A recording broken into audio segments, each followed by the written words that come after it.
everyone, welcome to Simplilearn's Data Analytics full course. Do you know every click, swipe and purchase tells a story, and data analytics helps you uncover it. It takes raw numbers and turns them into meaningful insights. And by 2000, that's why it will be crucial for almost every job. And the best part is there's a growing demand for people who can work with data. With the right skills, you can build a career that's in high demand. This course is your opportunity to get started. Here's what we will cover. First of all, we'll just have a look on the introduction to data analytics, understand the basics and the importance of data analytics. We'll also learn about the tools and techniques we use and how to apply them. We'll learn about the data visualization, master the art of turning data into compelling visuals. We'll also then learn into the data interpretation, how to make sense of data and draw meaningful conclusions. And at last, we'll see the real-world application on how you can explore data analytics to use across the industries. So let's get started. Before we comment, if you are interested to supercharge your career in data analytics, then the professional certificate program in data analytics and generative AI by the E&ICT Academy IT Guwahati is your perfect choice. This 11-month live online course offers interactive masterclasses by the IT Guwahati faculty and industry experts combining cutting-edge tools like Gen AI, ChatGPT, Python, Tableau, and even SQL. So hurry up and enroll now and find the course link in the description box below and in the pinned comments. Companies around the world are generating vast volumes of data every hour. This data could be in the form of log files, web server and transactional data, as well as various customer-related data. Also, data is being generated at a rapid rate from social media websites and applications such as Facebook, Instagram, Twitter, and WhatsApp. Companies want to use this data to derive value out of it and make business decisions. That's where data analytics comes into use. Data analytics is the process of exploring and analyzing large data sets to find hidden patterns, unseen trends, discover correlations, and valuable insights to make business predictions. Data analytics improves the speed and efficiency of your business. A few years ago, a business would have gathered information manually, performed statistical and complex analytics, and unearthed information that could be used for future decisions. But today, that business can identify insights on the fly for immediate decisions. Most organizations have big data, and many understand the need to harness that data and extract value out of it. So, they use a lot of modern tools and technologies to perform data analytics. Some of the tools I will discuss in detail later in this tutorial. Moving on, who is a data analyst? A data analyst collects, analyzes, and interprets data. A data analyst will convert raw data into useful information. Data analysts are in high demand because every industry uses data analysis. Work of a data analyst. As a data analyst, you will work closely with the raw data and generate valuable insights to help companies decide their future goal. If you like thinking out of the box, you are the perfect fit for this domain. Data analysts help maximize output when it comes to generating revenue, working closely with both business and data. Nevertheless, this field boasts handsome salaries for all levels of expertise. Can you become a data analyst without prior experience? Yes, anyone can become a data analyst if they enjoy solving real-world problems, have a strong background in statistics, and have a creative mind. If you feel you don't have it, you can definitely develop it. So let us know the skills in detail. What are the basic skill sets required for a data analyst? Data analyst must know basic mathematics and statistics, programming skills, machine learning, and also data visualizations tools. So let us know what are the basics that you need to learn as a data analyst. Mathematics. It is always better to know basic mathematics like linear algebra and probability fundamentals. Linear algebra is used in data pre-processing and transformation, which is the critical process of every data analyst. Statistics, a branch of mathematics that deals with collection, analysis, presentation, and implementation. Probability We know that probability is the study of how likely something will happen, which is essential for concluding. Both probability and statistics are the backbones of data analysis. It is feasible to become a data analyst with only a basic understanding of these three areas of mathematics. But in order to remain relevant and grow as a data analyst, one's mathematical knowledge should not be restricted. Compulsorily use some of the tools as a data analyst. What are that? First is Microsoft Excel. It is the most well-known spreadsheet software in the world. It also has computation and graphing features that are excellent for data analysts. No matter your area of expertise or additional software you might want, Excel is a standard in the industry. Its useful built-in features include form design tools and pivot table. It also generates a wide range of additional features that help simplify data manipulation. As a programming language, every data analyst should know Python. It is easy to learn and has a simple syntax. Python is quite adaptable and includes a vast variety of resource libraries that are appropriate for a wide range of diverse data analytics activities. These libraries help in numerical and data computation. The Pandas and NumPy libraries, for instance, are excellent for supporting standard data processing and streamlining highly computational operations. You can also choose between Python or R. R is a well-known open source programming language much like Python. Data visualization tool. As we previously mentioned, data visualization tool is also necessary to become a data analyst. Power BI is a user-friendly interface, makes building interactive visual reports and dashboards simple. Its most vital selling point is its superb data integration. It works flawlessly with cloud sources like Google and Facebook Analytics, as well as text files, SQL servers, and Excel. Tableau is one of the best commercial data analysis tool available. It handles huge amounts of data better than many other BI tools and is effortless. It has a visual drag and drop interface. However, because it has no scripting layer, there is a limit to what Tableau can do. For example, it could be better for pre-processing data or building more complex calculations. You might have heard about MySQL a lot of time. It is a standard language for interacting with databases, and it is very helpful when working with structured data. SQL creates user-friendly dashboards that may present in various data ways since it is so simple to send complex commands to databases and change data in seconds. It has commands like add, edit, delete data. In addition, SQL is an excellent tool for creating data warehouses because of its simplicity, clarity, and interactivity. Overall, I would suggest that to become a data analyst, you should work on programming languages like Python or R plus MySQL to work on databases, adding to that Excel plus visualization tools like Tableau or Power BI. You now know what are the skills are and how it is used. What are you up to in an organization as a data analyst? To create and evaluate the report using automated tools like Tableau or Power BI. To troubleshoot the reporting database environment and reports. Data analyst, you will use statistical method to analyze data sets and spot any valuable trends that may develop over time. Evaluate companies' functional and non-functional requirements. Data analyst assess data warehousing in inspecting and reporting needs. These are all the responsibility of a data analyst in an organization. Coming to companies hiring a data analyst. IBM, Accenture, Capgemini, TCS, Facebook, Amazon, Flipkart, Meta. These are the top companies hiring a data analyst. But data suggests that every small and medium-sized company needs a data analyst. Therefore, demand of a data analyst is in every company. So, there is no need to worry.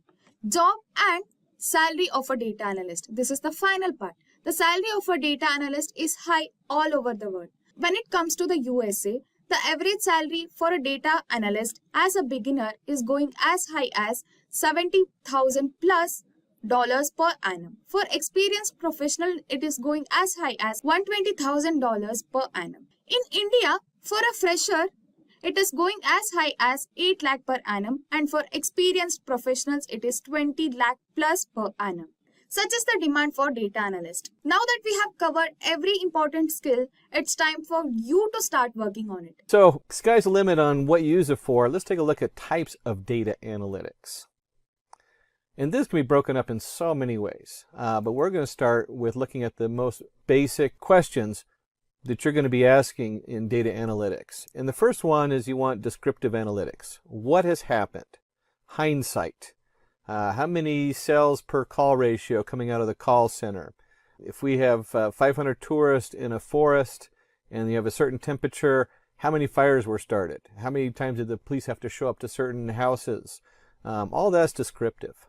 The next one is predictive. Predictive analytics is what will happen next. We want to predict. This is great if you have an ice cream store and you want to predict how many people to work at the ice cream store on a certain day based on the temperature coming up and the time of the year. And then one of the biggest growing and most important parts of the industry is now prescriptive analytics. And you can think of that as combining the first two. We have descriptive and we have predictive. And then you get prescriptive analytics. How can we make it happen? Foresight. What can we change to make this work better? In all the industries we looked at before, we can start asking questions, especially in city development. There's a good one. If we want to have our city generate more income, and we want that income to be commercial based, what kind of commercial buildings do we need to build in that area that are going to bring people over? Do we need huge warehouse cells, Costco sales buildings, or do we need little mom and pop joints that are going to bring in people from the country to come shop there? Or do you want an industrial setup? What do you need to bring that industry in there? Is there a car industry available in that area? If it's not a car industry, what other industries are in that area? All those things are prescriptive. We're guessing. We're guessing what can we do to fix it? What can we do to fix crime in an area with education? What kind of education are we going to use to help people understand what's going on so that we lower the rate of crime and we help our communities grow better? That's all prescriptive. It's all guessing. We want foresight into how can we make it happen? How can we make this better? And we really can't not go into enough detail on these three because a lot of people stumble on this when they come in and are doing analytics, whether you're the manager, shareholder, or the data scientist coming in. You really need to understand the descriptive analytics where you're studying the total units of furniture sold and the profit that was made in the past. Here we go into predictive analytics, predicting the total units that would sell and the profit we can expect in the future, gear up for how many employees we need, how much money we're going to make, and prescriptive analytics, finding ways to improve the sales and the profit so we can sell maybe a different kind of furniture. We're going to guess at what the area is looking for and how that marketing is going to change. Hello everyone, we welcome you all to this video by Simplilearn. In today's session, we will learn a really interesting topic, that is the top 10 skills to become a data analyst in 2022. In today's digital world, data is being generated by companies and individuals every second, so the role of a data analyst holds supreme importance. So if you're looking for a career in data analytics, this video will help you learn what a data analyst does and the various skills you need to possess to become a data analyst in 2022. Before we get started, make sure you subscribe to the Simplilearn channel and hit the bell icon to never miss an update from us.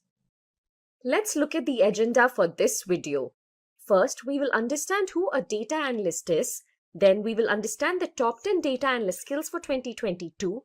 Moving on, we will look at the salary of a data analyst. And finally, we will look at the companies hiring data analysts.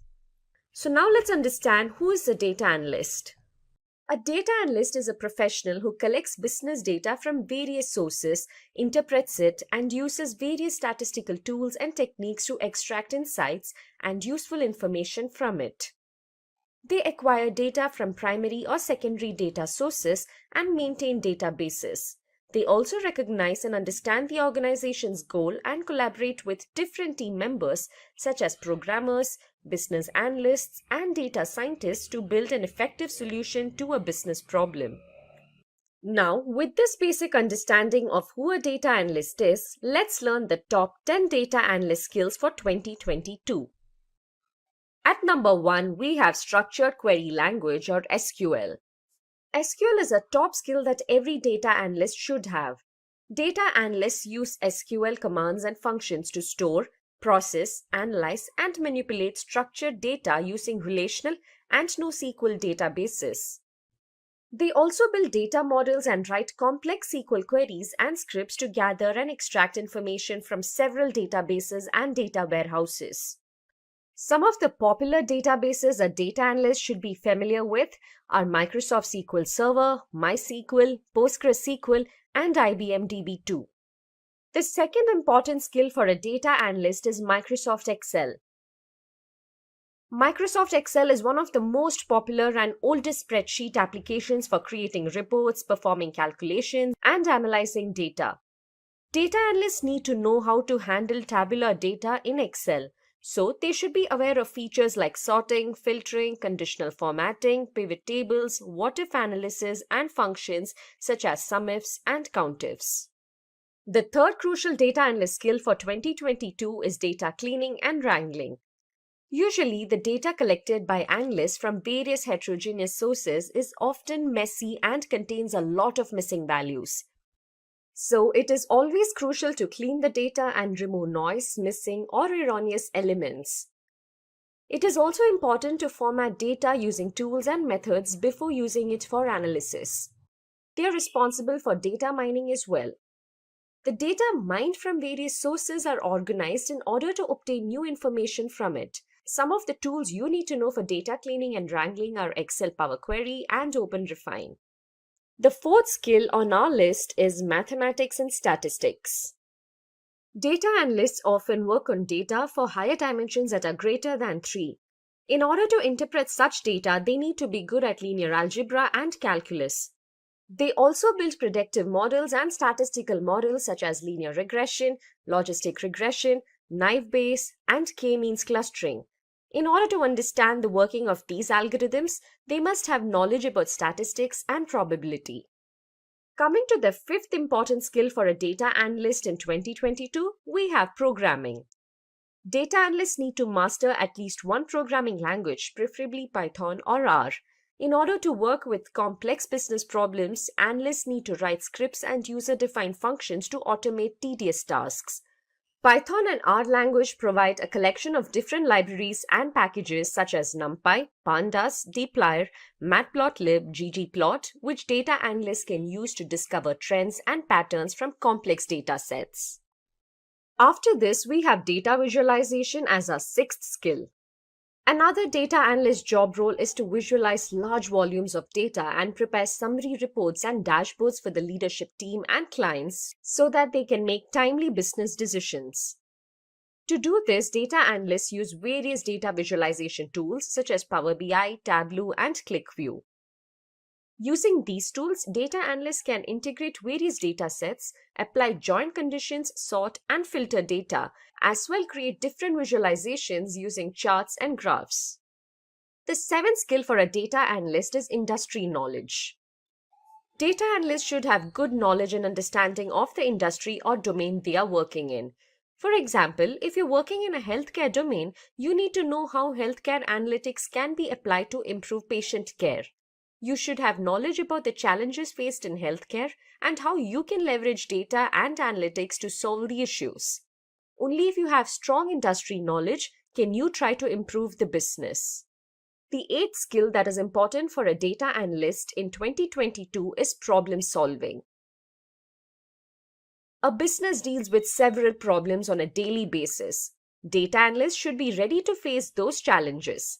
Data analysts are expected to use their problem-solving skills, work with the team, troubleshoot what went wrong, and provide an effective solution via data analysis. A data analyst with good problem-solving skills can help a business identify current and potential issues and determine a viable solution based on the data it collects. The ninth skill on our list is analytical thinking. Data analysts need analytical thinking ability to break down a complex problem into simple components and resolve these components one by one. It is a must-have skill for data analysts. Analytical thinking includes deciding the parameters that need to be considered for defining data sets, analyzing them from different perspectives, and determining variable dependencies. Coming to the 10th skill among the top 10 skills for a data analyst in 2022, we have communication. Data analysts don't just interact with computers and programs, they also interact with team members, stakeholders, and data suppliers. So, good communication skills are essential. Data analysts also present their findings in front of an audience who might not be familiar with the analytical methods and processes, so they need to clearly translate their findings and insights into non-technical terms. So, those were the top 10 skills a data analyst needs to possess in 2022. Do you think we missed out on any skills? Then please put your answers in the comment section below. Now, let's look at the salary of a data analyst. According to Glassdoor, the average annual salary for a data analyst in the United States is $69,517, while in India, you can earn nearly 7 lakh rupees per annum. Finally, let's look at the top companies that are hiring data analysts in 2022. Here we have the consultancy and Big Four giant Deloitte and the pharmaceutical company Cerner Corporation. Then we have the tech giant IBM, retail company Walmart, and the e-commerce leader Amazon. To achieve the goals of data analysis, we use a number of data analysis tools. Companies rely on these tools to gather and transform their data into meaningful insights. So which tool should you choose to analyze your data? Which tool should you learn if you want to make a career in this field? We will answer that in this session. After extensive research, we have come up with these top 10 data analysis tools. Here, we will look at the features of each of these tools and the companies using them. So let's start off. At number 10, we have Microsoft Excel. All of us would have used Microsoft Excel at some point, right? It is easy to use and one of the best tools for data analysis. Developed by Microsoft, Excel is basically a spreadsheet program. Using Excel, you can create grids of numbers, text, and formulae. It is one of the widely used tools, be it in a small or large setup. The interface of Microsoft Excel looks like this. Let's now move on to the features of Excel. Firstly, Excel works with the Windows version of Excel supports programming through Microsoft's Visual Basic for Applications (VBA). Programming with VBA allows spreadsheet manipulation that is difficult with standard spreadsheet techniques. In addition to this, the user can automate tasks such as formatting or data organization in VBA. One of the biggest benefits of Excel is its ability to organize large amounts of data into orderly, logical spreadsheets and charts. By doing so, it's a lot easier to analyze data, especially while creating graphs and other visual data representations. The visualization can be generated from a specified group of cells. Those were few of the features of Microsoft Excel. Let's now have a look at the companies using it.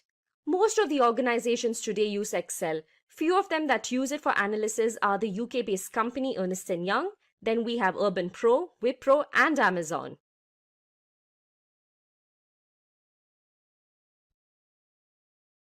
Moving on to our next data analysis tool, at number 9 we have RapidMiner. A data science software platform, RapidMiner provides an integrated environment for data preparation, analysis, machine learning, and deep learning. It is used in almost every business and commercial sector. RapidMiner also supports all the steps of the machine learning process.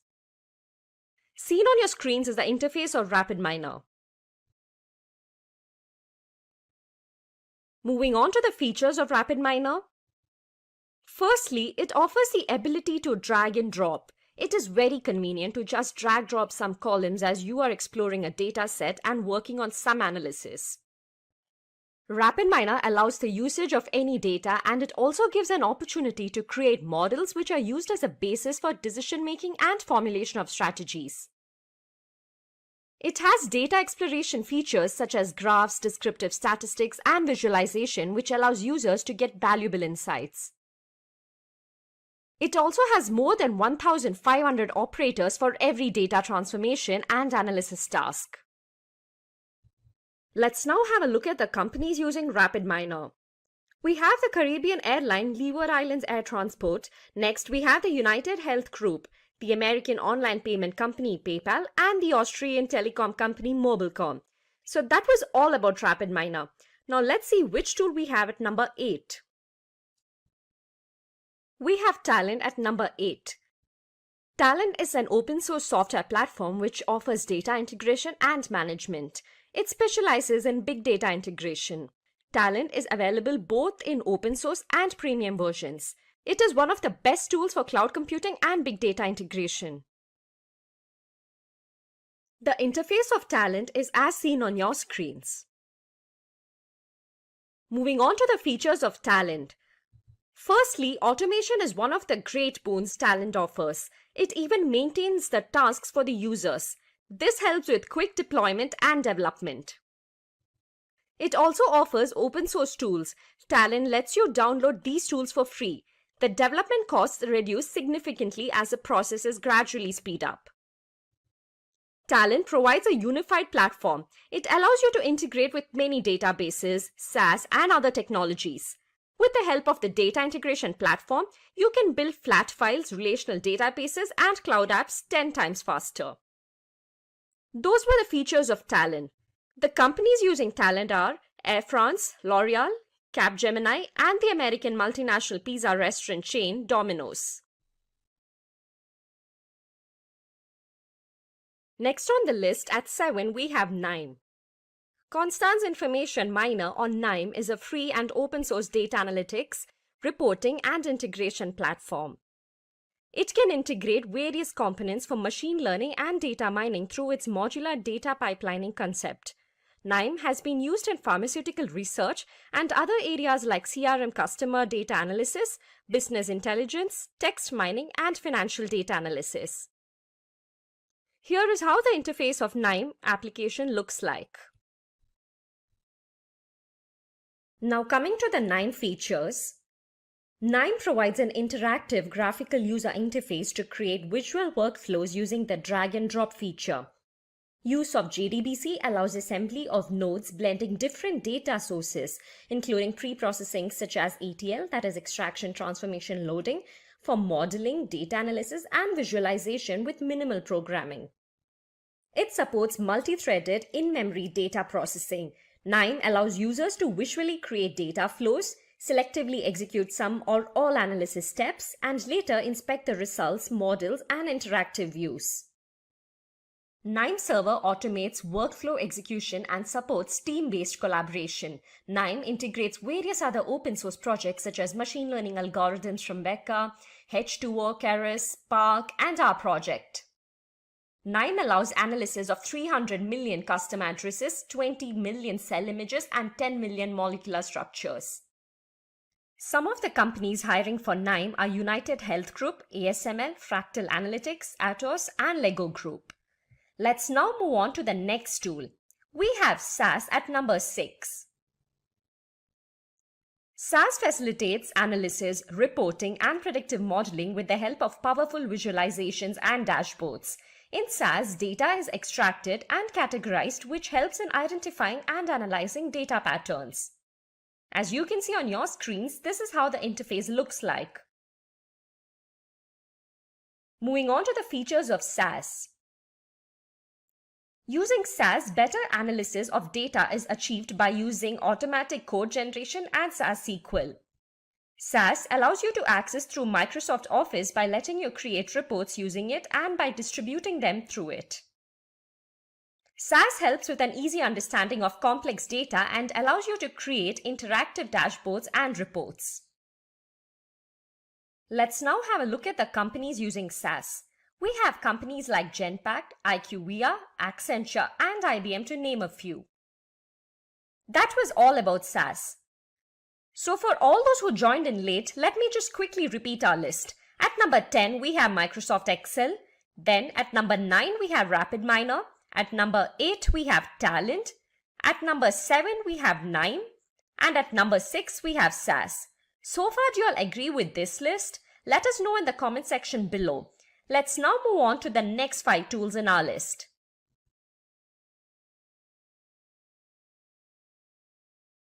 So at number 5, we have both R and Python. Yes, we have 2 of them in the 5th position. R is a programming language which is used for analysis as well. It has traditionally been used in academics and research. Python is a high-level programming language which has a Python data analysis library. It is used for everything starting from importing data from Excel spreadsheets to processing them for analysis. This is the interface of R. Next up is the interface of the Python Jupyter Notebook. Let's now move on to the features of both R and Python. When it comes to the availability of R and Python, it is very easy. Both R and Python are completely free, hence it can be used without any license. R used to compute everything in memory and hence the computations were limited, but now it has changed. Both R and Python have options for parallel computations and good data handling capabilities. As mentioned earlier, as both R and Python are open in nature, all the latest features are available without any delay. Moving on to the companies using R, we have Uber, Google, Facebook, to name a few. Python is used by many companies. Again, to name a few, we have Amazon, Google, and the American photo and video sharing social networking service, Instagram. That was all about R and Python.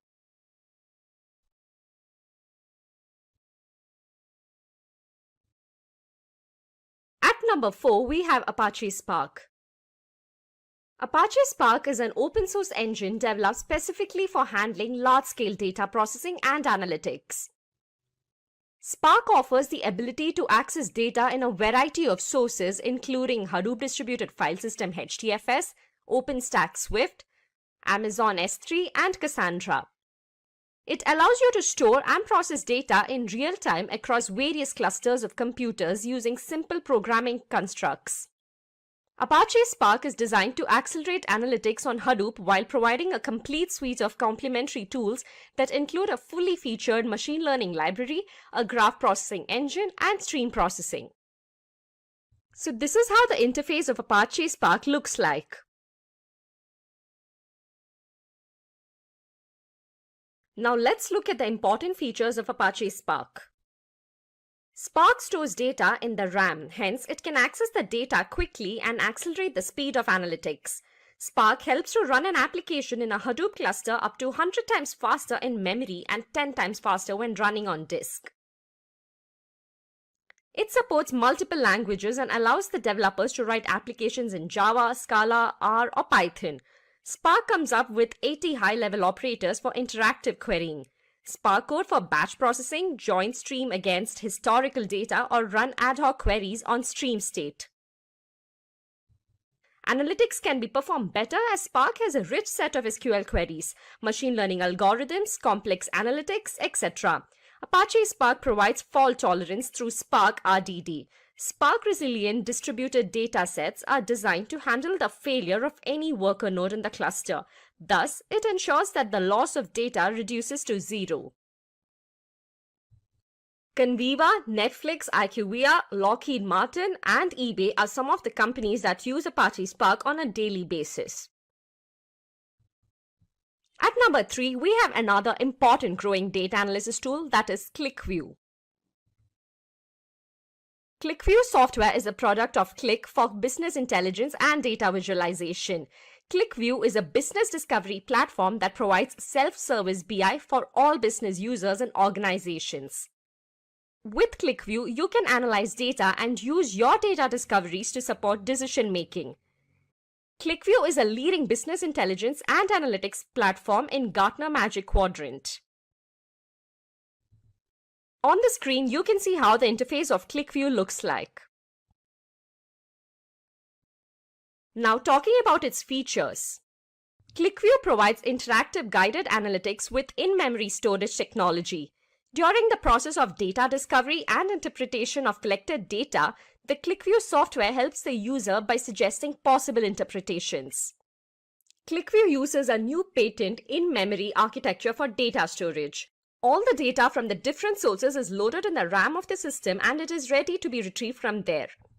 It has the capability of efficient social and mobile data discovery. Social data discovery offers to share individual data insights within groups or out of it. A user can add annotations as an addition to someone else's insights on a particular data report. ClickView supports mobile data discovery within an HTML5-enabled touch feature which lets the user search the data and conduct data discovery interactively and explore other server-based applications. ClickView performs OLAP and ETL features to perform analytical operations, extract data from multiple sources, transform it for usage, and load it to a data warehouse. The companies that can help you start your career in ClickView are Mercedes-Benz, Capgemini, Citibank, Cognizant, and Accenture, to name a few. At number 2, we have Power BI. Power BI is a business analytics solution that lets you visualize your data and share insights across your organization or embed them in your app or website. It can connect to hundreds of data sources and bring your data to life with live dashboards and reports. Power BI is the collective name for a combination of cloud-based apps and services that help organizations collate, manage, and analyze data from a variety of sources through a user-friendly interface. Power BI is built on the foundation of Microsoft Excel and has several components such as Windows desktop application called Power BI Desktop and online software as a service called Power BI Service, mobile Power BI apps available on Windows phones and tablets, as well as for iOS and Android devices. Here is how the Power BI interface looks like. As you can see, there is a visually interactive sales report with different charts and graphs. Moving on to the features of Power BI. It has an easy drag and drop functionality with features that make data visually appealing. You can create reports without having the knowledge of any programming language. Power BI helps users see not only what's happened in the past and what's happening in the present, but also what might happen in the future. It offers a wide range of detailed and attractive visualizations to create reports and dashboards. You can select several charts and graphs from the visualization pane. Power BI has machine learning capabilities with which it can spot patterns in data and use those patterns to make informed predictions and run what-if scenarios. Power BI supports multiple data sources such as Excel, Text CSV, Oracle, SQL Server PDF, and XML files. The platform integrates with other popular business management tools like SharePoint, Office 365, and Dynamics 365, as well as other non-Microsoft products like Spark, Hadoop, Google Analytics, SAP, Salesforce, and MailChimp. Some of the companies using Power BI are Adobe, AXA, Carlsberg, Capgemini, and Nestle. Moving on to the next tool. So any guesses as to what we have at number 1? You can comment in the chat section below. Finally, on the top of the pyramid, we have Tableau. Gartner's Magic Quadrant of 2020 classified Tableau as a leader in business intelligence and data analysis. Tableau Interactive Data Visualization Software Company was founded in Jan 2003 in Mountain View, California. Tableau is a data visualization software that is used for data science and business intelligence. It can create a wide range of different visualization to interactively present the data and showcase insights. The important products of Tableau are Tableau Desktop, Tableau Public, Tableau Server, Tableau Online, and Tableau Reader. This is how the interface of Tableau Desktop looks like. Now, coming to the features of Tableau. Data analysis is very fast with Tableau, and the visualizations created are in the form of dashboards and worksheets. Tableau delivers interactive dashboards that support insights on the fly. It can translate queries to visualizations and import all ranges and sizes of data. Writing simple SQL queries can help join multiple datasets and then build reports out of it. You can create transparent filters, parameters, and highlighters. Tableau allows you to ask questions, spot trends, and identify opportunities. With the help of Tableau Online, you can connect with cloud databases, Amazon Redshift, and Google BigQuery. The companies using Tableau are Deloitte, Adobe, Cisco, LinkedIn, and the American e-commerce giant Amazon, to name a few. And there you go, those are the top 10 data analysis tools. R is a statistical programming language and environment that integrates statistical computing and graphics.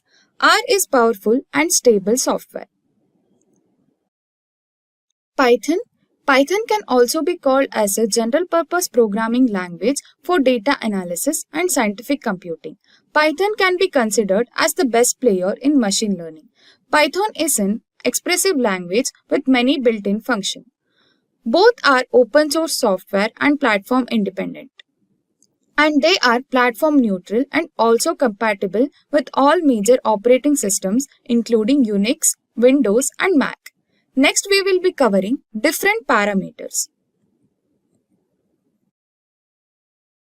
We will be covering learning preferability, mathematical fundamentals, speed of both the languages, visualization and graphics, data handling capacity, demand, community and customer support, employment possibility in both the languages.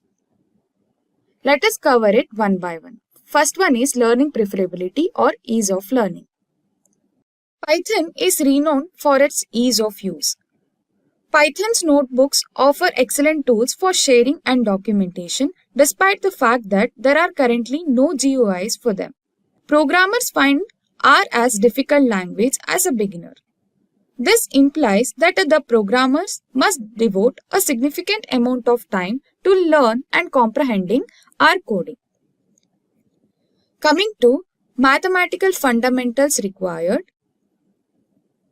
Coming to Python, understanding descriptive analysis is very important. In layman's terms, descriptive statistics often refers to the process of explaining using certain representative techniques such as charts, tables, Excel files, etc. Python statistics is a built-in library for descriptive statistics. If your data sets are not too big or if you can't rely on importing other libraries, you can use Python.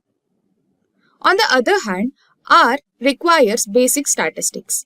From basic statistics, what I mean is mean, mode and median are the terms used most frequently in basic statistics.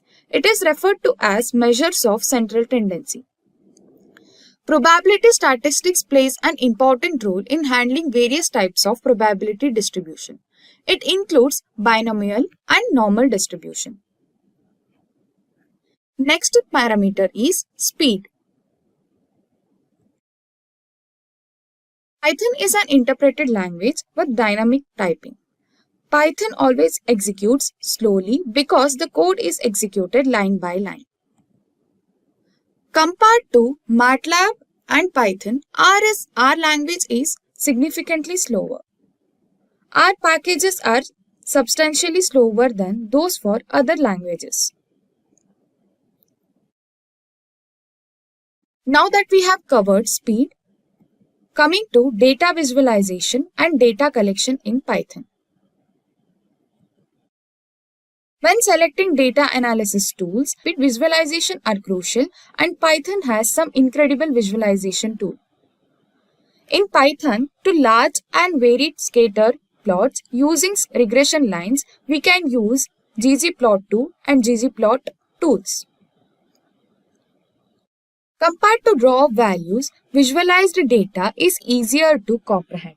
Therefore, R has many packages that offers sophisticated graphic features. In R, we can use tools like matplotlib, Seaborn, etc. Data handling capability in both Python and R. The new releases in Python have resolved the issue with the Python packages for data analysis. R is useful for analysis because of the abundance of packages, accessibility of the test, and benefit of employing formulas. However, simple data analysis can also be done using the need to install many packages. Crucial part of parameter, that is tools and libraries in Python and R. As a Python developer, one needs to be well versed in the best libraries because Python has a lot of libraries that have many different uses. Libraries like TensorFlow, Scikit-learn, NumPy plays an important role in solving many Python-related problems. Libraries perform a wide variety of tasks in R that are very beneficial for data science operations. Example for that is dplyr, bioconductor, etc. Community and customer support index offered by Python and R. Compared to R, Python has a larger community. For assistance, we can contact www.python.org. For any queries regarding Python and help, you can you can visit support.realpython.com. For any help and queries, R offers you with RStudio community. R provides assistance through its official website. For queries and community related issues, we can contact www.r-project.org. Next is job opportunities in Python and R. A recent survey from Indeed.com predicts that at least 55,000 Python jobs in the USA with exponential pay rates are available. Big tech companies like Google, Amazon, Twitter, Facebook requires Python developer to handle massive amount of data. Position provided for a Python developer is software engineer, data analyst, data scientist, and many more. Career in R is an excellent job opportunity for you as a beginner. Big tech companies like Google, Twitter, Facebook are using R. Position provided by companies as a R developer is data scientist, data analyst, data visualization analyst, etc. Moving on, let us wrap up an important topic, which language to be used between R and Python.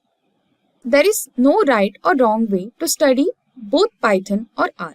Both are in demand skills that will enable you to complete almost any data analytics work you come across.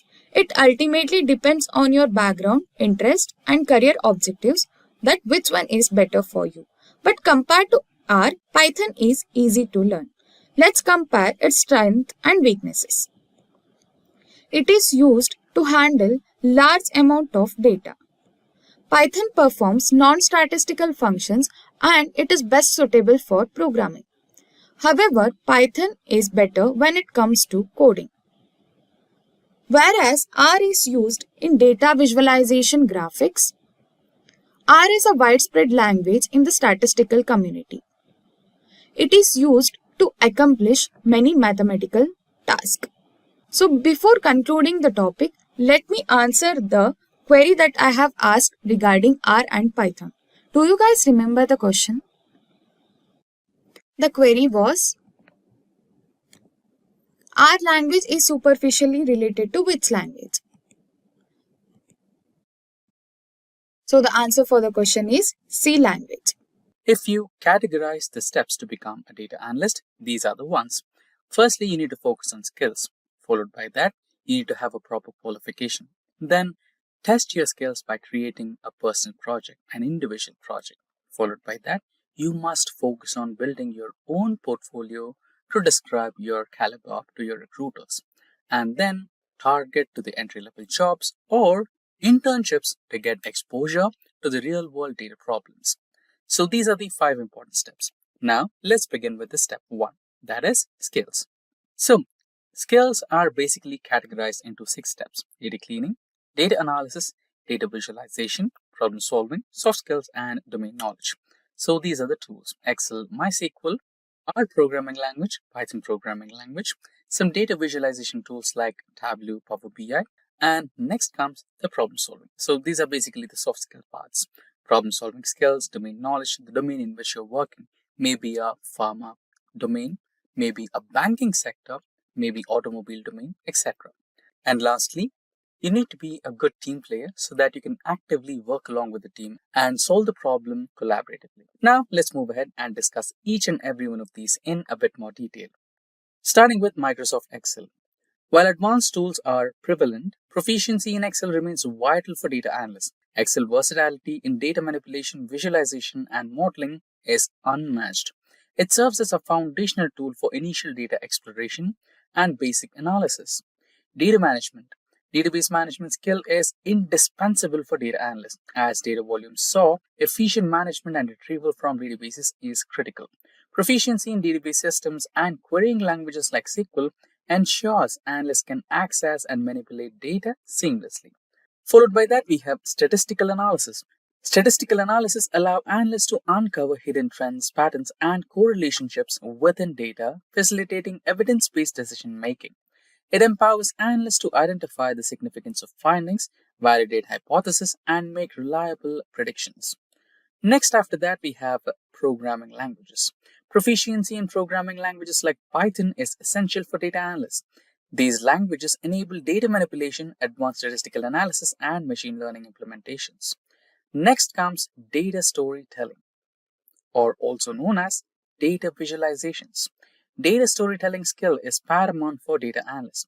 Data storytelling bridges the gap between data analysis and actionable insights, ensuring that the value of data is fully realized in a world where data-driven communication is central to business success. Data visualization skill is a cornerstone for data analysts. As data complexity grows, the ability to present insights clearly and persuasively is paramount. Next is managing your customers and problem solving. Managing all your customers' data and companies' relationships is paramount. Strong problem solving skills are important for data analysts. With complex data challenges and evolving analytical methodologies, analysts must excel in identifying issues, formulating hypotheses, and devising innovative solutions. In addition to the technical skills, data analysts in 2025 will require strong soft skills to excel in their roles. Here are the top ones. Data analysts must effectively communicate their findings to both technical and non-technical stakeholders. This includes presenting complex data in a clear and understandable manner. Next soft skill is teamwork and collaboration. Data analysts often work with multidisciplinary teams alongside data scientists, data engineers, business professionals. Collaborative skills are essential for sharing insights, brainstorming solutions, and working cohesively towards common goals. And last but not least, domain knowledge. Knowledge on domain in which you're currently working is really important. It might be a pharmaceutical domain, it can be an automobile domain, it can be banking sector, and much more. Unless you have a basic foundational domain knowledge, you cannot continue in that domain with accurate results. Now, the next step, which was about the qualification to become a data analyst. Master's courses, online courses, and boot camps provide strong, structured learning that helps you gain in-depth knowledge and specialized skills in data analysis. Master's programs offer comprehensive, academically rigorous training and often include research projects, making sure you're highly competitive in the job market. Online courses allow flexibility to learn at your own pace while covering essential topics, and boot camps offer immersive, hands-on training in a short period focusing on practical skills. All three paths enhance your credibility, keeping you updated on industry trends and make you more attractive to potential employers. If you are looking for a well-curated all-rounder, then we have got you covered. Simplilearn offers a wide range of courses on data science and data analytics, starting from master's, professional certifications, to post-graduations and boot camps from globally reputed and recognized universities. For more details, check out the links in the description box below and comment section. Now, proceeding ahead, we have the projects for data analyst. Data analyst projects demonstrate practical skills in data cleaning, visualization, and analysis. They help build a portfolio showcasing your expertise and problem-solving abilities. Projects provide hands-on experience bridging the gap between theory and real-world application. They show domain knowledge, making you more appealing to employees in specific industries. Projects enhance your confidence and prepare you to discuss real-world challenges in interviews. Proceeding ahead, the next step is about the portfolio for data analysts. A portfolio is a testament that demonstrates your skill and expertise through real-world projects. showcasing your ability to analyze and interpret data effectively. It provides tangible proof of your capabilities, making you stand out to the employers. Additionally, it highlights your domain knowledge and problem solving skills, giving you a competitive edge during job applications and interviews. Last but not the least, data analyst internships. Internships provide hands on experience with real world datasets, tools, and workflows, bridging the gap between theory knowledge and practical application. They offer exposure to industry practices, helping you understand how data is used to drive decisions.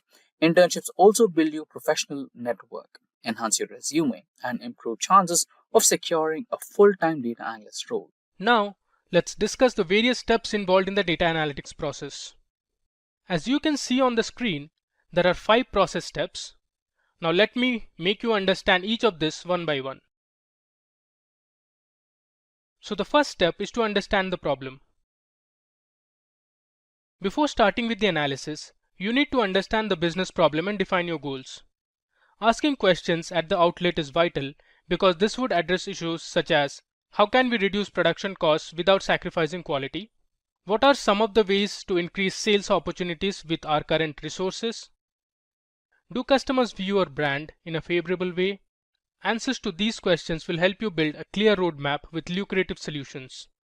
Also, try to find out the key performance indicators and consider the matrix to track along the way.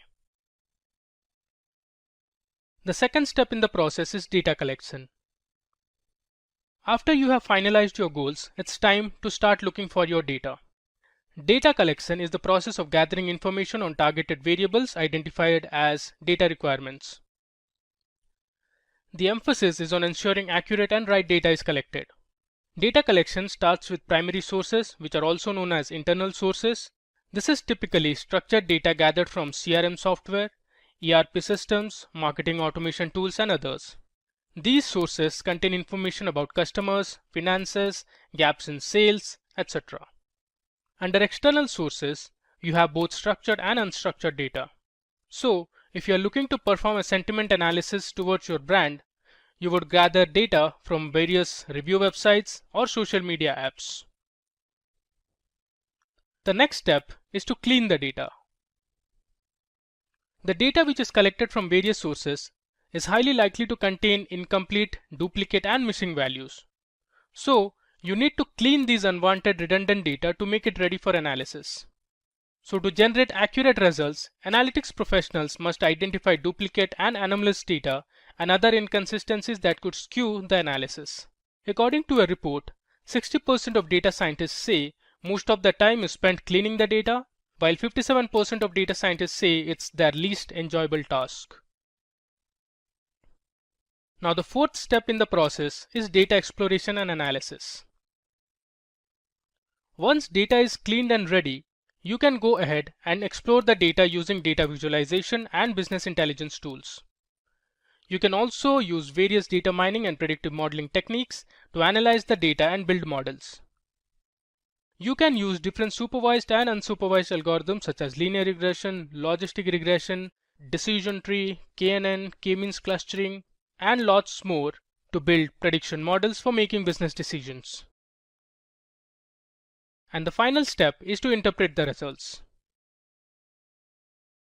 This part is important because it's how a business will gain actual value from the previous 4 steps. Interpreting the results will help you find unseen trends and patterns in the data and gain insights. You can have a validation check if the results are answering your questions. These results can be shown to your clients and stakeholders for better understanding and business collaboration. Now that we have looked at the various steps involved in data analytics, let's now see the different tools that can be used to perform the above steps. Today, we will learn data analytics with AI. That said, if these are the type of videos you'd like to watch, then hit that like and subscribe buttons and the bell icon to get notified. Let's get started with the main topic of today's session, which is data analytics with AI. So, before proceeding with data analytics with AI, let's understand what exactly is data analytics. So, data analytics is not just a step where you just give your data to AI and it will be done, right? So, it's a stage-by-stage process. Let's understand all the stages one after the other.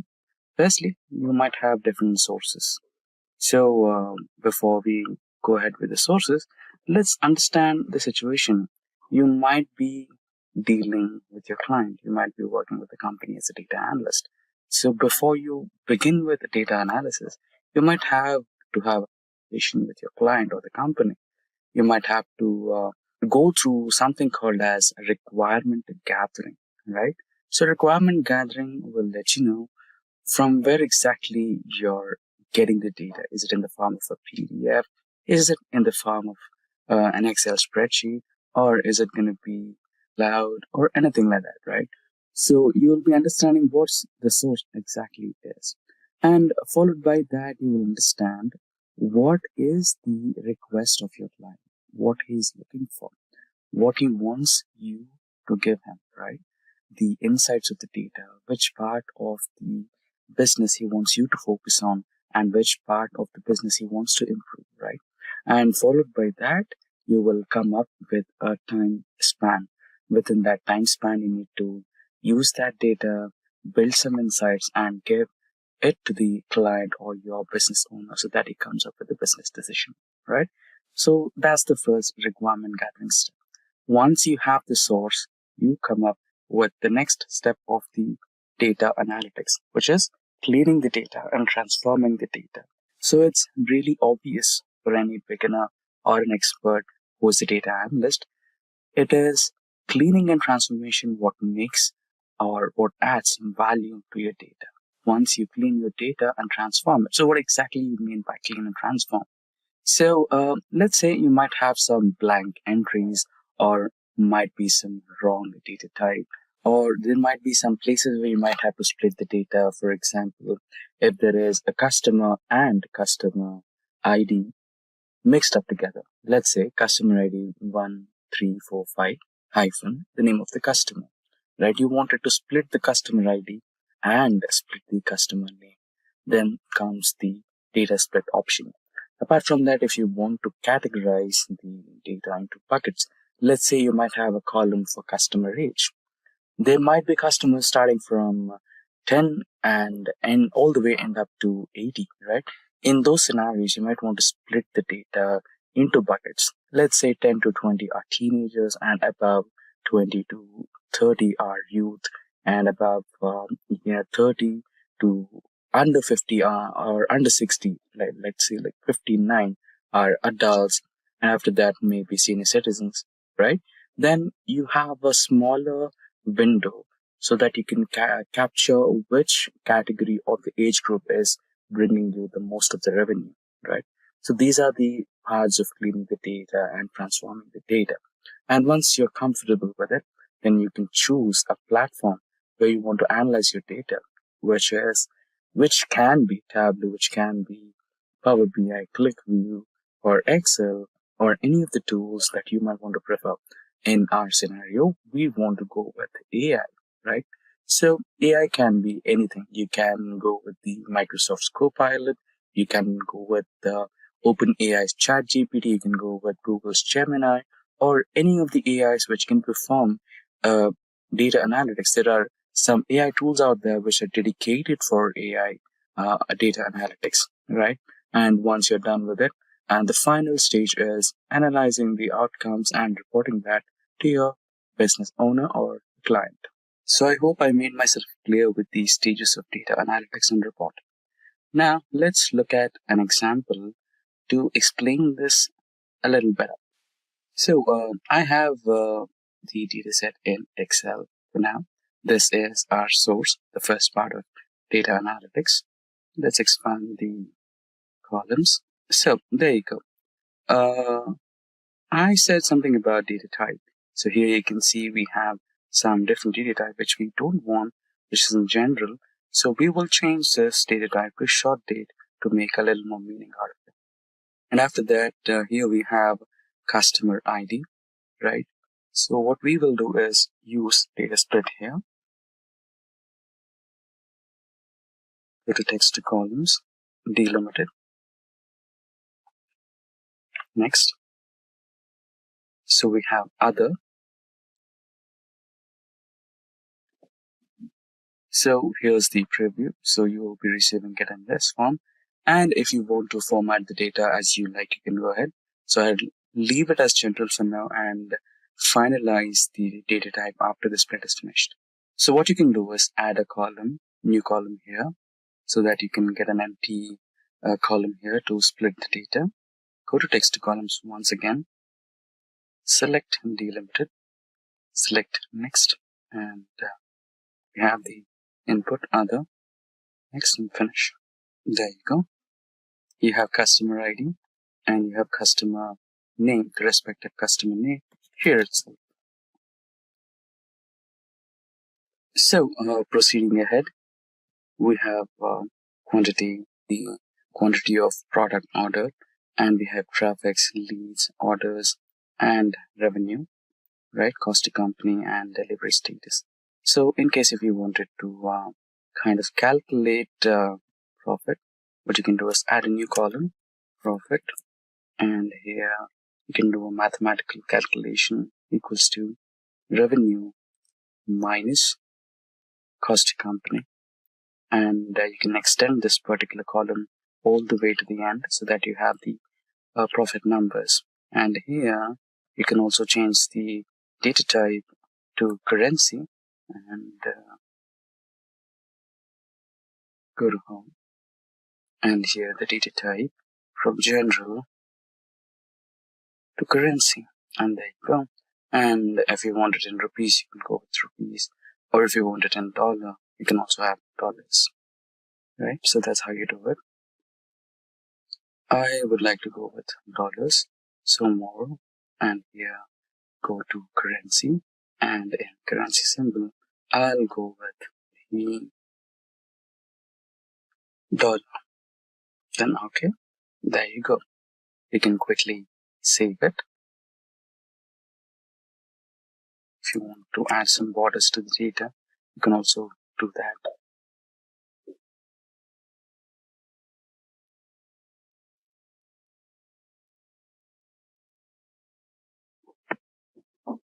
There you go. So far so good. So we are now good data. Now comes the next step, which is loading the data and analyzing it, right? So currently we choose the platform as Excel. So you can do this on Excel, Power BI, and ChatGPT as well.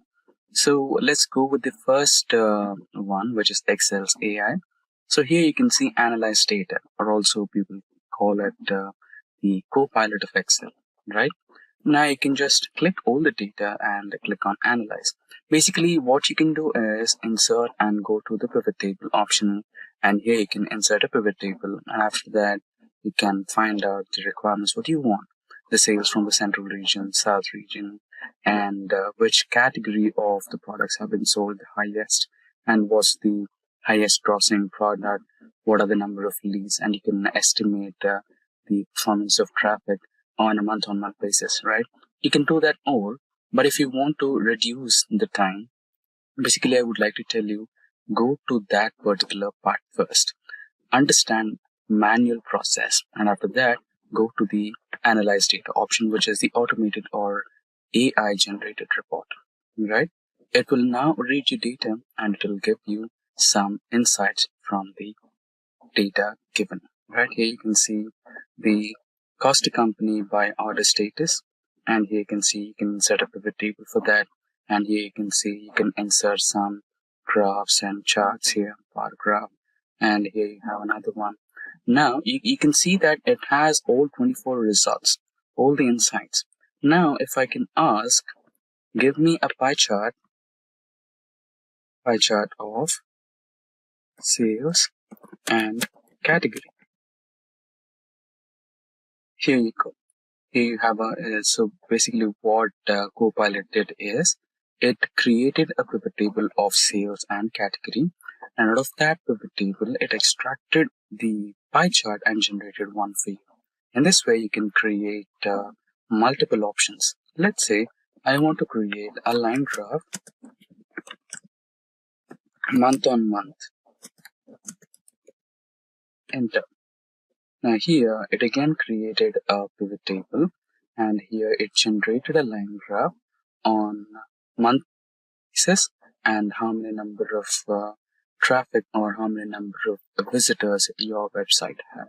Right? In this way, you can create a long list of all the required charts and graphs for your website and or the client, and create a dashboard out of it, which is completely interactive. Now, this was the Excel's AI.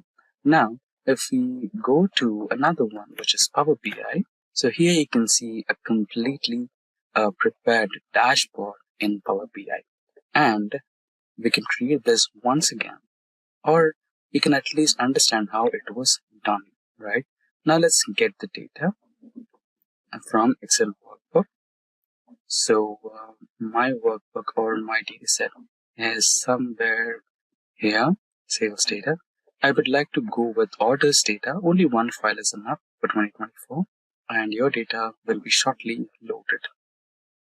Select spreadsheet 1 and load the data. Since we already transformed it, there is no need for transforming it once again. So the data is being loaded successfully. It's going to take some time. 2000 rows loaded.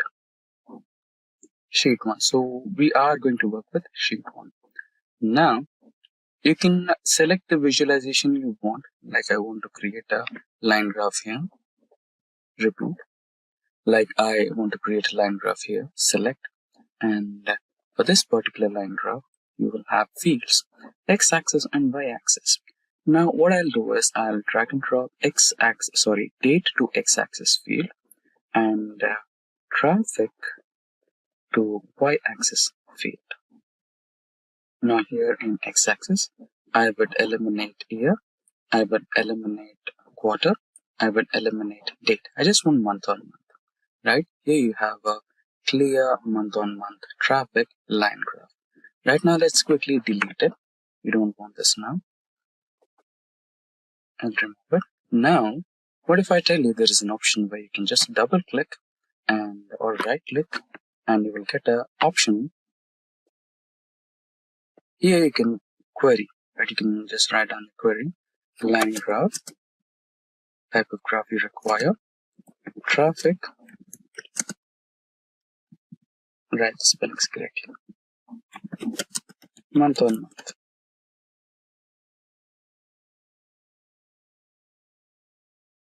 And enter, you will get the graph you are looking for. There you go. Right? So apart from this, let's put the month-on-month graph here. Apart from this, let's double click once again and category-wise sales. Category sale, pie chart. There you go. And now, region-wise, double click once again. Region-wise sales, bar graph. Select the first one, and there you go. I think there is a small mistake in the selection, spelling. Select the first one once again, and there you go. You will have a bar graph in region-wise basis.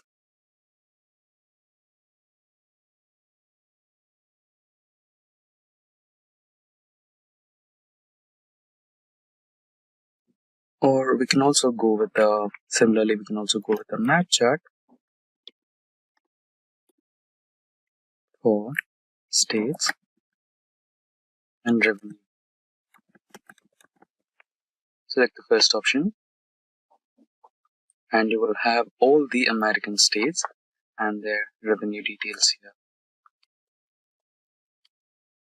Right? So in such way, you can use the artificial intelligence of Power BI and create a completely interactive graph just like this one.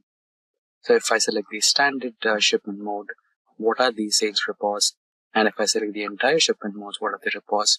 And if I select the home category, what are the sales reports and which part of the nation and which and what are the sales and order per month, traffic and everything details here, right? In one go.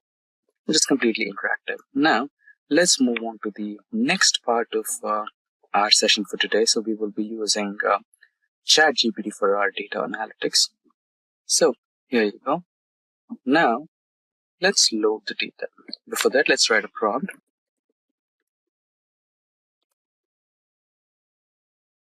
Some data on sales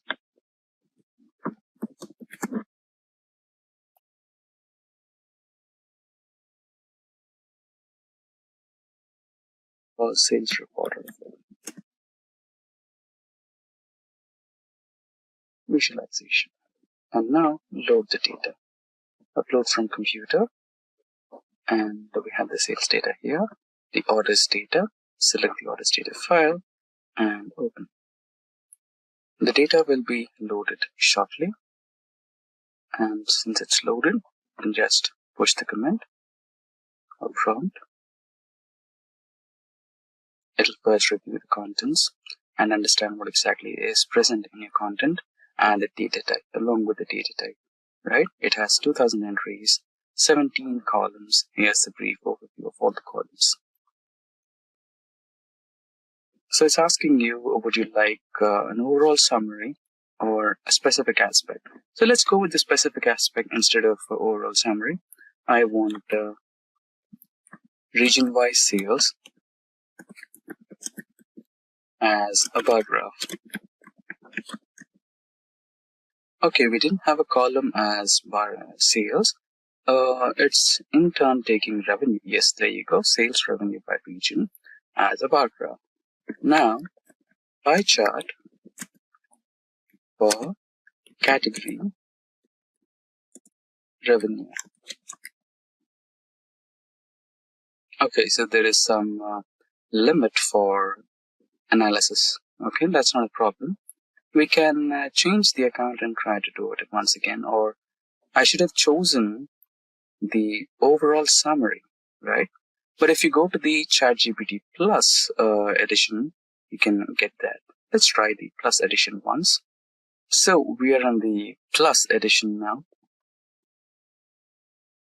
So it generated some visualizations, which is completely downloadable here. You can go with that as well. So the prompt is still running. Let's wait for a couple of more minutes and see what exactly ChatGPT is up to. So here we have a profit by category, which was our second request, which did not get successfully authorized because we didn't have a plus one. So now we can see revenue versus cost to company in top 10 products. So which are the top 10 products which are giving the maximum revenue? And here is a detailed report. And if you would like to continue with a few more reports like we did before in Power BI and Excel, like traffic versus month on month is a line graph.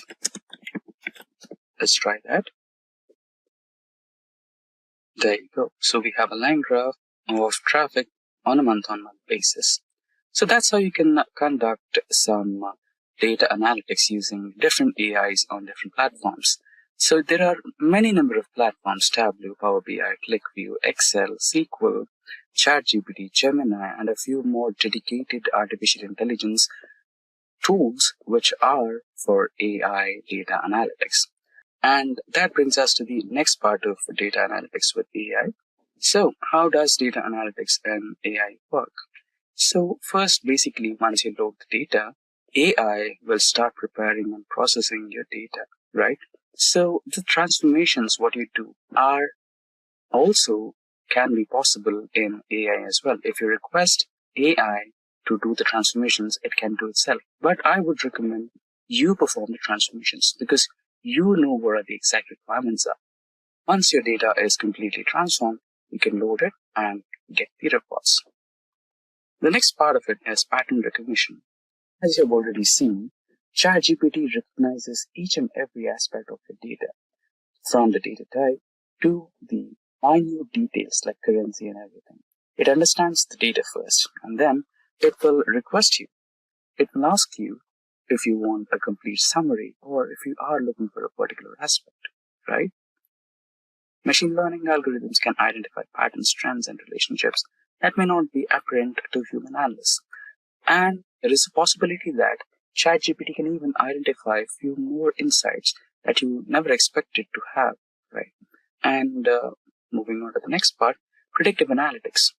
AI can also perform some predictive analytics and give you the forecast of what exactly is going to happen in the upcoming future in your business. That may or may not happen. If you find something is about to go down, you can prevent it by taking some predictive steps or measurable steps which can avoid that loss, right? And automated insights and reports. You can also request ChatGPT, right? In Excel, there is something called as Power Query. It acts like a macro or Excel VBA where it stores each and every transformation step you apply. In a similar way, each and every transformation or step that you apply to modify or try to add value to your data and teach that to your AI so that it can also understand that particular automated transformation steps and report to you on a month-on-month basis, right? So this will stop your month-on-month activity of cleaning your data, transforming your data, loading your data, analyzing, extracting some insights, and then creating a strategy. So all these steps will be eliminated because ChatGPT or any other AI will take care of it, and you can focus on implementing some business strategies. And we have decision making. So AI can also help you with some critical business strategies and also help you in decision making. AI algorithms can optimize complex processes and decision making by evaluating multiple variables and multiple scenarios. Now, last but not least, continuous learning.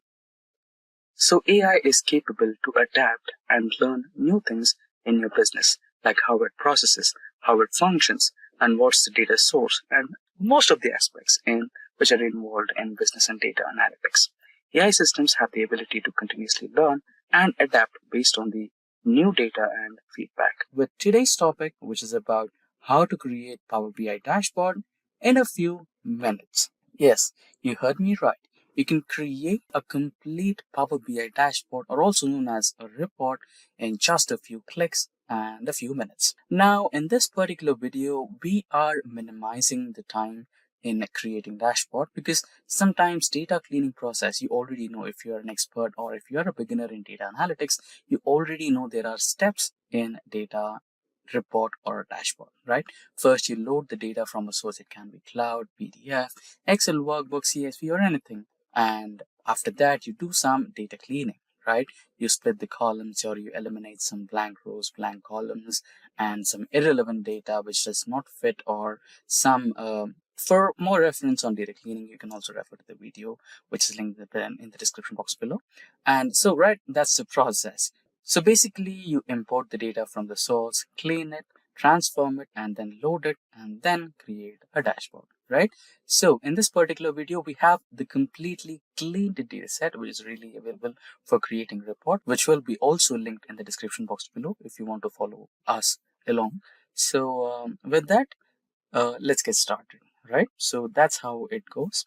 Now, let's have a look at our data. So our data has some row ID, order ID, order date, ship date. So basically, you can totally understand this particular data set is about sales report, right?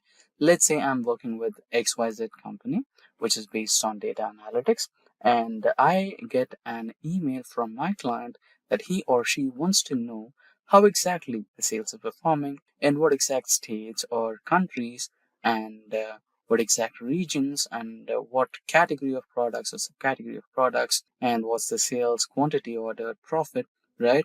So let's say you have a one category or subcategory or a product which is giving you high number of sales and profit, right?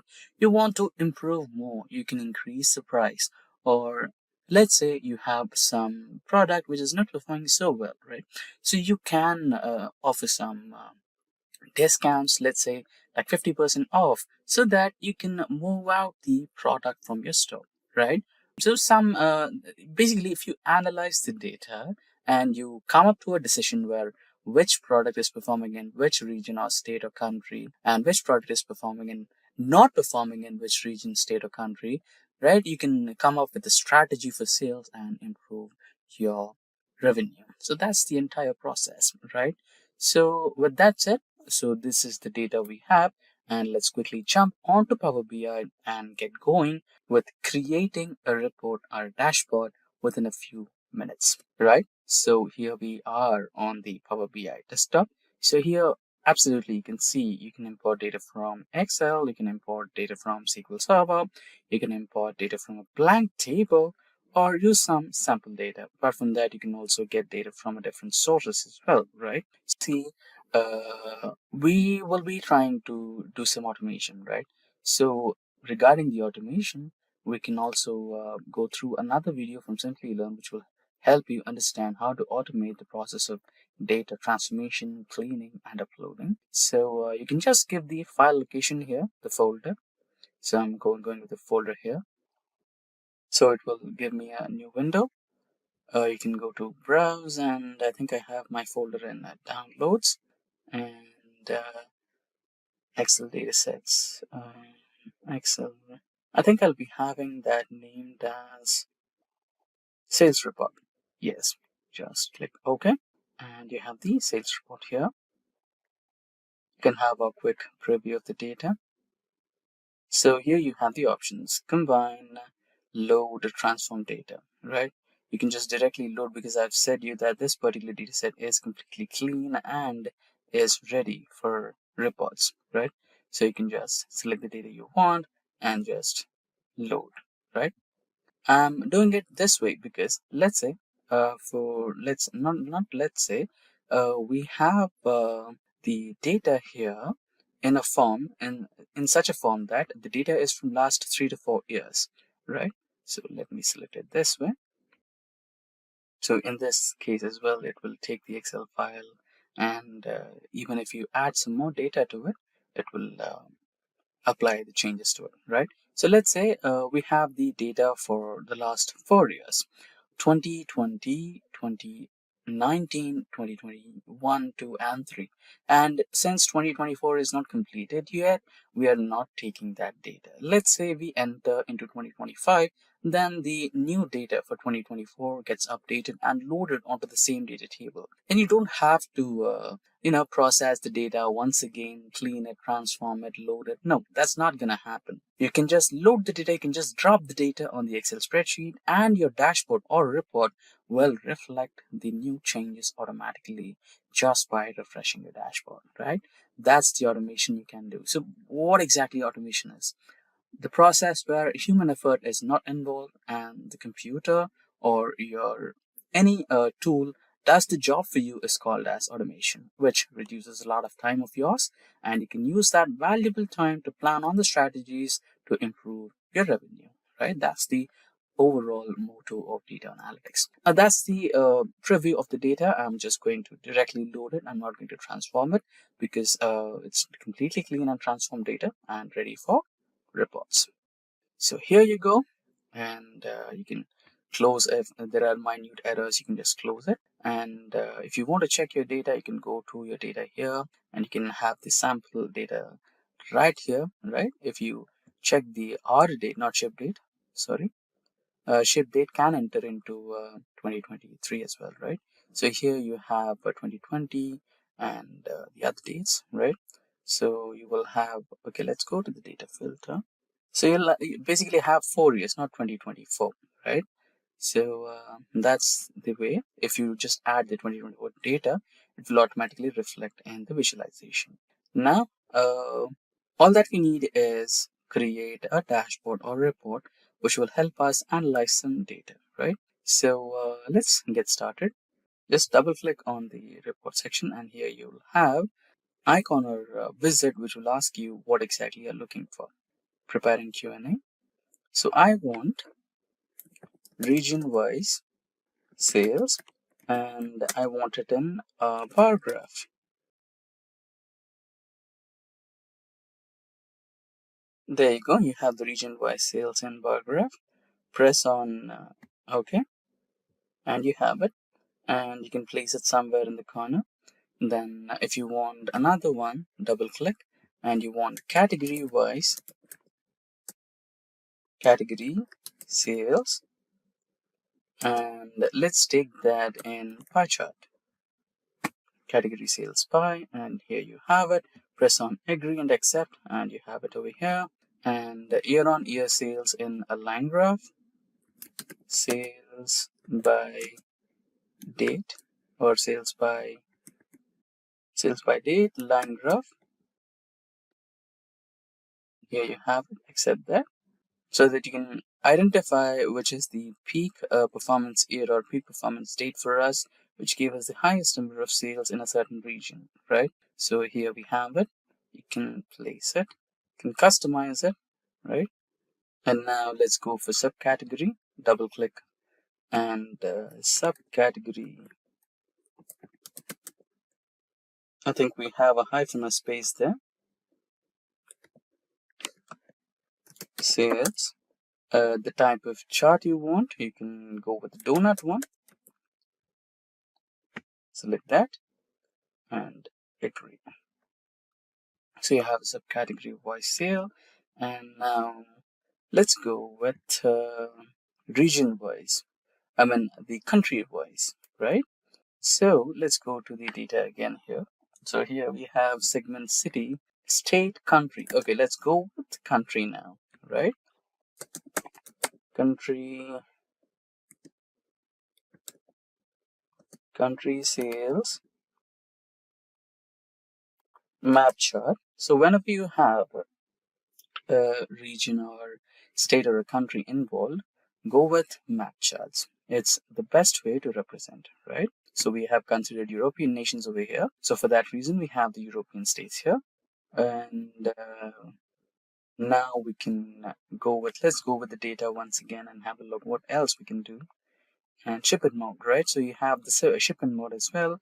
So you can identify what type of shipment mode customers are majorly preferring. Shipment mode, bar graph, agree. So basically, I think we have 3 types of shipment mode. Let's check the column name of shipment mode properly. Ship mode. It's not shipment mode, it's ship mode, right? So let's type again. Ship mode, bar graph. Okay, shipment mode sales, bar graph. There you go. So agree, accept it. So you have standard shipment is the most preferred one. Now we have this, so let's add some KPIs here. So KPI of sales, you will adjust that, agree, there you go. And let's add a KPI for profit, and you have it, agree. KPI for revenue, double click.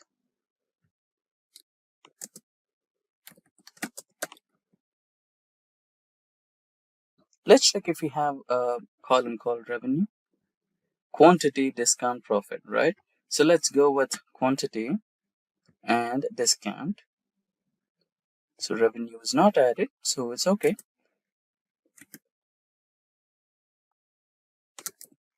So you can identify which product or subcategory is highly selling in number of quantities. So you'll have the sum of profit, sum of sales, sum of quantity, and what else we left? The last one, discount and rate. Sales, discount, profit. So let's identify if we have offered any. Okay. So let's add a KPI of rate as well. If we are completely focusing on a single product, a single category, we must be having a KPI for rate as well. Double click somewhere, KPI on rate. There you go. Accept it. And you have the completely formatted dashboard or sales report ready for a meeting. Let's close all these so that we have a better visualization, and you can just go to the slideshare mode or fit to the page mode where you can have it. That's good. So this is how you create a completely fully functional sales report or sales dashboard just within a few clicks and just within a few minutes. Let's say I want the sales report only for central region. Click that and it's completely interactive. And let's say we don't want that, click outside and you will have everything back to the normal, right? And let's say I wanted to focus on a particular category, technology category alone. I have the sales happening and the subcategory of sales and what are the products over here, right? You'll have that, and which is the country happening to ship the most of them, and what's the shipment more preferred by them, and highest performing date or year. So here you can see 2022 June was the highest performance for sales, and the lowest one is somewhere here in March 2020 or something, right? So that's how you can create a fully interactive dashboard or report based on sales data in a few minutes and in a few clicks. And that brings us to the end of this tutorial on the topic how to create a completely functional sales report or sales dashboard in a few clicks and in a few minutes. Quicker in Python. The same amount of code to do something in Python a lot of times is 1, 2, or 3 or 4 lines, where when I did the same thing, say in Java, I found myself with 10, 12, 13, 20 lines, depending on what it was.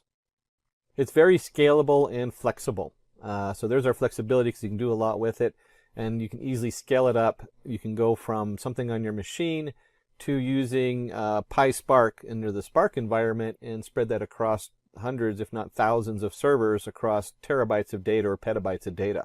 So it's very scalable. There's a huge collection of libraries.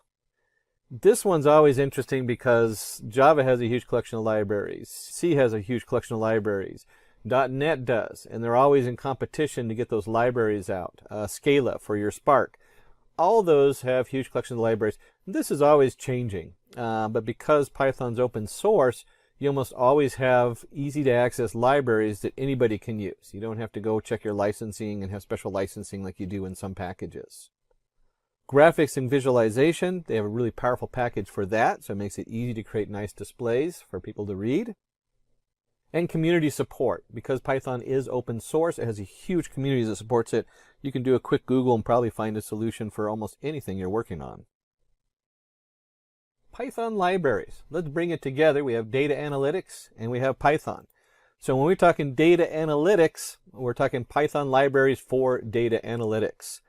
And the big 5 players are NumPy, Pandas, Matplot library, SciPy, which is going to be in the background, so we're not going to talk too much about the scientific formulas in SciPy, and scikit.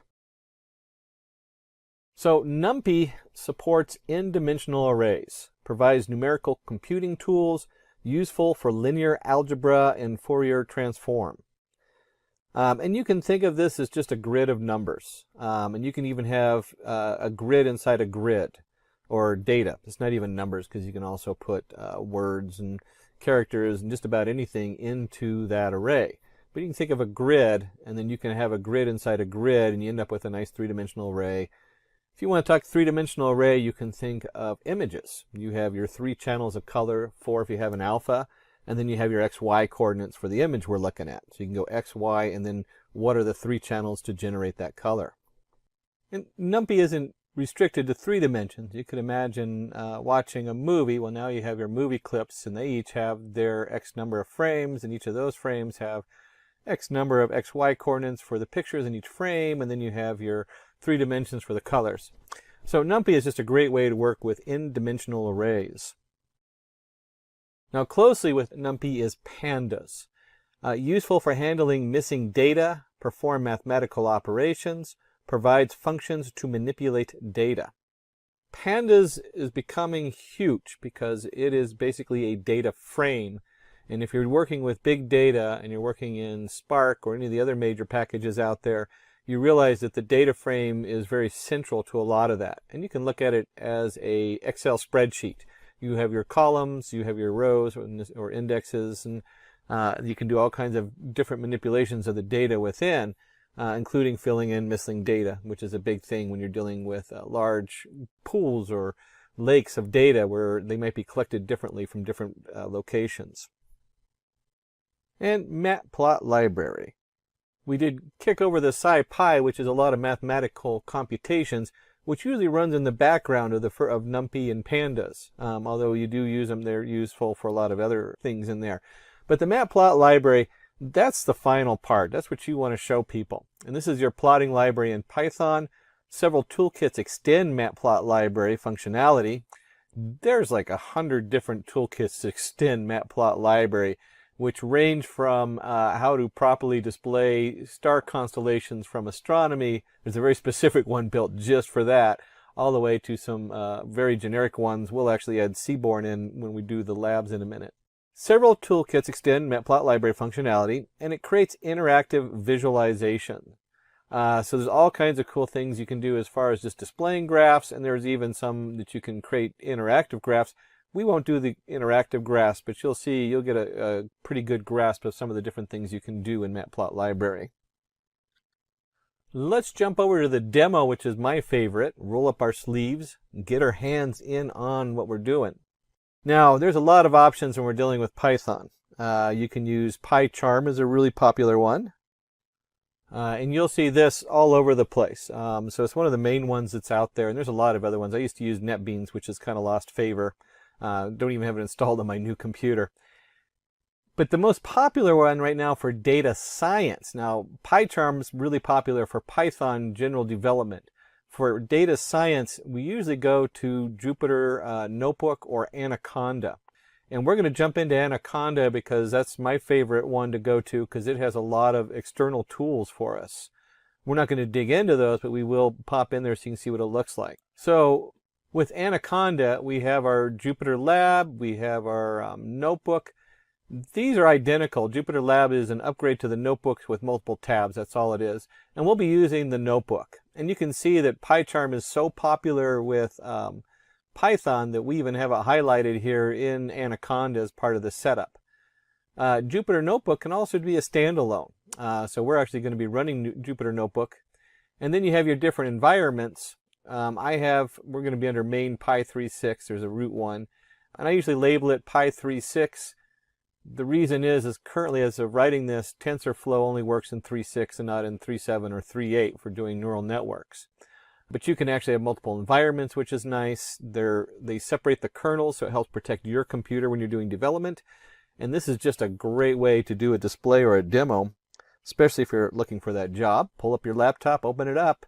Or if you're doing a meeting, get it broadcast up to the big screen so that the CEO can see what you're looking at. And when we launch the Notebook, it actually opens up a file browser in whatever web browser you have. This happens to be Chrome. And then you can just go under New. There's a lot of different options depending on what you have installed. Python 3. And this just creates an untitled version of this.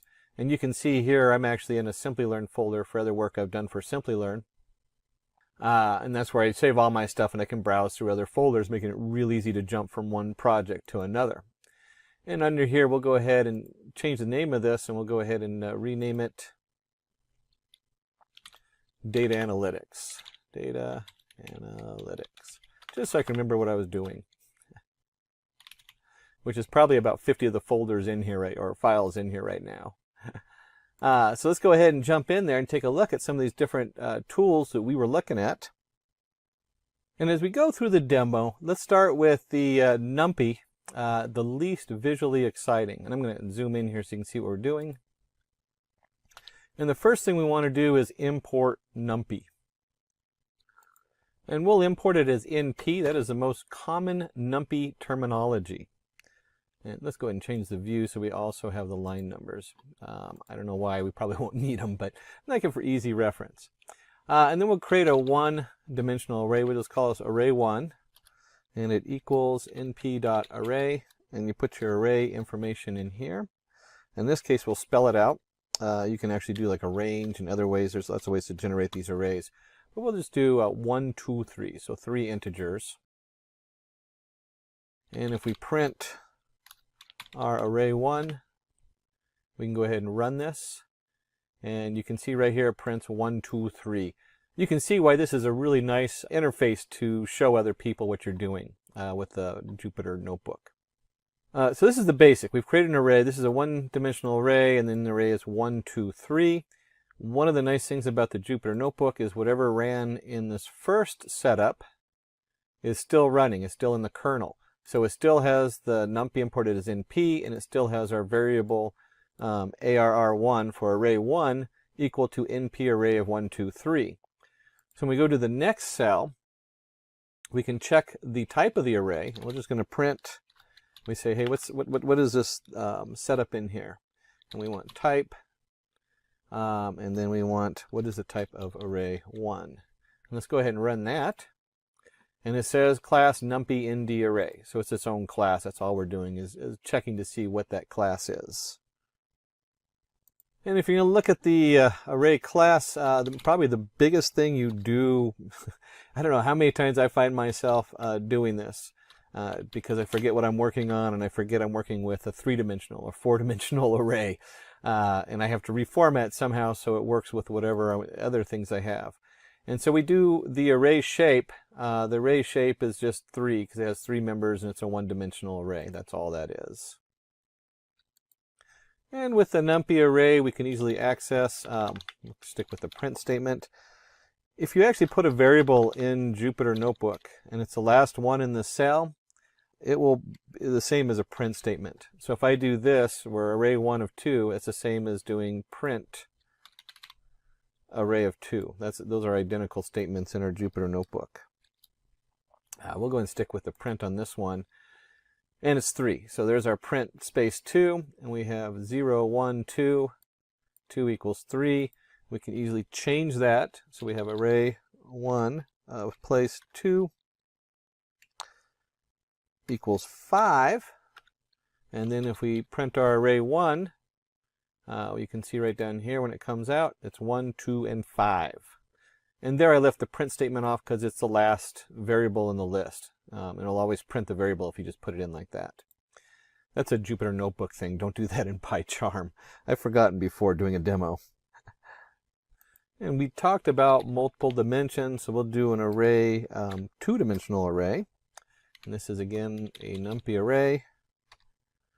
And in the numpy array, we need our first dimension. We'll do 1, 2, 3, and our second dimension 3, 4, 5.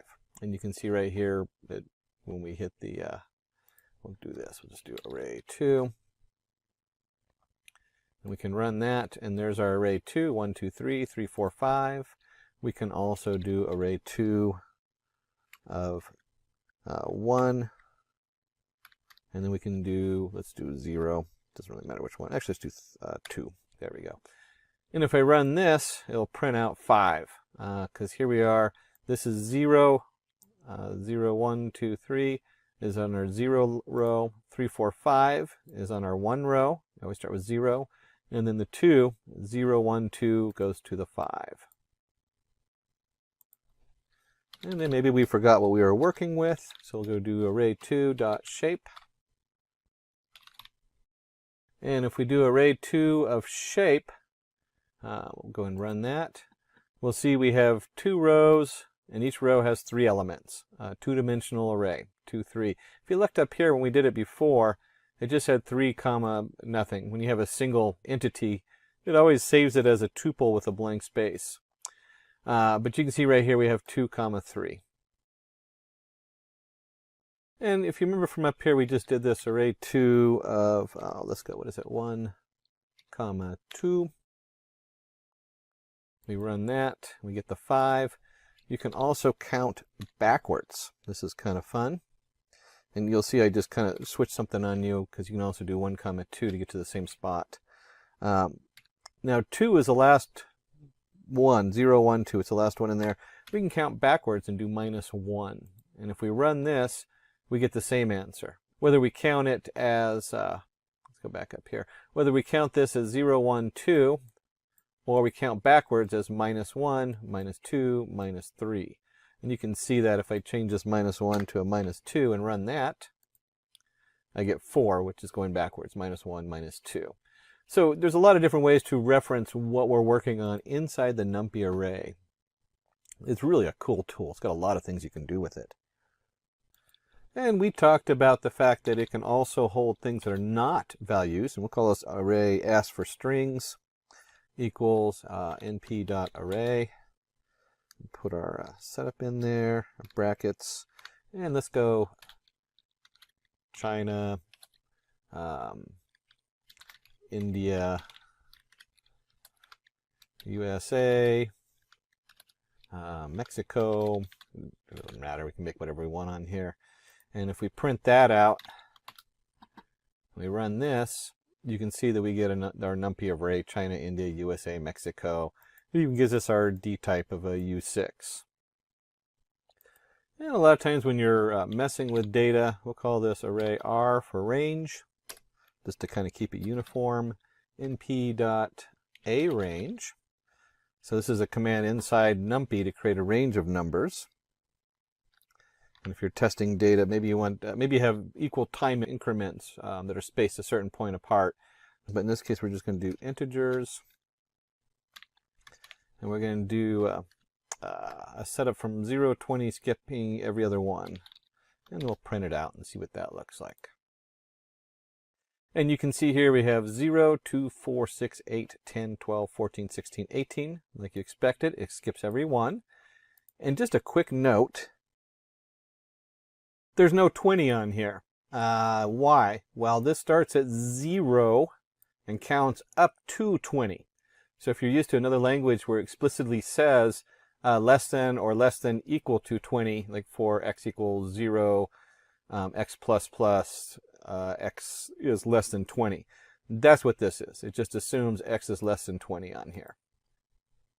And if we want to create a very uniform set, 0, 2, 4, 6, what happens if I want to create numbers from 0 to 10, but I need 20 increments in there? We can do that with line space. So we can create an R, we'll call this L, equals, I don't think we'll actually use any of this again, so I don't know why I'm creating unique identifiers for it. But we'll do NP, lin space, and we're going to do 0 to 10, or 0 to 9. Remember, it goes up to 10. And then we want to, let's say we have 20 different increments in there. So we're creating we have a data set, and we know it's over a certain time period, and we need to divide that time period by 20. And it happens to just have 10 pieces in it. And here we go. You can see right here, we have 20, or it has 20 pieces in it, but it's over 10 years. And we got to divide it in the middle.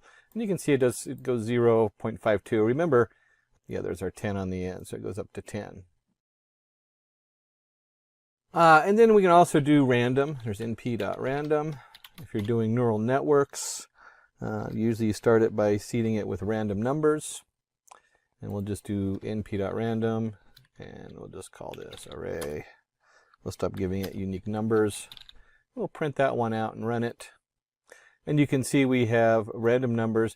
They are 0 to 1. So you'll see that all these numbers are under 1. And you can easily alter that by multiplying them out or something like that if you want to do like 0 to 100.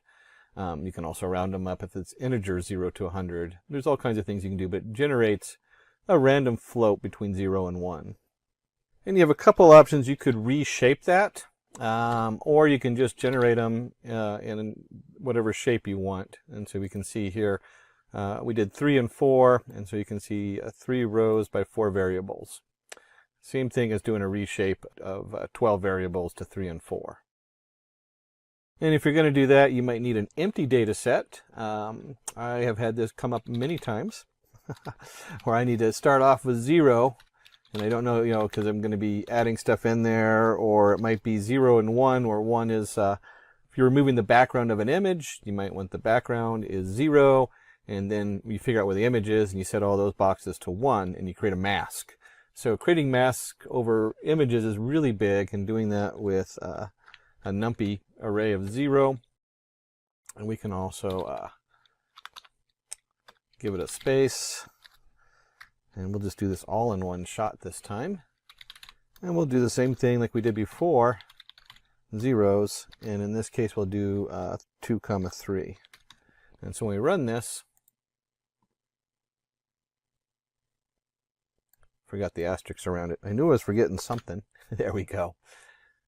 So when we run this, you can see here we have our 10 zeros in a row, and maybe this is a mask for an image, and so it has 2 rows of 3 digits in it. So it's a very small image, little tiny pixel. And maybe you're looking to do something the opposite way. Instead of creating a mask of zeros and filling in with ones, maybe you want to create a mask of ones and fill them in with zeros. And we'll just do, just like we did before, we'll do 3, 4. And when we run this, you'll see it's all ones. And we could even do this even, we'll do it this way. Let's do 10 by 10 icon, and then you have your 3 colors. And you can, so it creates quite a large array there for doing pictures and stuff like that when you add that third dimension in. If we take that off, it's a little bit easier to see. We'll do 10 again. And you can easily see how we have 10 rows of 10 ones. And you can also do something like create an array. And we'll do 0, 1, 2. And then in this array, we actually, we'll print it right out. We want a repeat. And so you can actually do a repeat of the array. And maybe you need this array, let's repeat it 3 times. So there's our repeat of an array, repeat 3 times. And if we run this, you'll see we have 0, 0, 0, 1, 1, 1, 2, 2, 2. And whenever I think of a repeat, I don't really think of repeating being the first digit 3 times, the second digit. I really always think of it as 0, 1, 2, 0, 1, 2, 0, 1, 2. It catches me every time. But the actual code for that one is going to be tile. And again, if we do arrange 3 and we run this, you can see how you can generate 0, 1, 2, 0, 1, 2, 0, 1, 2. And if you're dealing with an identity matrix, we can do that also if you're big on doing your matrices. And we'll just identity. I guess we'll go ahead and spell it out today. Matrix. And the command we're looking for is EYE. And we'll do 3. And then we'll just go ahead and print this out.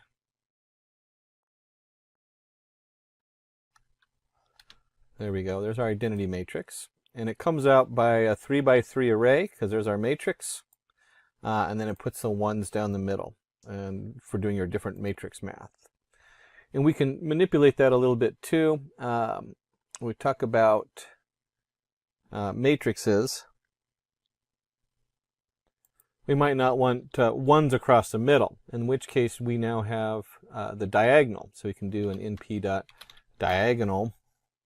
And we do a diagonal. Let's put in the diagonal 1, 2, 3, 4, 5. And when we run this, again, this generates a value. And by just putting that value in, there's the same as putting print around it, or putting array equals and then print array. And you can see it generates a diagonal 1, 2, 3, 4, 5, and there's your beginning of your matrix array for working with matrices. And we can actually go in reverse. Let's create an array equals, remember our random random.random, and we'll do a 5 by 5 array. Oops, there we go. 5 by 5. And just so you can see what that looks like. Helps if I don't mistype the numbers, which in this case I just need to take out the brackets. And there you go. You have your 5 by 5 array set up in there. And we can now, because we're working with matrices, we might want to do this in reverse and extract the diagonals, which would be the 0.79, the 0.678, and so on. And we simply type in np.diagonal. We put our array in there. And this will, of course, print it out because it returns it as a variable. And you can see here's our diagonal going across from our matrix. And we did talk about shape earlier. If you remember, you can do print the shape out. You can also do the dimensions. So in dimensions, very similar to shape, it comes out and just has 2 dimensions. We can also look at the size. So if we do size on here, we can run that. And you can see it has a size of 25, 2 dimensions, and of course 5 by 5. And that was from the shape from earlier that we looked at. There's our 5 by 5 shape. And if you remember earlier we did random, well, you can also do random. I talked a little bit about manipulating 0 to 1 and how you can get different answers. You can also do straight for the integer part, and we'll do minus 10 to 10, 4, and so we're going to generate random integers between minus 10 to 10. We're going to generate 4 of those. And so when we run that, we have 7, minus 3, minus 6, minus 3. They're all between minus 10 and 10, and there's 4 of them. And now we jump into some of the functionality of arrays, which is really great, because this is where they come in. Here's your array, and you can add 10 to it. And if I run this, there it takes my original array from up here with the integers and adds 10 to all of those values. So now we have, oh, this is the decimal, that's right. This is a random decimal I had stored in an array. But this takes a random decimal, the random numbers I had from 0 to 1 and adds 10 to them. And we can just as easily do minus 10. We could even do times 2. And we could do divide by 2. And it'll take that random number we generated and cut it in half. So now all these numbers are under 0.5. Another way you can change the numbers to what you need on there.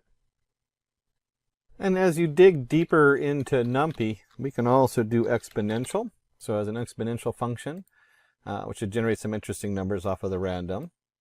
So we're taking them to the power, I don't even remember what the original numbers in the array were, because we did the random numbers up there. Here's our original numbers, and if you build an exponential on there, this is where you get e to the x on this. And just like you can do e to the x, you can also do the log. So if you're doing logarithmic functions, that reinforced learning, you might be doing some kind of log setup on there, and you can see the logarithmic of these different array numbers. And if you're working with log base 2, you can just change it in there, np log 2. You have to look it up, because this is not log 1, 2, 3, 4, 5.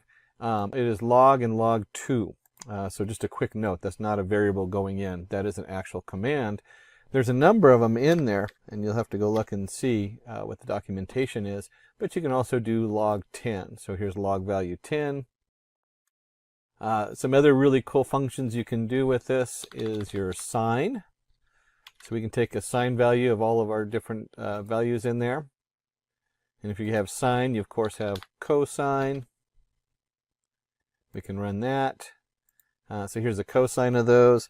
And if you're doing activations in your NumPy array and you're doing a tangent activation, there's your tangent for that. And the tangent activation is actually from neural networks. That's one of the ways you can activate it, because it forms a nice curve between from whether you're generating 1 to -1 with some discrepancy in the middle. Just jumping a little bit in there into neural networks. And then we get into, let me just put the array back out there so that we can see it while we're doing this. As we're getting into this, you can also sum the values. So we have np sum, and you can do a summation of all the values in this array. And you'll see that if you added all these together, they'd equal 12.519, and so on. I don't know what the whole setup is in there. But you can see right here the summation of this. One of the things you can also do is by axes. So we could do axes equals 0. And if we run the summation of the axes equals 0, and you can think of that in NumPy as the rows. So that would be, or you can think of that in NumPy as being the columns. We're summing these columns going across. And you can also change this to 1, and now we're summing the rows. And so that is the summation of this row, and so forth going down. And maybe you don't need to know the summation. Maybe what you're looking for is the minimum. So here's our minimal. You're looking for, and this comes up a lot because you have like your errors. We want to find the minimal error inside of this array. And just like the other one, we can do axes equals 0. And you can see here 0.0645 is the smallest number in this first column is 0.0645, and so on. And if you have a minimum, Well, you might also want to know the max. Maybe we're looking for the maximum profit. And here we go. You can see maximum 0.79 is the maximum on this first column. And just like we did before, you can change this to a 1 on axes. You can take the axes out of here and just find the max value for the whole array. And the max value in here was 0.8344, so on and so on. And since we're talking data analytics, we want to go ahead and look at the mean. Pretty much the same as the average. This is the mean across the whole thing. And just like we did before, we could also do axes equals 0. And then you'll see this is the mean of this axis and so on. And we have mean. We might want to know the median. And there's our median, our most common numbers. If we have median, we might want to know the standard deviation. Or if we have the average, a lot of times you do the means and the standard deviation. We can run that, and there's our standard deviations along the axes. We can also do it across the whole array. If we're going to do standard deviations, there's also variance, which is your VAR. And there's our variance across the different levels. And so if we looked at that, we looked at variance, we looked at standard deviation, the median, and the means. There's more, but those are the most common ones used with data analytics. And then going through your data and figuring out what you're going to present to the shareholders. And some other things we can do is we can actually take slices. You'll hear that terminology. And a slice might be, like we have a 5 by 5 array, but maybe we don't want the whole array. Maybe we want from 1 on, we don't want the 0 in there. So we got up to 4. And maybe on the second part, we just want 2 to row 3. And so this notation right here says 1 to the end. And if we run this, you can see how that generates a single row to the end, and then row 2 and 3. Now remember, it doesn't include 3. That's why we only get the 1 column. So if you wanted 2 and 3, you would need to go ahead and go 2 to 4. So it goes up to 4. We could also do this in reverse. Just like we learned earlier, we can go -1. Whoops.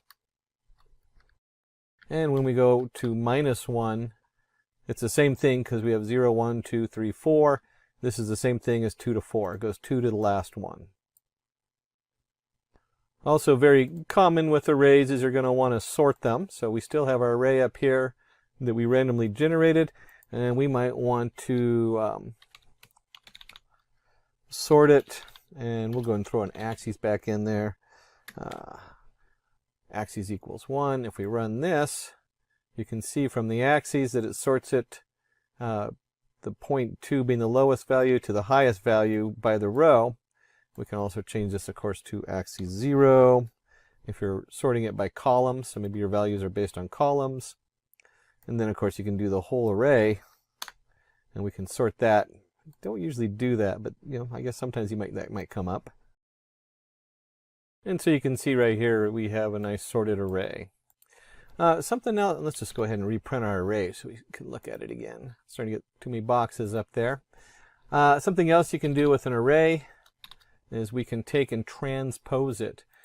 This comes up more than you would think. When you transpose it, you'll see that the rows in the column are transposed. So where 0.79, 0.57, 0.064 is a column, now we've switched it and we have 0.79, 0.42 as the index.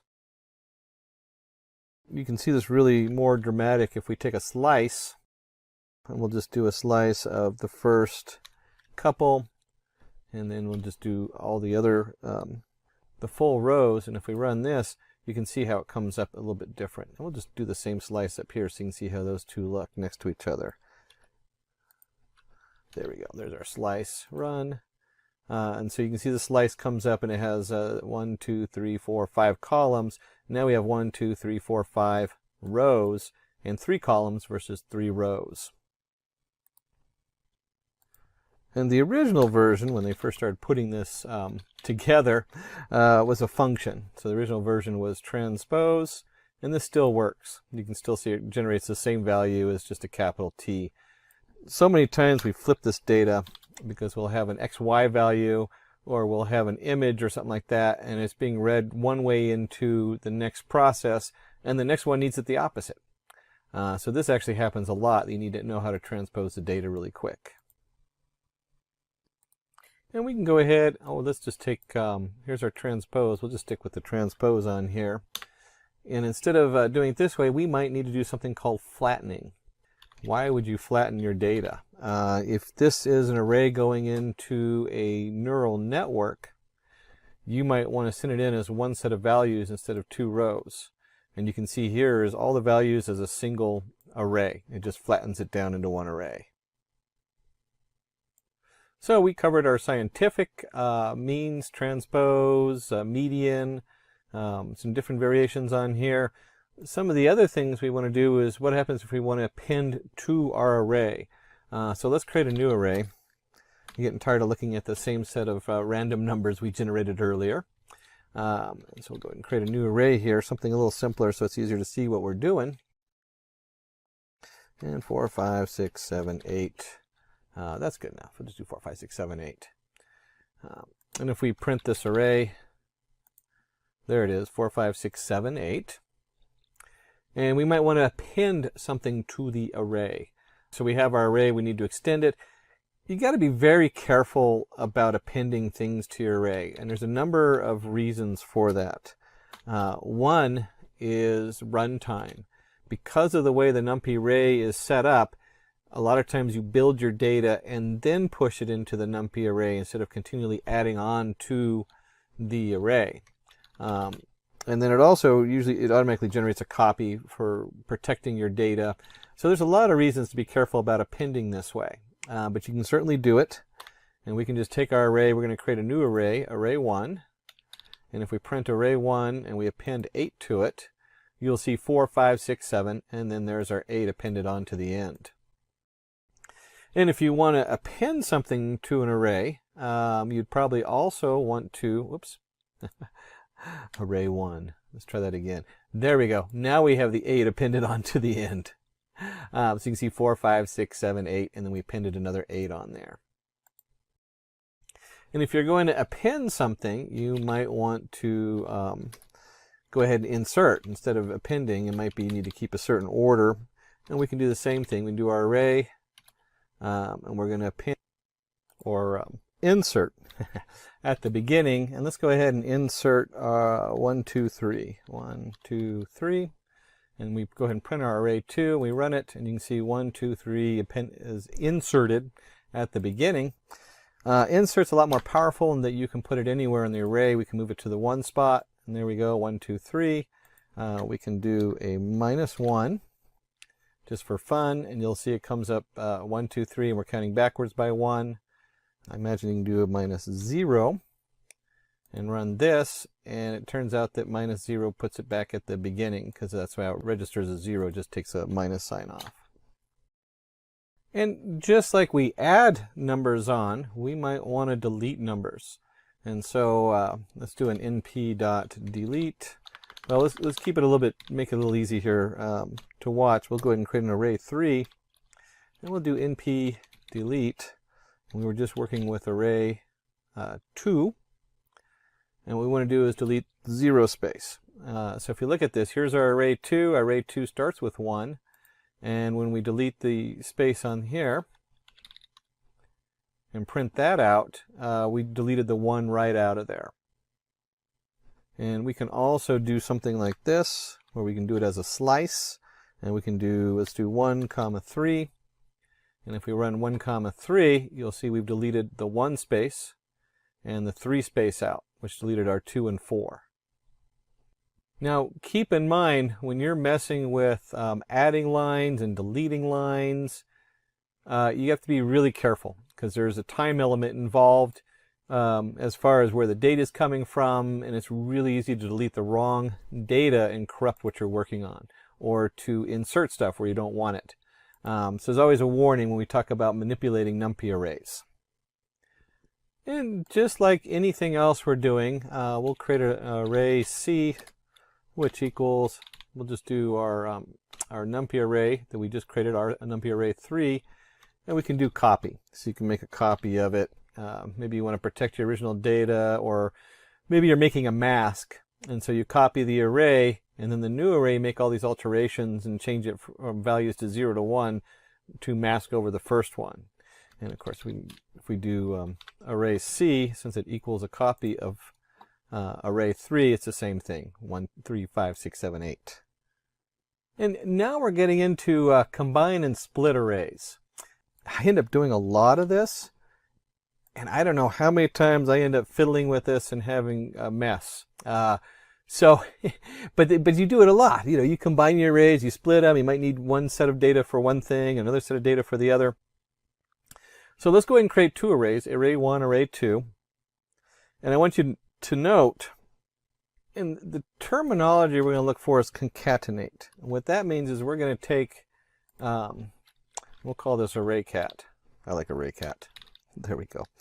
Our array cat, our concatenated array, we're taking array 1 and 2, and it's very important to really pay attention to your axes and your counts. I can't merge two arrays that have, like, if their axes are messed up and I'm merging on axis 0, it's going to give me an error and I'll have to reshape them. So you got to make sure that whatever you're concatenating together works. And what that means, as you can see here, we have 1, 2, 3, 4, 1, 2, 3, 4, and then 5, 6, 7, 8, 5, 6, 7, 8 along the 0 axis. These each are 4 values. So it's a 2 by 4 value. And if we go ahead and switch this to 1, you can see how that flips it a little bit. So now we have 1, 2, 3, 4, 5, 6, 7, 8. It's interesting that we chose that one. If I did something like this, where this is now, there we go, and we concatenate it, run this, and it gives me an answer okay, because I have 2 by 2, and I'm using axis 1. But if I switch this to axis 0, where now it's got 3 and 5, it gives me an error. So you got to be really careful on that to make sure that whatever axes you are putting together, that they match. So like I said, this one, oops, axis 1.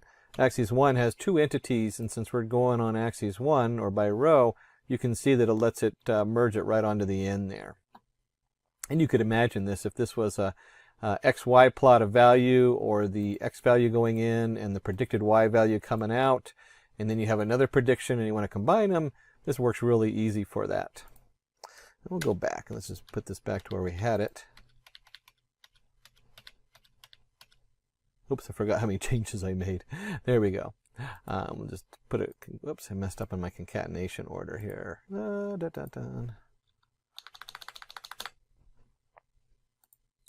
There we go. Okay, so you can see that we went through the different concatenation. Axes is really important when you're doing your concatenation values on here. And we'll switch this back to 1 just because I like the looks of that better. There we go. 2 rows. Now, there are other commands in here. So we can do cat v equals np v stack. This is nothing more than your concatenation, but instead we don't have to put the axes in there because v stands for vertical. And so if we print out cat v and we run this, you can see we get the 1, 2, 3, 4, 1, 2, 3, 4, and that would be the same as making this axis 0 for vertical stack. And if you're going to have a vertical stack, you can also have an H stack. So if we change this from V stack to, oops, here we go, H stack, and we'll just change this from cat to cat, and I run this, it's the same as doing axis 0. The process is identical in the background. This is like a legacy setup, your V stack and your H stack. Most people just use concatenate and then put the axes in there because it's has a lot more clarity and is more commonly used nowadays. The last section in NumPy we're going to cover is kind of data exploration, and that'll make a little bit more sense in just a moment. Sometimes they call them set operations. But let's say we have an array, 1, 2, 3, 4, 5, 6, 3, whatever it is. You can see we generate a nice little array here. And what I want to go ahead and do is find the unique values in that array.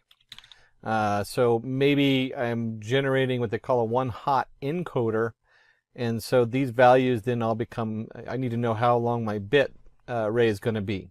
So each word, each word is represented by a number, and then I want to know just how many of those words are in there. If we're doing word count, very popular thing to do. And you can see here when we do unique, we have 1, 2, 3, 4, 5, 6. Those are our unique values. Some of the things we can do with the unique values is we can also, instead of doing just unique, we can do uniques, our unique values, and counts of each unique value. And this is very similar to what we just did up here, where we're doing NP unique, but we're going to add a little bit more into there. And it's just part of the arguments in this. And we want to do return counts equals true. So instead of just returning the unique values, we want to know how many of those unique values are in each one. And we'll go ahead and print our uniques and print our counts. When we run that, you can see here we have our unique value 1, 2, 3, 4, 5, 6, just like we had before. And then there's two of the first of 2 1s, 2 2s, 2 3s, 2 4s, 1 5, 2 6s, and so on. And you can go through and actually look at that if you want to count them. But a quick way to find out your distribution of different values. So you might want to know how often the word the is used versus the word and, if each word is represented as a unique number. And along the set variables, we might want to know, let me just put a note up here. We're going to start looking at intersection, and we might want to also know differentiation, and neither. So when we're, neither. So when we're looking at now is we want to know, hey, where do these two arrays intersect? And we have 1, 2, 3, 4, 5, 3, 4, 5, 6, 7. We might want to know what is common between the two arrays. And so when we do that, we have NP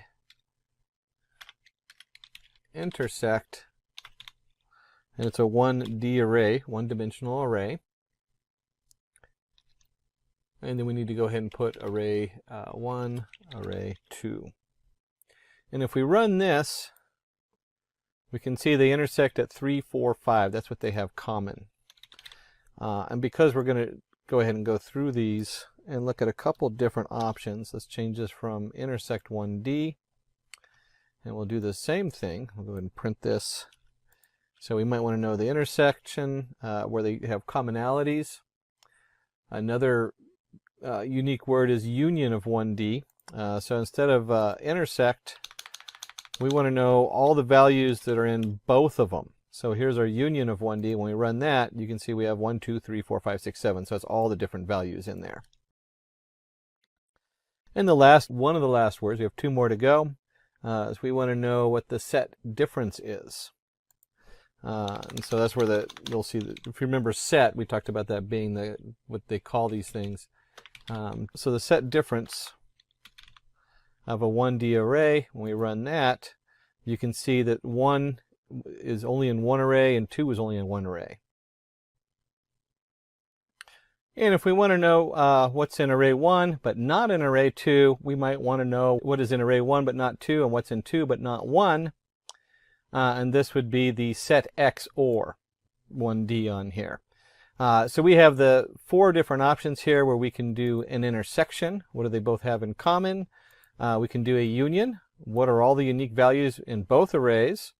We can see the difference, what's in array 1 but not array 2, so set diff 1D.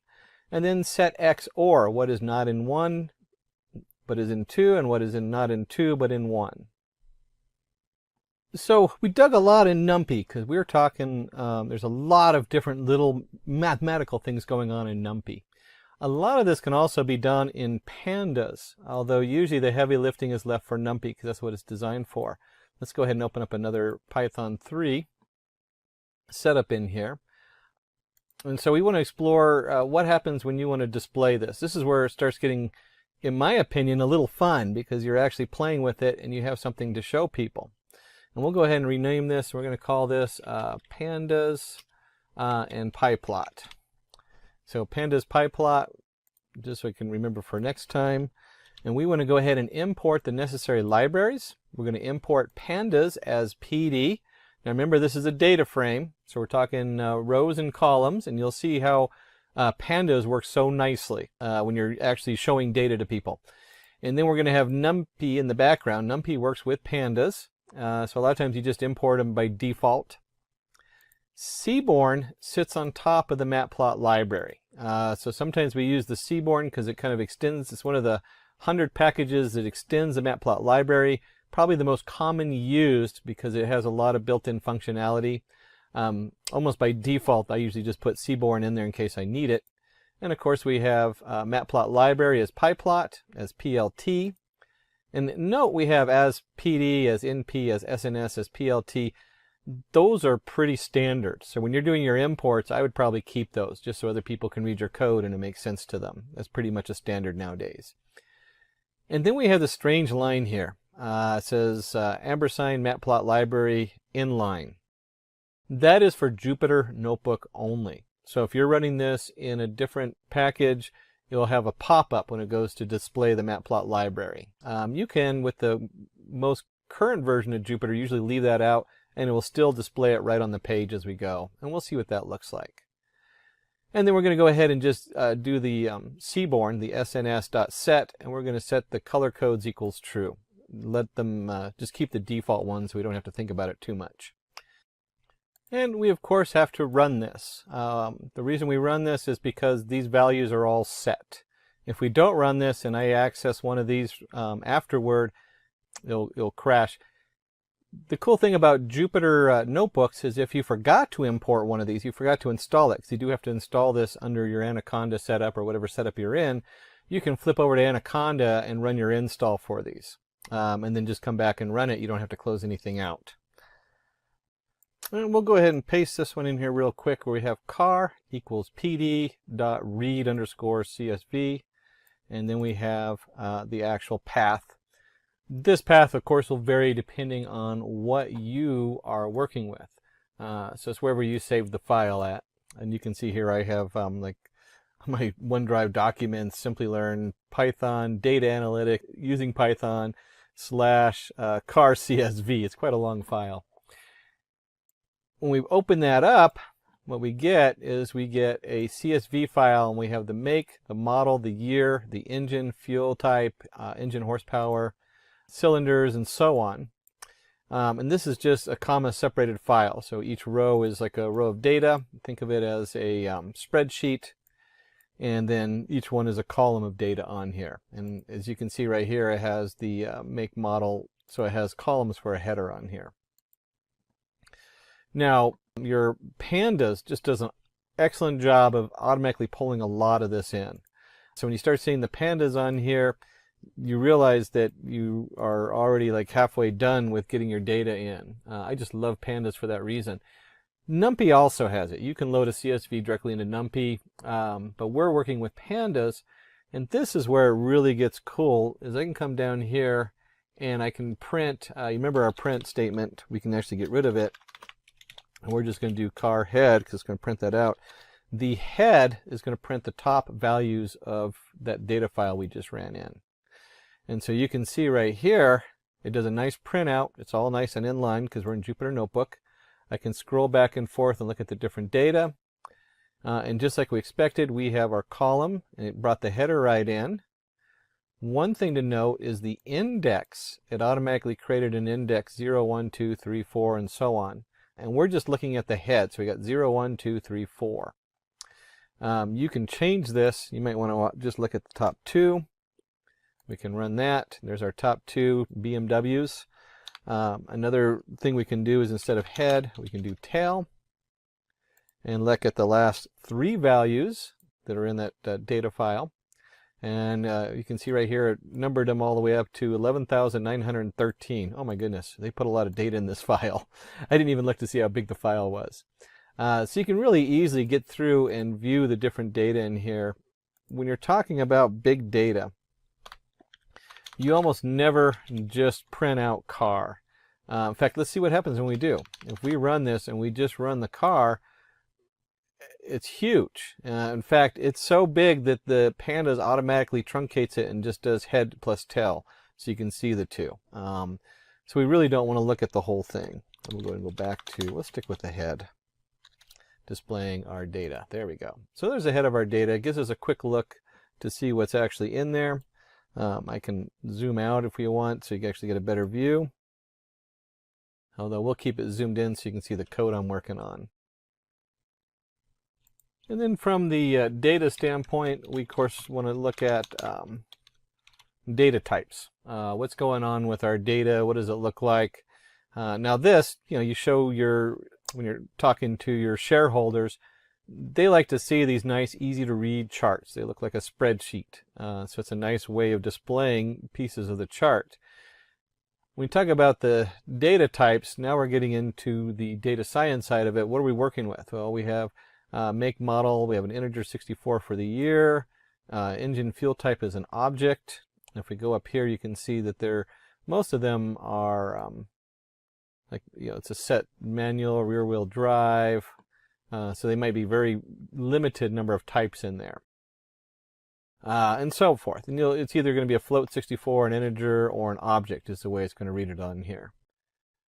And the next thing you're going to know is like your columns. And since it loaded the columns automatically, we have here the make, the model, the year, the engine, the size, all the way up to the MSRP. And just out of something you'll see come up a lot is whenever you're in pandas and you type in dot values, it converts it from a pandas list to a numpy array. And that's true of any of these. So then you end up in a numpy array. So you'll see a little switch in there in the way that the data is actually stored. And that's true of any of these. In this case, we want car.columns. You have a total list of your car columns. And like any good data scientist, we want to start looking at analytical summary of the data set. What's going on with our data? So we can start trying to piecemeal it together. So we can do car, describe, and then what we'll do include equals all. So a nice panda command is to describe your data. If you're working with R, this should start looking familiar. And we come down here and you can see count. There's the make, the model, the year, how many of each one, how many unique values of each one, the top value of each one, what's most common, the frequency, the mean. Clearly on some of these it's an object, so it really can't tell you what the average is. It'd just be the top one's the average, I guess. The year, what's the average year on there? All this stuff comes down here. Your standard deviation, your minimum value, your maximum value, what's in the lower quarter, 50% mark, where's that line at, and what's in the upper 75%, the top 25% going into the max. Now, this next part is just cool. This is what we always wanted computers to be back like in the 90s, instead of 5,000 lines of code to do this. Maybe not 5,000.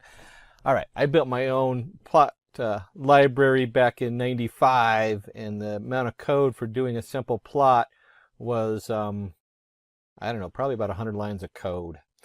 This is being done in one line of code. We have our car, which is our pandas. We generated that. It's our data frame. And we have .hist for histogram. That is the power of Seaborn. Now, it's still going to generate a numpy graph, but Seaborn sits on top, and then we can do the figure size. This is just so it fits nicely on the paper on here. And we do something simple like this, and you can see here where it comes up and it does say matplot library and does subplots and everything. But we're looking at a histogram of all the different pieces in our database. And we have our engine cylinders. That's always a good one because you can see like they have some that had a null on there, so they came out as 0. Maybe one of them had a 2-cylinder engine way back when. 4 is a common, 6 a little less common, and then you see the 8-cylinder, 12-cylinder engines. Boy, that's got to be a speedster or something. But you can see right here, it just breaks it down. So now you have how many cars with how many, whatever it is, cylinders, horsepower, and so on. And it does a nice job displaying it. You can see if you're working with your, you're going into your demo, it's really nice just to be able to type that in and boom, there it is. It can see it all the way across. And we might want to zero in and use like a box plot. And this time we'll go ahead and call the Seaborn, SNS, box plot. And we're going to go ahead and do vehicle size versus engine horsepower XY plot. And the data comes from the car. So if we run this, we end up with a nice box plot. You see our mid-size, compact, and large. You can see the variation. There's our outlier showing up there on the compact. That must be a high-end sports car. Large car might have a couple engines, and again we have all these outliers and then your deviation on them. Very powerful and quick way to zero in on one small piece of data and display it for people who need to have it reduced to something they can see and look at and understand. And that's our Seaborn box plot, or SNS.boxplot. And then if we're going to back out and we want a quick look at what they call pair plotting, we can run that, and you can see with the Seaborn, it just does all the work for you. It takes it just a moment for it to pull the data in and compile it. And once it does, it creates a nice grid. And this grid, if you look at this one space here, which is, you might not be able to see the small number, it says engine horsepower. This is engine horsepower to the year it was built. And it's just flipped. So everything to the right of the middle diagonal is just the rotation of what's on the left. And as you expect, the engine horsepower gets bigger and bigger and bigger as time goes on. So the year it was built, the further up in the year, the more likely you are to have a heavy horsepower engine. And you can quickly look at trends with our pair plot coming up. And look how fast that was. It took it a couple, moment to process, but right away I get a nice view of all these different information, which I can look at visually and kind of see how things group and look. Now, if I was doing a meeting, I probably wouldn't show all the data. One of the things I've learned over the years is people, myself included, love to show all our work. We were taught in school, show all your work, prove what you know. The CEO doesn't want to see a huge grid of graphs, I guarantee it. So what we want to do is we want to go ahead and drop the stuff that might not be interested in. And I'm not really a car person. Our guy in the back is, obviously. So you have your engine fuel type, we're going to drop that. We're going to drop market category, vehicle style, popularity, number of doors, vehicle size. And we have the axes in here. If you remember from NumPy, we have to include that axes to make it clear what we're working on. That's also true with pandas. And then we'll look at just what it looks like from the head. And you can see that we dropped out those categories, and now we have the make, model, year, and so forth. And we took out the engine fuel type, market category, etc. And this should look familiar to you now. When you start working with pandas, I just love pandas for this reason. Look how easy it is. It just displays it as a nice spreadsheet for you. You can just look at it and view it very easily. It's also the same kind of view you're going to get if you're working in Spark or PySpark, which is Python for Spark across big data. This is the kind of thing that they come up with, and this is why pandas is so powerful. And we may look at this and decide we don't like these columns. And so you can go in here and we can actually rename the columns. Simple command, car equals car, rename. Columns equals engine horsepower equals horsepower. This is just your standard Python dictionary. So it just maps them out. And instead of having like the lengthy, if here we had engine horsepower, we just want horsepower. We don't need to know it's the engine horsepower. Engine cylinders, we don't need to know that it's for the engine, because there's only one thing we're describing if we're talking about cars, and that's cylinders. And we'll go ahead and just run this. And again, here's our car head, and you can see how that changed. We have model year and horsepower versus model year, engine horsepower, engine cylinders, and just cylinders. Again, we want to keep reducing this so it's more and more readable. The more readable you get it, the better. And of course, we can also adjust the size a little bit. so that when it prints out, instead of splitting it on 2 lines, we get like a single line. We can do that also. That's just your control mouse up or plus sign you use in Chrome. That's a Chrome command. And if you remember from NumPy, we had shape. Well, Pandas works the same way. We can look at the shape of the data. So we now have 11,914 rows and 10 columns. So you see some similarities because Pandas is built on NumPy. And questions that come up just like you did in NumPy, we might want to know duplicate rows. And so we can do car. And look at this switch here. We're doing a selection. This is a Pandas selection with the brackets. But we want to select it based on car.duplicated. So how many duplicates on there? So it's starting to look a little bit different as far as how we access some of the data on here. This can be a logical statement. And we get the number of duplicate rows. We have 989 rows by 10 columns again. And this is one of those troubleshooting things that we end up doing a lot, more than we really feel like we should. We might go ahead and do like a car count just to see how many rows we're dealing with.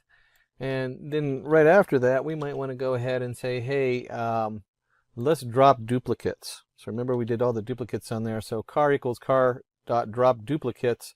And then we can print the head again. We'll just do car head here.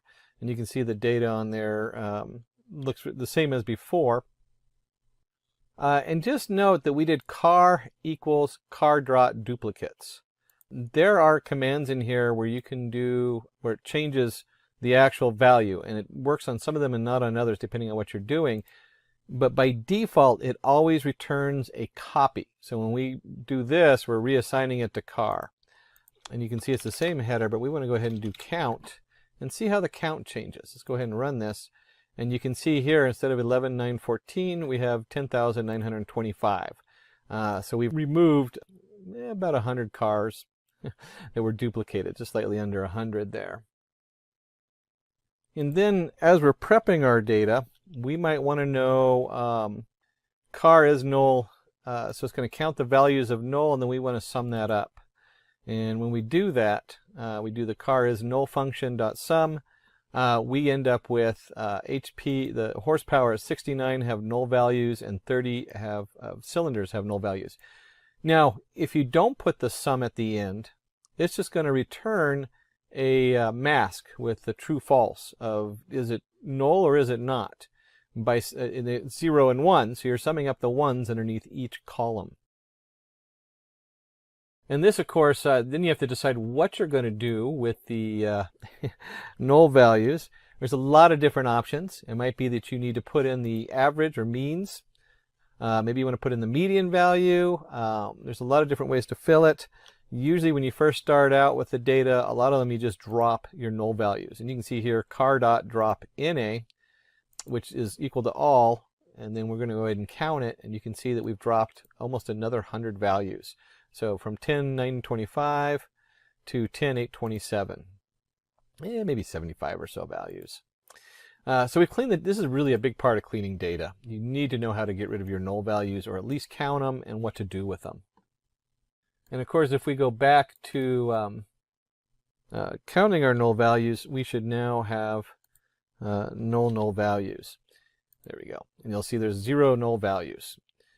I don't know how many times I've been running a model that doesn't take null values and it crashes, and I just sit there and look at it trying to get, why did that crash? It should have worked. It's because I forgot to remove the null values. So we've been jumping around a lot. We're going to go back to finding outliers, and let's go ahead and bring that back into our Seaborn. And if you remember, we did a box plot earlier. This time we're going to do a box plot just on the price. And you can see here our price value, and we have the deviation with the 2 thinner bars on each side of the main value. And then as we get up here, we have all these outliers. In fact, we have one way out here that's probably a really expensive high-end car is what we're looking at. If you were doing fraud analysis, you would be jumping on all over these outliers. Why are these deviation from the standard? What are these people doing? Again, this is probably, like I said, a really high-end expensive car out here. That's what we're looking at. And we can also look at the box plot for the horsepower. And we'll put that in down here and run that. And you can see again, here's our horsepower, and it just jumps, and there's these really odd, huge muscle cars out here that are outliers. And we're going to jump into making this a little bit more, as you start displaying your data or your information to your shareholders. We're going to look at plotting a histogram for the number of cars per brand. And the first thing we want to go ahead and do is we have with our car, go back over here, here we go. We have our make value counts, largest plot, and we want to do a kind equals bar, figure size 10.5. And right off the bat, we jump up here and we see Chevrolet. It's going against, what was it? It's figure ratio, the value counts, and we want the largest value. So here's our value counts and compared to what the different cars are. Chevrolet puts out a lot of different kinds of cars. I didn't realize that they made that many cars or different types. And then for readability, let's go ahead and add a title, number of cars by make, number of cars, and make. If you had looked at this the first time, you would have been like, well, what the heck am I looking at? Well, we're looking at the number of cars by make. And then you can see here, now we're talking about the type of cars and the different ones that are put out. Lotus, I guess, only had a few different kinds of cars over there. Very high-end cars. And then as doing data analytics and as a data scientist, one of the things I am most interested in is the relationship between the variables. So this is always a place to start. We want to know what's going on with our variables and how they connect with each other. So the first thing we're going to do is we're going to go ahead and set a figure size because we want to make sure it fits our graph. We'll just go ahead and set this one plot figure set to figure size 2010. If you never used the matplot library, which is sitting behind Seaborn, whatever is in the PLT, this is what's loaded. It's like a canvas you're painting on. So the second you load that PyPlot as PLT, anything you do to that is affecting everything on it. And then we want to go ahead, since we're using Seaborn, we'll go ahead and create a variable C for relationships or correspondence. And car.corr, that's a correlation in Seaborn on top of pandas. Again, one line and you get the whole correlation on there. And because we're working with Seaborn, let's put it into a nice heat map. If you're not familiar with heat maps, that means we're just using color as part of our setup. So we have a nice visual. And we can see here that the Seaborn connected to the pandas prints out a nice chart. We'll talk a little bit about the color here in a second. It prints out a nice chart. This is a chart I look at. As a data scientist, these are the numbers I want to look at. And we'll just highlight one of them. Here's cylinders versus horsepower. The closer to 1, the higher the correlation. So 0.788. Pretty high correlation between the number of cylinders and how heavy the horsepower is. I'm betting if you looked at the year versus horsepower, we just look at that one. Here's year and horsepower. 0.314, not as so much, but if you combine them, you don't actually add them. But if you combine them, you'll start to see an increase in horsepower per year and cylinders. You could probably get a correlation there. And just like 0.78 is a positive correlation, you might notice if we look at cylinders, or let's look at horsepower and mileage. So if we go here to horsepower to mileage, you get a nice negative. We'll do cylinders, that's a bigger number. With cylinders to the miles per gallon, it's a minus 0.6. So it's a negative correlation. The closer to -1, the more the negative correlation is. And then the chart you would actually show people is a nice heat map. This is all our colors, and it's just those numbers put into a heat map. The darker the color, the higher the correlation. You can see straight down the middle, obviously the year correlates directly with the year, horsepower with horsepower, and so on. That's why it's a 1. The closer to the 1, the higher the correlation between the two pieces of data. Now, this is a good introduction. Pandas goes way beyond this. Most of the functionality in NumPy, since Pandas sits on it, is also in Pandas, and then it even has additional features in it. And we use Seaborn pretty extensively sitting on top over our PyPlot.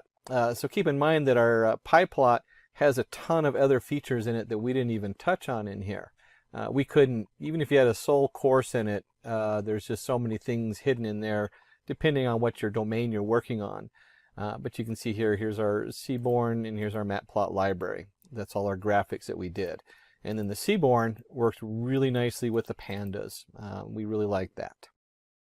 So that wraps up our demo part for today. Let's learn about data manipulation in R, and here we will learn about dplyr package. And when we talk about this dplyr package, it is much faster and much easier to read than base R. So dplyr package is used to transform and summarize tabular data with rows and columns. You might be working on a data frame, or you might be getting in a inbuilt R data set, which can then be converted into a data frame. So we can get this package dplyr by just calling in library function, and this can be used for grouping by data, summarizing the data, adding new variables, selecting different set of columns, filtering our data sets, sorting it, selecting it, arranging it, or even mutating. That is basically creating new columns using functions on existing variables. So let's see how we work with dplyr. Now here I can basically get the package here. So I can just say install.packages dplyr. Now we already see the package here, which is showing up. So I will just select this one. I can do a control enter, and that will basically set up the package dplyr successfully unpacked. So that is done. Now you can start using this package by just doing a library dplyr, and this was built. It shows me my version of R. So let's also use a inbuilt data set, that is New York flights 13. So we can do install.packages, and that will search and get that relevant data set. I can again call it by using library function. Now once that is done, we can look at some sample data here by just doing view flights, and that shows me the data in a neat and a tabular format, which shows me year, month, day, departure time, scheduled departure time, and so on. Now we can also do a head to look at some initial data, which can help us in understanding the data better. So what is this data about? How many columns we have? What are the data types or object types here? It shows me how many variables we have. So this is fine. Now we can start using dplyr, and in that we can use, say, filter function if we would want to look in for specific value. Now here we have the column as month, so I will do a filter. Now I'm creating a variable f1. I'm using the filter function on flights, which we already have. And then what we can do is we can basically look at the month, where the month value is 07. So let's look at that. And this one, you can do a view on F1, which shows me the data wherein you have filtered out all the data based on month being 7. So this is a simple usage of filter. We can take some other example. We may want to include multiple columns. So we can say F2 filter flights, and here we will say month is equal to 7, day is 3, and then look at the value of F2 if you are interested in seeing this. And that tells you the month is 7 and day is 3. You could also look into a more readable format by using view on F2, and that gives me my selected result. So we are just extracting in some specific value. We can keep extending this. So here we can say flights is what we would want to work on. I'm using the filter function, so I can straight away, instead of creating a variable then doing a view, I can also do a view in this way. I can just pass in my filter within the view, and within this I'm saying filter. I would want to look at the flights, month being 09, day being 2, and origin being LGA, and then that shows me the value here. And obviously you can scroll and look at all the columns, and if you see the origin column, it shows the selected value. So now we have filtered our data based on values in 3 different columns. Now what we can also do is we can use and, or we can use or operators. So I could have done this in a little different way. So I could have said head, which shows me initial result. I will do a flights. So within my head function, I'm passing in this, And what does that contain? So you are saying flights, and in this flights data set, you would want to pick up the month being the column. So we use the dollar symbol here. We give in a value, and I'll say and I'll again say flights, wherein I will select the day being 2 and remember, when you talk about and, it is going to check if all the values are met true. So then you say flights origin LGA and you look at the value. So in this way I can filter out specifically multiple values by specifying columns. Now we could have done it in this way. We could have created a view, or we could have assigned this to a variable and then done a view on that, where we could have selected month being day and origin. Or you can be more specific in specifying all the columns. It makes the code more readable. So let's look at the values, and here you are looking at head, which shows me based on month, day, and then you can look for further columns for other variables, that is origin being LGA. Now what we can also do is we can do some slicing here to select rows by particular position.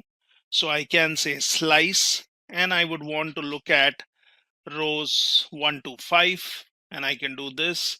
So you can always assign or look at the view of this. I can just do here. So when I did a slice 1:5, it shows me my entries for 1 to 5. Now similarly, we can do a slice 5 to 10, and now you're looking at 5 to 10 values. So you can always look at the complete data and then you can slice out particular data.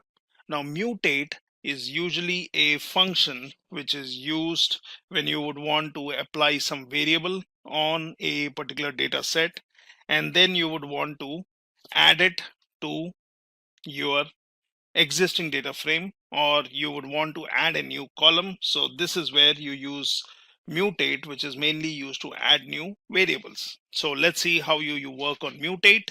So it's pretty simple. So you create a variable over delay. Now I would want to do a mutate so that it adds a new column. So I'm selecting my data, which is flights.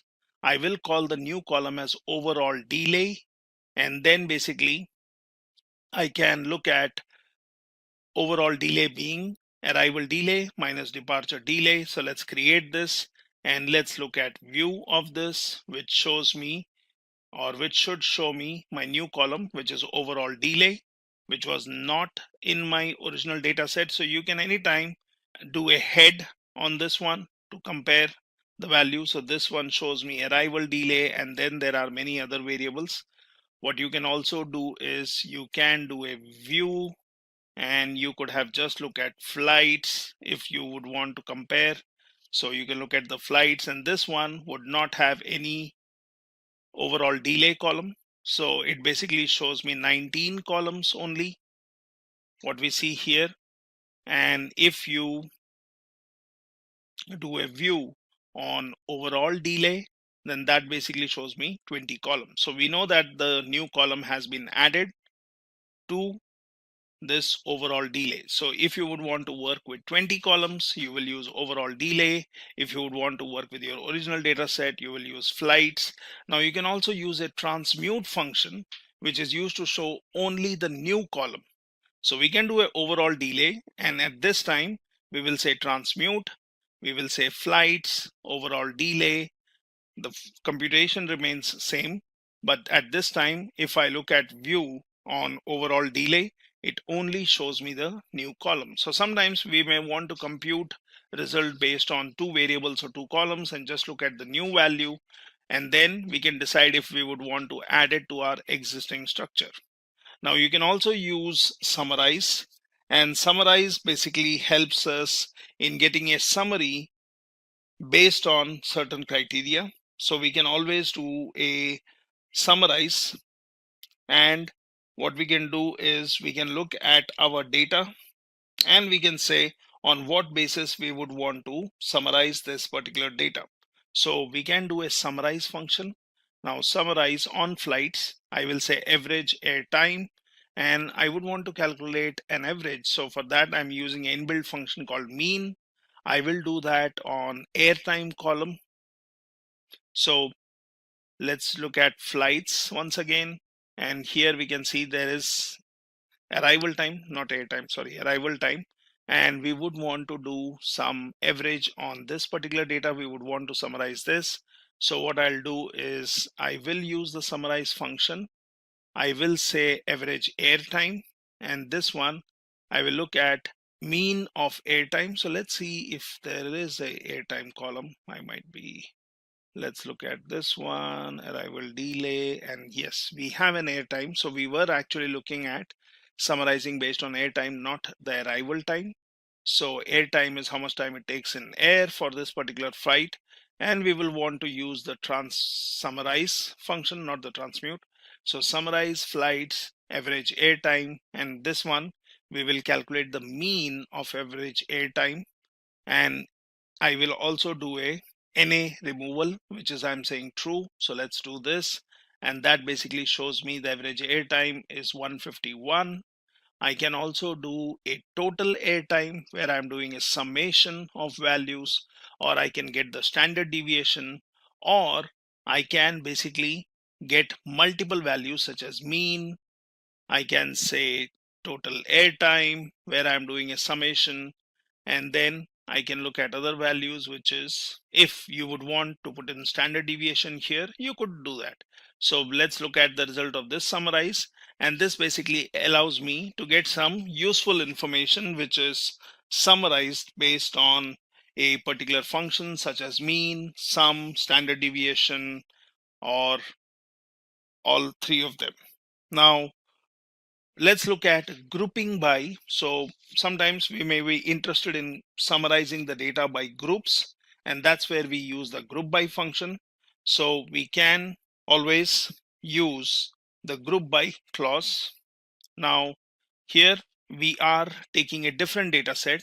So we will say, for example, let's look at head of empty cars, and that is basically my data set on empty cars. Now that shows me the model of the car, it shows me mileage, cylinder power, and your horsepower and various other characteristics or variables in this particular data set. So here we can say let's do a grouping by gear.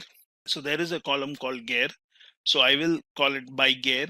I will look at my data set, and then what I'm using here, which you see with these percentage and greater symbol, is called piping.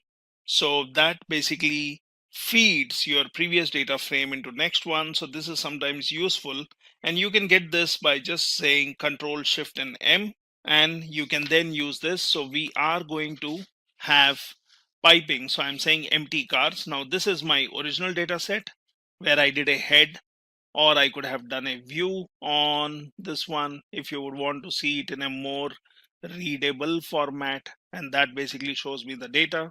So we are using a different data set, so I want to group it by the gear column. So I'm going to call it by gear, and this one takes my data that is empty cars. I'm using the piping, and then I'm saying group the data based on gear column. That's done. Now let's look at the value of by gear, or you can always do a view. So remember, whenever you're doing a group by, it is giving you a internal object where your data is grouped based on a particular column. So we can look at the values here. You can do a view that shows you your data grouped based on a particular column.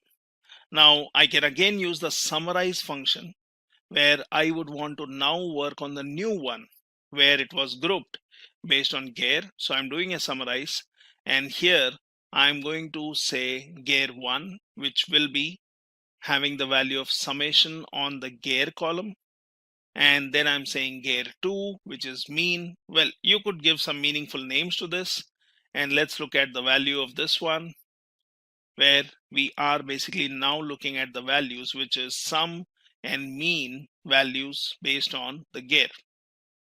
Similarly, we can look at different example. So we can say by gear, and I'm again using piping, but earlier we had taken gear, we had grouped the data, and we called it by gear. So we took our original data set empty cars, but now within this particular data, which was grouped by gear, I will take this data set, I will use the piping, and I will summarize it where I am saying within this particular data set, I would want to get the sum or I would want to get the mean, and then you can look at the values. So what you're doing is you are either looking at your original data set or you're looking at the data which was already grouped, and then you can look at the values. Now here what we can do is we can group by cylinder. Say might be you are interested in looking at data which is summarized based on the cylinder column, you can do that. And then for this by cylinder, I'm doing a piping where I'm using the summarize function, and summarizing will then be done based on the mean values of the gear column or the horsepower. So let's do this, and then you can basically look at the value. At any point you may want to look at the data set again, so just do a head and you can look at what does the value contain, and by cylinder or by gear and do a head, and it gives you the value. So you can always do some summarizing or grouping in these ways. Now here we are going to use sample underscore n function and sample underscore fraction for creating samples. So for this, let's take the flights data set again, and we would want to get 15 random values. Now that is done, and it shows me 15 rows with some random values from the data. What you can also do is you can do a portion of data by using sample underscore fraction, and here I'll say flights, I'll say 0.4, which will return 40% of the total data. So this can be useful when you are building your machine learning, where you would want to split your data into training and test. Might be you are interested in some portion of the data, so you can do this, which is very useful function, and then you can look at the value of that. Now what we can also do is we can use a range function. So like we were doing a grouping by, or we were trying to pull out a particular column. So in the same way, we can use a range, which is a convenient way of sorting than your base R sorting. So for a range function, let's do a view based on a range. So we will work on the flights data set which we have, and here what we would want to do is we would want to arrange the flights data set which is based on year and departure time, and we are doing a view out of it. So that basically gives me the data which is arranged based on your year and departure time. Now I can do a head to give me some highlighting of that data. Now the piping operator, what we are using, can be used in these ways also. So here I will say df, I will just assign the data set empty cars to it. Let's look at the df, which has basically your different models. You can obviously look at the head or view of it to look at useful information. We can also go for nesting options, which can be useful. So we are creating a variable called result here. Now that has the arrange function. So what does this arrange function do? So when we would want to use arrange to sort the data, so I would want to sort the data, but what data would I sort? So I will use sample n, which will give me some portion of the data or some sample data. Now what is that sample data? So here we are using nesting. That is, earlier when we did a sample, we just said data and how many random samples we want. But instead of giving that, what we are going to do is we are going to use filter here. Now this filter will work on df. So filtering will happen based on the mileage, which is greater than 20. I will say size is 5, and I would want to basically arrange this in a descending order. So I'm using the des on this particular mileage column. By default, it is always ascending. So let's get the result out of this, which will basically show me the mileage details in a descending order. So this is my data frame, and now we can look at the result, what we have created. So just do a view or do a head and look at the view. So here you see mileage, where the highest value is on the top, and we were only interested in 5 values in our random sample. So that's why when you did a view, it shows your 5 values and it shows in a descending order based on mileage. So we have not only used an inbuilt function, we have not only arranged the data, that is, we have sorted the data, but we have sorted the data based on a descending order on a particular column. We have said the value should be greater than 20, and we have also said we just need 5 random samples. Now let's look at some other examples. So you can always do a multi-assignment. So I can say filter, wherein I'm going to use DF, which was assigned empty cars. I'm going to say mileage should be greater than 20. Then I say B, which is going to get a sample out of A, and I just want 5 random values. So let's look at that. So we have B, which is going to get a set of 5 values from A. Now I will create a result variable which will arrange B, which is sample data, in a descending order. Now let's look at the result of this, and that basically shows me what we were seeing earlier. So you can do a multi-assignment where you can create a variable, get a sample out of it, and then basically whatever is that result, you can arrange that or sort that in a descending or by default descending order. So same thing, we can do it using pipe operator. So piping. So here I will say result. I'm passing in my DF, that's the data set. I'm using piping, and which basically tells what you need to do on this particular data set. So I'm going to filter out the data based on mileage 20. Then I'm going to push that or forward it to get the random sample, and whatever is this random sample is going to be pushed. So you are arranging this in a descending order. So this is one more way of doing it, and then basically you can look at the result. So these are some simple examples where you can use your dplyr with multiple assignments, or using your nesting to filter out the data. You can also do a range, which is to sort the data. You can get some random samples out of it. You can summarize the data. You can also summarize the data based on 1 or 2 or multiple columns, and you can use some inbuilt functions to summarize the data based on some functions which are applied on the variables or on the columns. You can transmute it, where you would be interested in only looking at one column. You can mutate it, where you want to add a new column. You can slice it, and you can give the conditions where you can say and or to filter out the data. So what we can also do is, on this particular data set which we have, say for example DF, where I have my data, let's look at this one. And if I just do a DF at this point, it shows me my data set. And if you would be interested only in particular column, then your dplyr also allows you to, either we can do a filter or we can simply do a select. Now for selecting, we can choose our data. So for example, I'll say df underscore, I'm interested in mileage, I'm interested in horsepower, might be I'm interested in your cylinders in this.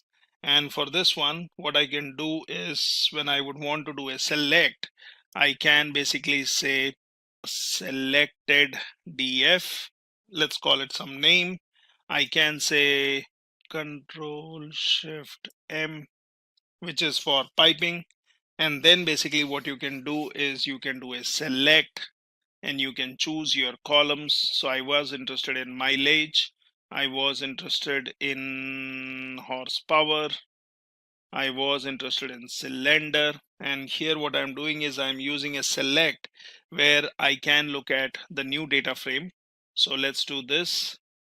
And I'm sorry, here we will have to give it df. This is where you are passing in your data. Yeah, now this one is done, and we can look at the value of this one by just doing a df or head on df underscore mileage, horsepower, cylinder, and look at the selected result. So you can be looking at selective columns. I could have done this filter, but filter will always look for a condition. Say your mileage is greater than 20, or might be your cylinders are more than 4, or something else. But when you do a select, you are selecting specific columns. So view always gives you all the columns, head gives you highlight, but then select can be useful when we are interested in looking at only specific data. So this is how you can use dplyr for manipulation, for your data transformation, for basically filtering out the data by selecting particular data and then working on it. We will learn Python Exploratory Data Analytics. In this tutorial, we will be going through the fundamentals of data analysis with Python that covers the data analysis libraries, data visualizations, and much more. For better understanding, let's go through a simple use case on analyzing student performance so that we can come up with a report to assess improvisation in their academic performance. So here's the context. Let's imagine our client from the educational institute who runs a couple of schools in the city.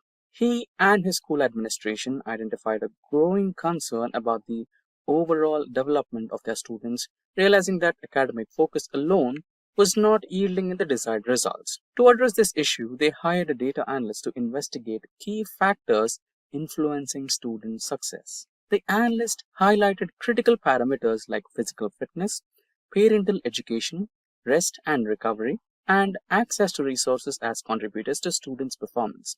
Based on these findings, the school recognized that a holistic approach is needed. They decided to invest in programs that promote overall development by focusing on key areas targeted by the analyst. The school now successfully enhances both academic performance and overall development of their students. The key to this success was Python's exploratory data analysis, using which the analyst deep dived into data about critical aspects of a student's day-to-day schedule. Now, let's go through a similar approach through our demonstration on Python's exploratory data analysis. But before that, if these are the type of videos you'd like to watch, then hit that like and subscribe buttons and the bell icon to get notified. Now, without further delay, let's get started with our Python exploratory data analysis. But before getting started with the demonstration, let's have a brief understanding of exactly what is exploratory analysis. Is this anything different from regular data analysis? Yeah, that's exactly what we're going to discuss. Now, types of data analysis. So basically, there are two different types of data analysis: initial data analysis and exploratory data analysis. Now, what is initial data analysis and what is exploratory data analysis? Let's understand a little briefing about these both. First, let's get started with initial data analysis. So what exactly do you mean by initial data analysis? So data can be in any form. It can be an Excel file, it can be a SQL file, it can be a PDF, it can be an XML, it can be even a website. Whatever it is data. If you have some information in this which can be used to extract some valuable information, then it is data. So, initial data analysis is a process of inspecting the data and screening the data that takes place after data collection and before statistical analysis. So, before you conduct any statistical formulas and analysis on the data and squeeze the data to extract some valuable insights, the process which you perform is called as initial data analysis. Like taking the data from the source, cleaning the data, transforming the data into a readable format, and using that readable data to build some basic charts. What exactly is happening with this particular company, brand, or anything. Let's say I give you some data from the company, then you get some insights of it. How many number of traffic you received, how many number of orders you received, what's the sale that you made in a specific month, specific quarter, or specific year, and what was the profit. So basic information which you convert from the data and create a dashboard, right? That is called as initial data analysis. So a step beyond initial data analysis is known as the exploratory data analysis. This is where you perform some statistics and probability and predict the future, right? So let's dive deep and learn what exactly is exploratory data analysis. So a simple definition for exploratory data analysis is as follows. Exploratory data analysis is a key step in data analysis process that helps you identify patterns, outliners, and relationships between variables before making assumptions. It is not like you just create a dashboard out of the initial data analysis and you can predict the future. No, it's not like that. You might have to you might have to go through some permutations and combinations. You might have to check the seasons. You might have to check the possibilities, right? During some particular seasons in the year, let's say it's Christmas, then you can expect some good sales. Let's say it's some festival, it's some special occasion, you can expect some good sales on the product, right? And maybe a part of the year, maybe a part of 10 years, a decade, right? In a certain period of time, there might be some reason due to which the sales of a certain product were high. So to make sure that your assumptions, to make sure that your projection of the sales is 100% accurate, or at least 90 to 95% accurate, then you might have to go through the exploratory data analysis, where you make use of statistics in your data analysis. Now, there are certain steps that you might have to follow while going through exploratory data analysis. So following are the steps. So first few steps might be slightly relevant to initial data analysis, like connecting data, cleaning it, transforming it, and loading it. After that, you will import certain libraries from Python. And after that, you read the data, what exactly you have in your data, the number of columns, the number of rows, and if there are any null values, if there are any entries which are invalid, you might have to check that, read that, and you might have to check for duplicate entries. It is possible that one entry might have been entered by two different people, right? There might be a duplication, so you might have to eliminate those duplications. You might have to check for some missing values. You might have to calculate the total number of missing values from the dataset and try to eliminate them from the calculation during your exploratory data analysis. Followed by that, you have to do some model engineering. Followed by that, you might have to do some feature engineering, creating features, and then you will get started with exploratory data analysis. And at the end, you will generate a projection or a prediction or give your assumption that this might happen in the future, and you might have to take action to avoid it, or you might have to take action to improvise it, right? So this is how the steps in exploratory data analysis take part.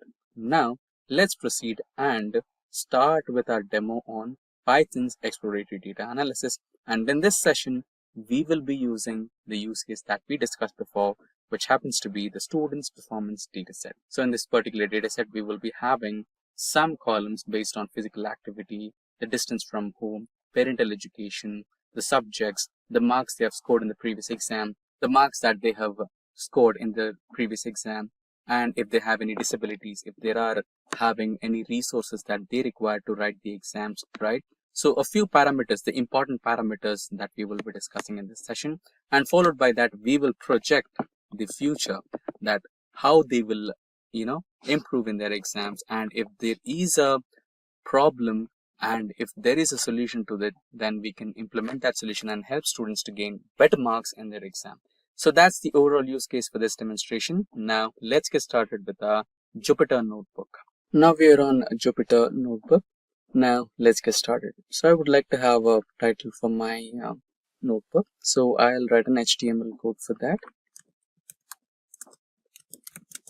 So HTML code, and I have 3 apostrophes. And here I would like to write something in H1, so I want my title to be in H1. So style will be background color.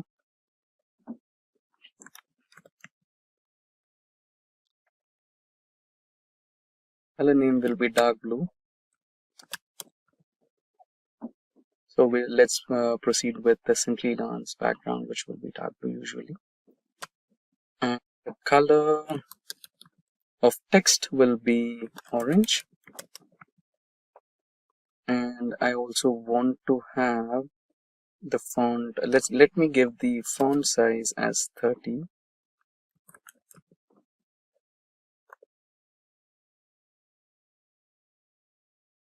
And in the next line, I'd like to have border radius. I can give the border radius as 20 pixels. And padding to be 16 pixels.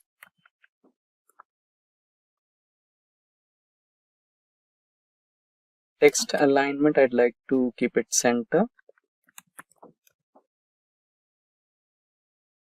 There you go. Let's close the H1. Now let's code the background color or border color. So B style. So what we can do is we can basically have this code here, and what we will do is we will reuse this particular code segment, because we will be having multiple HTML codes in this particular workbook, which will explain the results of the analysis that we are doing. So the way we just run the code, and after that we will be getting some visualizations, and I will be writing some textual content in HTML page, so that it will be easier for the people to understand what exactly is happening here, right? So the color will be light blue, and now comes the text. We will close this, and here we will write the text as Python Exploratory Data Analysis, and we will break here for student performance.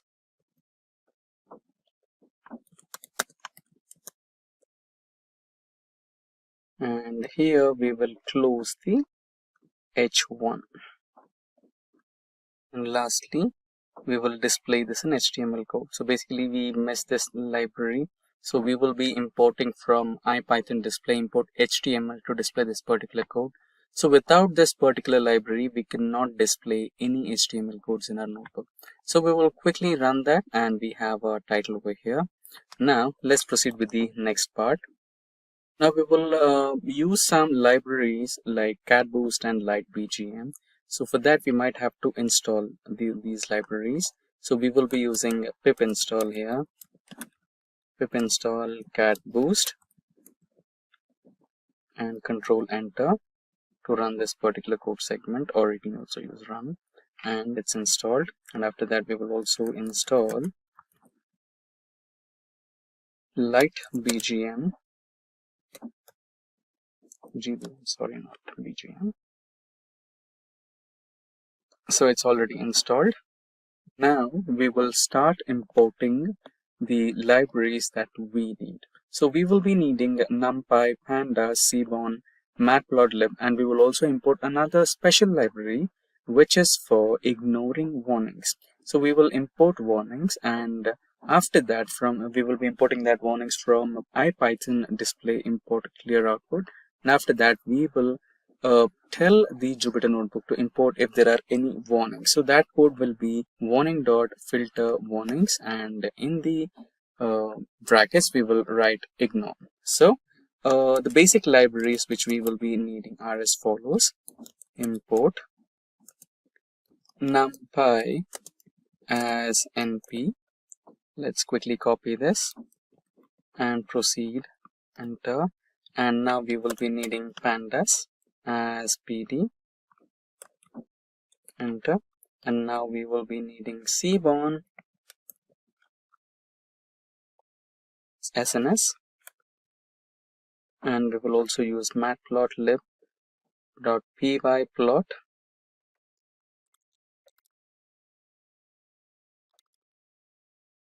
as plt, and after that we will import warnings from ipython.display import clear output warnings dot filter warnings ignore. Now we'll just quickly run this query, run, and now we will proceed with feature engineering. So you can use a hashtag to ignore that particular line from execution for Jupyter Notebook. And here we will be importing import re from sk learn dot impute import simple imputer from sklearn dot model selection import kfold. There you go. Now let's quickly run this query. There you go. Now we will proceed with modeling and model evaluation. Once we are done with this, then we will directly import the data into our notebook. So for modeling the data, we will again use a hash code so that this particular line will not execute, and import some libraries ligt gbm as lgb from light gbm library, import lgbm regressor from catboost, import catboost regressor. There you go. Let's quickly run this command. There you go. Now lastly, we have one more task before importing the data, that is model evaluation. Once that is done, we can proceed with importing the data. There you go. Let's quickly run it. And now, so far so good, we have done the basic library imports, and feature engineering is done, modeling is done, and model evaluation is also done. Now we can begin with importing the data. So let's also add the HTML code where we have done this importing. So here I will try to add another segment, and I will import the HTML code here, which displays a similar HTML format which explains what exactly is happening here. Just a moment, I have the code ready. I'll just paste it here. There you go. Let's quickly run this so that we have a HTML code here, page here, which explains what exactly is happening here. So we are importing libraries and also student data. Now let's import the student data. For that, let's write the query. So we are importing the data as data frame, and after that we will write pandas read CSV, right? And here we will add the location of the file, right? So the file is located in my downloads section. So let's quickly copy that location and paste it here. So this is the location of my file. Let's quickly run it. So there might be some error. It's okay, we can resolve it. So in such scenarios, you don't have to worry. Either you can add an R, but even if that doesn't work, you might have to change. In this case it worked, but in case if it doesn't work, what you can do is you can eliminate the R, and you can just change this from forward slash to backslash. This will also help. So this could be worth it. So this can also work. So these are the situations where you can use this. Now let's proceed with some more interesting facts. Let's try to understand what's going on with our data set, right? So what you can do is, now the data is stored in df variable as a data frame. So what you can do is read this particular data, df dot shape, so that you can understand what's happening with this data, right? So it can tell you that there are 6,607 rows and 20 columns. Now let's add another query part, and here you can try to see the head, right? What head means? Basically, head means the column headers. So what you can do is just write df dot head and run. Now you have the column headers and couple of sample columns, right? Sorry, couple of sample rows. Now let's proceed with checking the duplicates and identifying the total number of duplicate entries in this particular data set.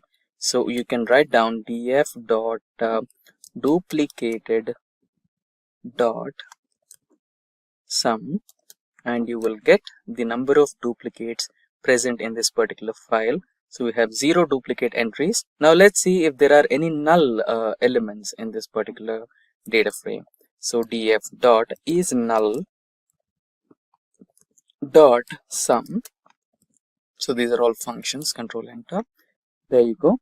So in the column teacher quality, there are 78 null entries, and in parental educational level there are 90 null entries, and distance from home there are 67 null entries. Now what we can do is from df shape we can add a new cell here, and we can write a HTML code so that the viewer can understand that we are trying to understand our data. So let's write a quick code for that.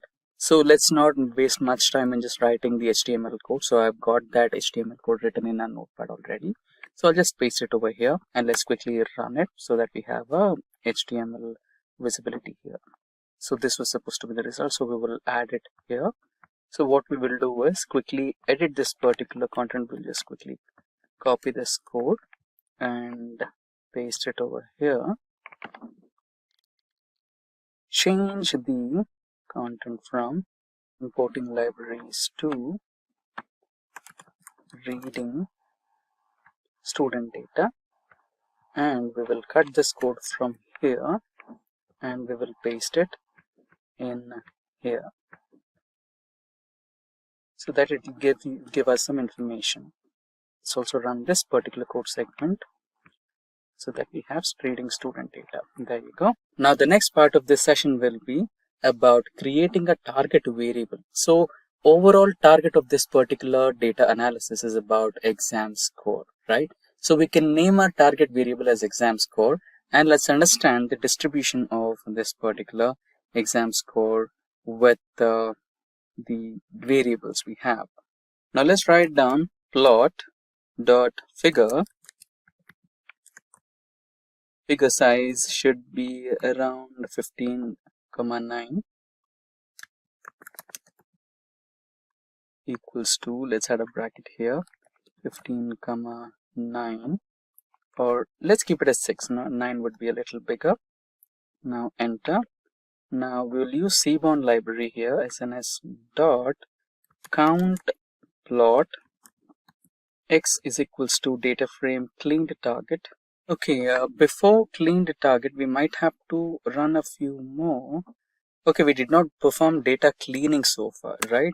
So let's proceed with data cleaning so far. So we found some empty entries, right, null entries, and we also found some. So here we have 299 rows which have missing values, so we will have to remove that.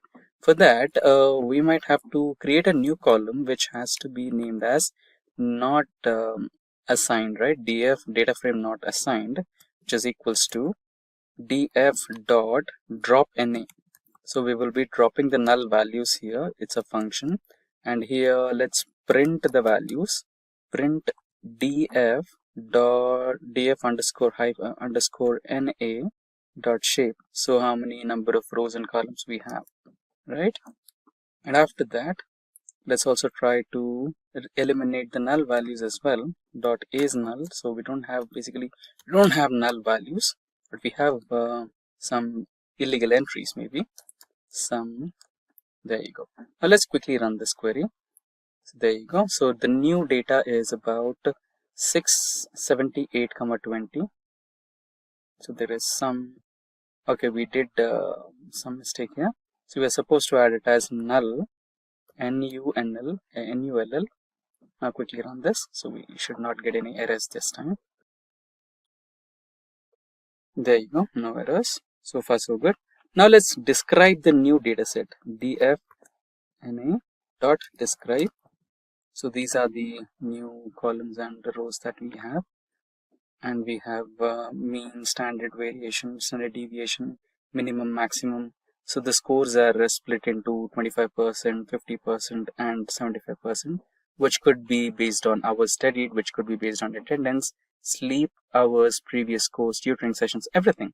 So minimum sleep hours, maximum sleep hours, 25% of that, 50% of that, 75% of that. So that is supposed to be the describe. Now what we will do is we have a target variable which is exam score, right? Now we will do some changes to it. We already know in an exam there will be a threshold value. It can be 25 marks per exam, it can be 50 marks per exam, and it can be 100 marks per exam, right? In our situation, let's consider the threshold value is 100 marks, right? If there is a situation where marks is entered in a wrong way, right? It can, if they wanted to add 11, but by mistake if they added another one, right, triple one, it's not a right entry, right? So we will try to eliminate those kind of data. So we will create a new data frame here, which is data frame cleaned is equals to data frame underscore not null. So we have eliminated the null values, df underscore na. Now we will add our target variable, which is exam score should be. So let's come out of this, and here we will add it as should be less than or equal to 100, but not more than 100. Let's use square brackets. Here we also, the format is square brackets actually. Now enter, and we will describe this particular data set. Instead of dfna, we will copy paste this here. Now let's run this. Okay, exam score is not identified. Let's quickly check the error and resolve it. Yeah, so we missed out to add colons here. It's okay, not a problem. So this was supposed to be how it is. Now let's run this, and we will have the answer over here. So we have the output. Now let's check the head of this particular cleaned data set. So we can make use of the same code here and paste it right here. And instead of describe, let's write head, so that we have the header of this particular data set. So we have our study and everything normal, and we will categorize the data, right? So we will make use of 3 columns: our study, attendance, and previous scores. And after that, we will also make use of other columns in this particular data set, which happens to be the parental involvement, access to resources, sleep hours, tutoring sessions, etc. And now our target will be the exam score that we created over here, right? This exam score will be our target. And using this particular exam score target, we will categorize the data, okay? We will categorize the data in terms of, let's say, first class, second class, and pass or something like that, right? So if a student is scoring below 64, and that is a separate category. If the student is scoring equals to or above 65, that is a different category. And if the student is scoring beyond 70, that's a different category. And before we proceed with that, let's try to add a HTML code before this particular data set, so that we have an understanding of what exactly happened here. So I'll just quickly copy paste this particular code here. So we will run it. And now next we will check the data type, column separated and everything, and we will create data type category variables, right? Now so far so good. Now we will create the categories. So num call equals to hours studied, comma, attendance. So let's quickly add the data. Previous exam scores. Just a minute, let's quickly add the columns. Let me take a while. So there you go, I've added the columns. So we are considering 3 different columns: hours studied, attendance, and previous scores. For num call and for cat call, we are considering the other columns apart from the first 3, and our target value is exam score. Let's quickly run this. There you go. And now we will try to build some visualizations. And before that, let's try to add some data from in HTML. Let's try to create a, okay, what we can do is simply copy this particular HTML file here. We can take this and add it here, so that we will understand what exactly is happening next. And in place of reading student data, we will write data visualization for student data, and we will keep the colors same, dark blue background, and the color for data visualization will be light blue, and student data will be orange. Let's quickly run, and there we have it. Now our target variable is exam score, right? Now we will compare this particular target variable with 3 other parameters. So our parameters will be the following, as we discussed, creating the segregation in dataset, right? So first will be distribution of target variable with other parameters. So we will create another HTML file for that right here. Just a minute while I paste the code for HTML. Quickly run this. There you go. So distribution of target variable exam score against some parameters. Now we will write the plot for that. Plot dot figure. So we are going to consider the size equals to 15, 6. Fig size is equals to 15, 6. The same one that we considered before, and we will be using cbon SNS dot count plot, open bracket, is the function, x is equals to df cleaned. Okay, what we can do is just quickly take the column name so that we don't create any mistakes here, and we will paste it over here instead of df. There you go, of target. So our target is exam score, comma, and we will use the palette as green,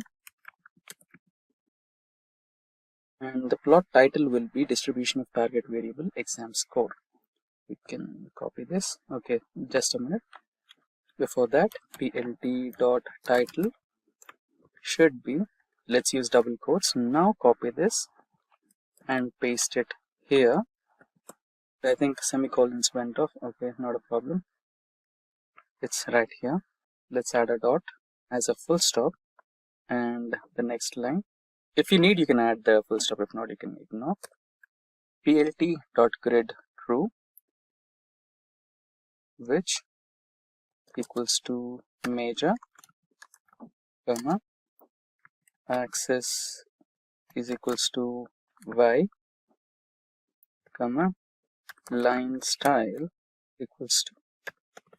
So I want lines to be hyphen hyphen. In this way I want the lines, and comma, line width, let's say 0.5 or 0.7. Let's go with 0.7.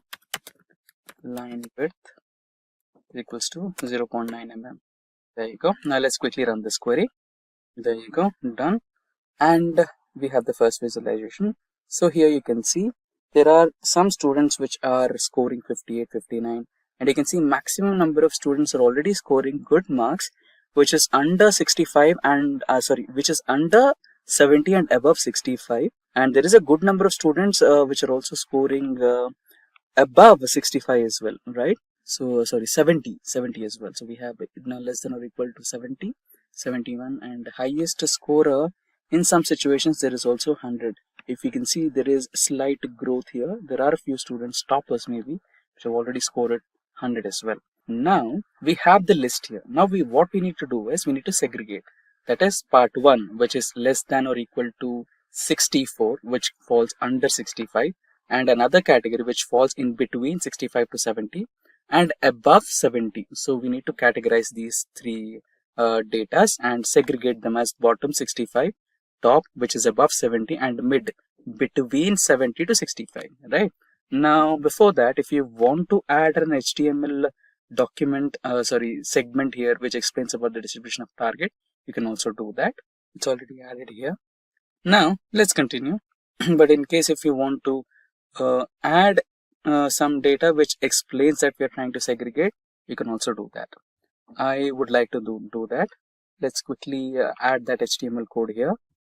So what this particular code will do is it will tell the percentage of students which are scoring less than 65, number of percentage of students scoring in between 65 and 70, and the percent of students which are scoring beyond 70. Right, let's run this, and here we have the result. Bottom 21.81% scores under 64, while 24% scores over 70, and 50% are in between 65 to 69. Right, now let's continue with the segregation part of the data. So for segregation, we will create three different variables, A, B, C.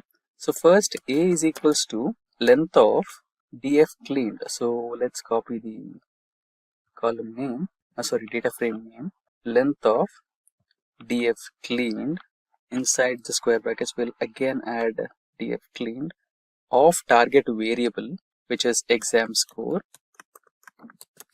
Let's also add single quotes here, who are scoring in between or less than. Let's start with less than or equal to 64. We'll not consider 65, we'll consider 64, divided by ln of df cleaned target variable exam score, single quotes, into 100, which will give us the percentage. Now similarly, let's just copy and paste this 3 more times for B and C. So here, instead of minus, we're supposed to add equals to, and another one. So here equals to, and instead of A, I will write B, and the last one is C. And instead of 64, we will add 70 here for top, and here we will make some changes. It should be greater than or equal to 65. So this is the third category, A, B, C, and then we will proceed with printing the files. So print the bottom for the first one, which is f of A is to dot to f, and we will add the percentage symbol over here, R under 64.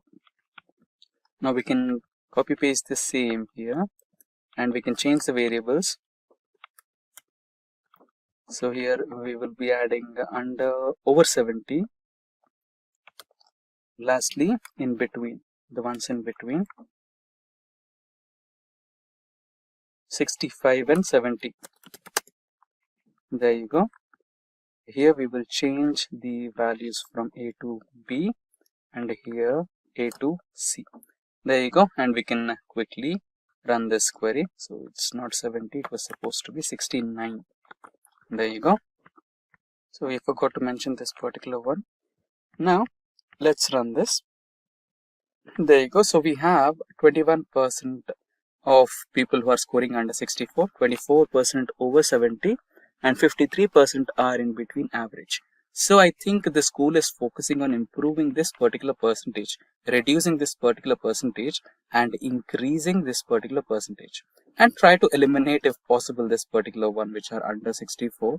So that is the overall motto, I guess. Now, so far so good. Let's now try to remove infinite values from HTML. Right, so before that, let's add this particular HTML code here, so which explains what we are trying to do. So we will first implement the code that prevents warning about infinite values during data visualization. And now let's add the code which will try to eliminate the infinite values. Let's copy this particular data frame cleaned data frame name here. Now df cleaned dot replace square brackets np dot info comma minus np dot info out of these square brackets dot np dot na non-na values. We're trying to eliminate na values. In place of those values, you can write true. And after that, we will try to eliminate the null. So if it is null, dot sum, give me the total number of null values after this, right? So let's try to execute that. There you go. So all the null entries have been removed here. Now let's see the distribution of numerical values here. So before that, let's add the HTML code for that. So let's quickly run this. So distribution of numerical values. So we will be considering these three parameters. So if you go back, here you can see hours studied, attendance, and previous course. So we will be considering these three values, or these three columns, and check the distribution of these variables against the exam score. So is it making any kind of variation if the attendance is high? If the attendance is high, is the exam score high? And apart from that, we have if our studies is high, is the mark score is high, And if the previous scores are high, is there a chance to get better scores in this particular exam? So what we are trying to do is we are trying to see if there is any direct involvement of number of study hours and number of days attended and number of or the number of marks they received in their previous course. And we'll try to build a visualization on that front. So let's go and build that. So we'll try to write the code here. Figure axis equals to ELT dot subplots. So we will be having 3 different plots here since we're considering 3 different categories, and the fixed size should be equal to 12,4. There you go. Now access is equals to access dot rebel for IDX comma call in enumerate.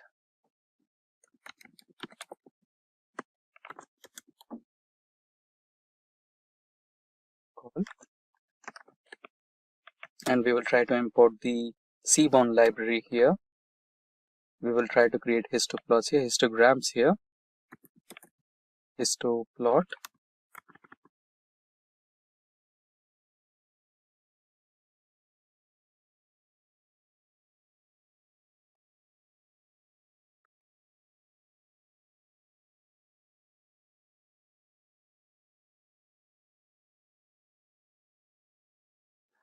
So line style, we will be selecting this one, and comma. Line width will be 0.7. There you go. Next will be access IDX dot set title. So for this we will be setting the title as distribution of columns. So the columns will be the 3 ones: attendance, hours studied, and what was the third one that we considered? Previous course, right? So instead of mentioning them specifically, what we can do is we can just write columns here, COL, and close. There you go. And lastly, plt.height, and show the plot. There you go. Let's try quickly run this query. Run, and now we will be having the visualizations here. So you can directly see the involvement of these 3 parameters here if they are trying to help. If the number of hours are increased, then you can see if there is a better improvement in scores. If the attendance is increased, if there is a betterment in scores, or if the previous scores are helping, then you can find it out how it is. There you go. Now we can write a result here in the form of HTML page, and if we run this, it will give you the result. The breaks or gaps in the hours studied variable may be due to the respondents answering appropriately. The variables attendance and previous scores, which exhibit a uniform distribution, have a normal impact on exam scores variable, which is our target variable. Now let's proceed with another part of this session, which will be about the relationship between the numerical values and the target variables. Now we will copy paste the same code and make some minute changes to it. So the only change that we did to it is we're trying to build a scatter plot. So we will be getting a scatter plot here, but before that, let's try to add another column here and try to add an HTML code which explains why we are doing it. There you go. A scatter plot. So basically these two are one and the same. Here we use some column graphs. So here we did the same using the scatter plot, which will help for a better understanding. Now we will try to build some correlations. So basically a list is called correlation is created containing the names of the columns for which you want to calculate the correlation. So here in our situation it is the df.corr, which is a data frame, and it is created by selecting only these columns for df cleaned data frame, effectively created a new data frame containing only the specified columns. Now the second one, which is the corr, which is a calculate correlation. So this method computes the correlation matrix for selected columns, which is in df.corr. The 1 indicates perfect positive correlation, -1 indicates the perfect negative correlation, and 0 indicates no correlation. And lastly, the setup of plot. This line sets up the figure size of the plot. In this particular situation, we are choosing 5 and 4. Right, now let's quickly try to execute this query and see the answer. And we will also add the HTML code for this so that we have a better understanding for this. So we will be adding that HTML box here, which will explain what exactly happened here. So this is our plot and this is the correlation. Now let's try to add that HTML code right here. So the result of this particular data visualization will be maintained here. So the hours studied and attendance shows a positive correlation with the target variable, which is exams hour.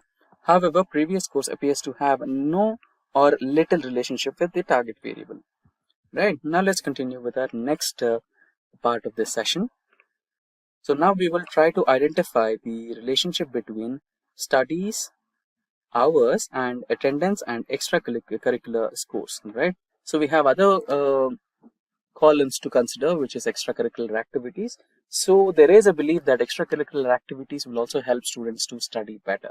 So we will find if there is a relation between the target variable and these extracurricular activities, attendance and study hours. Now let's quickly add the code here. Now let's quickly execute the code. Now we have the visualization which explains the relationship between the number of hours studied, extracurricular activities, etc. So here it is. And now let's add an HTML code which explains about this result. I think this particular code was supposed to be added here. So this is the resultant column here. Now here it explains about the influences that it performs. So the extracurricular activities, parental income, and extra things that influence the scores. And there you go. Now let us also consider other columns, right? The other parameters like resources are available or not, parental education, and other things which also might have influenced the exam scores of students. So for that, let's add an HTML code so that we have an HTML page here which explains what is the next procedure that we are following, right? Now let's add the query here. So here we are considering the other parameters like family income, peer influence, motivation level, gender, parental involvement, parental educational level, and extracurricular activities. And we are considering them against the target variable, which is exam score. And now let's execute this query. There you go. Now we have generated a graph which explains about this particular parameters against the target variable. And now let's add the HTML page here which explains about these results. Let's quickly run it, and there you go. So when certain factors affect Q1 and Q2 but not Q2, it can be understood that individual has overcome challenges through personal effort, right? So if government policies and corporate social contributors are focused on addressing these aspects, it seems that we could create a dynamic country with greater social mobility and open opportunities for all, right? So if extracurricular activities can outweigh the influence of other variables in academic performance, then we should foster that kind of an environment, right? So this is how you can extract some statistical analysis on this particular data set. Now let's quickly rename this Python EDA students performance, and you can quickly rename and save it.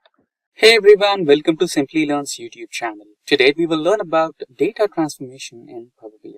That said, if these are the type of videos you'd like to watch, then hit that like and subscribe buttons and the bell icon to get notified. So what exactly you mean by data transformation in Power BI? So data transformation can be a little similar to data cleaning. So before any kind of data analytics, you might be receiving raw data from a website source, a SQL database, or an Excel file, or multiple sources, right? Once after you receive the data, whether it is batch mode data or streaming data, you are supposed to clean it, right? You might have to clean up the discrepancies like the blank rows or the blank cells or any irregularities in data, such as wrong data type, right? Such discrepancies from the data should be eliminated in the first stage of data analytics. So that's exactly where data cleaning and data transformation comes into the picture. So you have various tools for data cleaning and data transformation like Excel, SQL, but if you are a Power BI user, then good news for you. Power Query in Power BI can assist you in terms of data transformations. So in this tutorial, we will be discussing the fundamental, the most important day-to-day data transformations which a data analyst takes care of in the process of data analysis is what we are going to discuss today. So let's quickly switch to Power BI. But before that, let's have an overview of what kind of data we are exactly dealing with today. So we are dealing with Superstore dataset, and that's in Excel format. So this is our Superstore dataset, and we have 4 tabs here. The first one is Orders tab, where we have Customer ID, Order ID, Date, Ship mode, and Customer name. And in the second tab, we have Stores dataset, which has the details about the customer, from where he or she is, the state, city, postal code, and which category or subcategory did they purchase, and order, sales, discount, profit, everything, right? And here we have some information about any of the orders which were returned and some people over here. So these are the 4 tabs that we are dealing with today. Now that we have an overview on the data that we're dealing with, let's quickly now switch to Power BI. So now we are on the Power BI window. You can just discuss changes.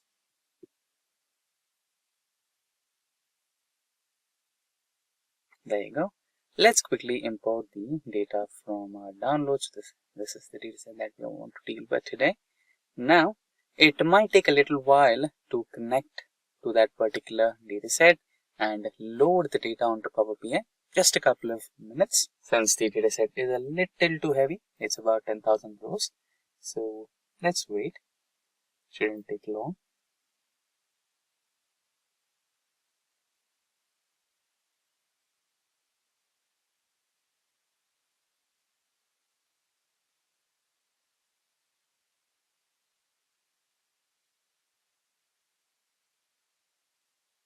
There you go. The data got successfully loaded. So you have the option of loading what kind of data you want. You have 4 tabs as we just discussed. You can load the Orders tab, and you can load the Stores tab. And in case if you want the Returns tab, you can also load that. And if you want all of those, just load all of those, right? Now, I just want the 2 tabs, Orders and Stores. Now here I can just directly load to get started working on this. But in case I don't want any kind of discrepancies, in case if I have a doubt that this data might not be cleaned, I shall go with data transformation. So ideally you should go with data transformation. Check your data first before any kind of analytical processes. So let's go with that. Transform data. And shortly we should be having the Power Query window open on our desktop screens.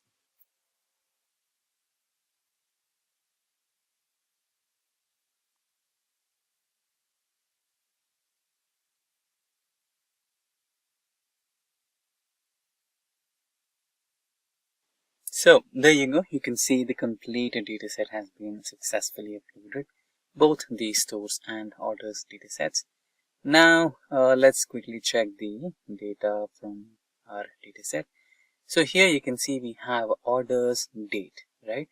But I can see 42682 and 42533. This is not in the form of date, correct? So this is the simple step that we discussed, changing the wrong data type. So you can just click on the lower arrow button over here, and or you can right click, and here you have an option to change the type, correct? So it is considering it as a whole number, which is wrong. So you can change it to date. Replace current.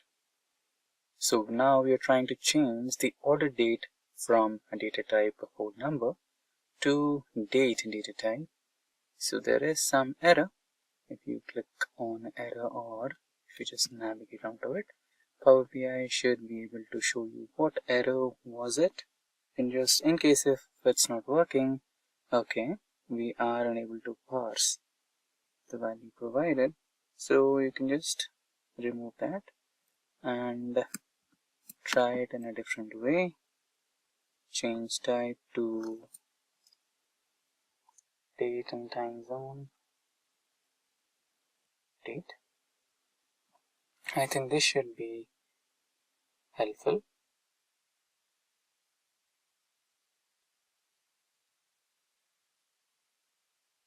Or if it's not working here, let's quickly check what could be the error. Take time.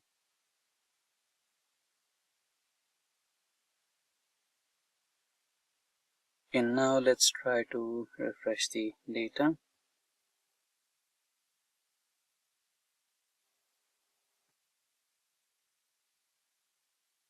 It is taking a little while. We also have another information that to deal with. We have the first row as row headers. So we should be declaring Power BI that we also have a row header over here. It's taking a little while to refresh. Meanwhile, let's quickly check into the stores data, and here we have customer name. So let's try to apply second type of data transformation, which will be like, let's say, split column. We have the complete name of the customer. Let's try to split it into first name and second name. So by delimiter, and we can give multiple options over here.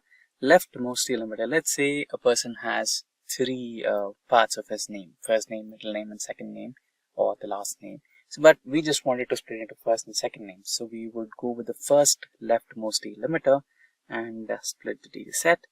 Press OK, and it should help us to split the data first name and second name, and we can also name the columns separately as first name and second name instead of customer name. It's taking a little while than the ideal time, but it's completely alright, since considering the 10,000 rows of stores data and 10,000 rows of orders data, it is alright, not a problem. Now let's try to take a look at the orders data set if it has successfully changed it. No, it is still showing us an error. I don't know what's wrong here. It's maybe incomplete.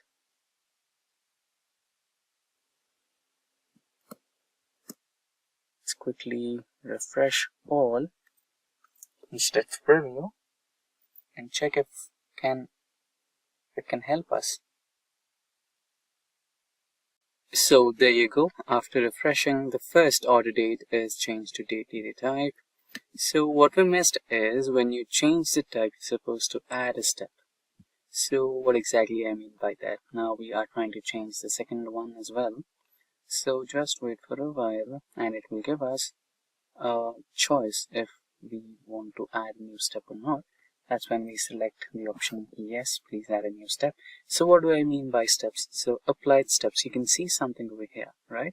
So every alteration, every change, or every modification that you're doing, every transformation you're including onto your data will be recorded as a macro. So that can be implemented if you are loading a similar data set for the next batch. Let's say this is 2022 data, and if you're trying to analyze the 2023 data, and every column is similar, then you can just follow these applied steps and the same implementation will be automated. You don't have to spend time in doing the same process once again. There you go. So this time it has recorded this step and it automatically has taken a new step over here. Change type step 1, change type step 2. If you don't want the step to be added, you can just select the red X mark over here. It will remove it. And similarly, when you go back to the stores data set, here you have the first name and second name split successfully. And now let's say you want to have unique customer data, right? In that scenario, you can just even remove duplicates from this particular column. Just remove duplicates and you'll just have unique data. It's possible that one customer might have come here to buy the same product, buy the same product on different dates, or one customer might have done a repeated purchase. So it's possible, but again, if you just wanted to know if there is a way to eliminate duplicate entries, then you can do that.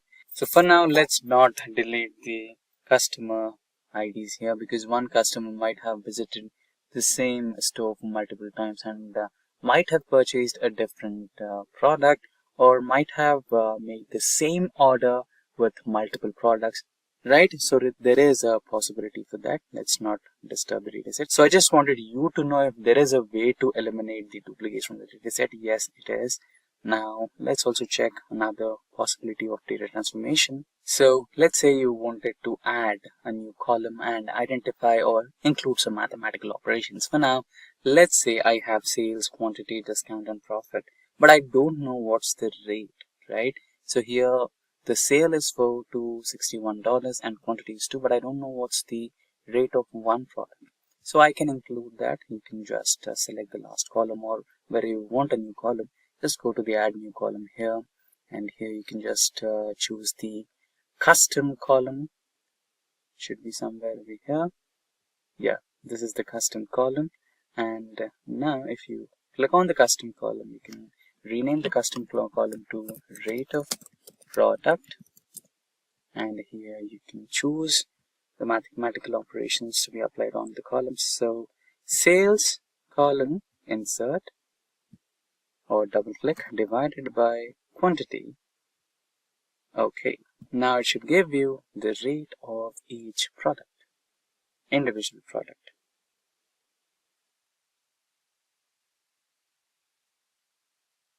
It is taking some sizable time. It shouldn't take so long. So there you go, you have the rate of product.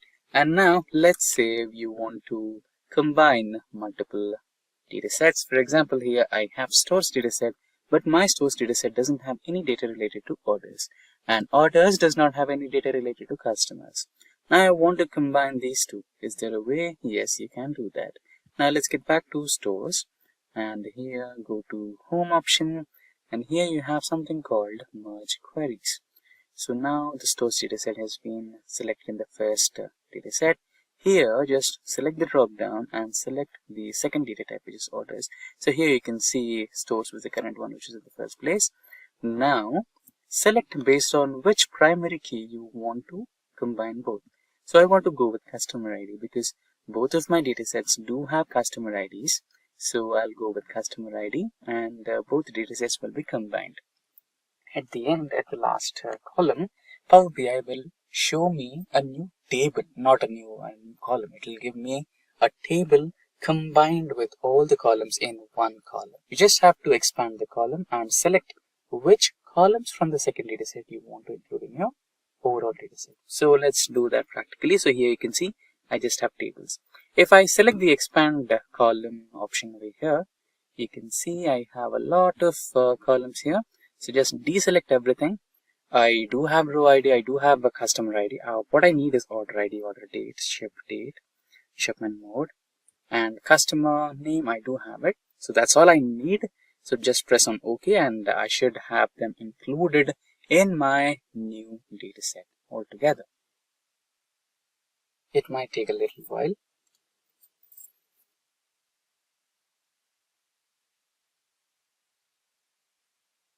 So there you go, we have the new orders ID, order date, ship date and ship mode added to our dataset. Now just click on close and apply. And your dataset is all ready for data analysis. Supply changes, so it is taking a little time. So at the end, you just have to click on the apply changes and your data will be ready for analysis. So that's exactly how you can perform data transformation in Power BI desktop version. So there you go, the dataset got successfully loaded all over here, and you can just drag and drop them onto the visualizations part and you can work on your data. Hey there, have you ever looked at a pile of data and thought, how do I make a sense of this? Well, that's where Power BI comes in. Imagine turning boring spreadsheets into stunning interactive dashboards with just a few clicks. That sounds exciting, right? And in this video, we are diving into Power BI from the basics to transforming data, creating charts, visualizations, and even building a real dashboard in our demo.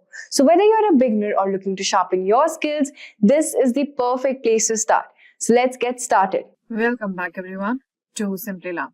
Today, we are diving into the exciting world of data visualization with Power BI, where we will explore how you can transform raw data into powerful insights and visual stories. Whether you are a business professional, a student, or an IT beginner, this session is designed just for you. We will go through the introduction of BI, see how to install Power BI, Then we'll see the data transformation. We will deep dive into visualizations principles and creating charts and graphs. After creating charts and graphs, we will go ahead and create an interactive report in Power BI. Before diving into Power BI, let's first talk about business intelligence or BI. BI refers to tools and processes that helps organization to collect, analyze, and use data to make smarter decisions. Think of it as your compass in a sea of information. It points you to trends, predicts outcomes, and helps improve general performance. Let's see how Power BI helps us with its feature to analyze and make informed decisions. Now, Power BI is one of the most popular BI tools out there. It is developed by Microsoft and allows you to connect to different data sources, create interactive visualizations, and share insights seamlessly. Whether your data lives in Excel, SQL databases, or even web applications, Power BI can connect to it. Why Power BI, you ask? Because it is user-friendly, powerful, and widely used by businesses worldwide. Plus, its visualizations help you to present data in a way that's easy to understand. Let's dive deeper. These are three major components of Power BI. First is Power BI desktop application. Second is Power BI online service. Or this Power BI service can be your server where your organization data resides and you can go ahead and share your reports across your teams within your organization. And then the next here you have Power BI mobile application. All these three make sure that the report is developed and it is shared across, plus it can be viewed by the end user easily too. We are going to create reports in Power BI desktop application. Let's go through the installation and setup of Power BI. Installation and setup is very easy. You can simply go ahead and download this desktop for free.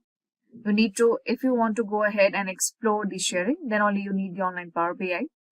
However, to understand and learn Power BI desktop, you can go ahead and simply download.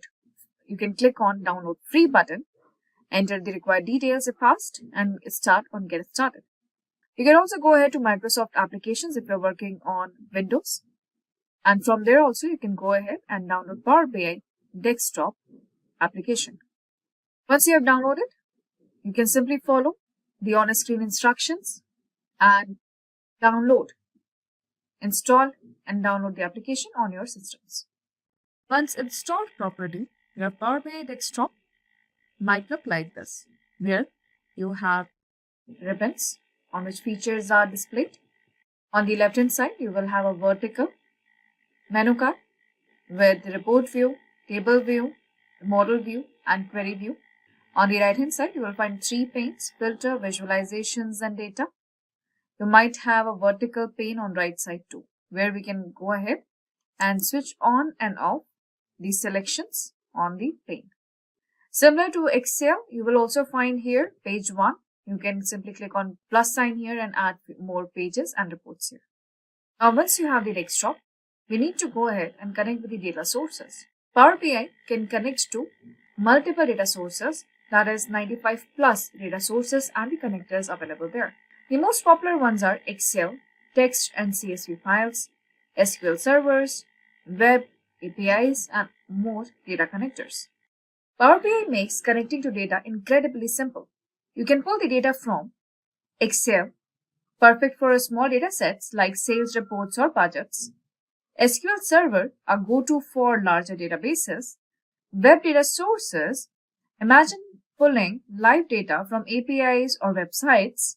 And other connectors are Power BI supports countless connectors for any data that we need from other applications, softwares, clouds, and servers. For beginners, start with an Excel sheet or a CSV. It's familiar and Power BI integrates with it beautifully. Before we go ahead and look at the visualizations in Power BI, let me show you how do we connect with a simple text or a CSV file. This is our Power BI desktop. Under the Home tab, we can see we have data and queries here. We want to connect with a simple CSV here. So we go to the Get Data drop down. We click on Text or CSV. Currently, I am going to connect with a CSV dataset, a simple retail sales dataset, everyone. See here.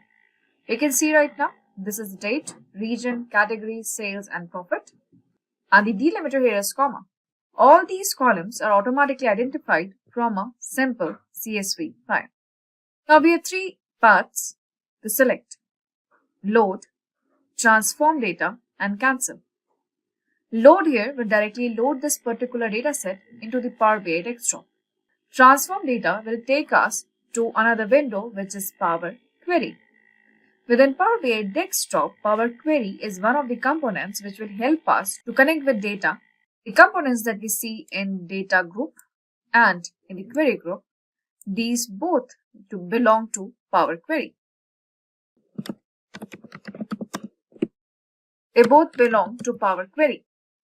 Power Query helps us in ETL process. ETL is extract, transform, load the dataset. We can see here we do have two options, that is load and transform data. Both the paths here are from Power Query. So let's go ahead and have a quick look into what is Power Query and how does it look like. So we're clicking on transform data here and we are directed to Power Query Editor here. Power Query Editor is going to be a separate window. This is our Power BI desktop. This Power Query Editor window, you can see we have our tabs here, the ribbons. These ribbons are majorly concerned with transformation and cleaning of dataset. Also observe there are three panes, queries. This is preview. In Power Query Editor, we have three panes, queries, which are dataset that we are extracting from the data source. Second is this is a preview pane. And third is query settings. Currently, we will deep dive into visualizations part and into cleaning and transformation. We will see that in another video. We will still go through the basics here. So first is look at this date. We can see the preview that this is a date column. We can click on this calendar icon and we can change the data type that we have here. Usually, Power BI is successful in identifying the data type. As you can see right now for the region, it has a successfully identified text. For number, it's a decimal number, and likewise. We also have a vertical bar. We have a horizontal bar. We can explore other columns that we have inside the data set. As you can see, the data type is properly identified. We are only going to go ahead and change the name of the data set. Currently, it's a retail data set. So let's rename this to retail data set here. And now we will go ahead, closing the Power Query Editor and applying and loading the data set into the Power BI desktop. We do have an option to only apply and not close the editor. We do have the option to only close and do not load the data set there. Currently, we will be closing and loading the data set there. Closing and loading the data set into the Power BI desktop. You can see the data set is loading up here. It's a small data set of 100 rows. Now here we have our retail data set. Once we have our data set loaded, now we can go ahead and start working on creating visualizations. But before we create visualizations, we should be aware about the basic interface of Power BI and the terminologies related to Power BI interface and desktop. First is, there is not much space here to build. You can see the dotted line square here. Let's understand visualization. What are visualizations? All visuals are images created from data. They help you see patterns, trends, and insights at a glance. In Power BI, you can create visuals like pie chart, line charts, maps, and KPIs. Pie charts are great for showing proportions like sales by region. Let's discuss them one by one. Bar or column charts. Bar or column charts are created to see the distribution between one categorical variable and one numerical variable. As in the example, you can see we are looking at month-wise sales variance in percentage. Or you simply want to go ahead and see the average selling area size for two different store types here. Line and area charts. Ideal for tracking trends over time like website traffic, sales from last year and next year, or to look at a certain patterns, seasonal or cyclical. Line charts and area charts are typically created over time series. Time series is any component of date hierarchy or time hierarchy, meaning year, quarter, month, weeks, or days. Says pie charts, donut charts, and funnel charts. Charts are great for showing proportions like sales by region, sales by different chains or categories. Similarly, donut charts can be used for similar reasons to show percentage distribution across certain dimensions and categorical variables. Funnel charts here can show you proportion in percentages here. As you can see right now, opportunity count by sales stage. We are looking at the sales funnel right now. How many leads we had? How many qualified out of that? How many have we provided solution for? Then out of that, how many went into the proposal stage? And how many out of the 100% were at last finalized and converted? So Power BI offers 4 core built-in map visuals to help you represent any kind of geographical data set. So here display geographic data such as sales by country or maybe by state or any other location or geographical location-based data set. There are 4 built-in maps. First is your basic bubble map. They can be created like these. Here are 2 examples. Another is filled map. Filled map is where the area, geographical area inside the map is filled with colors. Third is ArcGIS map. ArcGIS map is an online connected map which can show you individual district. It is interactive and dynamic. It has many more features as compared to a simple bubble map and filled map that we have seen. Last one is shape maps. Shape maps are good for highlighting. In the shape maps, we cannot have data labels and it can only highlight or color the region which we add in. Let's begin with creating charts and reports in Power BI. Hi everyone, welcome back to Simplilearn, where we explore the world of data analytics and visualization. Today, we will dive deep into Power BI to create a variety of charts and explore how to make interactive, engaging dashboards, just like this. We will work with a sample retails dataset to visualize key metrics like sales, profit, units sold. By the end of this video, you know how to create bar charts,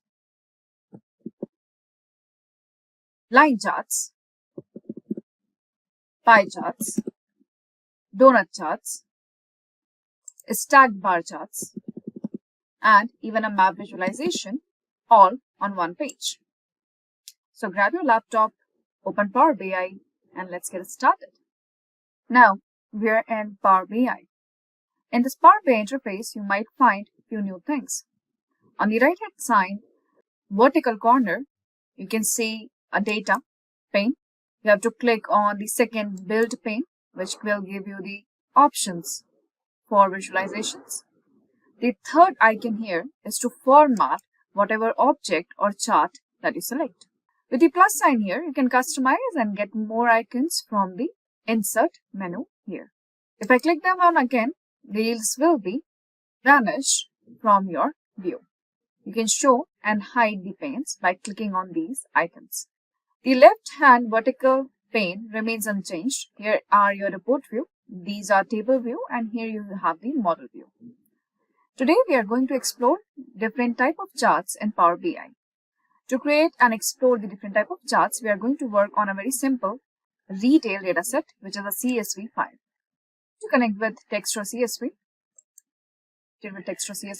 as usual, we can see here, same as text to columns in Excel, it has identified comma as a delimiter. Now we are going to click on transform data. This will take us to the Power Query. In Power Query, there is, let's check the data type right now. We have date with the date proper data type here. Sales, profit is in decimals. Then we have country and state, which is text. This all seems fine with us. Let's close and apply. Always remember that the interface might look different as Power BI gets updated every month. Not interface, but the Power BI and Power BI online service, that too. Once we are connected with the here retail sales, we can see we have category, country, date, and profit. Let's set their properties first. Category is fine. It is simple text, and we are okay with that. Country is a geographical data set. So we go here and we will describe this, categorize this as country. It is now recognized as geographical data set. Same goes with the state here. We will decide that this is a state. We communicate this to Power BI. It is a geographical data set. Now, let's begin here by exploring different type of charts. As you can see, the dataset we are using is a sample retails dataset, which includes date, region, the geographical location, category, the product category, sales from individual amount, from individual date, total sales amount, profit earned on that particular date, and the total number of units sold for that particular category. We have started by importing this data into Power BI, and now we are moving on to visualization. Let's see some basic visualizations here. First, let's create a bar chart. You can see here we have a bar chart. It's a stacked bar chart, and here also we have a bar chart. Let's create sales by region. Click on the clustered bar chart visual in the visualization pane, which is the first row and the third icon here, inside the build pane here. On the right hand upper corner, you can see the preview of this bar chart. As soon as you have the preview of bar chart here, observe below the build pane, we have y-axis, x-axis, legend, and more options here. Drag region to the axis field. You can also go ahead and check on region. You can either drag and drop, or you can simply check on region. Region gets added into the y-axis. Then drag sales to the values field, that is x-axis here. So here is sales. We are dragging this to x-axis here, or we can simply check on sales here. Now as you can see, a bar chart is created. We can resize it and keep it here. Now let's format this chart. Let's see the formatting options for the bar chart. To switch on the formatting options, I will go to the right hand side. In the vertical options, I'll click on format. Once I click on format here, you can see this particular format pane consists of all the formatting options designed only for this bar chart. First, let's switch on the data labels. Just scroll down and switch on the data labels here. Switching on data labels will give more information about the chart rather than going and comparing with the y and x-axis. Once we see the numbers here, they are not much visible. So we can expand data labels, put values, and increase the font size, maybe change the font style here. And you can see now they are pretty much visible. We can also decide what units we would like to see here. Maybe we would like to see thousands with one decimal point. Now see, these numbers right now are written at the end of the bar, as you can see, and the position is not decided. You can scroll up here And within the options, just above the value and the title, you can see the position currently is automatic. Automatic means whenever you will change the font style or size, the position is decided automatically. If you want to fix the position, you have the options here like inside end, outside end, inside center, or inside base. Currently, I am liking it better at the inside end. I would also like to go ahead and change the color of the bar, which is by default blue. In an organization, you might have been given template to follow, a color template to follow. You should go ahead and follow that template. Currently, I am following the basic color here. Format, under the visual format settings, we have changed the bar color and given the data labels and formatted them too. In the format, we do have properties. These properties are not specific to the chart. These properties appear on every chart. For example, the header icons. We want tooltips to be there. This is the tooltip. When you hover over the cursor, what do you see? You do have advanced options here. Okay, we do have advanced options here too. All these are common to each chart. Visual here, you have size and style. The size and position of this particular chart, it can be created from here. You can also decide the background, visual border, and the shadow of this particular chart. Currently, I'm going to switch on the borders and the shadow here to show you how the basic formatting looks like. Below the size and style, we have title. Currently, title is sum of sales by region. Usually, we don't write like sum of sales by region. Instead, we will be writing total sales by region. Or only sales by region will work too. You can also decide what kind of font should be there. Always follow the font given by the organization.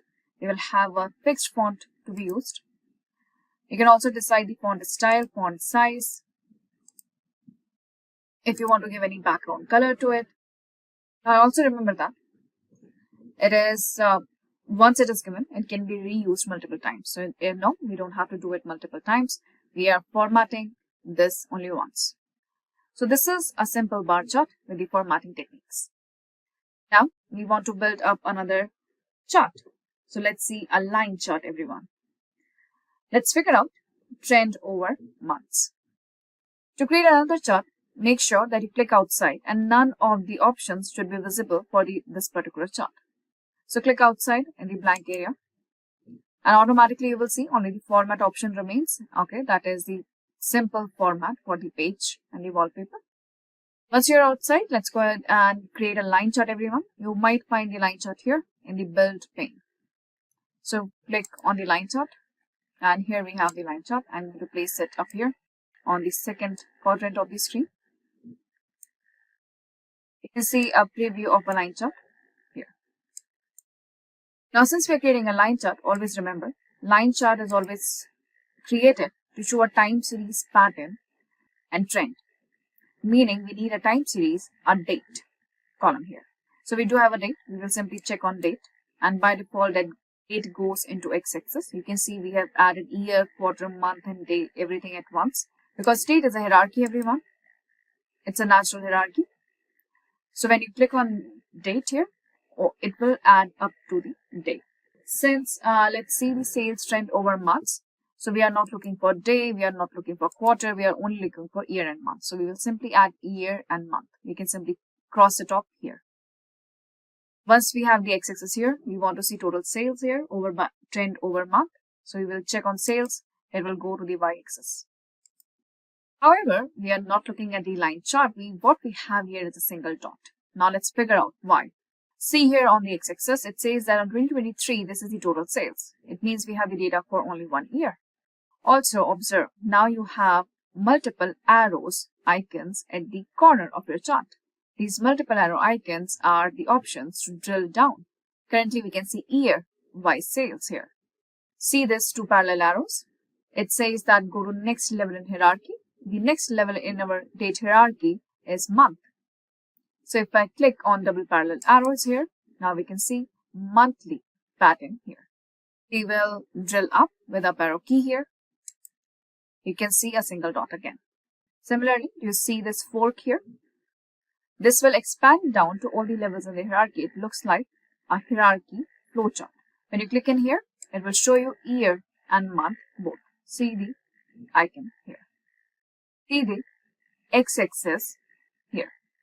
We have got January 23, May 23, July 23. And here we have a trend. So we have successfully made a line chart which is showing us sales trend over month. Let's format this properly, everyone. I'm going to switch on the format. To keep the size here, I'm going to switch off data label for now. I have switched off data pane for now. Here is the format, everyone. In this format, now you can see we have size and style. That is fine with us. Now we have, scroll down, we have something else other than the data labels. Always remember, in the line chart, we don't switch on the data labels. If you want to show the numbers on a line chart, it is always advisable to create the column chart or a table with the same date and the numerical value to show the numbers. Because here, line charts are only created to show trend and patterns and to predict those patterns there. Instead, what we have here is markers. When you switch on the markers, now you can see where each month lies that we cannot see on the x-axis here. When you increase the size of the line chart, okay, you might be able to see a little bit more. When we have switched on the markers, when you scroll down, you do have the option to change the shape of the marker. As you can see here right now, you can also increase the size of the marker. You can also go ahead and change the color of the line. Now, how do we change the color of the line here? So we scroll up. Here was our markers. Above the markers, here we have lines. And the lines here, currently we have just one line. So we are going for all. The line is solid, dashed, or dotted. So currently we are going with the solid line here. Join type is round. You have here mitre, bevel. Okay, it doesn't show anything here. This is the width, everyone. I'm keeping it round. It doesn't show any changes here. Now this is the width that you can increase here. Okay, and currently we are going to keep it either linear. You have got a smooth option here. It looks like this. And here is the step option. Currently, I'm going to go with linear. And remember that it might not be available in your Power BI. This is the latest version we are working with. Of course, you can go ahead and change the line color from here.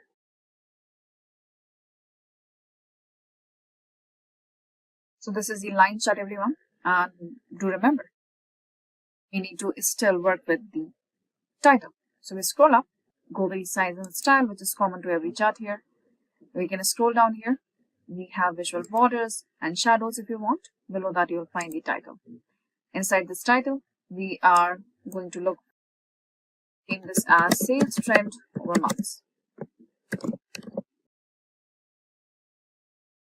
Here, try to be give exactly similar. So here we have got line chart. I'm going to resize both of them so that they are looking aligned on our dashboard. We have seen a simple bar chart and a line chart. Next is a pie chart, everyone. As usual, to create another chart, we click outside in the area within the report. Now we can see a pie chart on the build pane.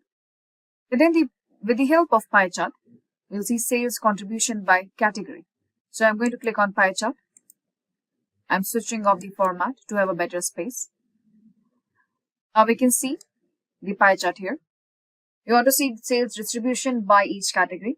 So let's click on category, everyone. Automatically you can see it is going to legend right now.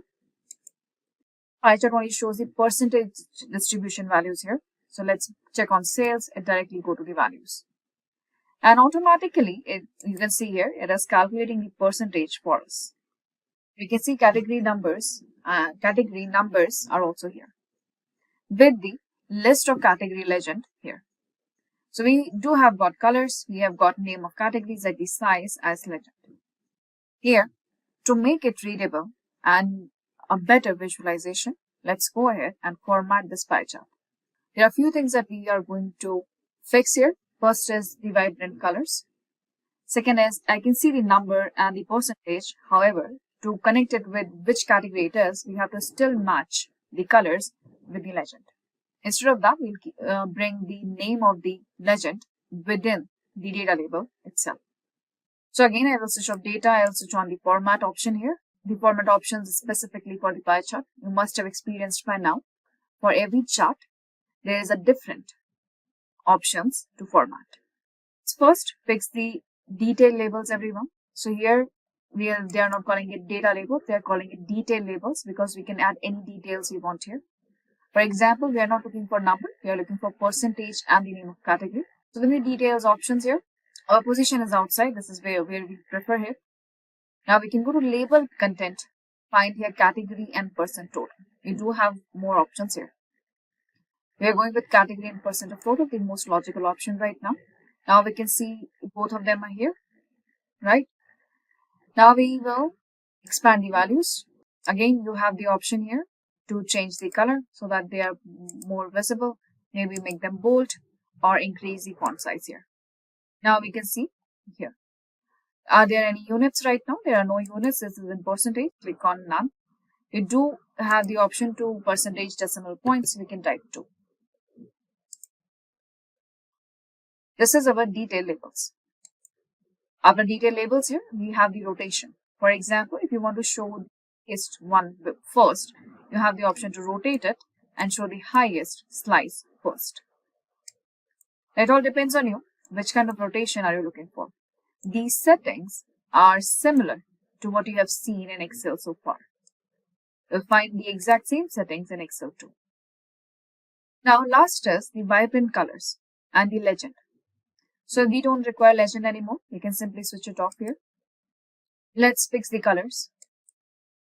What I'm going to do here is I'm going to simply select the lighter version of each color. Remember that usually you will have a template given to you by your organization and you are supposed to follow that template and the colors that are associated with the brand. And that is a much better way to go.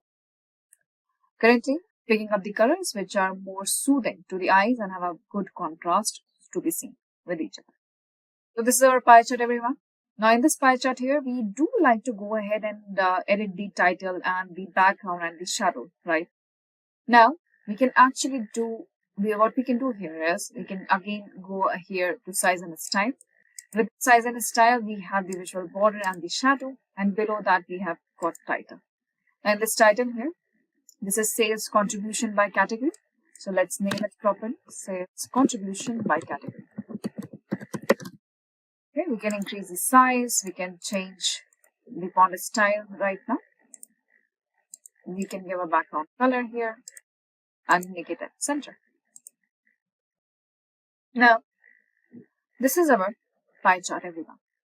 Next chart is donut chart. Let's explore the donut chart here. Let's figure out profit by region. So we have profit margin here by region. To do that, to see profit margin by region here, let's see it by donut chart. Now to create a donut chart here, it is just beside the pie chart. Again, click outside in the region. We are going to click on the donut chart here. In this donut chart, we have the exact same portion here. Remember that donut chart and pie chart are exactly similar in concept. However, they do look different, as you can see here right now. You can see the preview of the donut chart. It is quite different from pie chart. It's still showing the percentage distribution here, but the center part of the pie, it looks like a ring. So let's go ahead and view how does a donut chart look like. We are simply going to check on region and the profit as we did for the pie chart. Now we would like to go ahead and you can see here it is exactly like the pie chart with the middle circle is gone. We would like to go ahead and format it similar to the pie chart with all the regions written here, with only the region and the percentage of the profit here. And of course, we would also like to write the title here as it is. But since we are in Power BI, we don't need to go ahead and format it every time. Since we are in Power BI, we are not supposed to do redundant steps here. We'll simply go ahead and select pie chart. We can click on Format Painter. You can come back here. You can see the paintbrush is here. And now click. And here we are. You can see the title has been changed. You can see the labels are here. Only thing that is not changed is the colors. So we now open the format. We switch on the data here. In the format, I'll go to slices, and again, I'm going to simply select a shade lighter than the original color here.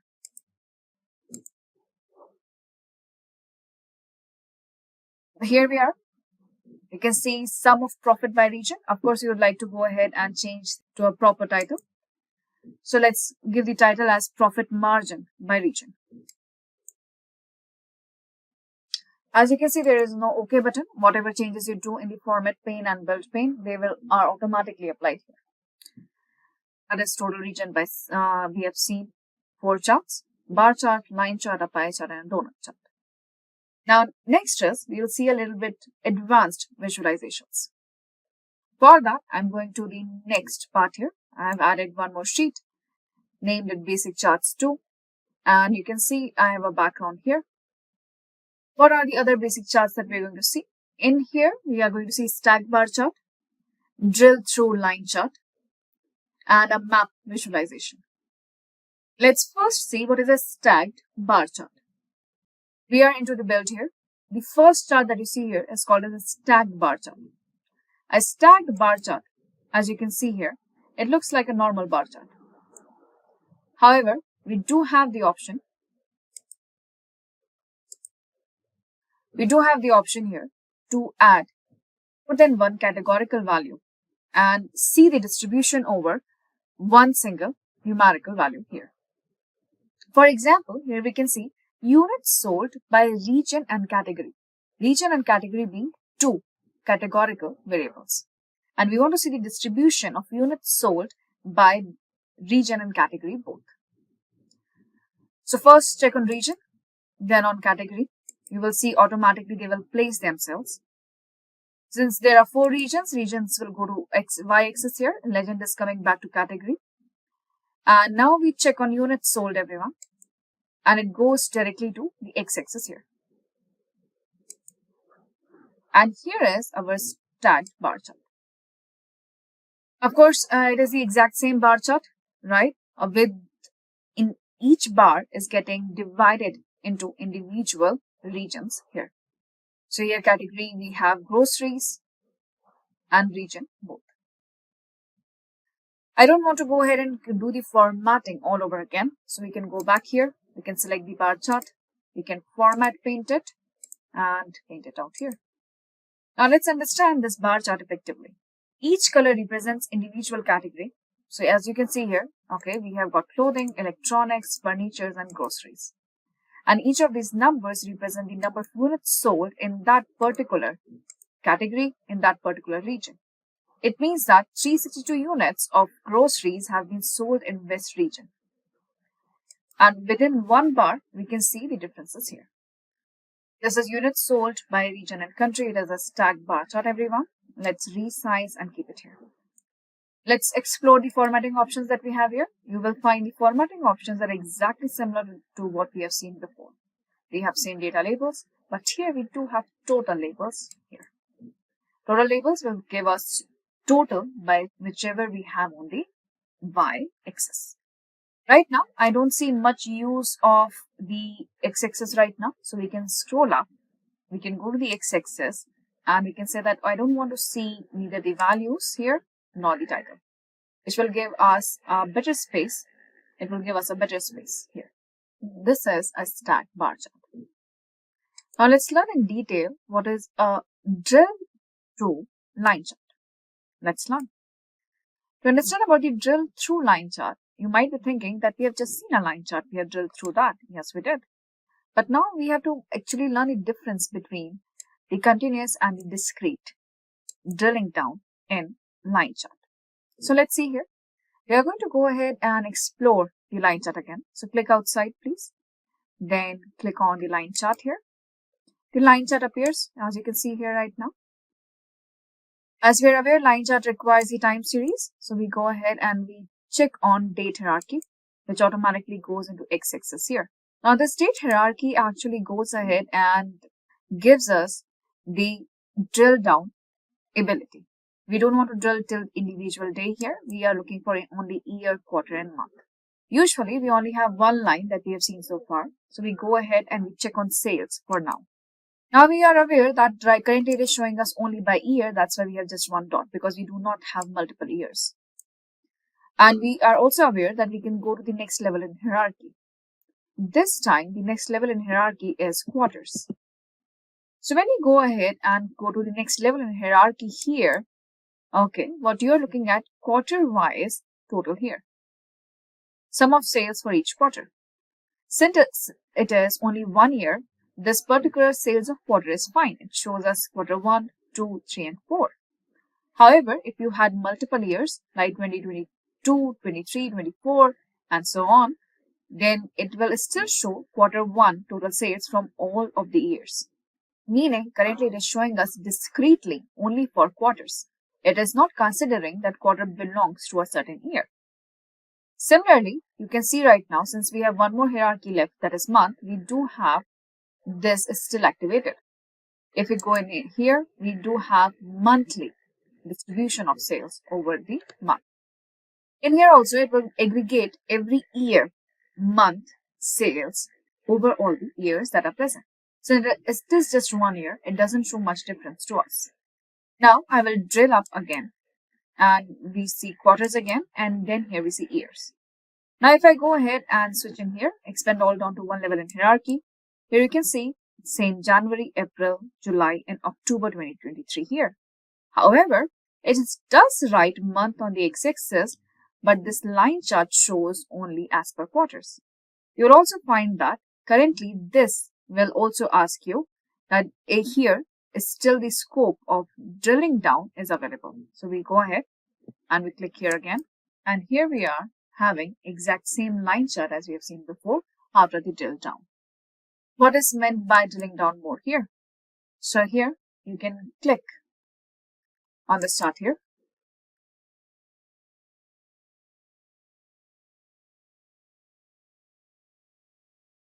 Now since we are looking at the basic charts here, let's also explore. Right now we have only just one line. We have always added only one line in a line chart.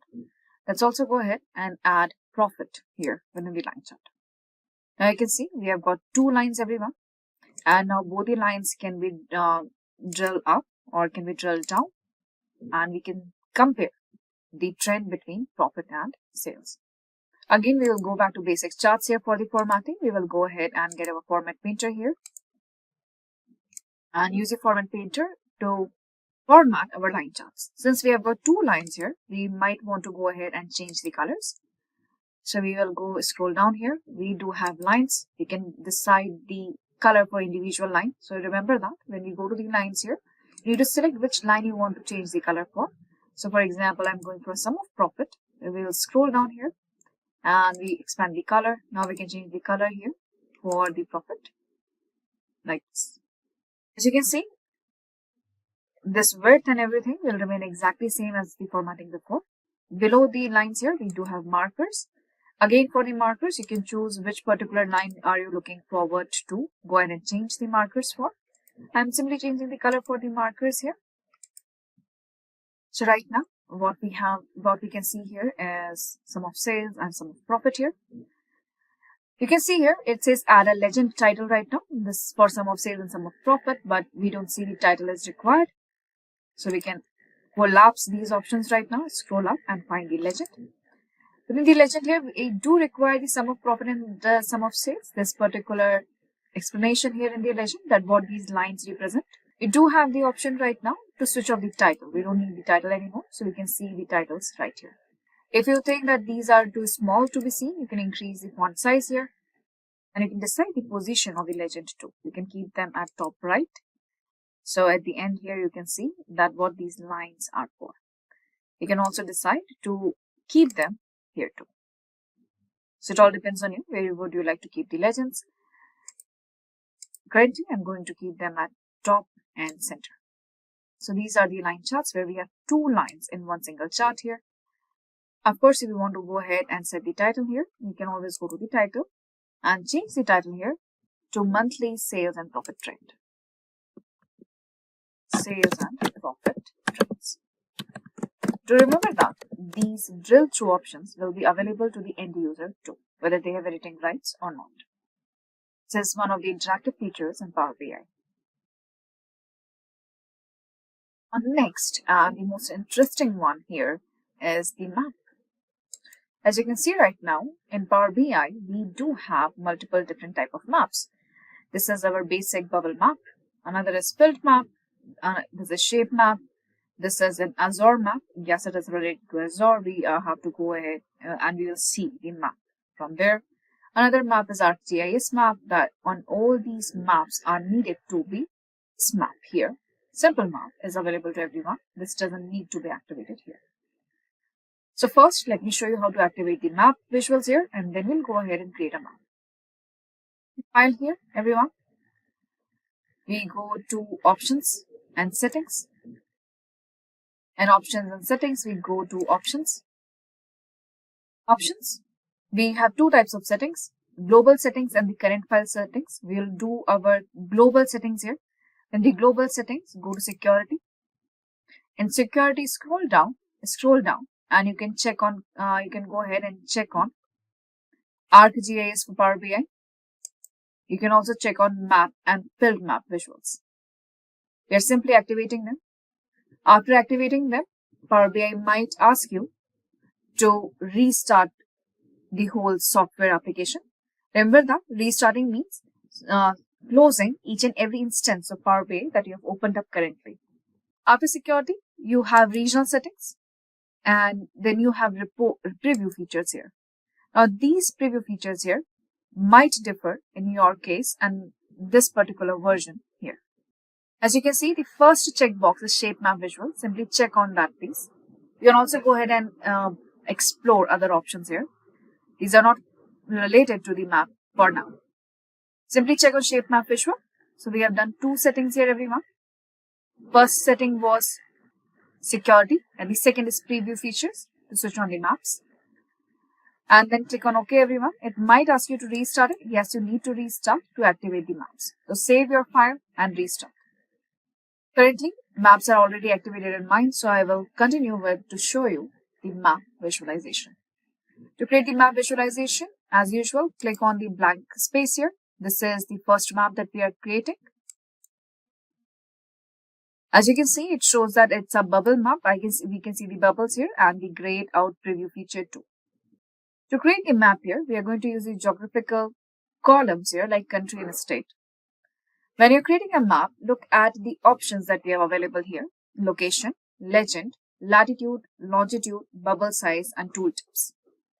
You don't need to have latitude and longitudes here since we have country and state. Please remember that any data visualization tool, if you have the ISO standard spelling of country and state, correct spellings as per ISO standard, then any data visualization software can go ahead and fetch the latitude and longitudes and place them on the map visualizations. If you require to pinpoint a certain geographic location, okay, which can be a pin code or maybe it is a particular district or a street area, then you might require the exact latitude and longitude to be uploaded here. For now, we will check on country and state. When you check on country and state, the bubble chart doesn't look good.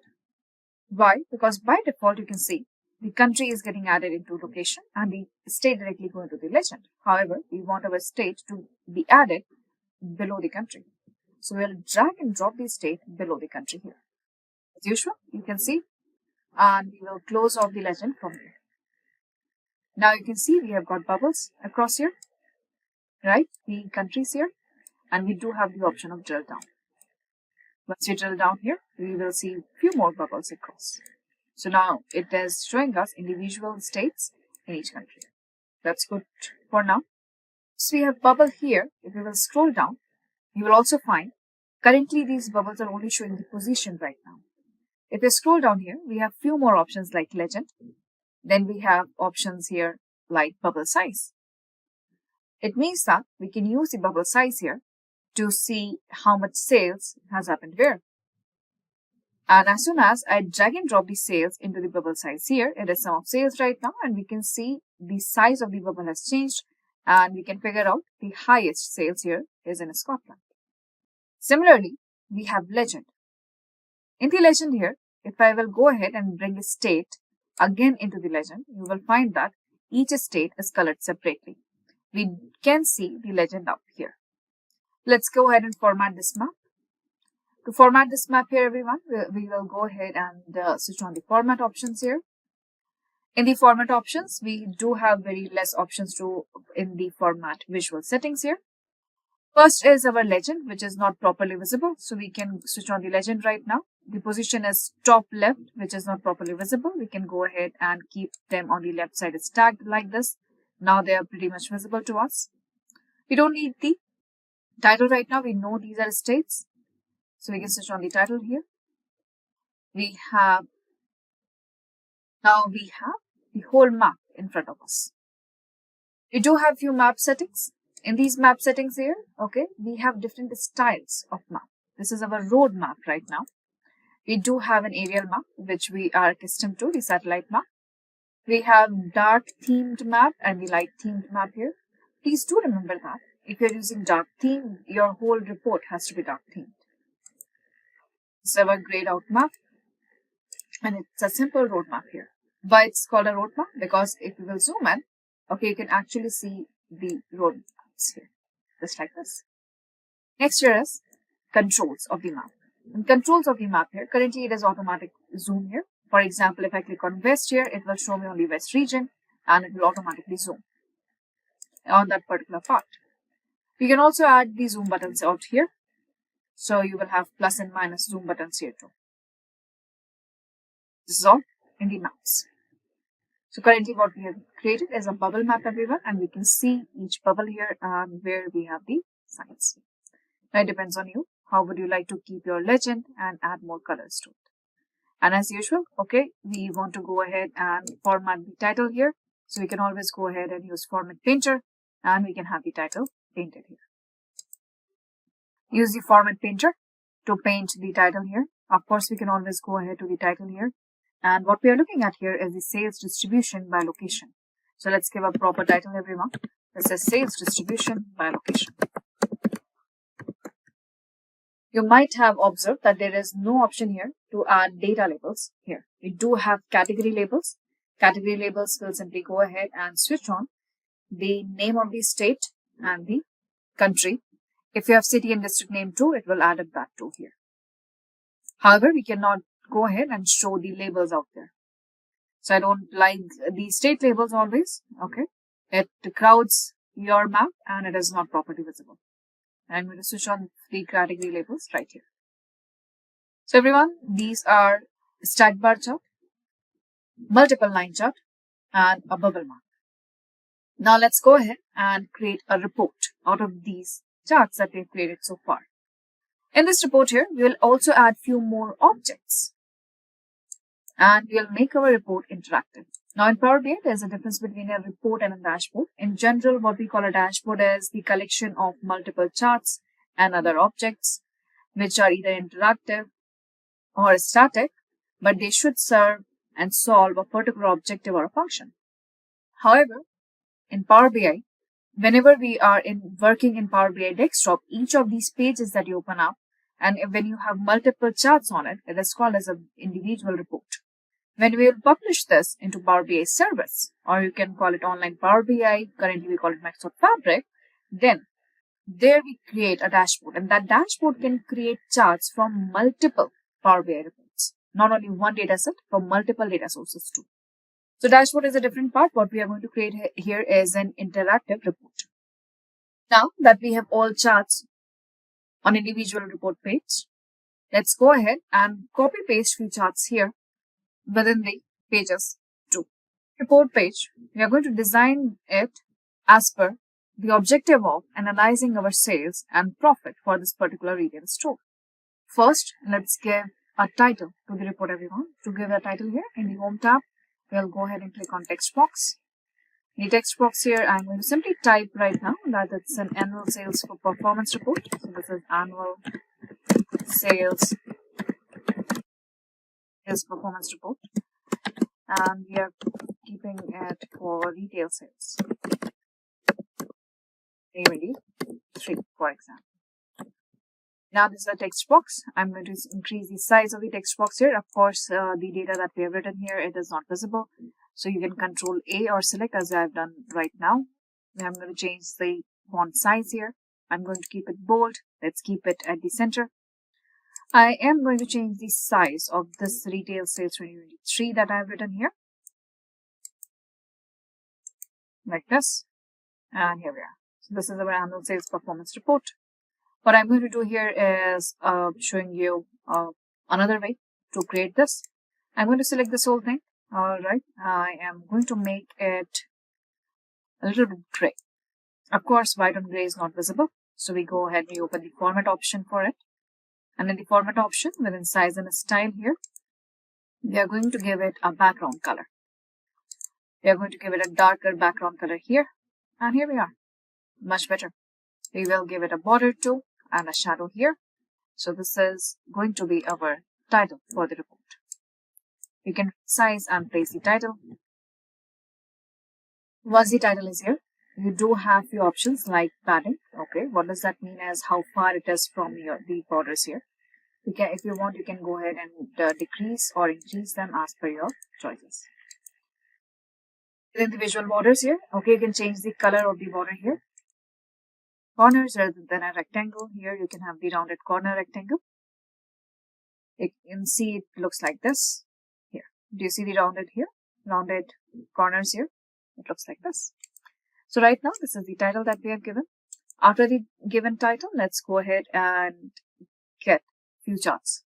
So first, I'm going to go ahead and get the simple bar chart. I'm simply copying and pasting for now and keeping them at a certain place. I'm also going to get our line chart and the map here. As you can see right now, we are resizing it. Every chart is getting resized here. Since we are bringing all the charts together to create a certain report that can give us the performance of sales here.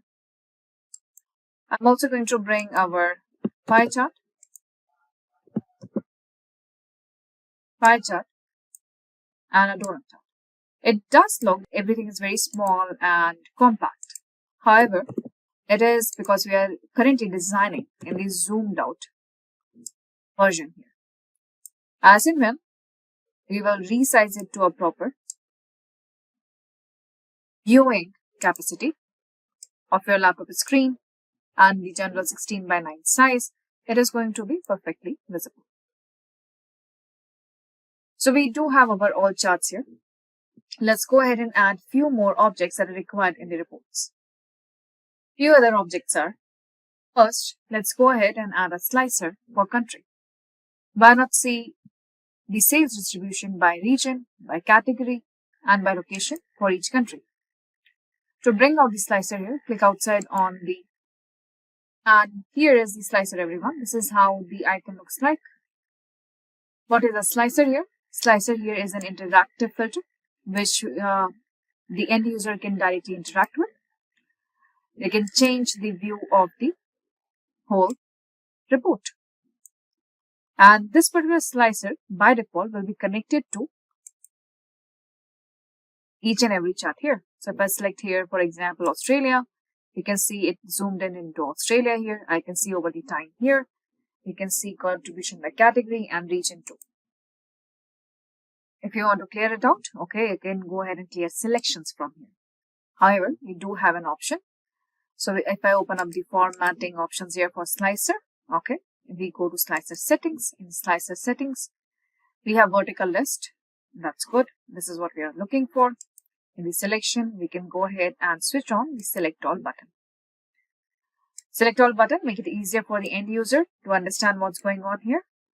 And if they want to go ahead and uncheck any selection here, okay, they can simply go ahead and select all too. It gives them flexibility to understand how the slicer works. Now, after the slicer here, I would like to keep my KPIs and the aggregate numbers on the display here. To do that, we have multi-row cards. So again, click outside here. I'm going to click on multi-row cards. Cards are the display cards here. In these cards, we can go ahead and display any numbers that we are looking for. I'm going to show the cards here. I'm simply placing it in the available space here. Inside this card, as you can see here, within the format and the build, it simply has one option to fill, that is fields. In this fields here, let's go ahead and check on our numerical variables, like we have got sales here, profit here, and number of units sold. When you check on these, within the format here, we do have the option here to make them visible property. For example, we can go ahead and decide the font here, which kind of font you will be looking for values and the labels too. So I'm going to increase the font style for values. Okay, you can go ahead and also decide the font style too. So these are category labels and these are the numbers here. The cards here. Okay, you can go ahead and decide the background color for individual card too. Now there are multiple formatting options available for us. If you want to go ahead and give border to these, okay, you can go ahead and give the border too. Like this. Okay. So now here are our multi-cards. Multi-cards, we can have our KPIs placed, like we can see our sales, total profit, and the sum of units sold too. This is multi-cards here. When you talk about objects on a report here, okay, now we have got a slicer and multi-row cards here. Now we can also have an image. How do we insert an image here? We can always go to the insert drop down here. Right hand side here, you can see image. This is an image that we have here. Let's find another. Here I'm using one image right now. Okay, a general logo here. Here for Simplilearn. As you can see, the image is right here. I'm going to keep it here. Now remember that this image can serve multiple purposes too. You can add actions into it. You can add multiple formatting options too. So right now I am not giving any title to it. Okay, and this is our image style. Currently the scaling is normal. Either we can fit it to the size here, or we can ask it to fill whatever size that we create here. It all depends on us that how we would like to go ahead and view this image. And save this image here. Right? Now it all depends on what kind of scaling you are looking for here. So here we have added an image as a logo, everyone. I'm keeping the scaling as normal. So if you're working with me here, congratulations. You have created a fully interactive Power BI dashboard with bar charts, line charts, pie charts, and map visualization too. Now let's go ahead and decide the interactive part, everyone.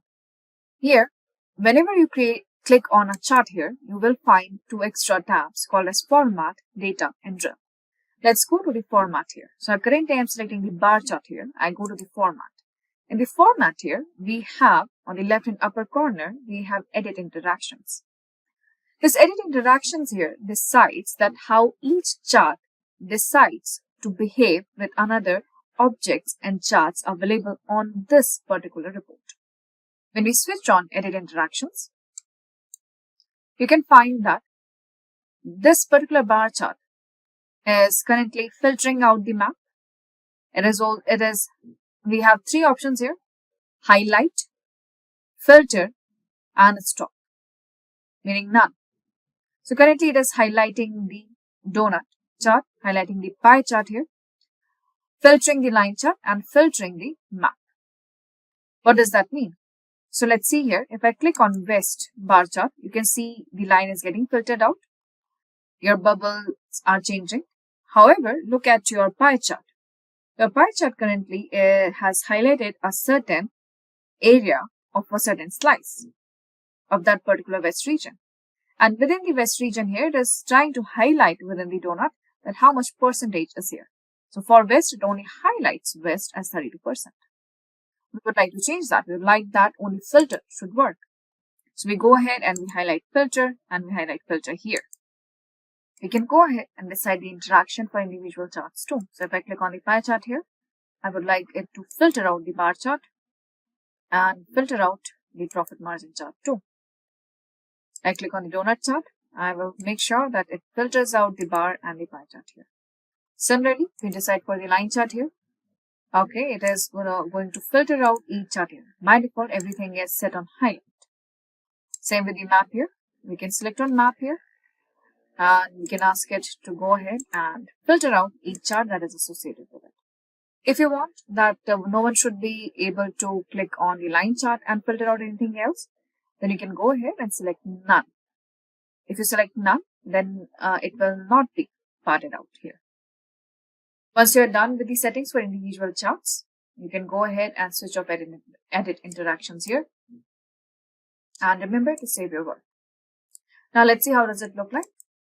This is our final report, everyone. If I want to go ahead and see what's happening in Australia, I can simply check here the slicer. Okay, we can see the Australia here. Over the time, how was the sales? How was the profit there? What was the how the sales? We have sold out clothing at 41%. And the highest grossing region has been West here too. So if I click on West within Australia, the West region, we can see the West here. We can see the South here. Okay, we can see the North and the East here too. In a similar manner, we can go ahead and check for another countries too. And you can see how easily and smoothly the map moves. And we can go ahead and give multiple filters by using slicers and multiple charts too. If you want to go ahead and give multiple filters, always remember, you can select on individual chart by holding on to control on your keyboard, just like this. So West into clothing store, this is how the sales and the profit has been working. Australia, if I want to go ahead and see the West and only the clothing, this is the trend that we see. If I select only for UK, this is the trend that we see in UK and US too. So here, we are applying multiple filters too. So congratulations everyone, you have created a fully interactive Power BI dashboard with multiple charts and interactions. Remember, always choose the right visualization for your data. Avoid clutter and focus on insights. Use interactivity to make your reports engaging for the end user. Thank you very much everyone. If you found this video helpful, please like, share and subscribe to our channel. And see you in the next video with text measures. Thank you. Today we will learn how to use Power BI with AI. For that, let's consider a small problem statement, or in other words, a simple use case. So here it goes. A business chain's data analysts use Power BI to generate sales performance dashboards across multiple stores. Due to manual data cleaning, report structuring, and repetitive DAX calculations, the process takes several days, delaying the important decision making. Analysts struggle with errors and inconsistencies due to high data complexity. By integrating Power BI's AI features like Smart Narrative and AI Insights, they automate trend identification and anomaly detection. Now, analysts quickly generate visualizations by simply typing questions, reducing manual effort. AI-assisted data modeling ensures cleaner datasets and accurate relationships, enhancing efficiency. As a result, report generation time drops by 50%. Dashboards are more insightful and stakeholders receive actionable insights faster.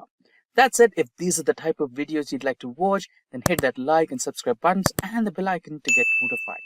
Now, as discussed in the use case, let's imagine a similar performance analysis dashboard. Now, what exactly is AI in Power BI?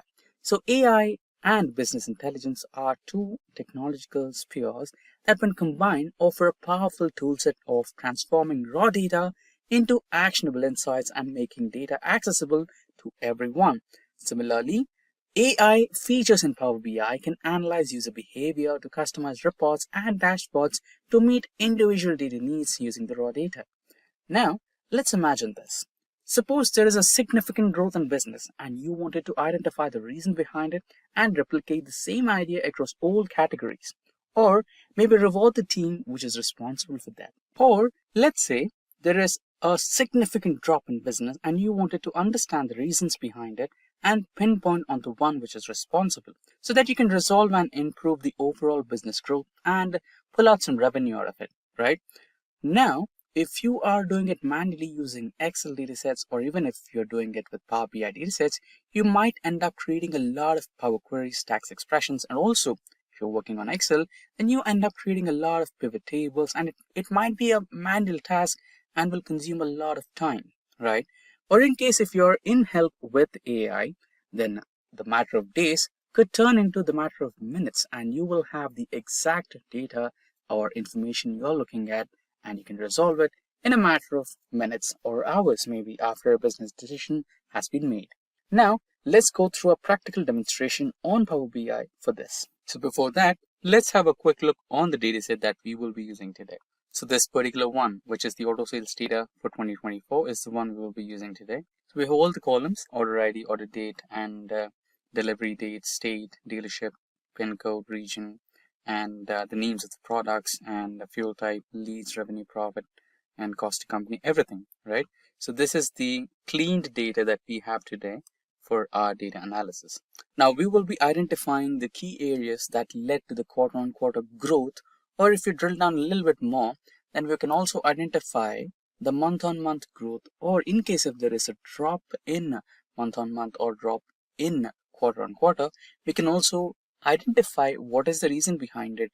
Where is the loss coming from? Which car product or which dealership, or what might be the reason? Is it about the season or the customer or the dealership? We can drill down a lot of information from it, right? So this is the overall idea of how to utilize AI in Power BI. Now let's quickly switch to Power BI. Now we are on Microsoft Power BI and we have already loaded the data, which is here. This is the preview of the data that we are going to work on. Now let's go back to the report view and pull out a visualization. Now I'll be trying to proceed with the bar graph. Now let's pull some data. So I'll go with the order date and drag and drop it to the x-axis. Now let's go with the orders, and that will be in our y-axis. Here you go. Now if you drill down a little bit, this year will be turned into quarters of the year. Now if you kind of drill down again, now you have month on month. Now let's try to do some modifications to this data, set all the data visualization and add some improvements. Go to the view tab here, go to the customize current theme and go to text, and now here you can increase the font size, maybe 18, to have a better visual. And after that, if you go to the format icon here, you can also add data labels if you want. What is the total number of sales that we made? Now we have a perfectly functional chart here. Let's eliminate this. Now let's begin with the AI for identifying the drop trends or the growth trends. Now here you can see the month of August in 2024 has gave us the highest sales, which is 2,618 orders. And you can see there is quite a good growth here. Now, if you wanted to find out what is the reason behind this growth, then just click that bar and right click or double click and go to the option called Analyze. So this is similar to the Excel's what if analysis, but with a little change. Now here you can see that Power BI will automatically give you a lot of charts and visualizations like this one here, which is a waterfall model, and this will indicate you what was the reason of the growth. And here you can see we have received 11 orders from Andhra Pradesh. This is a state-wise analysis, and also you have decrease. So there is a decrease in Mizoram and a few more regions like Karnataka and everything. So this is something behind the reason for growth or drop. And here you can see the product-wise analysis where we have some growth from cars like 8 Series, Wellfire and others. And after that you have some dealership data as well. So there is a good orders that is received by Prime Auto, Elite Auto and a few others. And there's a drop in Asian dealerships, etc. And here you have the status on delivery. So this is also good. And now let's say now you wanted to identify what's the reason for drop. Now what you can do is you can just click on the month which showed you the maximum loss or the least orders received, and you can go to that. So the least orders is practically from March, and here you can see there is a sudden drop from August. Let's say you wanted to compare with these 2 months, and then what you can do is you can just same procedure, you can just analyze and now explain the decrease. Now you have the reasons behind the decrease here. So we have a couple of cars which are not receiving good amount of sales, and after that you can also see state-wise a drop in orders, and after that you can also see the type of car which has stopped receiving orders. You can see sedan class has drastically stopped receiving orders. That's the reason behind it. And after that, most of the orders are in transit. So you can filter out the in transit ones because this will be delivered to the customer. So the overall, sales will be, or the overall orders number will be increased once this transit becomes to delivered, right? And here you have delivered as well, right? So it might be a drop in delivery numbers as well. And compared to the previous month, the number of orders delivered will be low. Or if you had to talk about the in-transit, I think this is about the in-transit one as well. So previous month had a lot of cars in transit, and this month compared to that number, it is a bit low. So that can be the reason. And after you drill down a little bit more, you have region-wise analysis. Now, this is also another way to find out the drop analysis. And let's say you wanted to compare two different months of a quarter, right? So here you have quarter one. The highest performing month of quarter one happens to be the the January one, and you wanted to compare that with the highest performing month of quarter three, which is August. In that case, you can just hold control and select the first month from first quarter, which is the highest performing one, and you can compare month on month. Going to the Analyze button, explain the reason between the increase here. Now you have the entire report. Now let's say you have a brilliant looking chart over here and you wanted to present that to your stakeholders. Now all you can do is you can just select this particular chart and select the option which says plus, which will automatically get added to your dashboard, which is somewhere here, and you can set it in the way you want. Now you almost have a semi-functional or mini dashboard for you, which explains you the decrease or the gain in orders and also the month-on-month performance. So you have a fully functional report in front of you, which is explaining the comparison between the highest two performing ones. So this is how you can make use of AI in Power BI for data analytics. Today, I've got a question for you. What's the difference between a data analyst and a data scientist? Well, in this video, we will give you the answers. From healthcare to ride-hailing apps and online shopping to streaming services, big data has transformed applications and how we interact with them. Two key fields underpinning this transformation are data science and data analytics. Now, I know these concepts can be a bit tricky to grasp at first, so let's use a fun analogy to make it more clearer. Imagine for a moment that a business is like a human body. In this scenario, a data scientist would be a general practitioner, while a data analyst would be more like a specialist consultant. Both play crucial roles in keeping the body, or in our case, the business, healthy and functioning well. Think of the data scientist as the GP who looks at the entire body. They need to understand how all the different parts work together and how external factors affect overall health. This big picture views allows them to ask important questions about the body's well-being that others might miss. On the other hand, the data analyst is like a specialist focusing on a specific part of the body, let's say the heart or the brain. They dive deep into the area of expertise, answering specific questions and solving particular problems. For example, if there's an issue with the heart, the data analyst or heart specialist would be the go-to expert. But remember, while the specialist focuses on the area, the GP will still keep an eye on the overall health. They work together, each bringing the unique skills and keeping the body or the business in top shape. So in a nutshell, data scientists and data analysts both play vital roles in keeping a business healthy. The data scientist looks at the bigger picture, while the data analyst dives deep into specific areas. Throughout this video, we will explore these roles in a more detail, looking at the specific tasks, skills they need, and how they contribute to the data-driven world we live in. So let's discuss the differences between data analytics and data science. Imagine a thriving social media app with millions of users sharing photos, videos, and messages every day. At this company, we have two data heroes, Alex, the data analyst, and Chris, the data scientist. They both work with data, but their roles are quite different. Alex is like the app's detective. Their job is to figure out on how many people are using the app right now. Alex looks at two things. Firstly, which features are most popular, when do most people log in, and how long do users spend on this app. Alex digs through user activity logs, engagement metrics, and customer feedback to answer specific questions. This helps the team make the app better today. That's what data analysts do. They solve current puzzles using existing information. Now, Chris, they're more like the app's fortune teller and inventor rolled into one. Chris takes all the data Alex collects, put a whole lot and more, and tries to predict the future.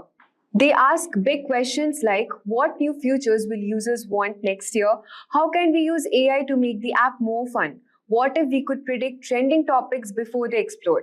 Chris uses complex mathematics, machine learning, and computer programming to spot trends and create new ideas.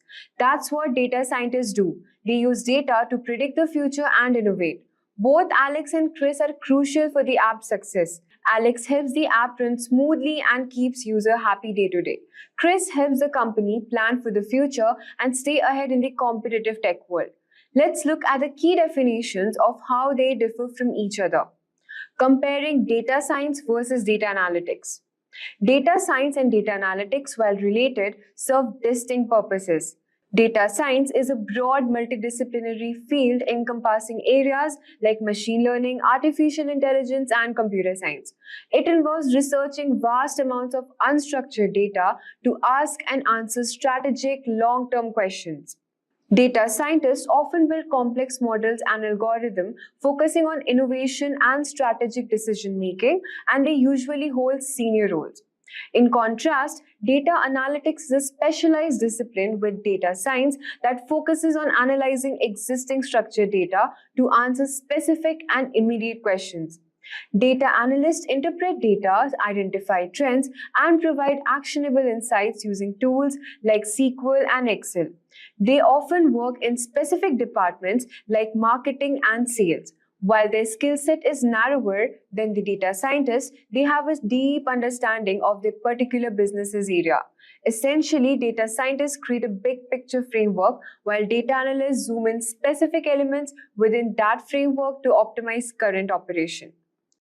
Let's talk about the skill set comparison. Skills for data analyst. Proficiency in business intelligence tools, strong statistical analytical skills, intermediate programming skills in SQL and Python, expertise in data visualization tools like Tableau and Power BI.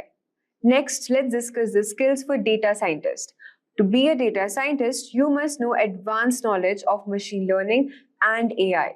You must have experience with big data platforms such as Hadoop and Apache Spark, strong programming skills in Python and R, proficiency in predictive modeling and data mining techniques. Let's discuss the workflow comparison. Now, let's compare the workflows of data analyst and data scientist. The workflow of data analysts typically begins with data collection, where they gather data from various sources to ensure they have all the necessary information. Next comes data cleaning, a crucial step where they remove any errors and redundancies from the dataset to ensure accuracy. Following this, they perform data analysis, using statistical methods to interpret the data and uncover patterns and trends. To present their findings effectively, data analysts then engage in data visualization, creating charts and graphs that make complex data more understandable. Finally, they provide actionable insights, offering recommendations that can be implemented immediately to improve business operations. In contrast, the workflow of a data scientist starts with identifying the problem, where they define a strategic question or opportunity that needs to be addressed. Then they proceed with data mining, extracting relevant data from large data sets to gather the information needed for the analysis. Similar to data analysts, data scientists also perform data cleaning to prepare the data for analysis. However, they take it a step further with data exploration, conducting exploratory analysis to understand the depth of data. Next, we have feature engineering, where they create new features from raw data to enhance their models. And then they build predictive models to forecast future outcomes based on the data. Once the models are ready, they deploy the model into production and start generating insights in real time. The final step is their workflow to monitor and iterate, continuously improving the model based on the new data and ensure it remains accurate and effective.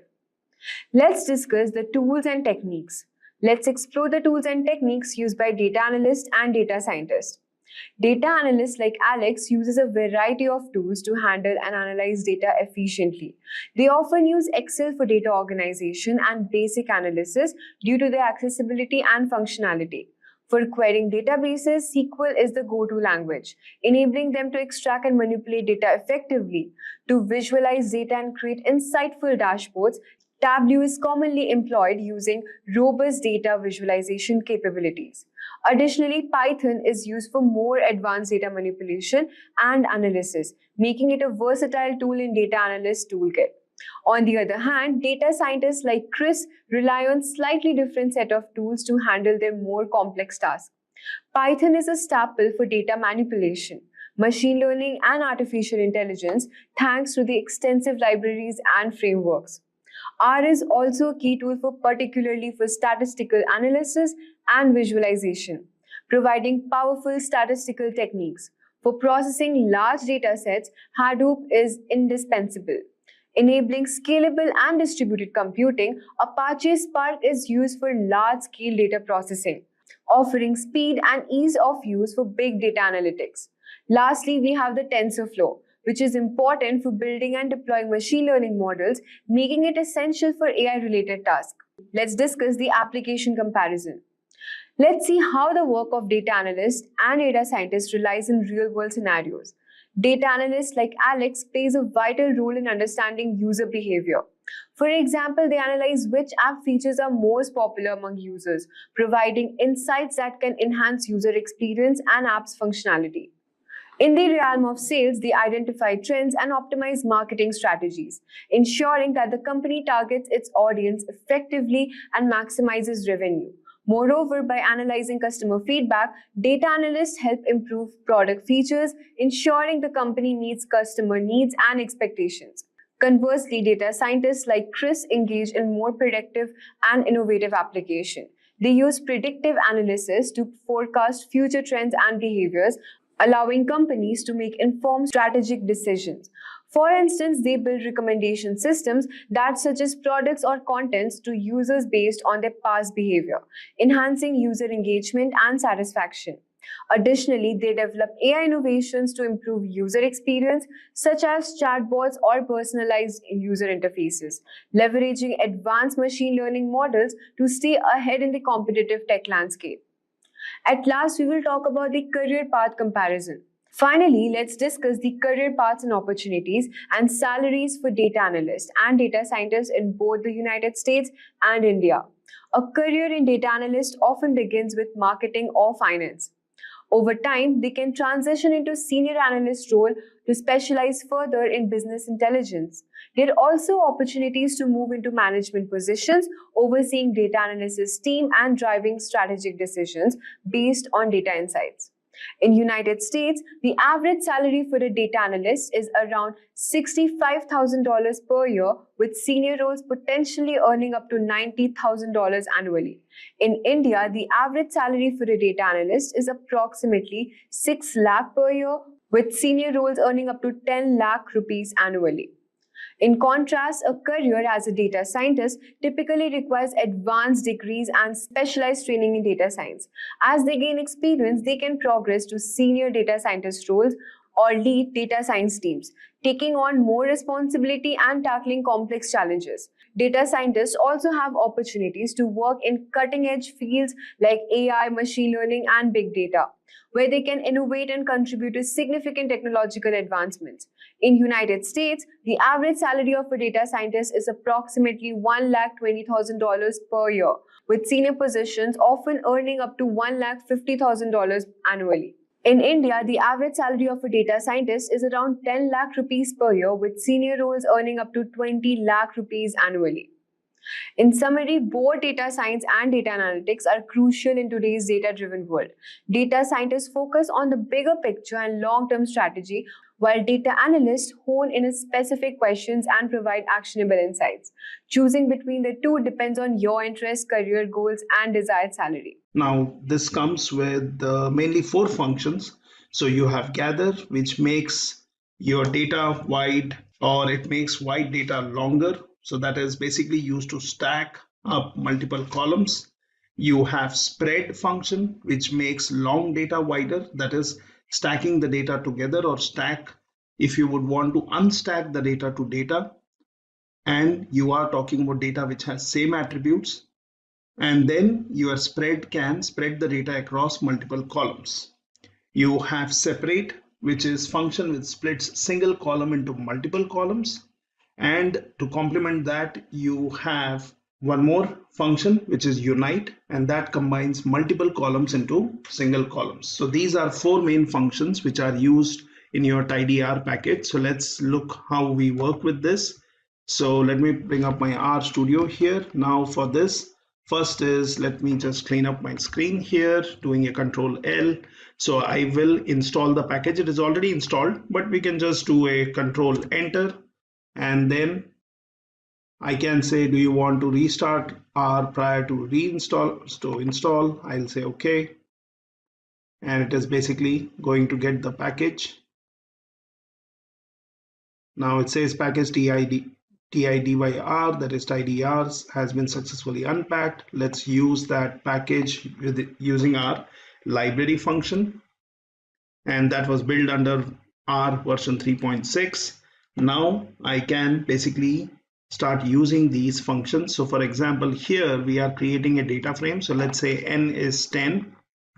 And then we basically would say, we will call it wide. Now that's the variable name. I'm using the data.frame function.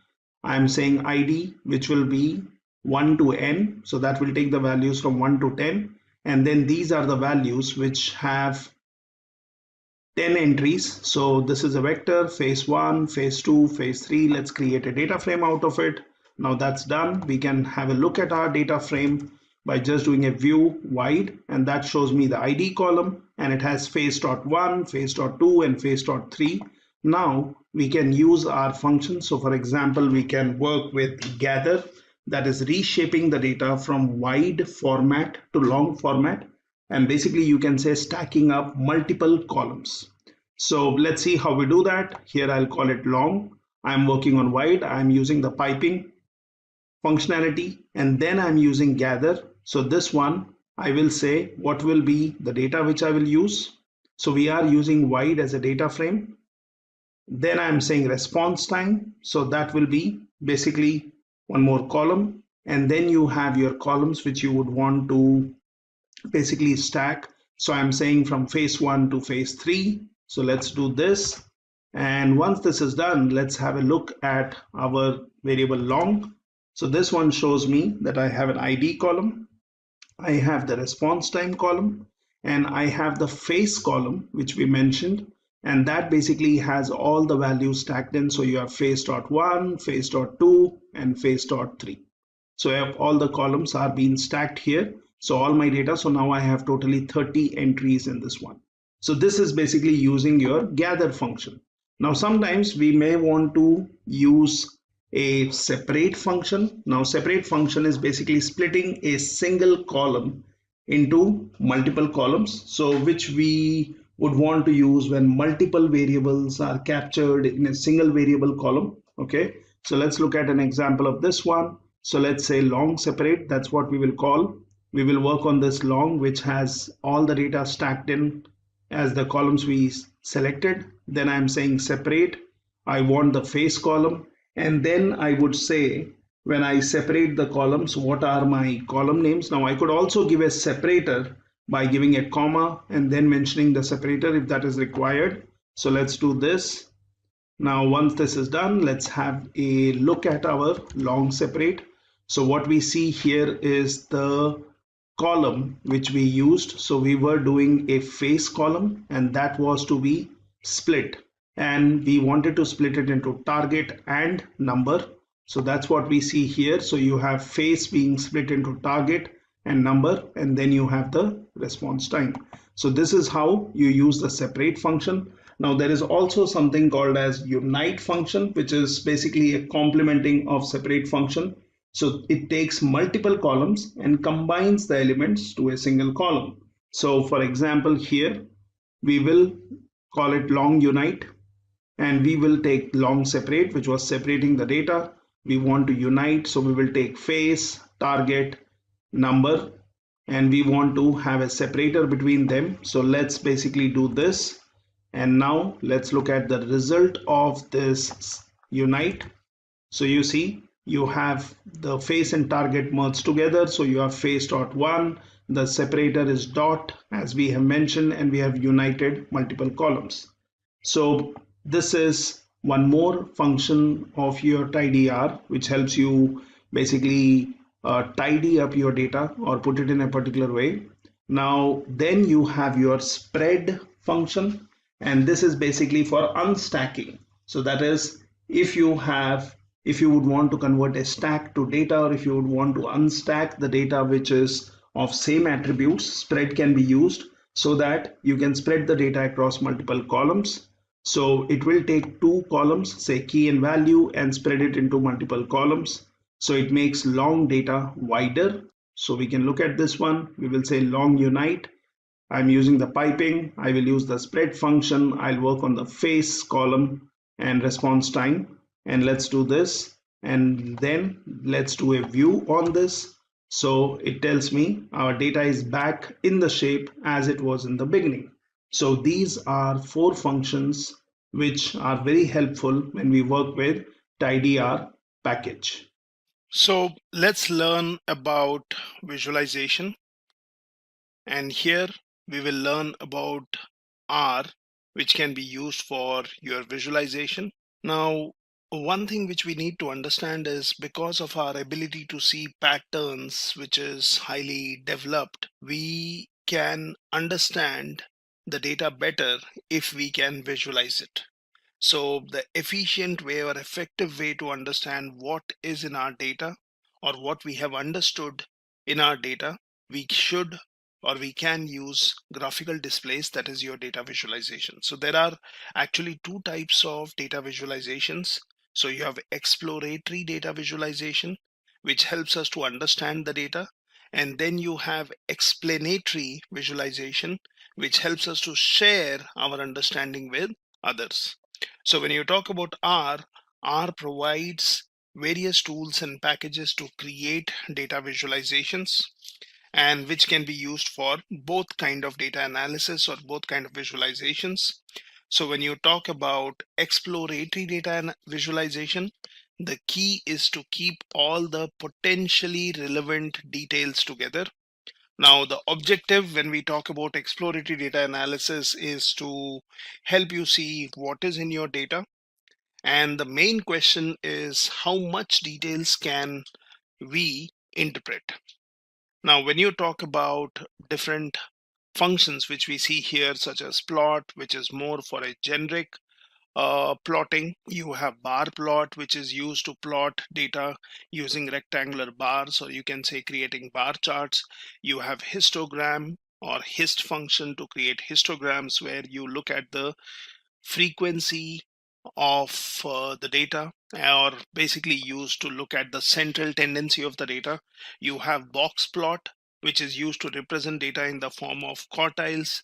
You have ggplot, which is a package which enables the user to create sophisticated visualizations with the little code using the grammar of graphics. And then you have plotly or plotly. It creates interactive web-based graphs via the open source JavaScript graphing library. Now, before we see some examples here, let's also talk about, when you talk about plotting, let's also try to understand what kind of plots you can have and what kind of techniques you have. So let me open up my RStudio here. Now, for example, I can pull out a particular data set, and let's look at this one. So here I can look at all the panes, and that shows me the information. Now what I can do is I can install and get the inbuilt data sets, and then I can simply do a plot wherein I am doing a plot on chick weight dataset. So let's see what does that show. It summarizes the relationship between four variables in chick weight data frame, which is in R's built-in dataset package. Now from these plots, we can see, for example, weight varies systematically over time. You can also see that chicks were assigned to 4 different diets. Now, when we talk about explanatory data analysis or visualization, that shows others what we found in the data. This means we need to make some editorial decisions, what features we would want to highlight for emphasis, what features are distracting or confusing and you want them to be eliminated, right? So there are different ways of doing it. Now, when you talk about your graphics or visualizations, you have, I would say, 3 different types, or you can say 4. So you have the base graphics, which is easiest to learn. Now here we are having an example of base graphics where I can use the base graphics. I can get a data set using library. Then I can simply create using plot function to generate a simple scatter plot of calories with sugar from US serial data frame in the mass package, and then I can give it a title. So this is basically a simple example of base graphics. Now you also have what we call as grid graphics, which is powerful set of modules for building other tools. Now you also have lattice graphics, which is general purpose system based on grid graphics. And then you have your ggplot2, which implements grammar of graphics and is based on grid graphics. So you have different ways. Now here, since I already have used library and I have the data set, I can just do a X. So I can assign the sugar related values to X and calories related value to Y. Then I can use one more, which is library function and calling in grid. Now I can basically use functions such as push viewport if I would want to create a plot using your grid graphics to create the similar kind of plot which we created using base graphics, but this will give you much more power than base graphics. It will have a steep learning curve, but it is usually useful. So I can do this where I'm saying push viewport. Then I can basically say I would want to have a data viewport. I would say different functions of your grid package. So I'm saying rectangle, you have x-axis, y-axis, given some points here. And then basically you can add details to the graph by giving the names to the columns, and you can basically create a simple grid graphics based plot here. Now, there are different other options which we can use to create plots. Now, before we go into understanding how you create plots, let me just give you a brief on what are the different kind of plots and how they can be used. So here we will look at these different plots. Now, for example, we have a bar chart, which is a graph which shows comparisons across discrete categories. So you have x-axis, which will show the categories being compared, and y-axis, which represents a measured value, and height of the bars are proportional to measured values. Now, to create different kind of charts, you can use ggplot, which is a package for creating graphs in R. It is basically a method of thinking about and decomposing complex graphs into logical subunits, and that is a part of tidyverse ecosystem. So it takes each component of graph axes, you can give scales, you can give colors, you can give the objects, and you can build graphs on particular data. You can modify each of those components in a way that's more flexible and user friendly. You can, if you are not providing details for the components, then ggplot will use sensible defaults, and this basically makes it a powerful and a flexible tool. Now here are different options when you use your ggplot, such as you can use geom, or what we call as geometry objects, to form the basis of different type of graphs. For bar charts, you have for line graphs, you have scatter plots, that is underscore point, you have underscore box plot for box plots, you have quartile for continuous x, violin for richer display of distribution, and jitter for small data. So here is some simple example where I would not go into too many details here, but you can just have a look at this one where we are using library function to get the ggplot2 package. Then basically we would want to look into the mileage data. We would want to look at the structure of it. And then we can basically get the tidyverse package. Finally, we can create a bar chart using geom_bar, and we can basically also mention what would be in x-axis. Now you can also give different colors to basically add more meaning to your data. You could also go for stacked bar charts. So here we are actually telling ggplot to map the data in the drive column to fill the aesthetic. So here I am giving aesthetic access class, and I'm saying what is the data we need to have, and then we are using geom_bar. So you can also have dodged bar in your ggplot, that is not bar charts which are stacked but next to each other, and you can create that by using your position as position_dodge. Okay, now you can obviously use your different packages which are inbuilt, and you can create your bar charts. And you have other kind of graphs such as line graph, which is basically a type of graph that displays information as a series of data points connected by straight line segments such as this one. And for this one we are using, if you see, geom_line. Now you can also create a scatter plot, which is a two-dimensional data visualization that uses points to graph the values of two different variables, one on an x-axis, one on y-axis, like what we saw in base graphics example. And they are mainly used if you would want to assess the relationship or lack of relationship between two variables. And you also have histogram, which I mentioned is mainly to look at the distribution of a data, to look at the central tendency of the data, basically looking at your large amount of data or for a single variable. You would be interested in saying where is more data found in terms of frequency, where is lesser data found in the graph, how close the data is towards its midpoint, or what we call as mean, median, mode. So you can use histogram where you can categorize the data in what we call as bins. So these are some basics on different kind of graphs. Now we can look at some examples and see how that works. So what we were seeing is some quick examples of base graphics or grid graphics. Now here, let's do an example of pie chart for different products and units sold. So you want to create a graph for this. First, let's create a vector and pass in the value here. Now I can also create labels which I would want to assign to these values. And then basically I can plot the chart by saying pie. So that's the kind of chart which I would want to create. And I would say the data would be X and labels. So let's do this, and that shows me a simple pie chart.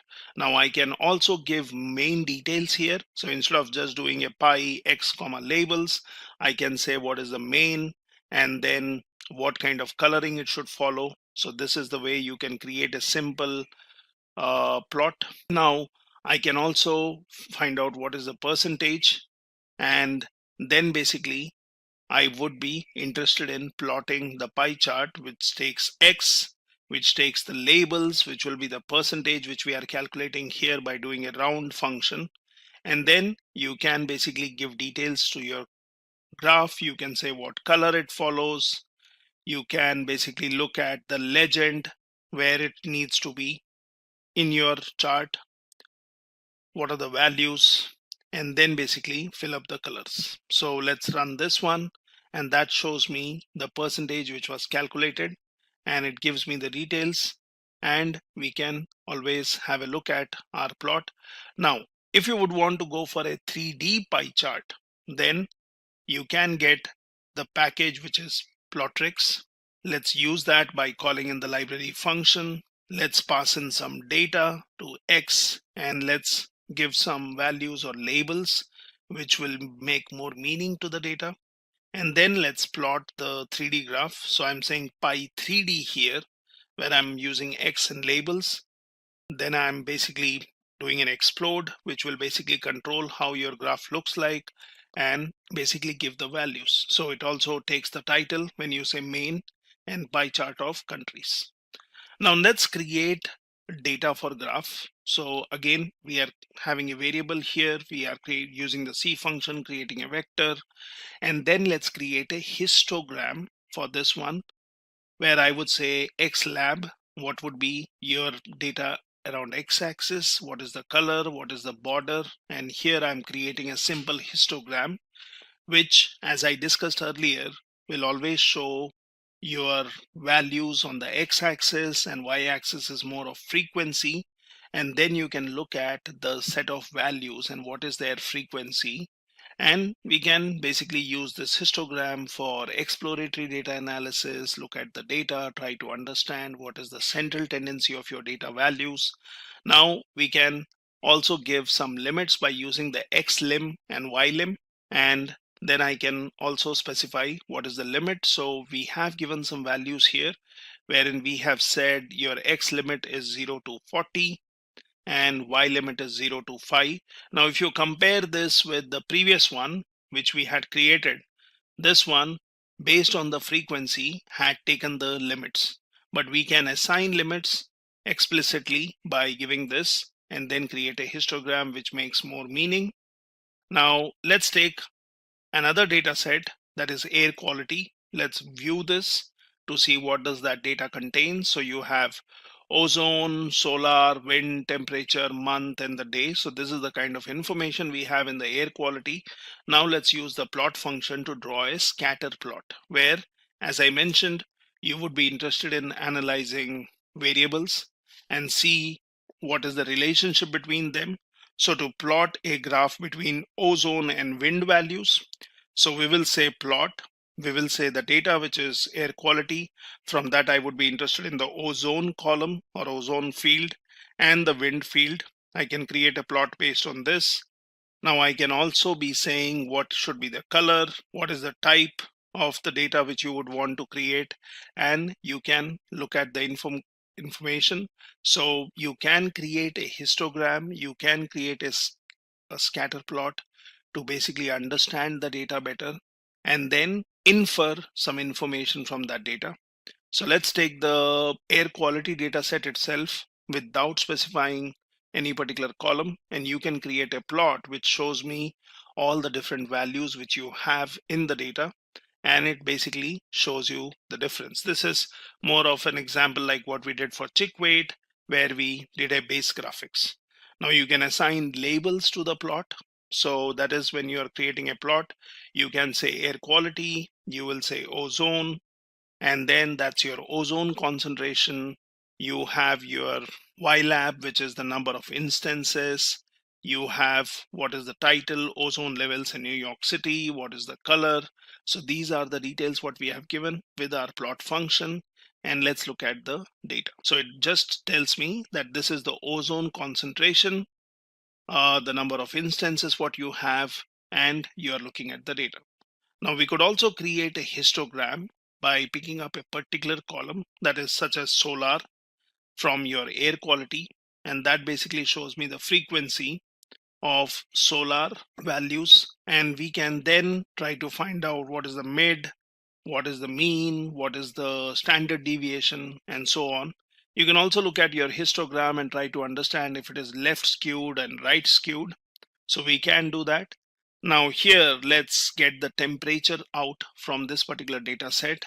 Let's create a histogram on temperature, and that basically shows me the frequency of the temperature values and what values have the most frequency or most occurrence.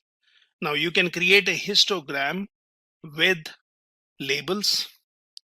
So let's do that with the limit, and then let's also use text to basically give in the values, which also takes the values, and for each set of frequency or each set of values it gives me the labels.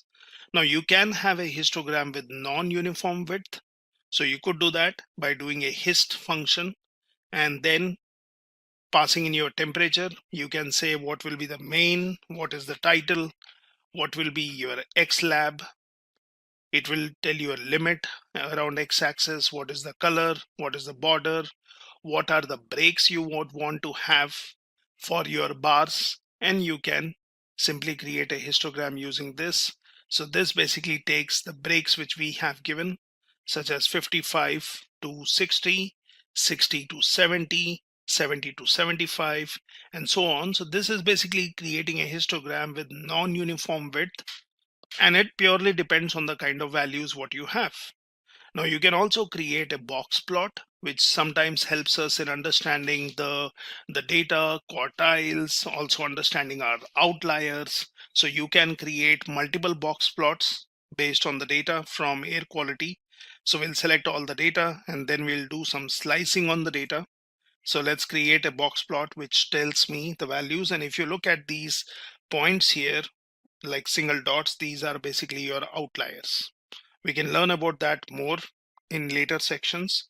So you can use your ggplot2 library to analyze a particular data set. So for that, we will first use the install.packages and get ggplot2. So it says, do you want to restart R? And I can say yes. So let it get the package. I think the package was already there.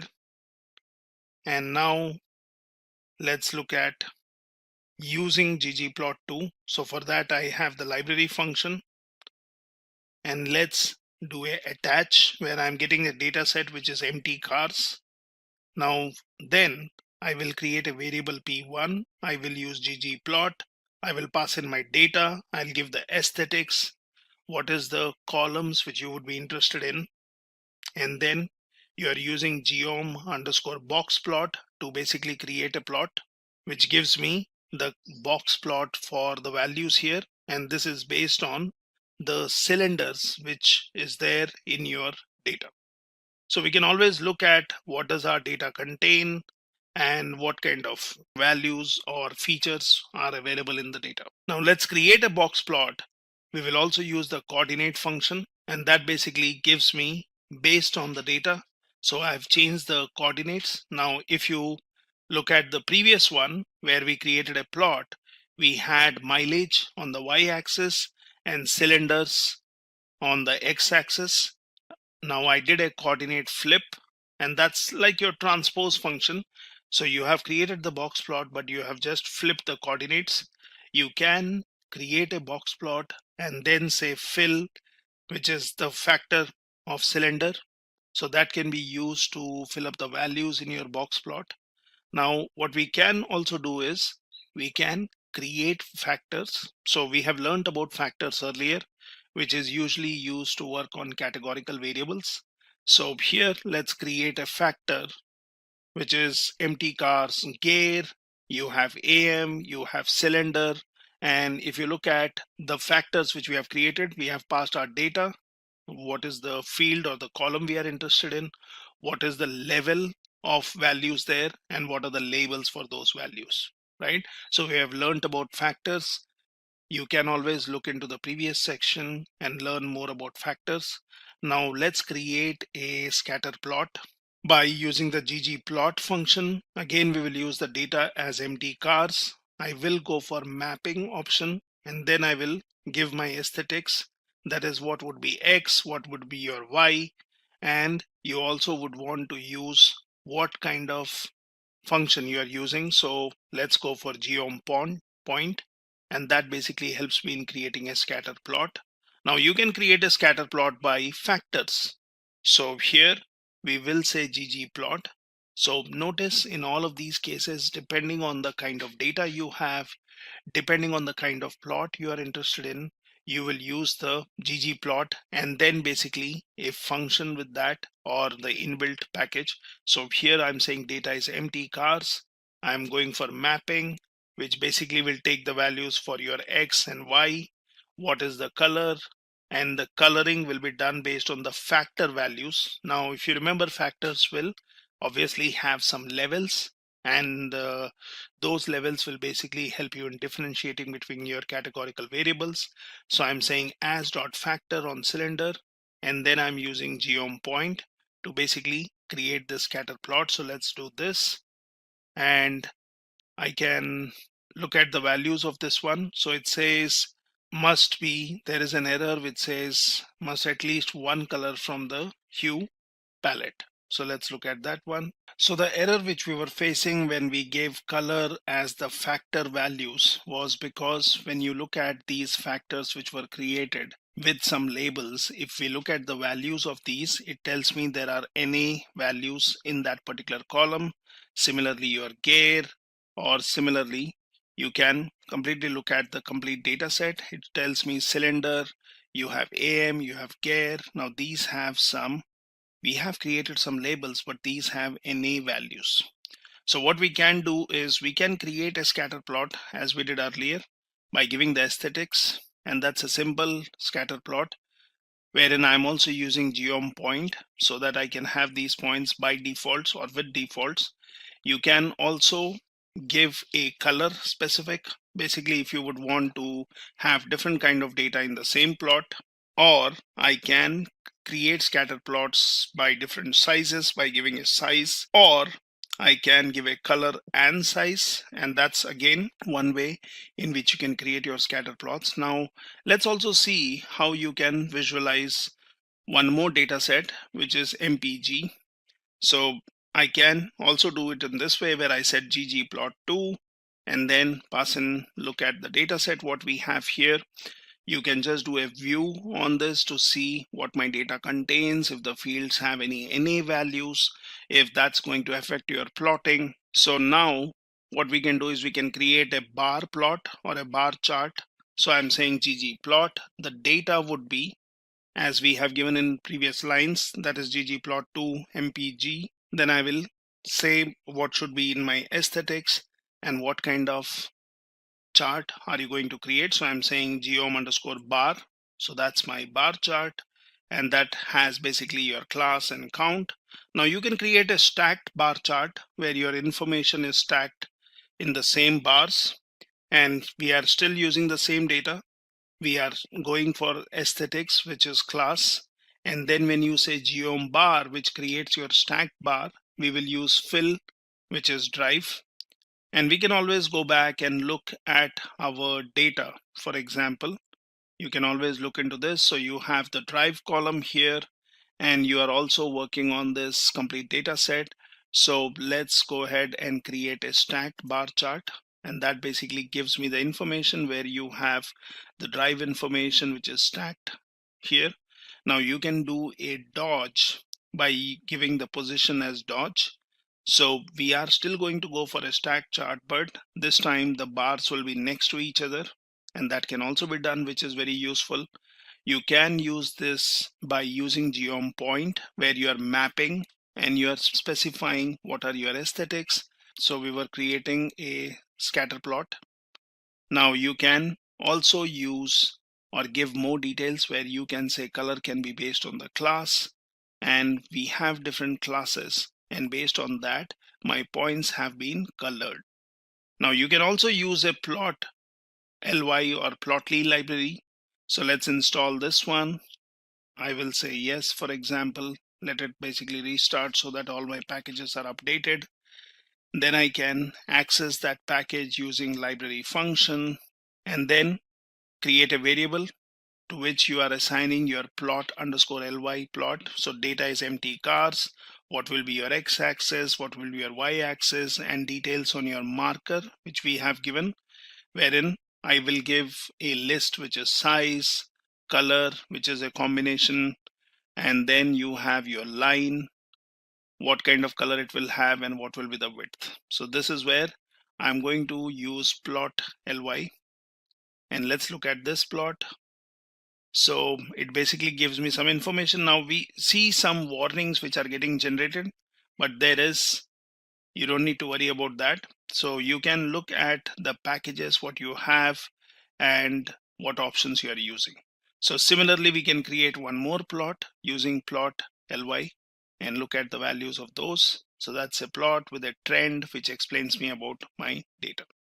So this is a simple small tutorial on understanding or how you can have your graphics or visualization used to understand your data. Obviously, there are much more examples much more ways in which you can pass into your plot functions or your ggplot and the inbuilt packages which are available in R for your visualization. Now that could be for exploratory data analysis or explanatory data analysis.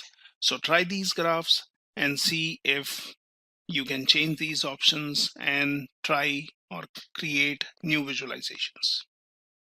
Good morning and good evening, everyone. So welcome to this session where we will learn on time series analysis using R programming language. So this is basically a mini project where we will look at time series data and how we can analyze it, visualize it to basically find some important information or gather insights from the data. Now, when you talk about time series analysis, time series is basically any data set where your values are measured at different points in time. So when you talk about time series data, data is usually uniformly spaced at a specific frequency. For example, hourly weather measurements, you have daily counts of website visits, monthly sales total, and so on. So when you talk about time series, that can also be irregularly spaced and sporadic. For example, timestamp data in computer systems, event log, or history of 9/11 emergency calls. Now, when we work with time series data, for example, here I'm taking a energy data set, we can see how techniques such as time-based indexing, resampling, rolling windows can help us explore variations in electricity demand and renewable energy supply over time. Now, here we will look at some aspects of this data set which I am considering. So this is open power systems data set, and here is the data set I have. We can look at the data set. Now this is in a simple format. It has time. It basically has values for consumption, and then you have data for wind and solar and wind plus solar. So in certain cases you have only the date and the consumption. But then if we scroll down, we will also find data for wind, solar, wind plus solar, and so on. So this is a time series data set which we would want to work on. Sometimes you may also have the data collected which just does not have the time, but it may also have timestamp. That is, it would have, say, hour, minutes, and seconds, and that can also be worked upon. So let's consider this data set and let's work on this project where we will analyze this time series data set. Now here we can work on this time series data. We can basically create some data structures out of it, such as data frames. We can do some time-based indexing. We can visualize the data. We can look at the seasonality in the data, look at some frequencies, and also do some trend detection. Now, when you talk about this data set, it has electricity production and consumption, which is reported as daily totals in gigawatt hours. And here are the columns of the data, which I was just showing you. So you have data, you have consumption, you have wind, you have solar, and wind plus solar. So this is the data we have, and we will basically explore, say, electricity consumption and production in Germany, which has varied over time. So some of the questions which we can answer here is, when is electricity consumption typically highest and lowest? How do wind and solar power production vary with seasons of the year? What are the long-term trends in electricity consumption, solar power, and wind power? How do wind and solar power production compare with electricity consumption, and how has this ratio changed over time? We can also do wrangling or cleaning of this data or pre-processing of data and create a data frame, and then we can visualize this. Now let's see how do we do that. So I will open up my R Studio and let's look at the data set. So here is the data set. Now I'm picking it up from my machine. You can also pick it up from GitHub. So all the data sets or similar data sets can be found in my GitHub repository. And here I can look in the data sets. You will find a lot of different data sets here. There are some time series data sets such as power. I can search for power, or you have basically coal, or you have this OPSD. Germany daily data set, and there are many other data sets which you can work on.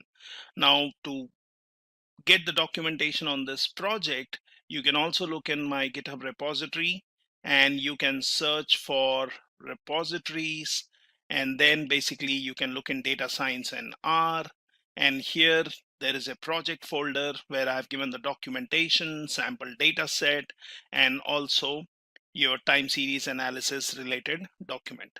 This is also the code which you can directly import in your RStudio, and you can practice or work on this project. So let's see how does that work. So first thing is we will create a data frame from this data set. Now here, if you see, I am using header as true so that it understands the heading of each column. I'm also giving row dot names and I'm specifying date. So there is this date column in the data set as I showed you earlier. Let's look at it again. So you have date, consumption, wind, solar, wind plus solar. So you can suggest that date should become the index column, which can be useful. So you can do this. Now let's just create this. Let's look at what does this data frame contain. And here, if you see, it shows me some data which has been now as a part of this data frame structure. It starts with consumption, wind, solar, wind plus solar. And if you see, this one is becoming my index column. So I can always do a head and look at part of the data frame using head or tail. So look at the first records. So let's see this. Now that shows me the head data. I can also do a tail and look at the ending values. So if you closely see here, we have wind, solar, wind dot solar, and that basically has NA values. So there are missing values, but let's look at the tail, and that tells me that there is some data available for wind and solar and wind solar. Now we can always look in a tabular format using view, and we can look at the data. So this shows me that there are values in these columns. We see NA values, but if I really scroll down, I can see some values which would be available for wind and solar and wind solar. So I can just use view. Now I can look at the dimensions of this particular object, and that tells me there are 4,384 rows and 4 columns. You can always look at the structure, that is check the data type of each column, which can be very useful. So if I see here, I don't see the date column because date column was considered as an index, which can be useful. But I also look at my other columns, so they are of the num types. So that's the data type for each attribute or each column here. Now we would be interested in looking at this date column. So let's look at the data type of this date column.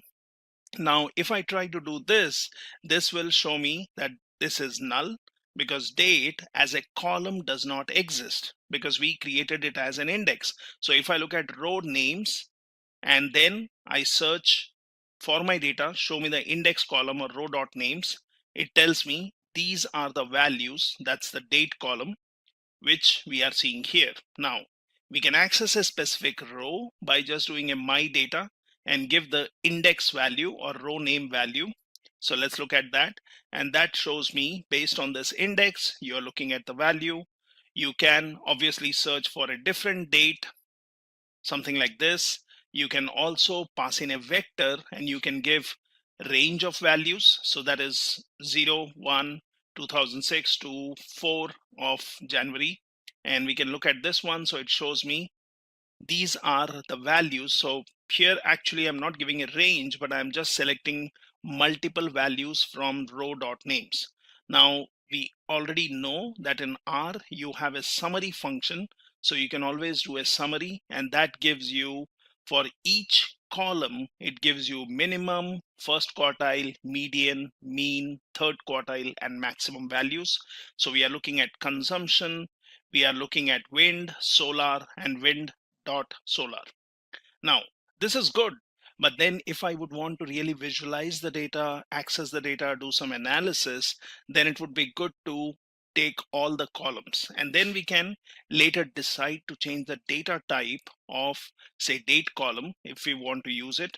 So earlier I was using date as row.names or the name of the rows or index, what you call in any other programming language. So here I will just use my data set and I'll say header as true. I'm calling it my data 2. Let's look at the data. And this one shows me 5 columns, wherein my first column is the date, consumption, wind, solar, and so on. Now looking at the structure, so let's look at the data type. So it tells me that if now I'm interested in looking at the date column from my data to data frame, it tells me it is a factor with 4384 levels, and these are the values. So it is not in a date time format, it's a factor. Now what we can do is we can convert this into a date format. How do we do that?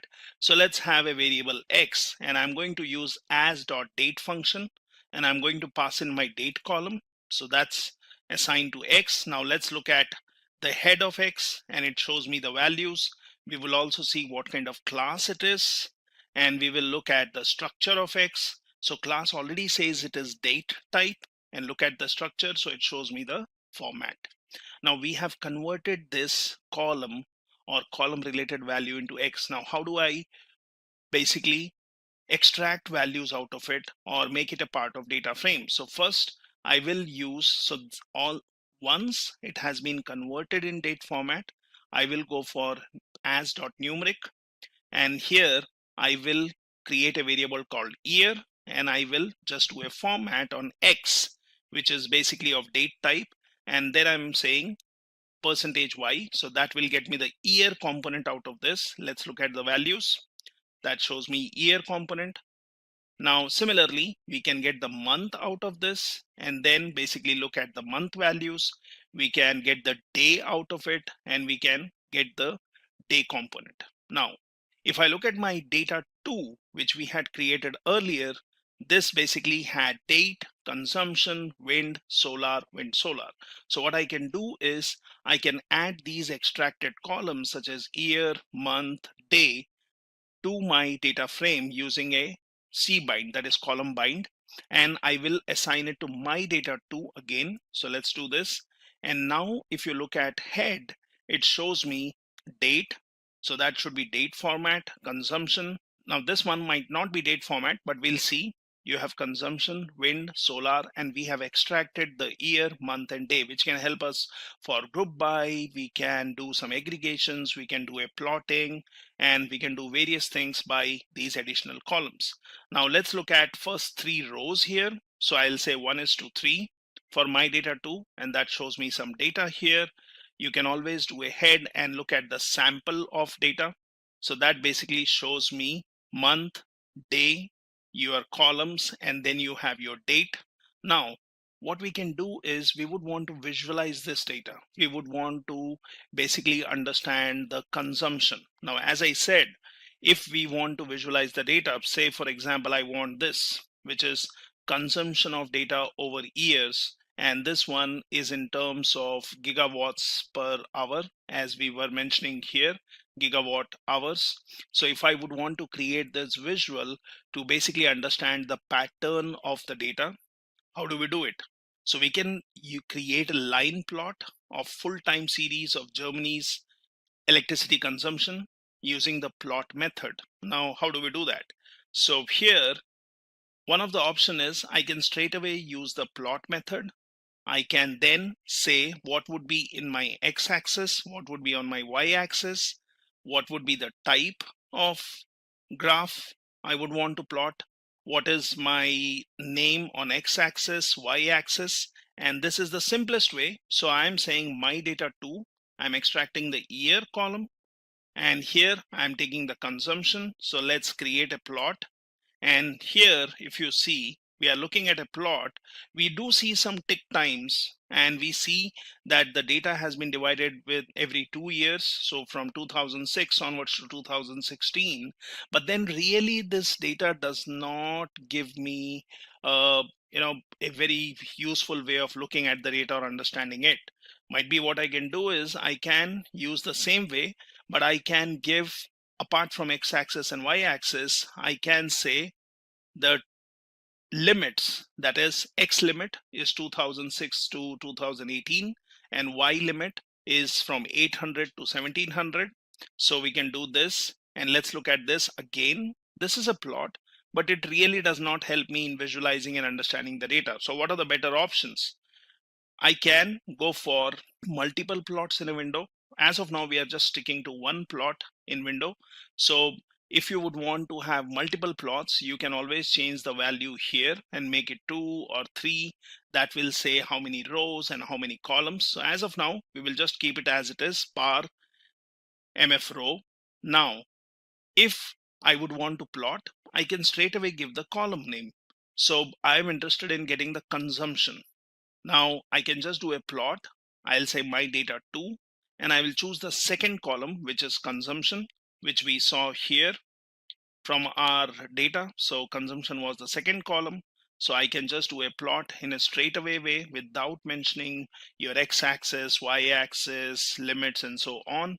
And if you look at this one is giving me a pattern. Now here I am looking at x-axis, y-axis, which is not really named. We do not have a name to this graph, and we are looking at the data. It does show me some kind of pattern, but might be we can make it more meaningful. So I can do it this way, where I say my data second column, let's give axis as year, x-axis, y-axis is consumption. Now that has changed, the x-axis and y-axis. Now I can also give some more details. I can say type should be line. I have the line width. I'm saying color is blue. And let's do this. So this looks more meaningful, might be shows a wavering pattern of consumption over years. I can also give a limit of X, that is 0 to 2018, and that basically shows me the range. Now we can change that and we can be more specific and saying X limit should be 2006 to 2018. And let's look at this. Now this one, once you have given a proper limit, it shows the line graph and it shows what was the consumption in 2006 and over a period till 2018. I can then use any of these options are fine, but it depends on what and whom you are presenting the data or what kind of analysis you're doing. So I can do a plot. I can choose column second, X lab, which is x-axis, y-axis, type is line, width, giving a X limit, Y limit, and then I'm giving a title to this, which is consumption graph. And then basically you are looking at the line graph. Now, those are the options which you can do. Either you could be very specific, or you could just give your column which you want to plot, or obviously make it more meaningful by giving all the details. Now, what we can do is, if we would want to look at this data and understand it better, rather than just looking at a simple line, I can take the log values. So here I'm saying log of my data 2 second column. So I'm taking log values of consumption and I'm taking the difference of logs. So I can say difference, and then you can basically increase or decrease this by multiplying it by some number. So rest remains the same. I'm changing the color, and let's look at this plot. And you see, this basically is giving me a better pattern, which makes meaning. Here we see the log values. So this is, you are using a simple plot function. In R, you can also use ggplot. Now for that, we can install the ggplot package. It's already there in my machine, so I'll say no. I will access this by using the library ggplot2. And now I can use ggplot to plot. So the way you specify here, you can say my data 2, that's the data frame. I'm saying type as O, and when I'm saying line, I am basically going to use x-axis, which is year, y is consumption. And let's look at this plot. So again, we are back to the one which we were doing earlier. Really does not make any sense. It gives us some data, but then really does not give me enough information. I can, in my aesthetics, I can say X as year, Y as consumption. I can do a grouping, and then I can give line and plot. So again, we have some information, but really does not help me, right? Now let's look at other example. So I'm just doing the same thing here, and I'm looking at line type being dashed. I'm using the ggplot's other methods such as geom_line and geom_point to give me more information. And if I look at the plot, it does give me data. It tells me what are the different values. It gives me some kind of pattern, but I would still prefer the way we were doing with plot. Now we can change the color and obviously add details to it. So what we see is when you use the plot method, which I did earlier, it was choosing pretty good tick locations, that is every 2 years, and labels the years for the x-axis, which was helpful, right? But with these data points, which we were seeing here, or say, for example, this one, or say this one, or say this one, we are looking at some data, but then that really is quite crowded and it is hard to read. You can look at the values, but then it really does not give you enough information. So we can go for plot method, but then we will see how we can consider different data. Now, if I would want to plot the solar and wind time series, so let's see how do we do that. So wind column is what I'm interested in. So first thing is, it was always good to find out the minimum and the maximum values in every column. So I'm saying minimum, I'm saying let's put in here my data 2, and then let's look at the values. So we are looking at the columns. We know consumption is the second column, wind is the third column, and you have solar as the fourth, and this one is the fifth. So let's say, let's find out the minimum of each of these columns which we would want to plot. So let's say minimum of data third column. And here I'm also saying remove the NA values because we do not want to consider the NA values. So let's look at the minimum. That shows me 5.7757. What is the maximum value? It is 826. So that also helps me in giving a limit. If I want to plot wind on y-axis, I can give a y limit from 5 to 850. Consumption wise, let's find out the minimum from second column and maximum. And similarly for solar, find the minimum and maximum, and wind plus solar, minimum and maximum. So this will be helpful when you would want to plot multiple graphs or give some limits. So that's fine. Now for multiple plots, as I said, instead of having one plot, let's plot consumption and wind and solar and try to see a pattern. So I can say par function, and I will say 3 rows and 1 column. So now when I start plotting, you will see you will have multiple plots in one single window. So let's see how we do it. So here, let's look at plot 1. So this one is consumption as we did earlier. And let's look at the data. So that gives me some data. You can always do a zoom and you can look at the data.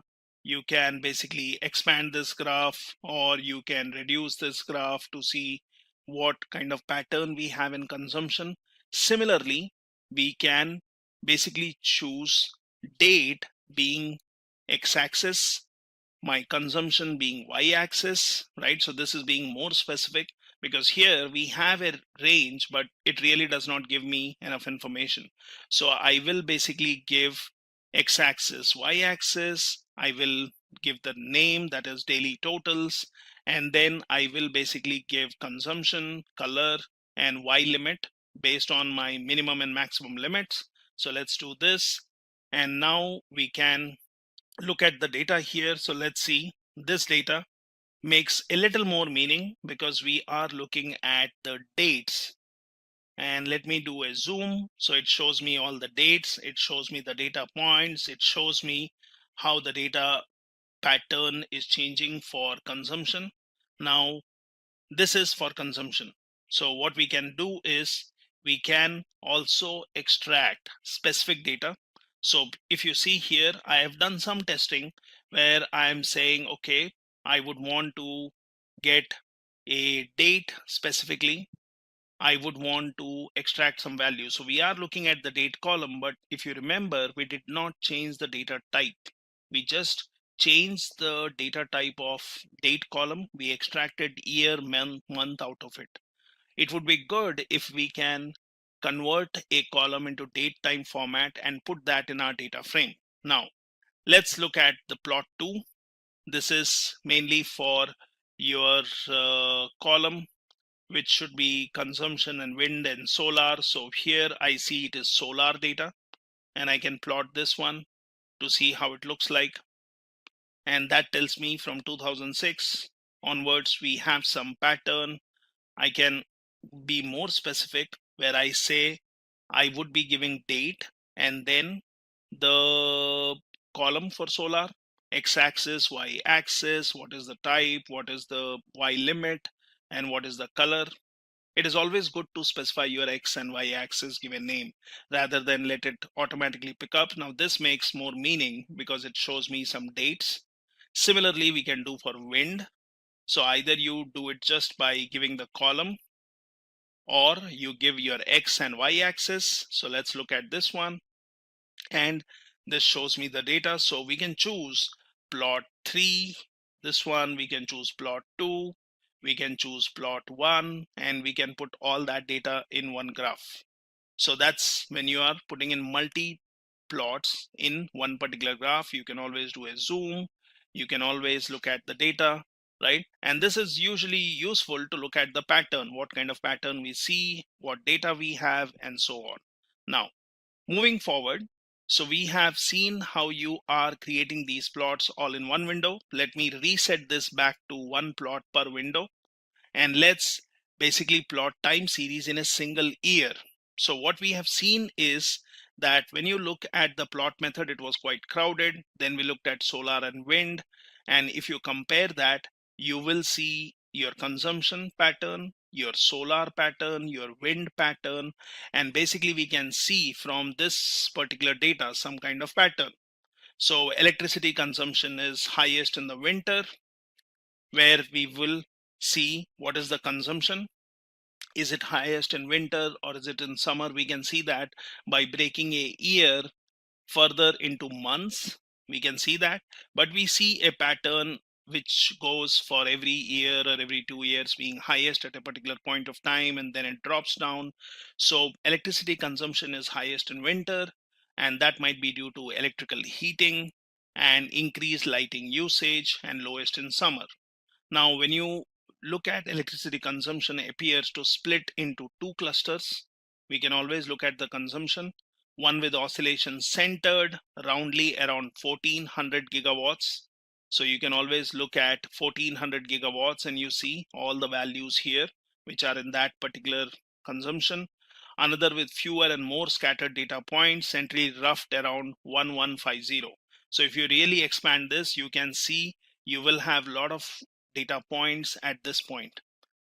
Now, we might guess that these clusters correspond with weekdays and weekends, which we can see if you break that data into yearly, monthly, weekly, and so on. Now, if you look at solar production, that is highest in summer when sunlight is most abundant, and lowest in winter. So obviously when you're making or gathering some insights, when you're looking at the data, you are also using your domain knowledge, your business knowledge, your knowledge of business to understand how this goes.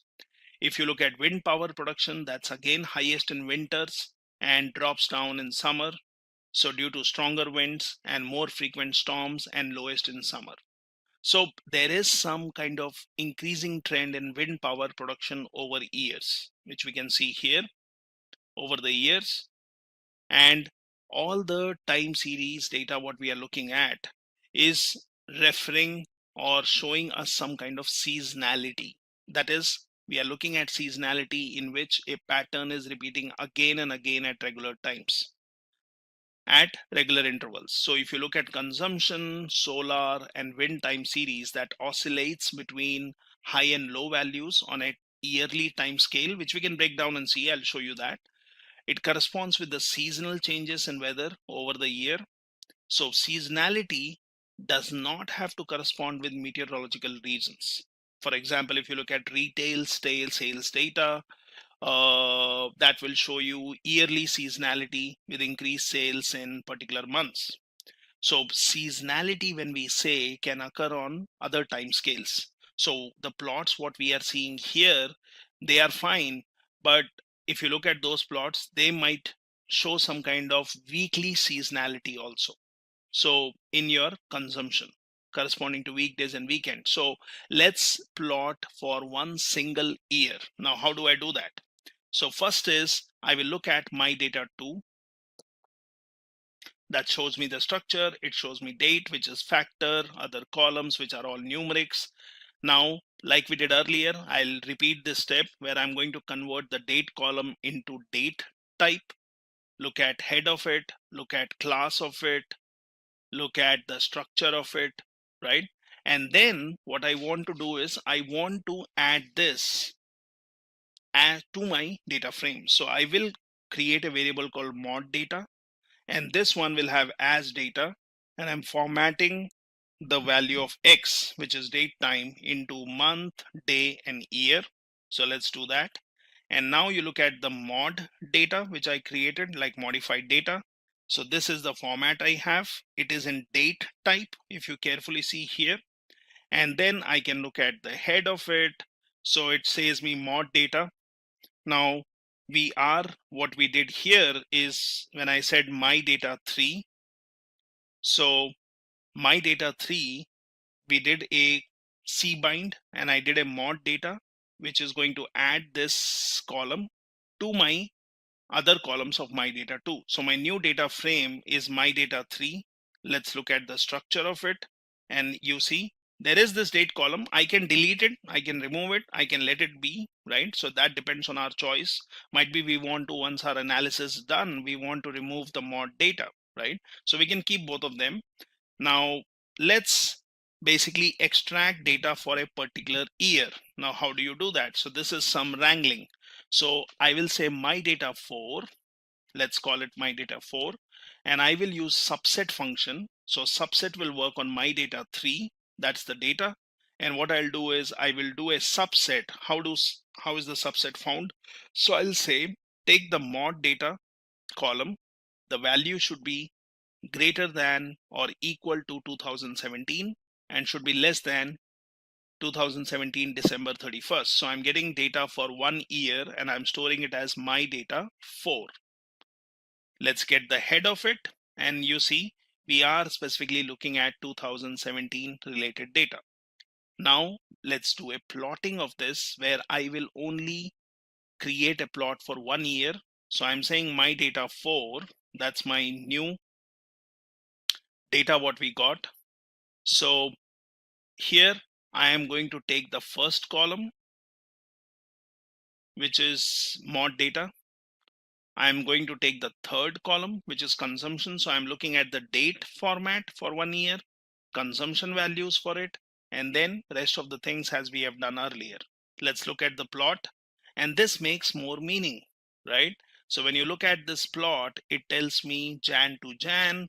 It shows me some kind of pattern where I have divided the year into months, right? And it is broken down into say 2 months, so Jan and March and May and July and so on, but we still see a pattern, and that gives me good understanding of pattern where I've broken it down into months. So this is where you have taken time series in a single year to investigate further, and this is what we see, right? Now we can clearly see there are some weekly oscillations. What one more interesting feature is that at this level of granularity, that is when you're looking at yearly data, there is a drastic decrease in electricity consumption in early January and late December during the holidays, or probably we can assume that this is holidays. Now I can zoom in further and look at just Jan and Feb data. Let's see how we do that, and let's see how we work by zooming in the data further. So to zoom in the data further, let's see how we do it. Now here we have this my data 4, which is basically having a subset, right? So let's work on this one. So I will say my data 4, which earlier I was taking data 3, I was doing a subset and I was giving the date, but this time I will make it more narrower. So I'll say my data 4, I will say subset from my data 3, and I will choose mod data column, which we have modified with the date format. I will choose the starting date as 1701, that is Jan, and then let's go till Feb and let's create this. Now let's look at the head of this. So it shows me we have the data which is Jan, and then you can basically look at more on this. Now again, as I said earlier, let's find out the minimum of this from the first column. So that is basically your mod data. So let's look into this one, and that basically will give me minimum and maximum. Let's look at the values. So this one tells me Jan 17, January 1, and maximum is your Feb 28th, second month 2017. So we are actually looking at 2 months data here. Let's look at the Y minimum. So this is, I will look at column 3. Now what is column 3? Consumption. So let's look at the minimum value for consumption, maximum value of consumption.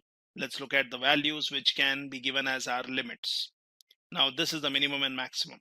Now let's do a plotting for this data which has been narrowed down for consumption based on my data. So I'm saying my first column, which is mod data, and then third column, which is consumption. I'm giving some naming convention for, namings for your x-axis, y-axis, what is my consumption, or what is my title here, what is the color, and then you see I'm using X limit to give the minimum and maximum limit and Y limit. So let's look at this data. And if you look at this data, it is specifically for 2 months. And again, I can look at the pattern here. What I can also do is I can add some grid here. So I can basically look at this data and make more meaning out of it. So it is bi-weekly data, you can see. Now I can add a line here using ab line, and then I can basically choose what lines I would want to add horizontally. So that basically allows me to dissect the data and look at data in a more meaningful way. I can also add vertical lines. So vertical lines is, I'm saying sequence will be minimum, maximum, and I'm saying an interval of 7. So let's do this. And this basically has added some lines every week. And you can see at the end of week, it is dropping, and then it is starting again. It peaks somewhere in the mid of the week, and again, it drops down. So this is, you're looking at your consumption data, right? Now, what we can also do is we can create some box plots. So when we looked at zooming in data for Jan and Feb, you can add some data points like this. So consumption is highest on the weekdays, as I showed you here, and lowest on the weekends. So this is what we are seeing when we are breaking the data or zooming it further for a couple of months. So we have vertical grid lines, and we have nicely formatted tick labels, that is Jan 1st, Jan 15th, Feb 1st, and so on. So we can easily tell which days are weekdays and weekends with use of these grid lines and basically breaking it down. So there are many other ways to actually visualize your time series data, depending on what patterns you're trying to explore. You can use scatter plots, you can use heat maps, you can use histograms, and so on. Now, moving further, we would want to explore the seasonality, right? So when you further explore the seasonality of our data, we can use box plots basically to group the data by different time periods and display the distribution for each group. Now, how do we do that?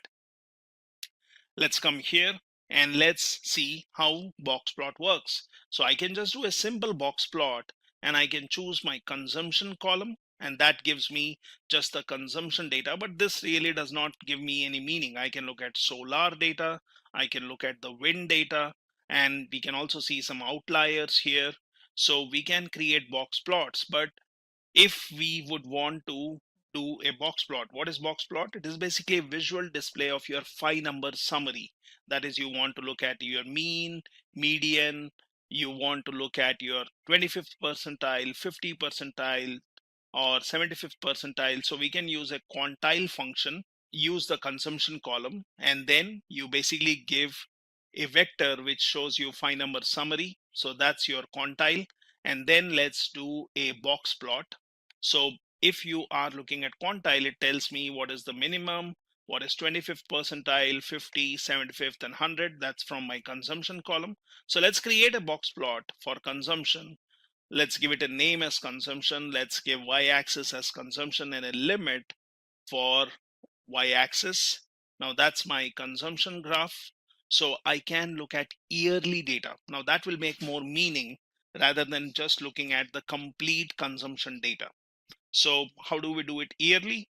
So we will say consumption, and then I will say the year column. So it is consumption, but grouped based on year. So here I can give x-axis, y-axis, and I can give y limit. So let's create this, and this makes more meaning. We can give some coloring scheme here, but now I'm looking at 2006, 2007, 8, 9, and so on. And we can look at the data. What is the range, right?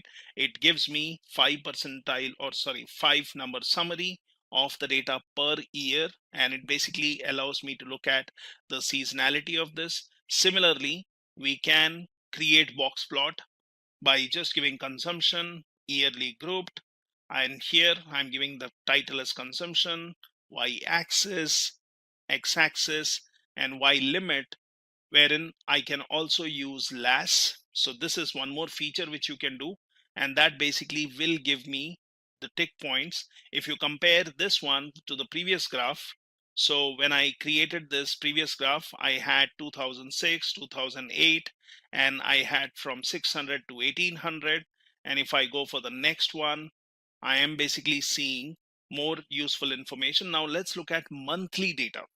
So I would want to group it based on months, and let's create that. So this gives me the monthly data where I'm looking at months, and I could select a particular year, or I can just do a grouping based on months. So I can have multiple plots to see a difference here. So let's do this. Now let's create a box plot for consumption, which is monthly data, and let's give it a color. Let's look at the wind data, which is again grouped monthly, and let's look at the solar data, which is grouped monthly. Now, if I zoom in, it basically gives me the seasonality of the data for your wind, for your consumption, for your solar. So what we are doing is we are creating these box plots which are giving us values. Now what I can also do is I could look at the day wise also. But before we look into this, how do I infer some information from these box plots which are being created? So this is what we have done, where we are looking at the data for month, and these box plots give me year seasonality, which we were seeing in earlier plots, but give some additional insights. So if I look at the data here, it tells me the electricity consumption is generally higher in winter. Now this is based on months, so we can see consumption is higher in winters and lower in summer. So we can obviously look at our plot, we can see where it is lower, where it is higher, and then we can look at the median and lower two quartiles are lower in December and January compared to November and February. So that is, you look at the quartiles and you will see that the median and lower two quartiles are lower in December and January. Here Jan and December, so you can look at from my plot. Now this is giving you some idea on seasonality. Now that might be due to business being closed over holidays. Now this one we were also seeing when we looked at time series for 2017 only, and box plot basically confirms that there is this consistent pattern throughout the years. Now when you look at your solar and wind power production, both will give you a year seasonality, what we are seeing here. And if basically I look at the data, so it depends on what parameters you are choosing, but if you look at solar, it will reflect the effect of occasional extreme wind speeds associated with storms and other transient. And since we are grouping it based on months, we can see this pattern is quite evident every year. Now, what we can do is we can group the data day wise. So here, let me again reset this to one plot per graph. Now I'll say box plot. I'll say consumption, which is grouped based on day. Now we know that there is a day column, and let's give a while limit and let's look at the data. So this is where I'm grouping the data day wise. So you look at 31 days and you look at the box plot. So this is where you are plotting it on a daily basis. So you can look at the data, you can break it down to a particular week. So here I have given day and I have chosen all the 31 days, but I can break it down to a week and I can look at the data. So if we look at the data per week or per day, we can basically infer that electricity consumption, where I'm doing a consumption group by day, is higher on weekdays than on weekends. So time series with strong seasonality can often be represented with models that can decompose signal into seasonality and long trend. Now this is an easy way. Now, how do we look at the frequency of the data? That could be interesting to see. So let me look at, say, the yearly data, which we were seeing here. Now let's go further, and here we have looked at data. So what we will do is we look at the frequency. Now when you look at the frequency, when you talk about frequency in your data, so we have the modified date column, which gives me a frequency. And if we really look into the data, that will tell me that the data is on a daily basis. So for that, let's look at my data 3 again, which gives me data, and you can just see all the data or dates are in sequence. So your 22, 23, 24, 25, 26, and so on. I can access a dplyr package that is basically allowing me to work in a better way. Now I can look at the summary of this, and for all my columns, I'm seeing what is the minimum 5-number summary, date, and consumption. So date does not show me anything because this is not in a date format, it is just a factor, but other things have the 5-number summary. So we are looking at wind plus solar, we are looking at year and month and day and all these columns. Now what we will do is we will want to find out the sum of each column, how many entries does it have, and we will say the value should, NA value should not be considered. So let's look at this one. So it tells me for my particular columns. So let me run this again, and that shows me for each column how many values you have, and these counts do not include the NA values. Now similarly, I can find out specifically for consumption. I can find out, is there any NA value? So I'm saying is.NA, and let's find out if there is any NA value or missing value in consumption. It says 0. Okay, that's good.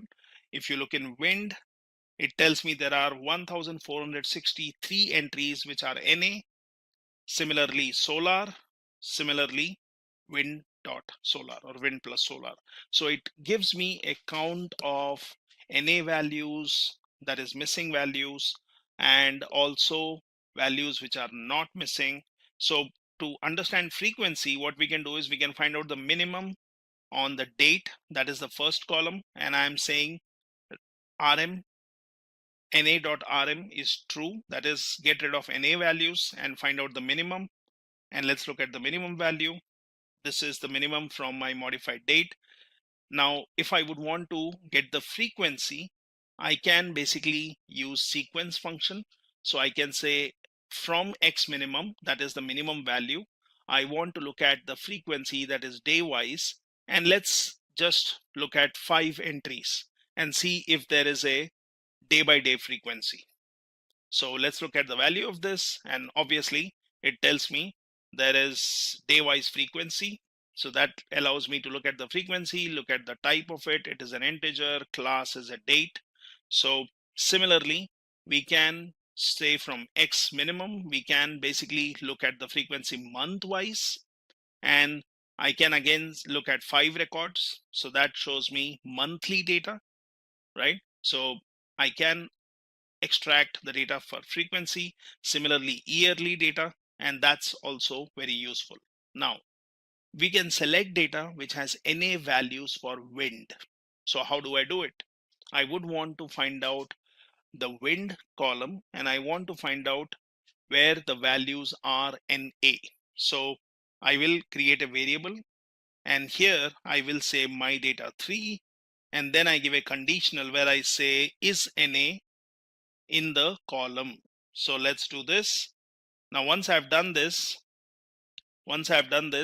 I have said that my selected wind data from my data 3 where we said NA values, and I will give the names to this. So names should be in my data 3. I'm interested in mod data, consumption, wind, and solar. So these are the 4 columns I'm interested in. Let's look at first 10 records here, or first 10 rows. So that tells me these are the values where wind has NA or missing values. I can always do a view, and that gives me the complete data. So it basically shows me 1,463 entries, and here it shows me all NA values. So you can look at all the way to the end, and it shows me wind has NA. Solar does have some value here in the last row, but then also if you see, the numbers have a difference. So you have 1461 and then you have 2174. So there is a difference. So there is some data in between where wind has some values. So we have found out NA values. Now what we will do is we will select data which does not have NA values. So I will call it cell selected wind 2. I'll again use my data 3. I will say which, but now I'm saying not NA from this column, and I will select the data for the columns. So I'm interested in looking at 10 records, and this shows me not NA values, so no more missing values. So if I really look at this data as I saw earlier, which has NA, and if I look at these values which are not NA for the wind column, so looking at these two results, we will know that in year 2011 wind column has some missing values. So let's focus on year 2011. So how do I do that? Let's call it a different variable. I'll say my data 3. I will say here, when I say which, where we were saying NA, here I will say the year should have a value of 2011, and I want all these columns. Let's look at the data here, and this is showing me 2011, but we are not seeing all the values. So there are some values, but then there are some missing values also for 2011 based on whatever analysis we have done. So let's look at the class of this. It is basically a data frame, do a view, and this one will help me in finding out where are the NA values. So if you just scroll down, looking at all the data, let's search if wind column has a NA or a missing value, and I will see if there is any missing value, in which column or which row it is for the wind column. So we have all the values which are existing. I could select and search for one specific value, and I'll show you how we can do that.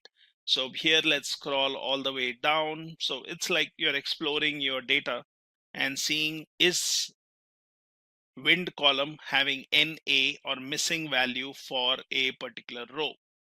And let's scroll here, and here you see there is a missing value for one particular row. So 13th December 2011 has wind value, 15th December has wind value, but your 14th December does not have, right? Similarly, we can search. So there was only one entry which was missing. Now that could be for some reason, might be it was not calculated, might be it was not tabulated. So we have a missing value, and that can affect my plotting, that can affect my analysis. So let's look at the number of rows in this, which will tell me how many rows we have for 2011. So it tells me 365. So that is basically the number of days in a year. Now we will find out if there were NA values. So we earlier checked total number of NA values per column. That is in your row number 265 to 269.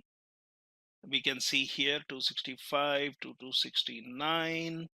So this is where we were seeing, are there any NA values, right? So let's go back here, and we want to find out the number of NA values for a particular year. How do I do it? So I can just do a sum. I will say is NA. Now I'm interested in my data 3 wind column, and I'm saying my year has to be 2011, but I'm finding out the NA values. So let's do this, and it tells me 1, and that's right. That's what we saw when we did a view.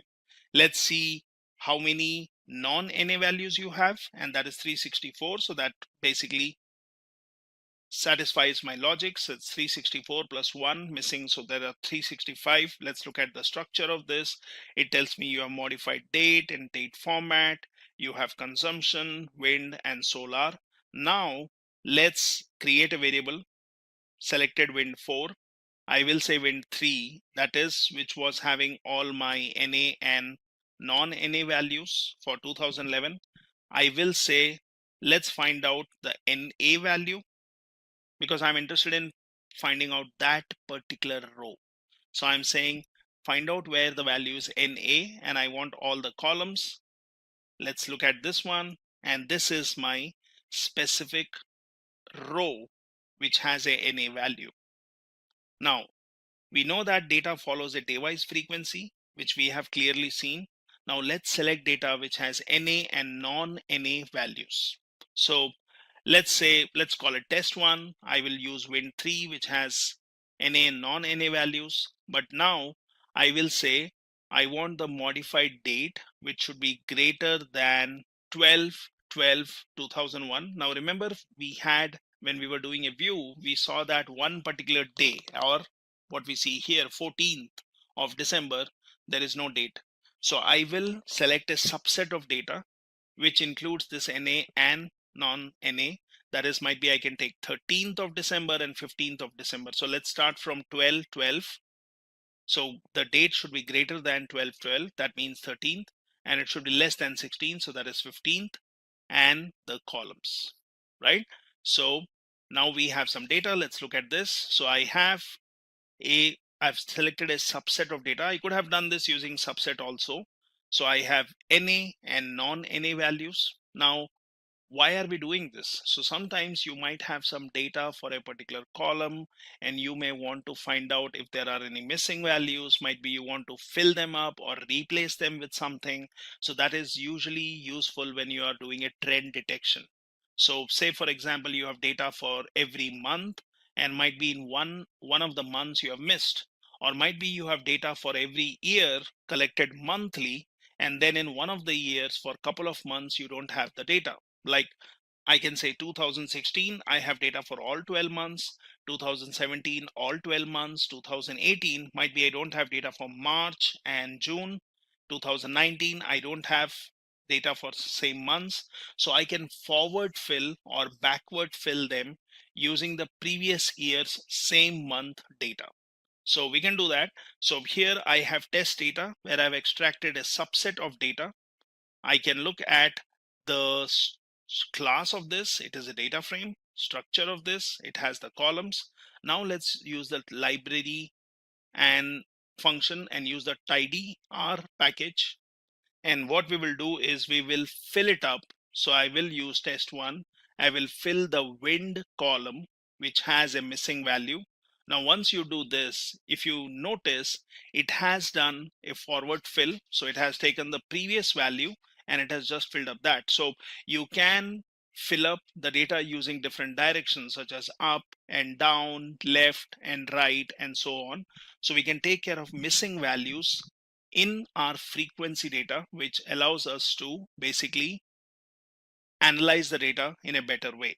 Now, here we will want to also look at some more data. So this is to deal with frequencies of fill column, wherein you can take care of missing values forward filled.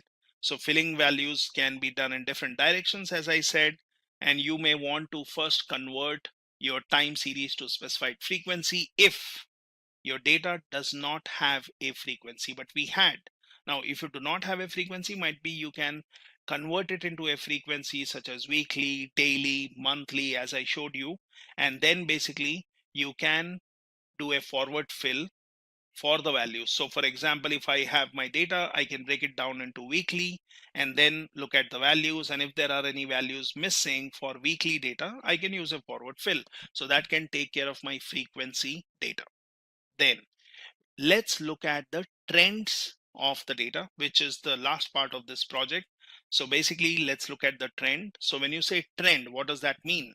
So in time series data, you always have some kind of trend.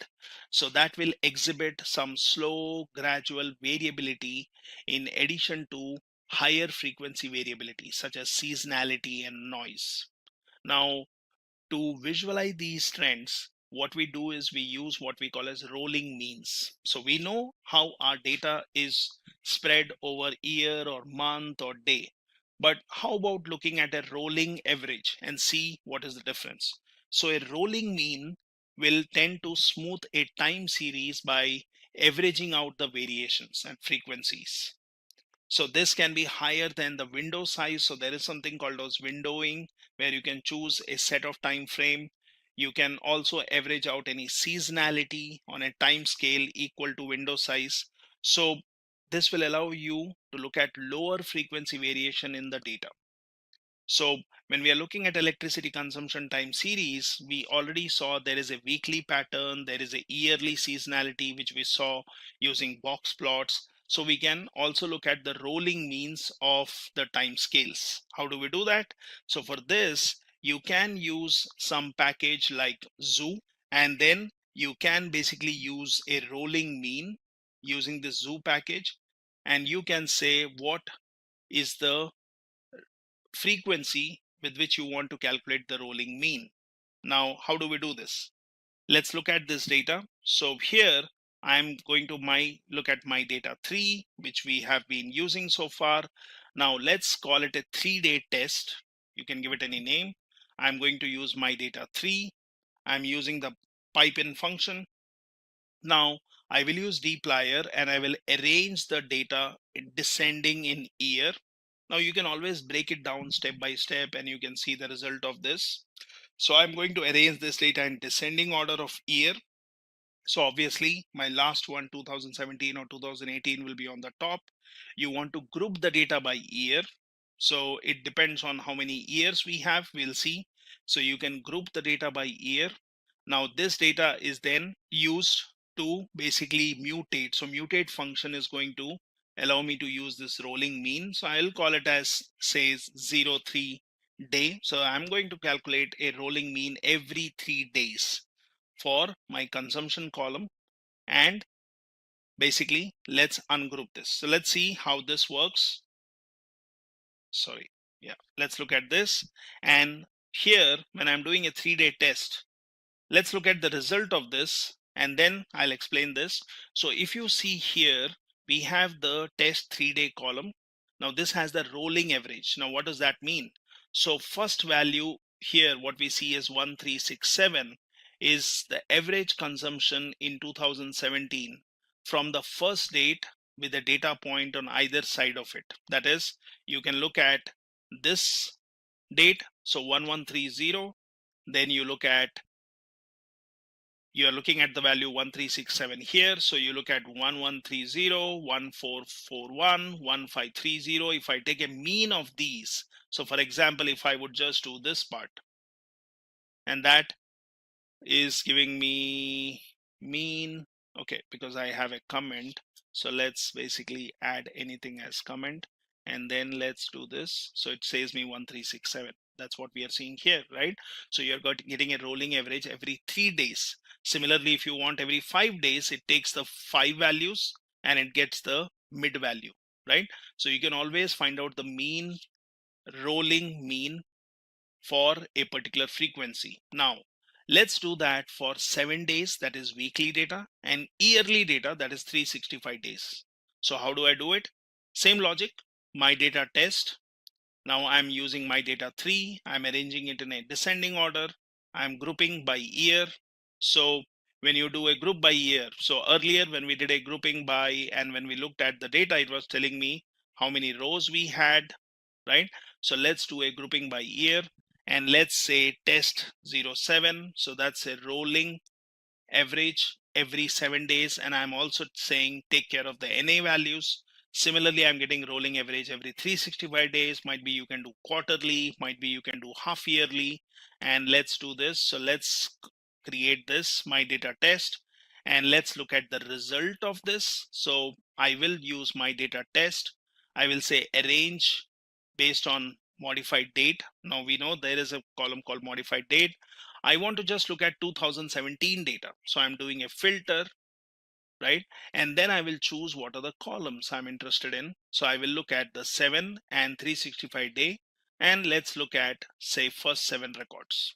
So let's do this, and that basically gives me the consumption value, modified date, year, and my rolling 7-day average or the 7-day mean, which is for first 7 days. And then 365, you will not see the data here, but if I do a view on this, I can basically see the values. So you can always select a particular column to see the values. These are the values for every 7-day rolling average. This is for 365 days, every 365 days. So you see all the values are missing, but every 365 entry, you will have basically some data. Now, let's do a plotting of this and basically visualize this data which we are seeing rolling average. So let me first do a plotting, one plot per graph, and let's do a plotting. I will take consumption data, x-axis, y-axis, color, and give a title to this. So let's create this, and that's my consumption data, which is spread over a period of time, and that's fair enough. But now let's add some more plot to this. So I will add the 7-day rolling average to this. So for second plot to be added in the same one, in R you can use points. So I will say points. I will choose 7 data column. Type is line, width, X limit, Y limit, and color. So let's do this. And that's my pattern 7-day rolling average, which basically gives me some kind of trend. Similarly, I can add one more here, and this time I will choose the 365 day and look at the pattern lines. So now you see some dots here. Well, you could do it in a different way. So I can just add legend to this, and I can say legend will be where in x-axis and y-axis. So I'm saying it will be 2500 and y is 1800. So my legend will come in somewhere here. I'm saying my legend will have consumption, test, and this one I can give some names. I can give what is the color. I can say what kind of legend it explains, what is for each color, and then basically a vector. So let's add a legend to this, and I've added a legend. Now you can do a zoom and look at the data, and here I see that my x-axis is fine, but y-axis is going a little out of my plotting area. So I can actually change that. So here I have 1800. How about making it 1600? And let's look at this one. So we can basically go for this one and start again here, plot and points and line, and then add a legend, right? And you can basically place your legend anywhere in the plot. So this basically is giving me the trend, what I'm looking at, my rolling average. So similarly, you can look at the trend for wind and solar data. So what we are seeing here is when you look at trend, this is one more way of looking at it. You can always create plots in different ways.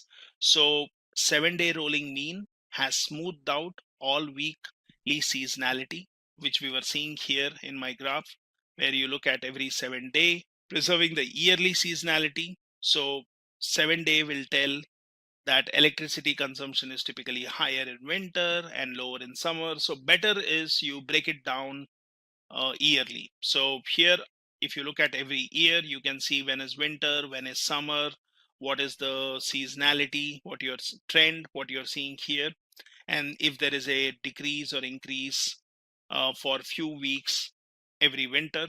So similarly, if you look at 365, now as I said, rolling average basically reduces the variation. So if I look at 365 rolling mean, we can see long-term trend in electricity consumption is pretty flat. Now that's what we are seeing. It's kind of pretty flat. There is not much variation over years if you really join these dots. So we can basically see some highs and lows, and that gives me a trend. Now this is how you can do a trend detection, and similarly we can do plotting for wind and solar. So this is a small project which I demonstrated using R. Now all this code which you have here in the form of a project.r file, you can find here in my GitHub page. This is the document which explains some things. Feel free to download this and you can add details to it. This is the sample data set, which you can also find in my repository in the datasets folder. So continue learning and continue practicing R. Want to be a certified data expert? Then here we have postgraduate program in data analytics by Simplilearn. Take a glance at the notable features and skills offered in this course. You will benefit from exclusive IBM hackathons and Ask Me Anything sessions, 8 times more interaction in live online classes with industry experts, capstone projects across 3 domains, and over 14 data analytics projects using real data sets from Google Play Store, Lyft, World Bank, and more. Master classes from Purdue faculty and IBM experts, along with Simplilearn's Job Assist for better job prospects. Acquire skills in data analytics, statistical analysis using Excel, data analysis using Python and R, and data visualization using Tableau and Power BI. Enroll now using the course link in the description box. Excel is a really powerful tool for data analytics and reporting, and pivot tables are one of the features that Excel offers for creating tabular reports to summarize our data. Let's begin by understanding what is a pivot table. A pivot table is a tool that summarizes and reorganizes selected columns and rows of data in a spreadsheet to obtain a desired report. It does not actually change the spreadsheet data, it simply pivots or turns the data to view it in different perspectives. Pivot tables are especially useful with large amounts of data that would be time consuming to calculate manually. Now, let's understand the different components of a pivot table. So there are 4 main components. First we have rows. When a field is chosen for the row area, it populates as the first column in the pivot table. Similar to the columns, all row labels are unique values and duplicates are removed. Columns is the second component. When a field is chosen for the column area, only the unique values of the field are listed across the top. Then we have values. Each value is kept in a pivot table cell and displays the summarized information. The most common values are sum, average, minimum, and maximum. Finally, we have filters. Filters apply a calculation or restriction to the entire table. So let's jump over to Microsoft Excel and let me show you the dataset that we will use in this demo. So with India being ready for its 16th census in 2021, that is next year, it is a good time for us to analyze India's last census data from 2011 and see where different states and cities across India stood in terms of population, literacy, and other socio-economic factors. We will analyze this data by creating different pivot tables in Excel and explore some of its features. So let's begin. First, I'll show you one of the features that Excel offers us. So suppose I click on any cell and hit Ctrl plus Q, you can see our entire table is selected, and at the right bottom there's an option of Quick Analysis. Now you can see by default Excel has prompted certain features such as formatting, we have charts, totals, and there's one more called tables. Now Excel by default has created some pivot tables for us. Now the first one you see is sum of district code by state names. Next we have sum of sex ratio by state name. Then we have sum of child sex ratio, sum of male graduates, and sum of female graduates by state name, and there are others. Before creating our pivot table, so let's have a final look at our data set.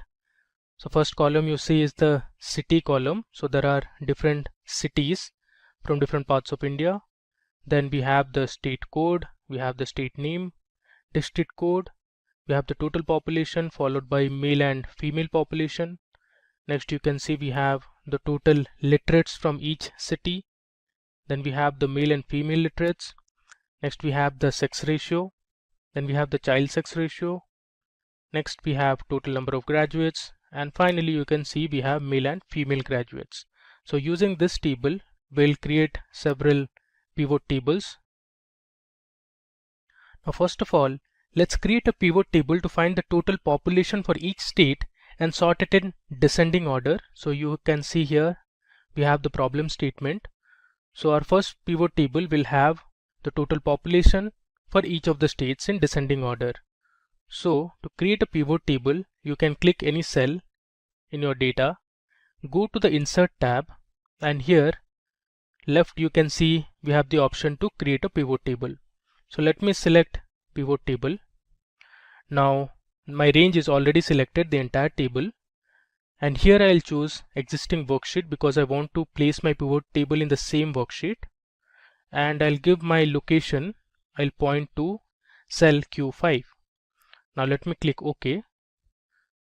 You can see the pivot table fields appears here on the right. Now since we want to find the total population for each state, so what I'll do is I'll drag my state name onto rows. So here in our pivot table you can see we have the different state names listed. Now we want the total population for each of these states. So in the field list I'll search for total population, which is this one, and drag it under values. You can see we have our sum of total population for each of these states. By default, Excel will sum any numeric column. You can always change it to average, minimum, maximum, anything you want. Now we want to sort this column in descending order. So I right click, go to sort option and choose Z to A, that is largest to smallest. You can see here in 2011 Maharashtra had the highest number of population, or the total population in Maharashtra was the highest.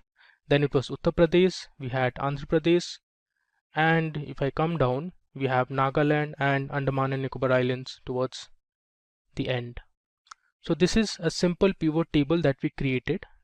Now the next problem we have is we want to find the total sum of literates in each city belonging to a certain state. So let's see how to do it. I'll click on any cell, go to Insert, and here I can click on pivot table.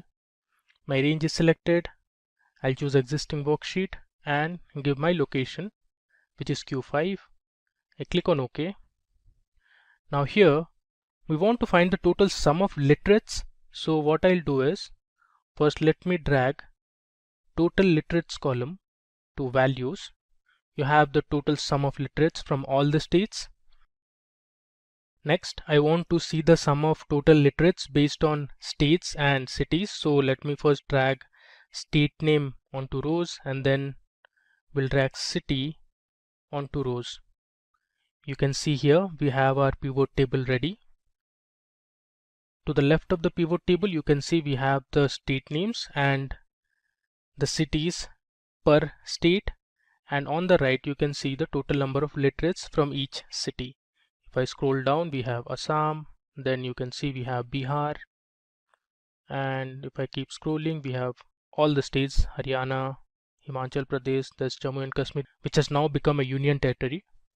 We have Jharkhand, Karnataka and other states as well. Moving on. Okay, so the next thing we want to see is what is the average sex ratio and the child sex ratio for each state. With that we also want to find the states that had the highest and lowest sex ratio in 2011. So let's create a pivot table for this. I'll click on any cell, go to Insert, choose pivot table, click on existing worksheet. I'll select cell Q5 and click on OK. Now since we want the average sex ratio and the child sex ratio, so first I'll drag those columns. Either you can manually scroll and drag it, or here you have the option to search for it. So if I look for child, you can see we have the same column listed. You can just drag it from there. Let me delete this. And I also want the sex ratio. So I'll place it on top of child sex ratio. Next, we want to see it based on different states. So what I'll do is I'll take state name and put it under rows. So here you can see we have our pivot table ready. On the left you can see we have the different state names listed, and on the right we have the values. Now we want to find the average. Now by default Excel will sum the numeric columns. You can see it tells you sum of sex ratio and child sex ratio.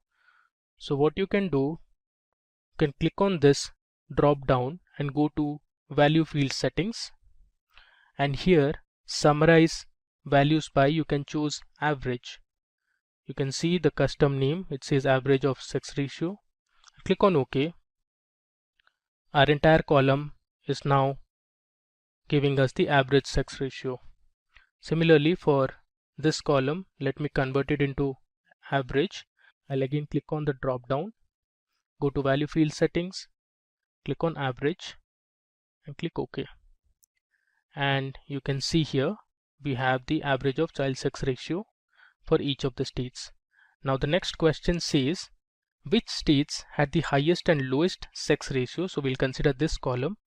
So we'll sort it in any order you want. You can do it either ascending or descending. Let me sort it in descending order. You can see we have our column sorted now. So in 2011 Kerala had the highest sex ratio, and if I scroll down to the bottom you can see Himachal Pradesh had the lowest, which is around 818. Up next, let's explore one more feature of pivot table.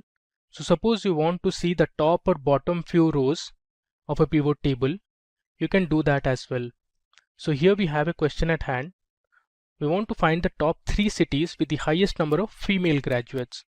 So let's see from the entire pivot table how we can filter the top 3 cities. So I'll go to insert, click on the pivot table option, go to existing worksheet, click on Q5 and hit OK. Now since we want to find the top 3 cities, I'll drag city column onto rows, and then we want the female graduates. So in the search bar I'll look for female and I'll choose this column, that is female graduates, and drag it here onto values. So I have the sum of female graduates for each of the cities. Now since we want to find the highest number of female graduates in the top 3 cities, so let me first sort this column. I'll sort it in descending order. Now we have it sorted.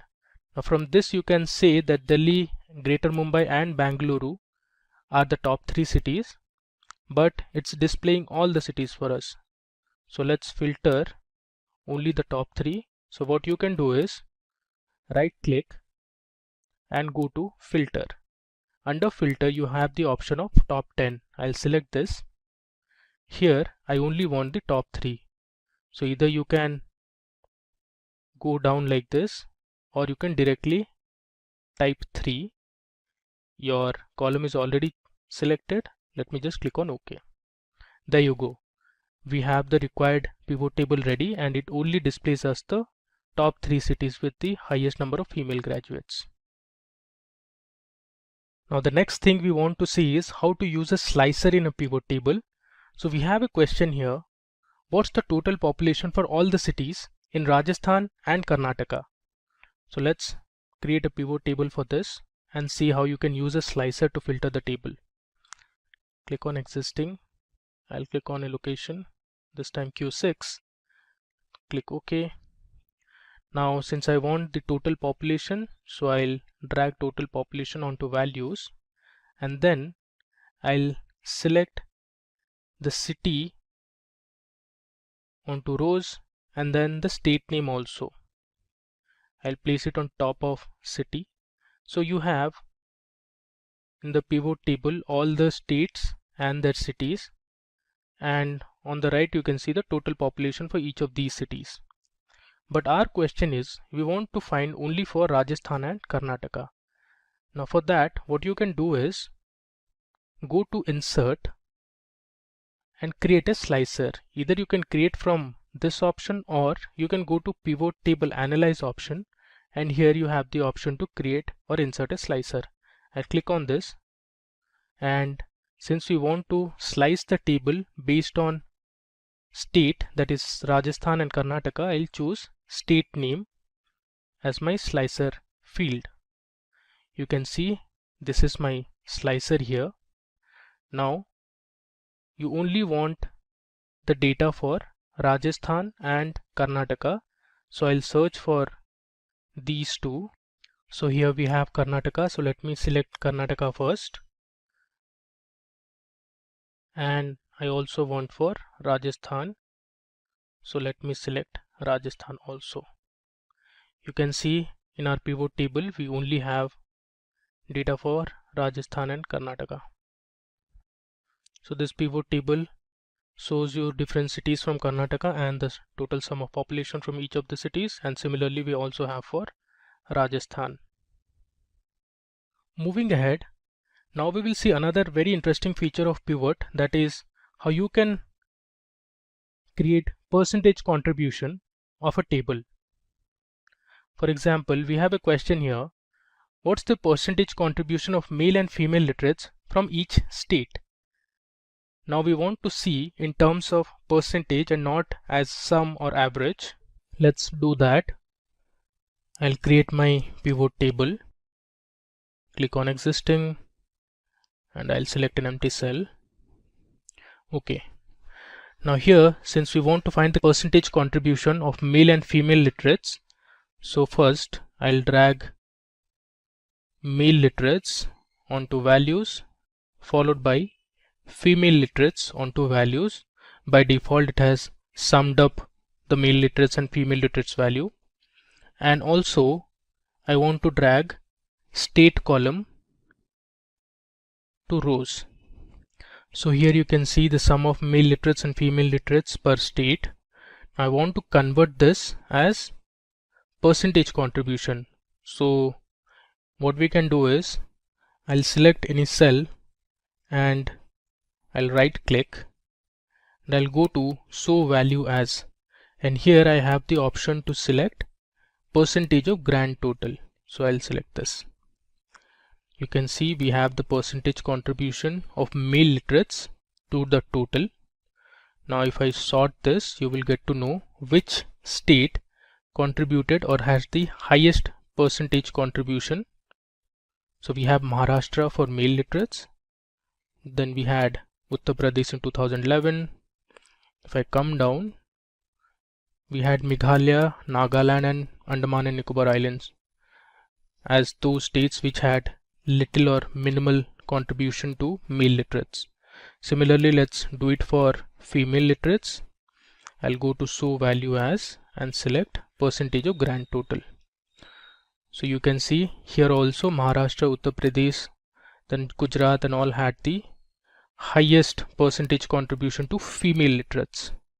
So this is another good feature to convert your data and see it in terms of percentage. Now moving ahead, let's say we want to find the bottom 3 cities from each state that had the lowest female graduates. We can do that as well. I'll go to insert, click on pivot, go to existing worksheet, select an empty worksheet and click on OK. Now since I want to see based on states as well as cities, so let me drag the state name first onto rows and let's drag the city column onto rows. Next we want female graduates, so let me look for female graduates in the field list. I'll drag it onto values. Now we have the list of states and their respective cities, and to the right of the pivot table you can see the sum of female graduates from each city. Now first I'll sort this column. I'll right click, go to sort and click on shortest to largest. Now we have sorted our female graduates from shortest or smallest to largest. Now since I want to find the bottom 3 cities from each state, I'll come to this cell right click, go to filter and select top 10. Now I'll replace top 10 with bottom, and I want the bottom 3 cities from each state. I have my column selected, that is sum of female graduates. If I click on OK, you can see here some of the states don't have 3 cities. So you can see Andaman and Nicobar Islands has only 1 city, that is Port Blair, while the remaining you can find the bottom 3 cities with the lowest number of female graduates. So Andhra Pradesh had these 3, in Assam we had Nagaon, then there was Dibrugarh and Silchar. Similarly, if I come down in Haryana, we have Palwal, Kathal and Zind. If I come further, here you can see for Karnataka there's Gangavati, there's Rani Benur and there's Kolar. Similarly, you can see for Kerala as well. Now moving ahead, now in the next example, I'll tell you how you can create a calculated field or a calculated column in Excel with the help of a pivot table. So in a pivot table, you can create or use custom formulas to create calculated fields or items. Calculated fields are formulas that can refer to other fields in the pivot table. Calculated fields appear with other value fields in the pivot table.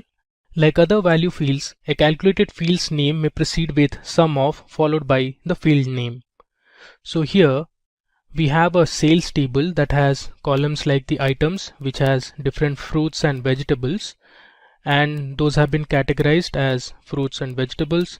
We have the price per kg, and this is in terms of rupees, and we have the quantity that was sold. Now let's see, if you want to find the sales for each item in the table, you can create a calculated field.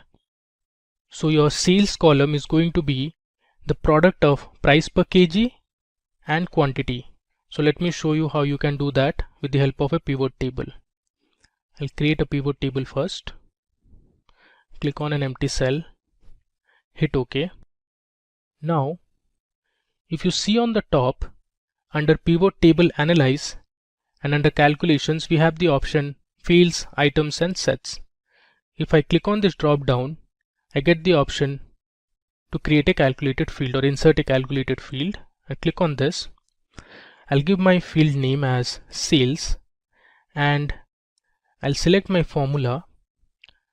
I'll first click on Price per kg and hit Insert Field. I'll give a space, hit Shift 8 to give the product symbol, and then I'll double click on Quantity. Now this is my formula for sales, that is price per kg multiplied by quantity. I'll click on Add and I click on OK.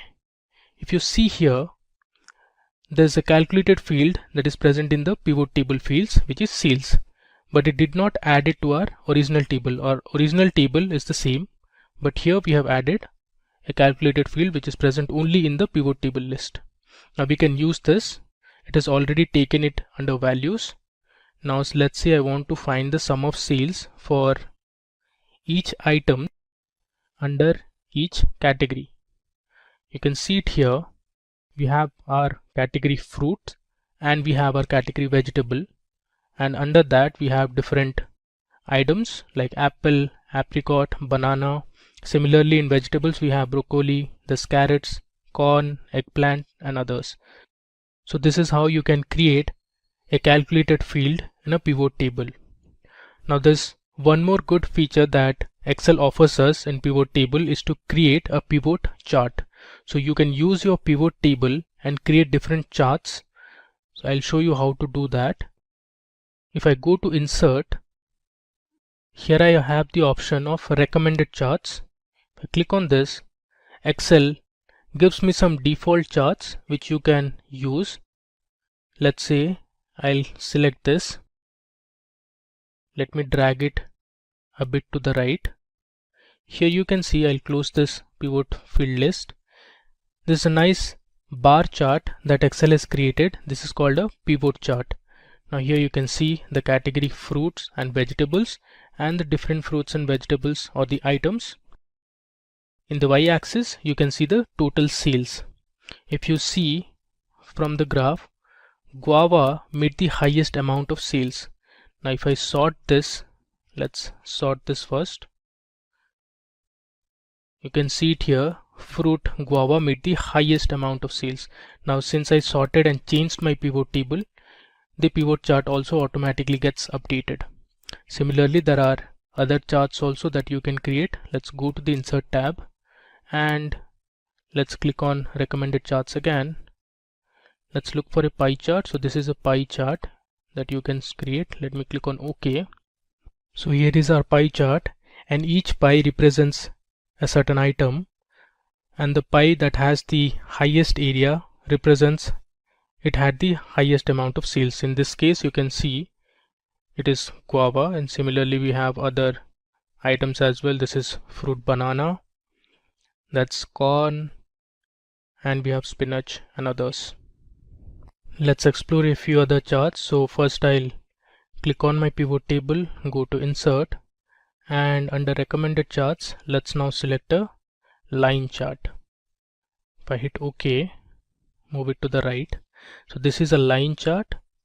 You can see it starts from guava, which had the highest amount of sales, then it drops, and in the x-axis you can see the different items. Similarly, when it starts with the vegetables, broccoli made the highest amount of sales with 2,800 rupees, and our lowest was eggplant at 900 rupees. For fruits, papaya sold the least at 700 rupees. Let's take another chart. I'll go to insert. Under recommended charts, let's see, this time we'll see a bar chart. Now this is a horizontal bar chart and not a vertical one. We just saw a vertical column chart like this. This is an horizontal bar chart. Now you can always increase and decrease the size of these charts. Let's explore a last chart. Let's take the area chart for now. So this is an area chart. Again, it looks similar to the line chart. It starts with guava, which had the highest amount of sales. Similarly, papaya under fruits had the lowest amount of sales.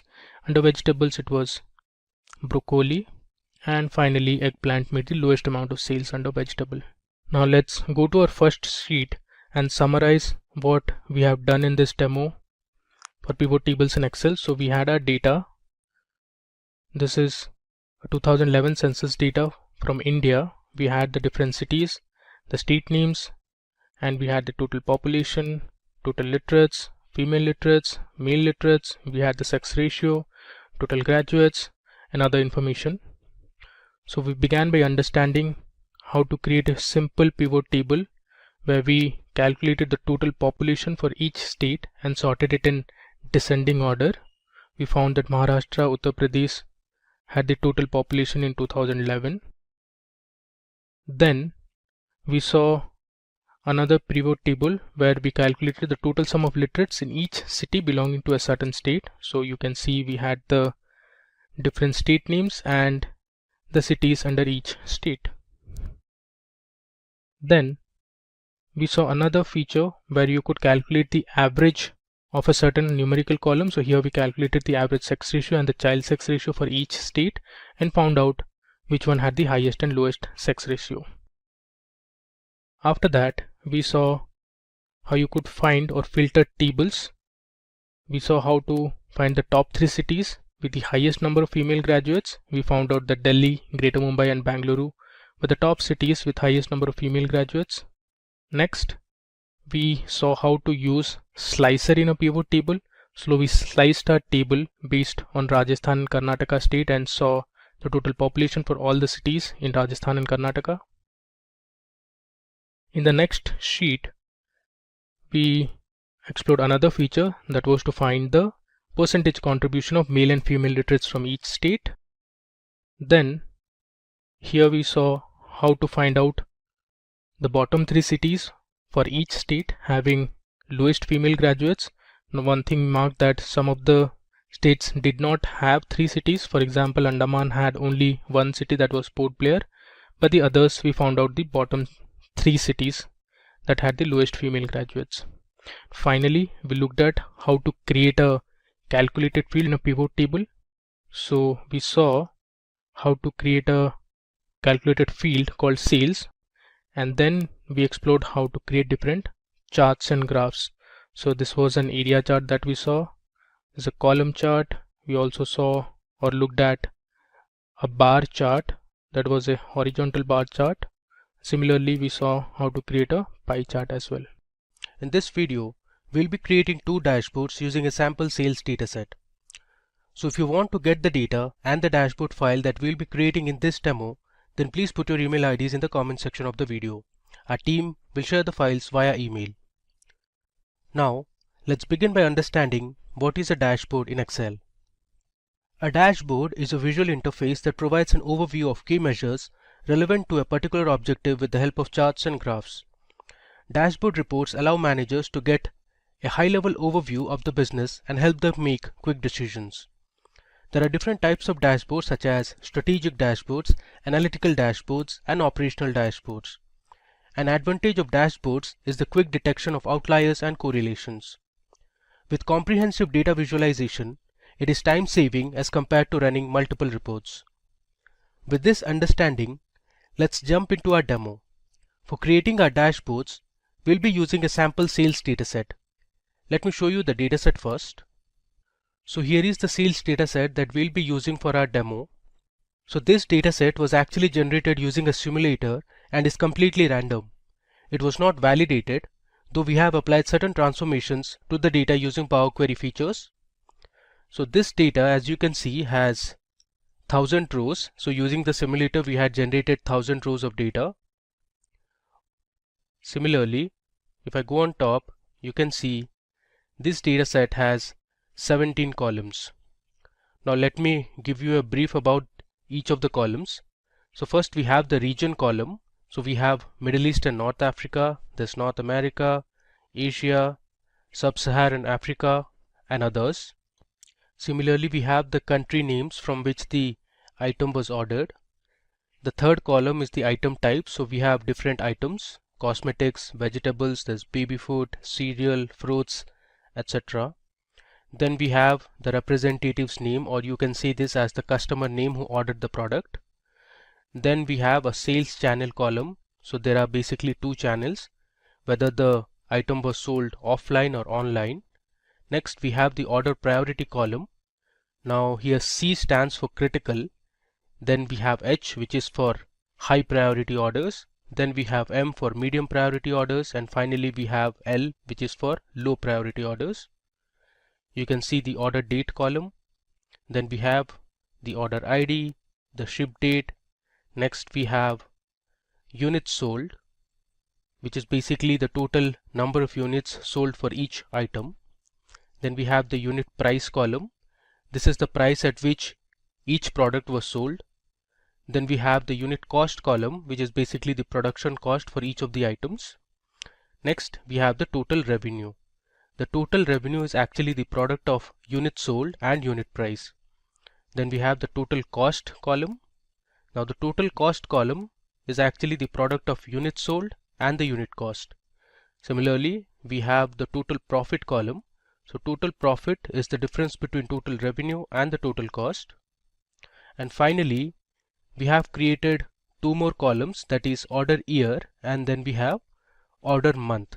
Now these two columns were actually generated using the Power Query features. So we used the order date column, which is this column, and extracted order year and order month. So first, we are going to create a revenue dashboard where we'll focus on generating reports for revenue by order year, revenue by year and region, revenue by order priority, and much more. We'll create separate pivot tables and pivot charts and format them to make them look more interesting and presentable. We'll add slices and timeline to our dashboards in order to filter it based on specific fields. Now let's create our first report to see the total revenue generated each year. So we need to create a pivot table for this. I'll click on a cell in my dataset and then I'll go to the Insert tab. Here we have the option to select the pivot table. I click on this. You can see my table range is selected. Next, I want to place my pivot table in a new worksheet, and let's just click on OK. There you go. So we have a new sheet where I can place my pivot table. So first, I need to find the total revenue generated by each year. So what I'll do is I'll drag my order year column under rows, and then I'll select the total revenue column under values. You can see I have my pivot chart ready. Now if you want, you can sort this. So from the data you can see we have order year from 2010 to 2017. Now based on this data, let's create our pivot chart. So I'll click on any cell, go to insert, and here you have the option to select recommended charts. I click on this. Now actually I want a line chart, so I'll click on line here and select OK. There you go. So we have successfully created our first pivot chart. Now let me show you how you can format this chart to make it more readable. So first let me delete these. So I'll right click and select hide all field buttons on the chart. So this will delete the buttons present on the chart. Now let me go ahead and edit the chart title. So the title I want is total revenue. I'll type it down by year. Alright. Next, let's do a few more transformations. So if I click on this plus sign, which is actually for chart elements, we have some options like to add axis, axis titles, chart title, data labels, this grid lines, legend, and others. Okay, so let's remove the legend now. You can see the total legend is gone. Now let me add axis titles. So we'll label our x-axis and y-axis. So here under x-axis I can write it as year. Similarly on the y-axis I'll put revenue. Okay, now you can move a bit. Alright, now let me select this chart style option and go to colors first. Here I'll select yellow color. Okay, and then let me go back to style. Let's select a new style from this list. I want this style. Okay, now you can also add data labels. So I'll just click on data labels. You can see we have the revenue for each of the years. Now this is not readable at all, so we'll format this a bit. If I click on this arrow, here I have more options. If I scroll down, you can see we have something called as number here. I'll expand this, and under category I'll select custom. Now here we'll give a format code which is a bit different. So this is actually a kind of a formula. So I'll write if my revenue value is greater than, let's say, 9,99,000. Let me make sure there are 6 nines here. So 1, 2, 3, 4, 5 and 6. Okay, we are good to go. I'll close the bracket. I'll give a hash, give 2 commas. So if the revenue is greater than 9,99,000, I'll put it in the format of millions. So within double quotes I'll write M. I'll give a semicolon followed by another hash, and if the value is less than the desired number, it should be 0 million. Let me click on add. Alright, you can see how nicely we have formatted our data, and you see here we have added the new format which is in millions. Alright, now if you want, you can go ahead and adjust the boxes. Let me move this a bit up. I'll delete this. Now if you notice this line chart, you can make a few conclusions. For example, if you see here in 2010, the total revenue generated was nearly 175 million. Now this came down to 150 million in 2011. Then the revenue constantly grew from 2011 till 2014. It reached 195 million. And after 2014, it again came down to 180 million, and the revenue dropped significantly between 2016 and 2017. In 2017, the revenue was just 96 million. Now before moving ahead to my next chart, let me just rename this sheet. So I'll write it as revenue by year. Alright. Now let's analyze the revenue generated each year in different regions. So for this, we'll create another pivot table. Let me close this. I'll click on any cell, go to insert and select pivot table. I'll just click OK so that my pivot table is placed on a new sheet. Alright.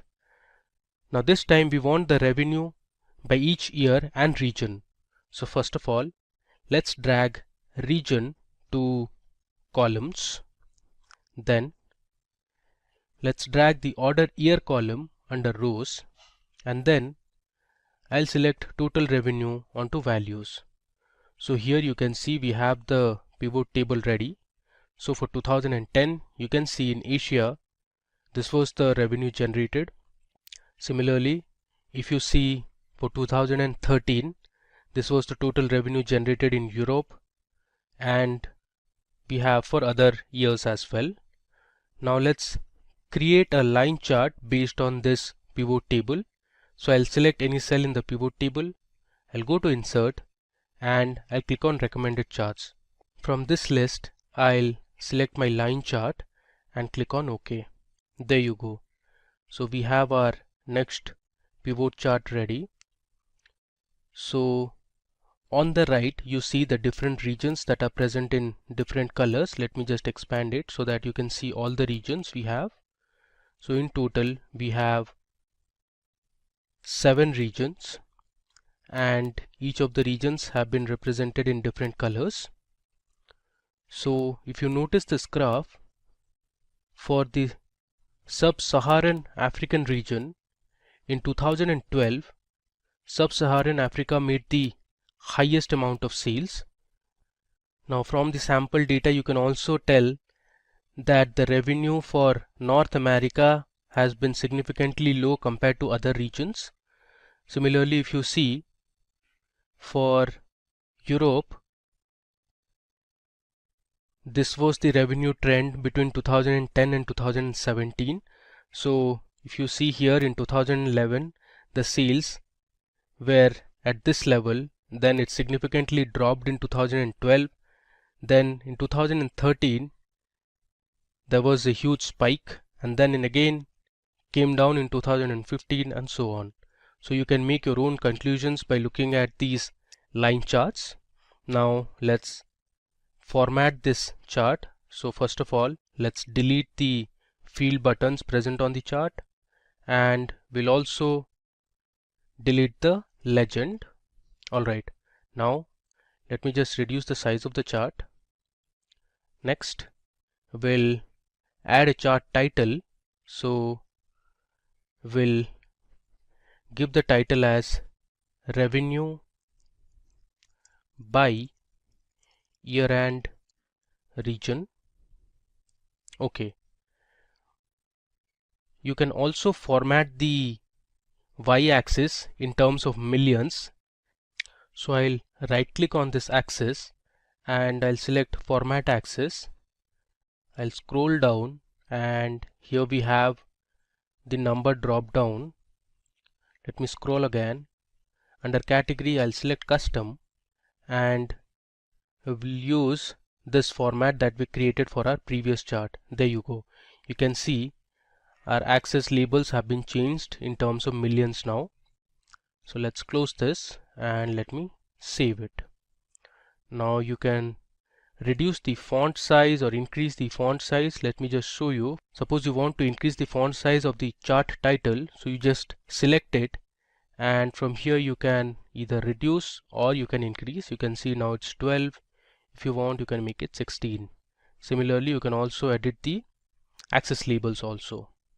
By selecting the chart title, you can also move it to left or right, or you can place it in the center as well. For the time being, let me just keep it to the left. Alright. Now we'll see the revenue and total cost by each region, and we'll create a combo chart for this. So let me show you how to do it. I'll go to my data sheet. I have my cell selected. I'll go to insert and click on pivot table. Let me just click on OK. Alright. So for this, I'll select my region onto rows, and then I'll have two columns under values. The first one is going to be total revenue, and the next column will be the total cost column. Alright, so here we have the pivot table ready. Now based on this pivot table, let's create our pivot chart. So I'll go to recommended charts, and if you see below at the bottom we have combo chart. So this is the preview of the combo chart. Alright, now let me just click on OK. There you go. So we have a nice combo chart ready here. Now the way to look at it is, the bars represent the total revenue, which is this column.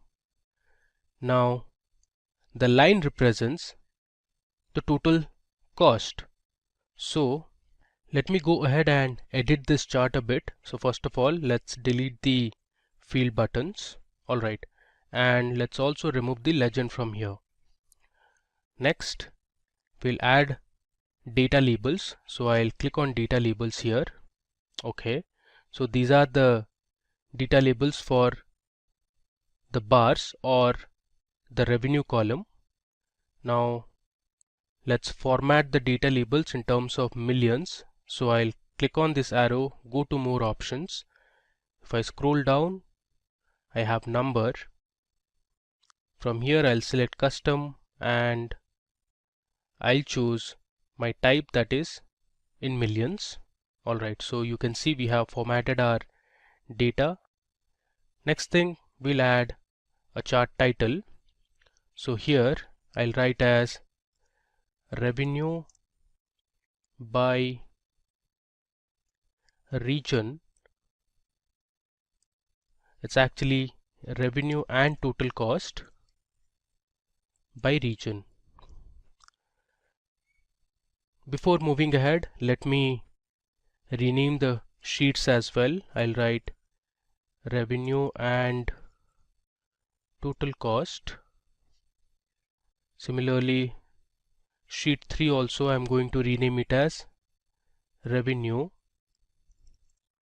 by year and region. So this makes your sheet more readable. Alright, now moving ahead, next we are interested to get the revenue generated by order priority, and for this we are going to create a pie chart. So let's go to the data sheet and create our pivot table first. I click on OK. Now I'll select order priority under rows, and under values I'll select total revenue.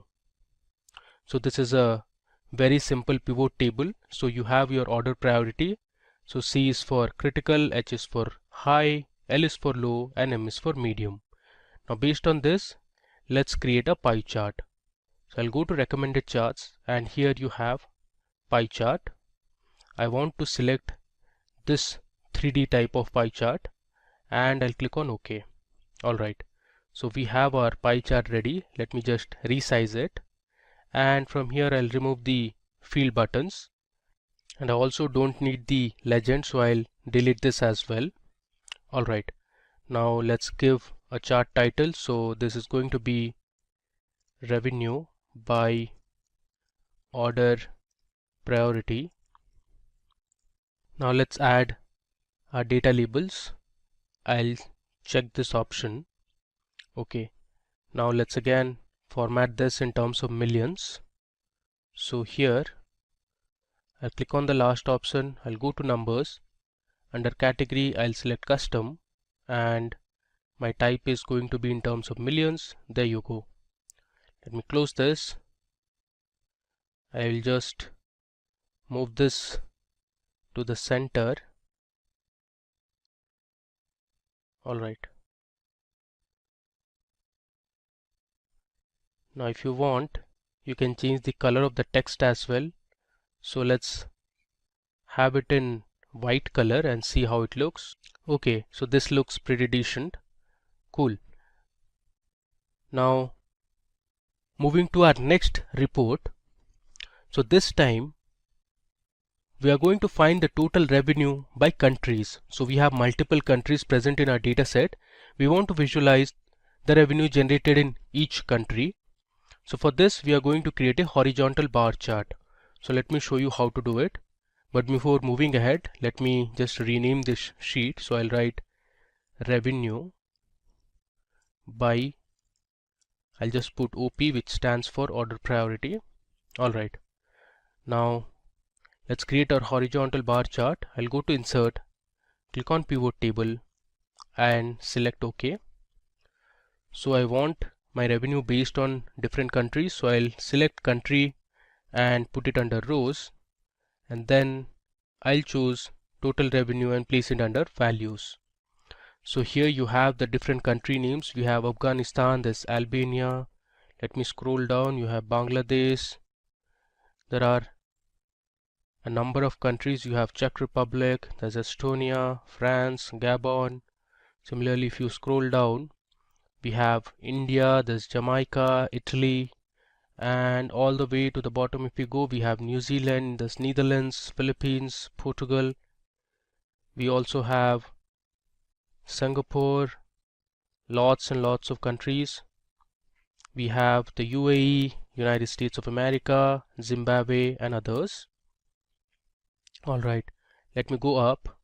So based on this pivot table, let's create our pivot chart. So I'll go to insert and select recommended charts. From here I'm going to select the column chart. You can see the preview here, and let me click on OK.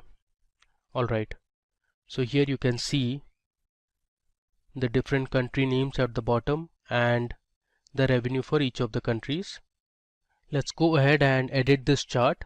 So first of all, I'll delete the field buttons. Okay, and let me also remove the legend. Here I'll write revenue by countries. This is going to be my chart title. Okay, let's format this chart a little more. So I'll click on this option and we'll select a new style. Let's say I'll select style 6. Okay, and let me now go under colors and we'll select the color of the bars. So let's choose this color. Okay, so you have a horizontal column chart ready, and at the bottom you can see the different country names and we have the revenue. Cool. Now let me go ahead and rename this sheet. So I'll write revenue by countries and hit enter. Okay, and finally we'll create another report which is going to be part of our revenue dashboard, and this is revenue by items. So we'll visualize our revenue for different items present in the table. So if you see this, we have cosmetics, vegetables, cereal, fruits, there's clothes, snacks, households, and other products as well. So let's check the revenue for each of these items. So we'll continue the same drill. I'll create my pivot table on a new worksheet, and this time I'm going to drag item type under rows and we'll have the total revenue under values. So here on the left of the table you can see we have the different item names and then we have the total revenue. So let me just sort this total revenue from largest to smallest. So you can see here office supplies made the highest amount of revenue, followed by household, then cosmetics, and fruits made the lowest amount of revenue. I'll click on this, go to insert and select recommended charts. This time I'm going to create a bar chart. So this is how my bar chart is going to look like. I'll select OK. Alright, now let's format this chart a bit. I'll delete the field buttons and I'll delete the legend as well. And let's edit the chart title. So this is going to be revenue by items. Cool. We also want to change the color of the bars. So I've selected all the bars. I'll go to my home tab and here let's say I want to select green color. Alright. I've edited my chart a bit. Now let's make it 14 and I'll remove the bold. Okay. Here if you want you can change the font also. Let's keep it in blue color. Alright. Finally, let's rename this sheet. So I'll write revenue by items. Cool. Finally, now it's time for us to merge all the charts that we have created to our dashboard. So let me show you how you can create the dashboard. I'll create a new sheet and first thing I'm going to do is I'll click on the view tab and uncheck grid lines. So this will remove the grid lines present in the worksheet. Next, I'm going to insert an image. So we'll have a background image on our dashboard. So the way to do is I'll go to the insert tab and under illustrations I have the option to select pictures or insert pictures. So I'm going to insert picture present on the device, that is my computer. I'll go to desktop and here I have a folder called Excel dashboard files and I'll select this dashboard background and hit insert. So this is going to insert an image. Now let me just drag this image so it covers a fair enough portion. So I'll hit shift and I'll drag it.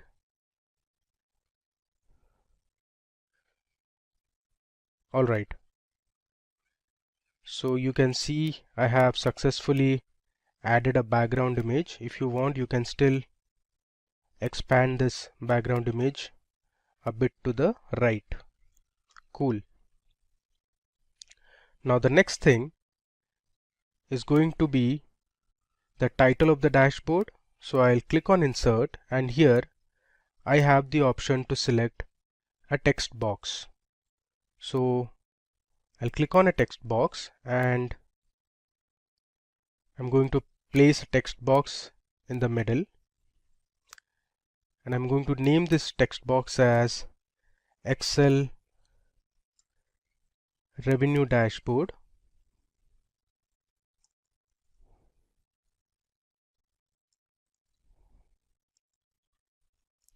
On sales. I'll centerline it. Let's do some more formatting. So I'll select this text box. On the top you can see shape format. Here I'm going to expand this shape fill and I'll select no fill. So my text box is transparent now and I'll also remove the outline. Alright. Now let me just double click on the title of my dashboard and I'm going to select a font. You can select whichever font you want. Let me stick to Britannica bold, and I'll increase the size to, let's say, 30. Alright, I'll just drag the text box. I'll make the text as white instead of black. Alright, so we have our title of the dashboard ready. Now, if you want, you can also insert some icons to this dashboard. So I'll go to Insert and I'll click on Illustrations again and select Pictures. I'm going to add this two pictures, which is of a store and a cart, to make it look visually appealing. So I'll place the icons here, and similarly let me just copy it and I'll place the cart and the store to the right as well. Alright, next the idea is to bring in all the charts that we have created and place it on the dashboard. So let me copy each of the charts and place it on the dashboard. So I'll hit Ctrl V to paste it, and we'll resize this as well. Alright. Similarly, let me bring in all the other charts as well. Alright, so now you can see I have added all my charts and graphs to this dashboard. So you can see here we have our line charts, our column charts, the combo charts, the pie chart, and others. Now let me go ahead and format these charts a little more. So you can see this looks a bit cluttered. So let's adjust the labels. Let me bring this down. Similarly, I'll bring 190 million a little below. Alright, this looks fine now. One more thing we are going to do is we'll remove the white background from each of the charts and make it transparent. So let me show you how to do it. So I'll select this chart, then I'll right click and go to Format Chart area. Here on the right you see we have an option called No Fill. So if I select No Fill, you can see the white background is gone now. Similarly, let me also remove the grid lines. So I'll select the grid lines and hit delete. So I've also removed the grid lines from here. Now let's also remove the white outline that we have. So I'll select this chart, go to Format, and here I'll go to Shape Outline and I'll select No Outline. You see this? So we have our total revenue by year, which is a line chart, and this is completely transparent now. Now what I'm going to do is I'll place this chart over a box. So I'll go to Insert, and in Insert we have the option to create a shape. So I'll click on Illustrations, and here I'll choose a shape, and let me select a rectangle. So I'll just create a rectangle here. Alright, and now what I'll do is I'll select this and bring this to front. I'll right click and choose Bring to Front, and I'll place this shape below it. Alright, now the next thing is to edit the shape. So first I'll change the color of this box. So let me select this blue color, and let me increase the transparency. So I'll right click and go to Format Shape. Here I'll increase the transparency. Let's keep it to 25%, or let's say 20%. Alright, next thing, we'll just convert all the font to white color, including the axis labels, the chart title. We'll also convert all the axis labels to white color so it looks better. Now we'll just adjust our chart over here. Next thing, let's just remove the outline. So I'll go to shape outline and I'll select no outline. You see, we have now formatted our chart. Let's just pull this a little up. Alright, now we'll add this blue background to all the other charts. So we'll first add the background, make it transparent, and then we'll convert the font text to white color to make it more readable and visible. So for the time being, I'll just pause the video and come back again. Alright, so now you can see on your screens we have nicely formatted our dashboard. So I've added a few logos for each of the charts. You can see the logos here. So for revenue by countries, we have a globe. Then if you see here, this is kind of a map or a location. Similarly, we have all formatted the color of the bars. Then we have also formatted the labels in terms of millions. If you look on the y-axis, even the revenue for year and region are all formatted in terms of millions. If you want this, you can also format the total year by revenue in terms of millions. So the way to do is, you can select this graph, right click and go to format axis.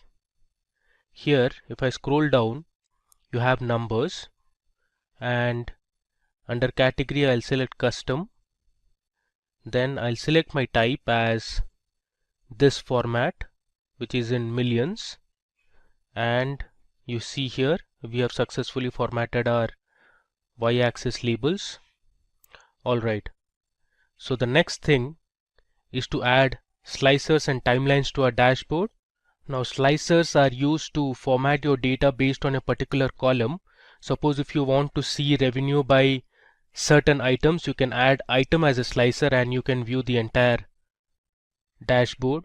Similarly, for timelines you can add date columns. So if you want to see what was the amount of sales or revenue generated on a particular year or a particular month, you can do that using a timeline.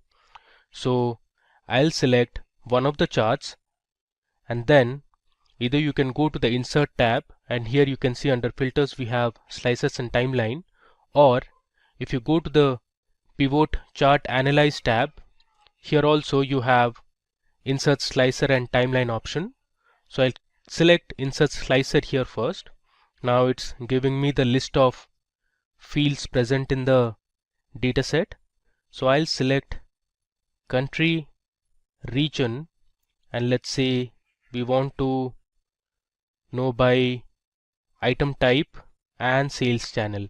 So these are going to be my 4 slicers. I'll click on OK. You can see it here. We have our 4 slicers here, and these are the list of values. Under region we have Asia, this Europe, North America and others. Similarly, we have the different country names for country slicers, and then for item type also we have all the items that were present in our dataset. Now moving ahead, we need to connect all the slicers to a dashboard. So what I'll do is I'll right click on this option and I'll go to report connections. Okay, so under report connections you have all the pivot tables that we created. You currently see only one of the pivot table is selected, so we need to select all the pivot tables. So let me check all the pivot tables present in this workbook and click on OK. Alright, now that we have connected one of our slicers, we'll now connect the other remaining slicers. So I'll right click on this, go to report connections, and I'll check all the pivot tables present in this worksheet. Click on OK. Similarly, let's do it for the country slicer. I'll go to report connections and let me select all the pivot tables. And finally, we have the item type. So I'll right click, go to report connections, and then I'll select all my pivot tables. And let's hit OK. Alright, now let me just organize this a bit. So I'll place my pivot tables to the right. I'll just reduce the size. Let me scroll down. Now I'll add my region slicer here.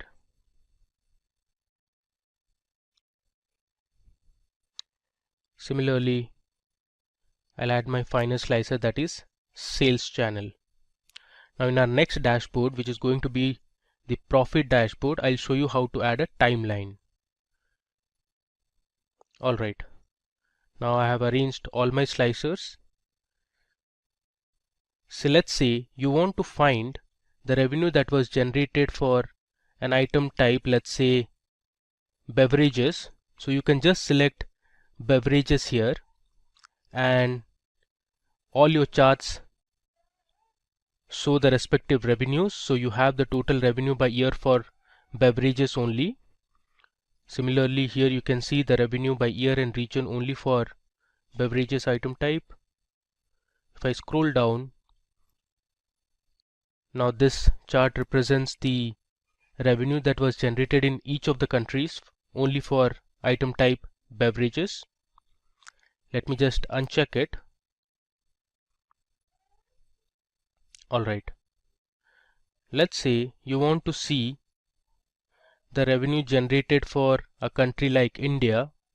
So I have selected India here, and now you can see my graph has changed only for country India. You can see here it is showing only for India now. Now similarly, you can also filter your revenues based on the different regions. Let's say you want to know the revenue generated based on sales channels. So we have two sales channels, that is offline and online. Suppose you want to know the revenue generated offline. So I'll just select offline. You can see the values have changed. So these were the revenues generated for each of the items only for offline. If you see here, now these were all the offline sales for the different regions. So this is our entire Excel revenue dashboard on sales. We created multiple charts and graphs. Then we applied different formatting. We added different icons. Then we formatted the labels also. Next, we added slicers, and finally we saw how we could filter our data based on these slicers. Likewise, now we are going to create a profit dashboard based on the same data. So before moving ahead, let me rename this sheet as revenue dashboard. I'll write REV dashboard. Okay. Now we'll move to our data sheet and start creating our pivot tables and pivot charts for the profit dashboard. Alright, so let me go ahead and create my first pivot table. So I'll create a new worksheet. This time I'm going to create a line chart to visualize the profit for each year. So I'll drag my total profit column to values and my order year to rows. So here you can see we have our pivot table ready. Now you can sort this data to get an idea as to which year had the highest profit and which year had the lowest profit. So from this pivot table you can see, since I've sorted this data in descending order, so 2014 had the maximum amount of profit and 2017 had the least amount of profit. I'll just do Ctrl Z to undo it. Alright, now based on this pivot table, let me go ahead and create my pivot chart. So I'll go to recommended charts and click on a line chart. So this is the preview of the chart. I'll click on OK. Let me close this. Similarly, we are going to edit this chart now. So first I'll hide all the field buttons present on the chart, and I'll rename the chart title as total profit by year. Next, I'm going to remove the legend, so I'll delete this. Let's do some more formatting. So I'll go to style, and this time I'm going to select my style type. Okay, and if you want, you can choose the colors as well. For the time being, let's have this yellow color. Next, let me add the data labels. So again, if you see here, this is not formatted properly. So let's go ahead and format the data labels. So I'll click on number and I'll select custom here, and the type I'm going to select is in millions, and I'll click on close. So here you can see we have our line chart ready which shows total profit by year.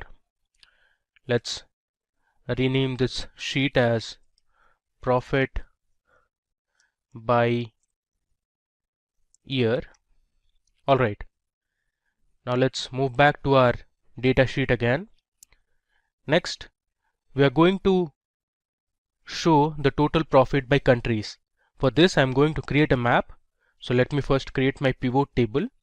So I'll go to insert and I'll click on pivot table. Let me click on OK. Since I want the country names, so I'll select country under rows, and then I have my total profit under values.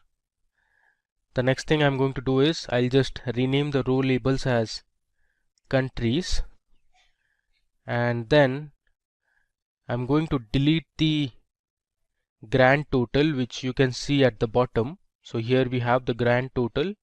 Let me just delete the grand total. So I'm going to select this pivot table, go to the design tab. Here we have subtotals and grand totals. I'll switch off the grand total. Let me just verify it again. I'll scroll down. You see the grand total has gone now. Alright, now we want to create a map out of this. The way to do is I'm going to select my data, copy it, I'll go on top and I'll paste it here. Using this data, I can create my field map now. So I'll go to insert. Here we have the option to create a field map. There you go. You can see we have our map ready. I can expand this. Now as you can see, our map has a color scale which comes from light gray color to dark blue color. So the countries that are in gray, or you can say light blue, have the lowest amount of profit, while the regions or the countries that have been shaded in dark color or dark blue color have highest amount of profit. I will go ahead and delete this scale. Okay. Next, we need to connect this map to the original data source. So what I'll do is I'll right click on this map and I'll go to select data. Here, instead of the previous range, I'll give my new range now. So my new range will be my original pivot table that I had created. I'll go on top and click on OK. So we have our map ready now. Now if you want, you can change the color of the shade. So I'll just go to colors and let's say we'll keep green color. So the countries that are shaded in dark green have the highest amount of profit, while those which are highlighted in light green color are the countries that made least amount of profit. Okay, now moving on. Next, we want to create a pivot table that will show us the profit by year and sales channel. So for this we are going to create another line chart. So I'll go to insert and click on pivot table. So I'll select new worksheet. Here, since I want to know the profit by year, first of all I'll drag my order year column to rows, and then I'll choose my total profit column under values. Next, I'm going to select my sales channel under columns. There you go. So we have our pivot table here. Now based on this pivot table, let me create my pivot chart. So I'll go to recommended charts and I'm going to create a line chart. I close this. You see here, based on this chart, you can tell the profit generated with online sales were actually lower than that of offline. So here the blue line represents offline profit and the orange line represents online profit. If you mark clearly, in year 2012 the online profit was actually higher than the offline profit. So let me go ahead and edit this chart a bit. So we'll delete the field buttons. I'll also delete the legend for now. Let me go ahead and add a chart title. So I'll write profit by year and sales channel. Okay, so this is my second report. Before moving ahead, let me just rename this sheet. So I'll write profit by countries. Similarly, let me rename this sheet as profit by year and let's say SC for sales channel. Okay, moving ahead, now I want to create a pie chart based on a pivot table that will show the profit by sales channel only. So this is going to be a simple pie chart. So I'll first go to insert, click on pivot table and click on OK. So I'll drag my sales channel under rows and then we'll have the total profit column under values. So this is my simple pivot table. Now let's create our pivot chart, which is going to be a pie chart. Let me explore the other types of pie charts we have. Okay, so I'm going to select a donut chart here. I click on OK. Let's edit this chart. I'll remove the field buttons. Let me now remove the legend as well. I'll just resize it. And this is going to be profit by sales channel. Okay. Let's also add data labels. And here again, I'm going to format this label. I'll select the category as custom and my type will be in millions. Okay, let me just move this to the left and this to the right. Okay, let's also delete the lines. Cool. Now let me just rename this sheet. So I'll write profit by, let's say SC, which stands for sales channel. Cool. Finally, I'm going to create a report that will show the revenue and profit by items. So I'll go ahead and create my pivot table first. This time I'll choose my total profit under values and we'll also have the revenue column. So I'll put my revenue at the top. Then I'm going to select item type under rows. So here is my pivot table. Based on this pivot table, let me now create a combo chart. So you can see the preview of the chart. The blue bars represent the total revenue and the orange line represents the total profit. I'll click on OK. Let me close this. First, let's remove the field buttons. Let's also remove the legend here. Then we'll add a chart title. I'll name it as revenue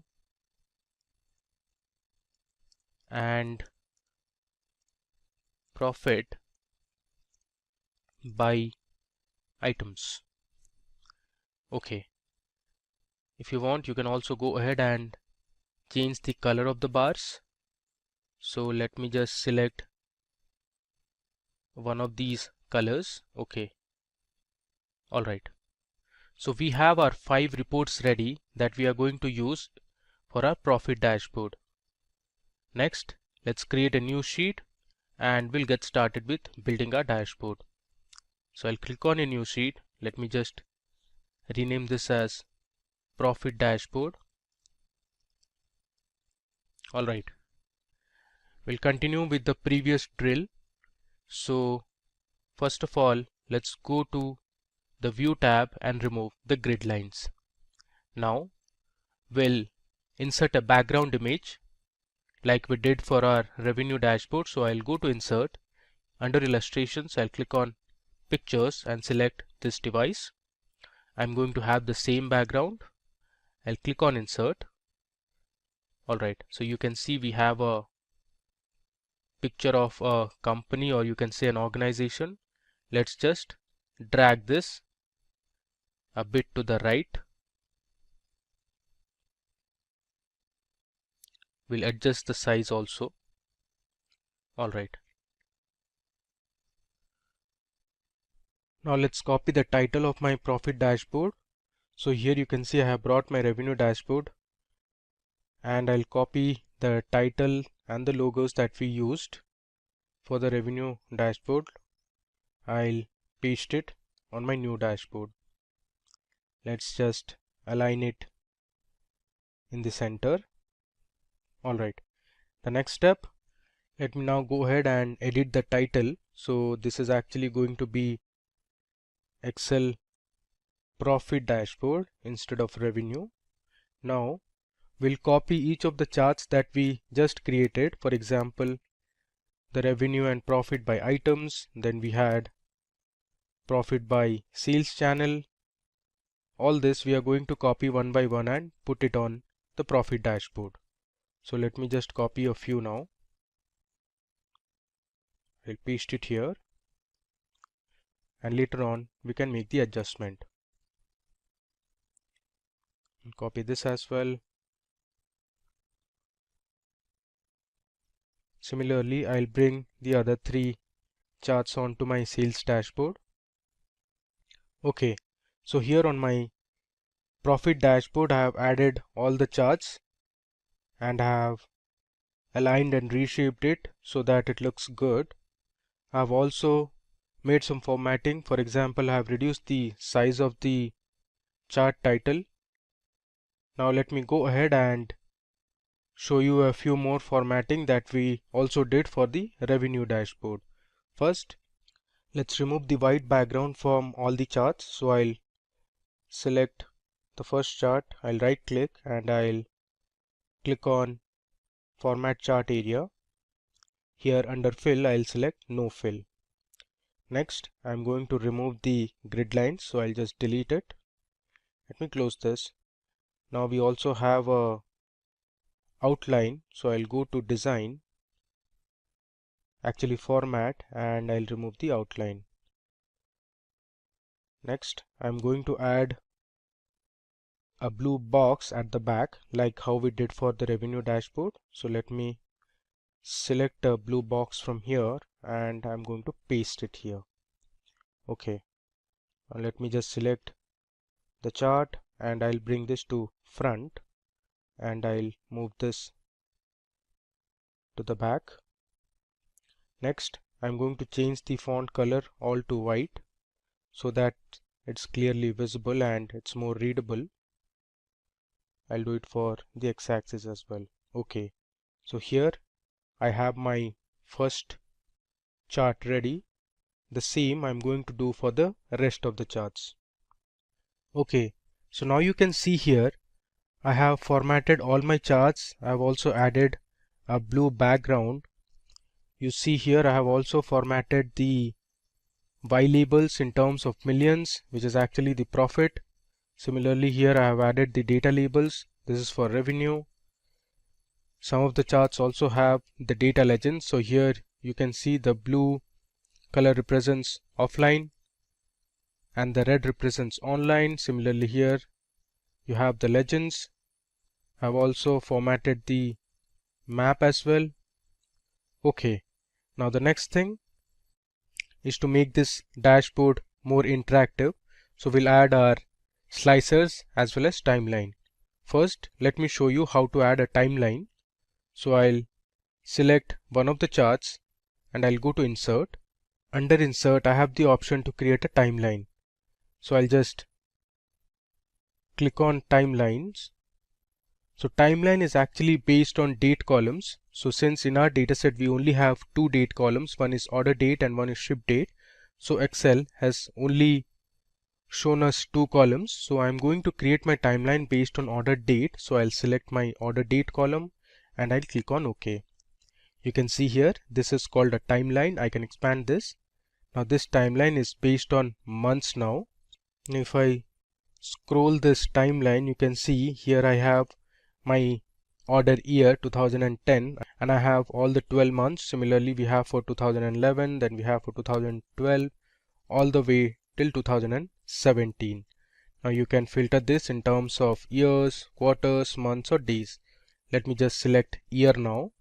So I have years from 2010 till 2017. Let me just squeeze this and I'll place it somewhere here on the right. Now let me go ahead and create a few slicers for my profit dashboard.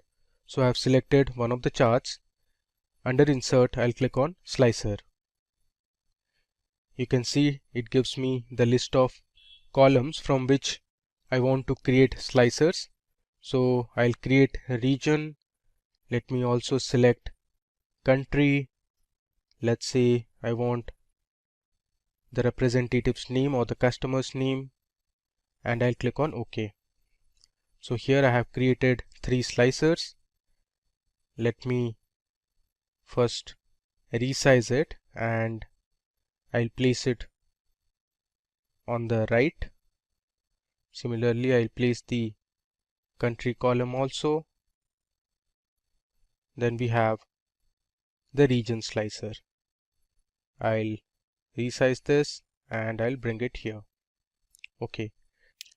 The next thing we need to do is I have to connect all the slicers and the timeline to the pivot tables for the profit dashboard. So I'm going to click on the multiple select option and go to report connections. Here I'm going to select all the pivot tables that are related to profit. So here I have selected 4 and I need one more, which is pivot table number 10. I click on OK. Similarly, let's create or connect my region filter to all the pivot tables. So I right click, go to report connections. Here I'll choose all my pivot tables which are based on profit. I'll click on OK. Let's do it for the country slicer as well.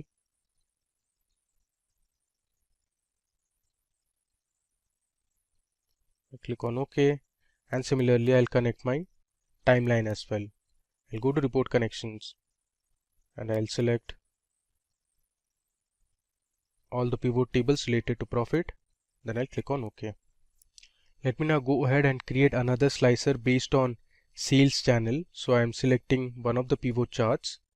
I'll go to insert, click on slicer, and I'll select sales channel and hit OK. So I have my sales channel slicer. Now let me connect it to all the respective pivot tables that are based on profit. Click on OK. Now let me just bring it here. Alright. The next thing I want to show is how are we going to use the timeline first. So you see we have all the years here from 2010 till 2017. Now suppose you want to know the profit that was generated in the year 2012. So I'll just click on this range and now you can see our charts only show information for 2012. So this dot represents there was 51 million profit in the year 2012. Similarly, you can see here the profit by sales channel for 2012. From the map you can see the different countries and the profit each of these countries made in 2012. If I scroll down, you can see the revenue and profit by items. Now if I select another year, let's say 2013, I can just drag this to the right and now you can see our profit by year and sales channel for offline and online. You can see the map or the line chart for total profit by year. So in 2012 it was 51 million, and then it went up to 54 million in 2013. Similarly, our map has also changed. Now this is a sort of an information that we have. You can click on this and check the information that Excel has prompted. Alright, so this is how you can use a timeline. Now as I said, we checked by years. You can also see it for months and quarters as well. Let me just uncheck it. I'll send it back to the place where it was, and I'll reduce the size. Okay. Now suppose you want to check the profit made by different representatives. You can select them one by one. Let's say Adam Churchill. This is the profit generated by Adam Churchill. Similarly, you can select multiple persons as well. Now suppose you want to see the profit by different countries, so you can use the country slicer. Let me just bring this to the middle, and let's expand our chart a bit. Okay, so here you have the profit by different countries chart. I'll just bring this to the front so that you can see it clearly.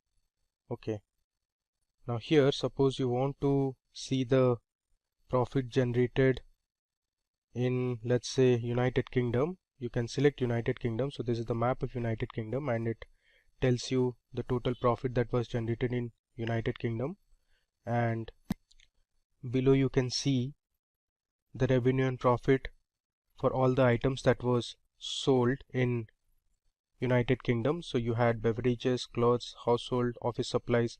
So you can see clearly office supplies item made the highest amount of profit in United Kingdom. Now you can also select multiple countries. Let's say I want to know for France as well. So my map will change accordingly. So now I have United Kingdom and France selected, and the other charts present in my dashboard change accordingly. Now I have my country selected as India. You can see the map of India here, and these were the respective profit values. Now one thing to note here is this is actually not millions. This should be in K, that is thousands. So please mark this as 1000 and not in millions. Even for this is actually K and not million. Alright, so we have successfully created our second dashboard, that is on profit. Let me just resize this a bit and we'll place it where it was earlier. Cool. So we saw how to create different pivot tables and pivot charts, and then we formatted our pivot charts based on our requirement. We saw how to edit the colors. Now let me show you one more thing. You can also change the look and feel of the dashboard by going to the page layout tab. Under page layout you have themes. So here you can select different themes. Currently we are with the office theme. Now let me just select another theme, let's say Facet. You see the colors have changed and it looks really beautiful. Similarly, let me try out another theme, let's say organic. You see our chart has changed. Let me just delete this. Okay, so now once you change the theme, the text also change a bit. You can see the slicers are in a different font. Let me explore one more theme. Let's say this time I'm going to choose depth, and this is more of a green type of color. You can play around and select whatever theme suits the best. Alright.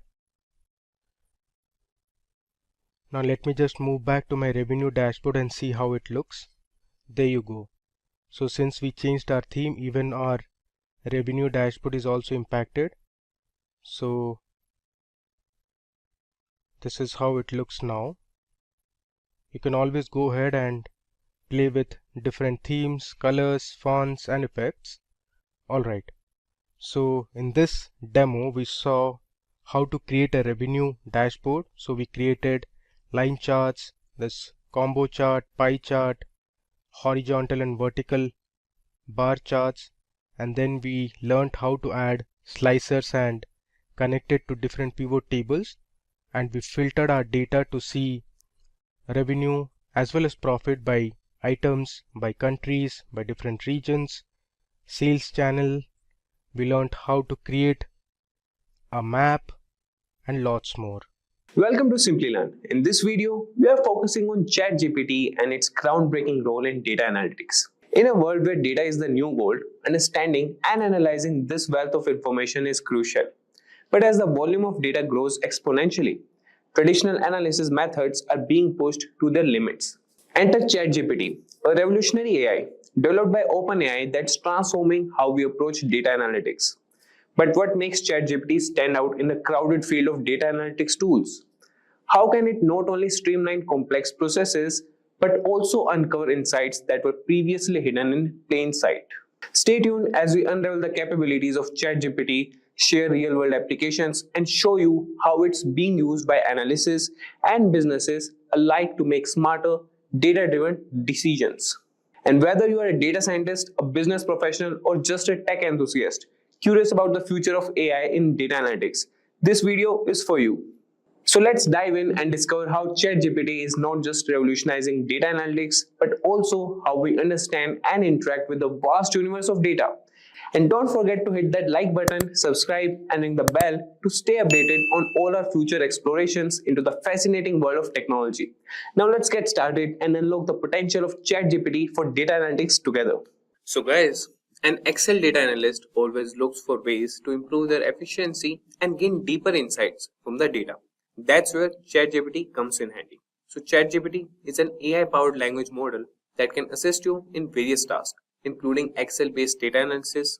And for that data analysis, let's dive into some demos to see how it works.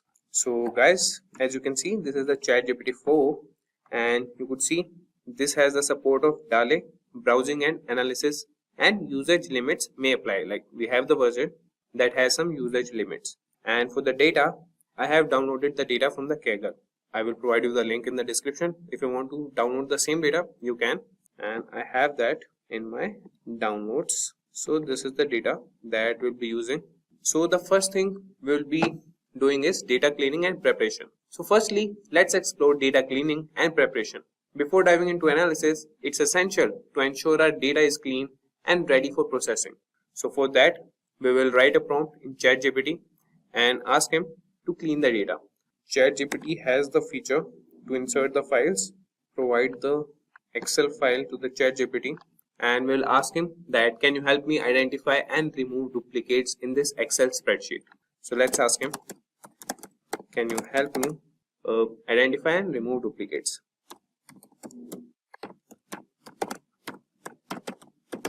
Duplicates from this Excel spreadsheet from the provided Excel spreadsheet. So you could see that ChatGPT has started generating the response, and he is telling us that he can definitely help us with that, and he is analyzing that.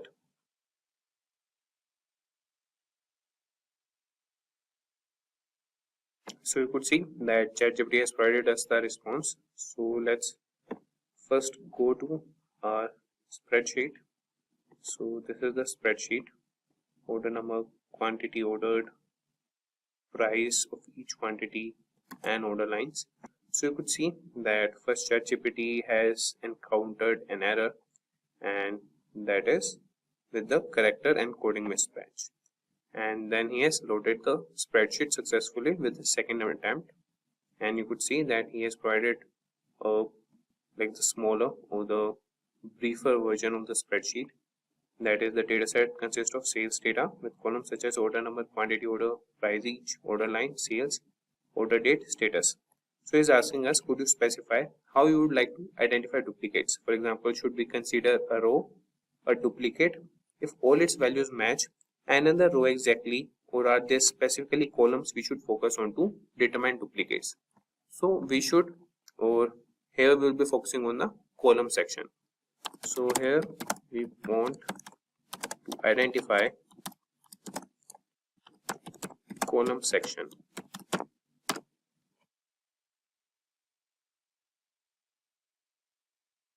So is asking which columns they should identify duplicates. So we want the duplicates in order number.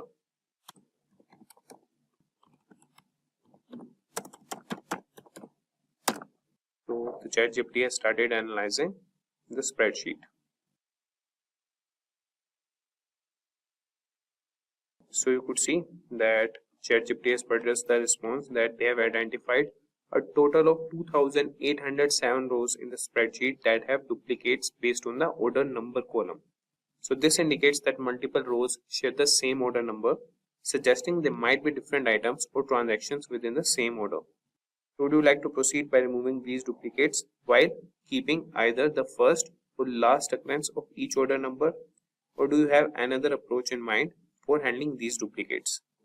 So before identifying the duplicates, what we'll do is we will first get rid of the extra spaces.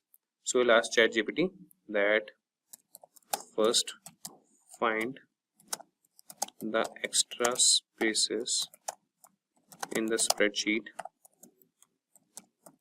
and help us remove them. So you could see that it has started analyzing it.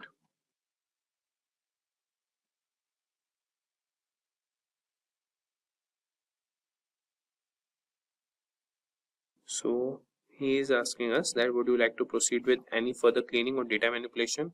Yes, we want to proceed further with data cleaning only. And now we will treat all the blank cells if there are any. Now treat all the blank cells if there are any. So the spreadsheet contains blank cells in the following columns with their respective counts of blank entries. That is, address line 2 has 2521 blank cells, then the state. So depending on your preference or the requirements of your data analysis, we can treat these blank cells in several ways, such as filling them with a placeholder value that is not provided using a specific value that makes sense for data. That is, example, a default state or territory, but potentially leaving them as if blanks carry meaningful information in the context of your data. So what we will do, we will provide a placeholder instead, that is not provided or not applicable. Okay.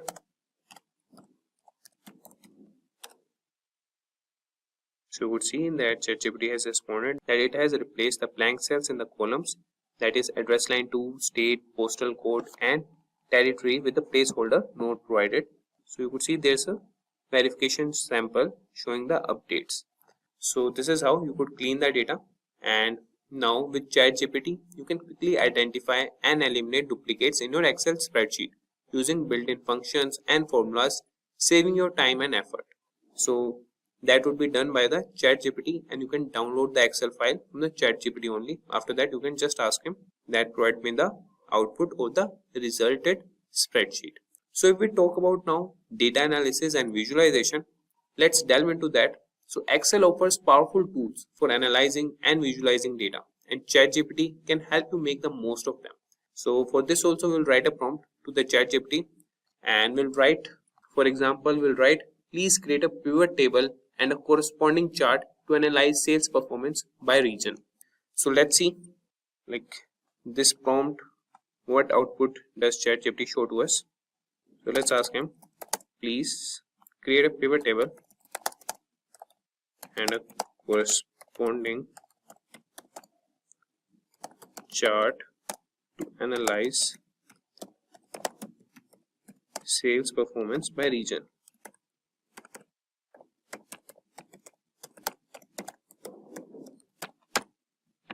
So you could see that ChatGPT has started analyzing the data and the spreadsheet, and you could see that the pivot table below shows the sales performance by region or the territory.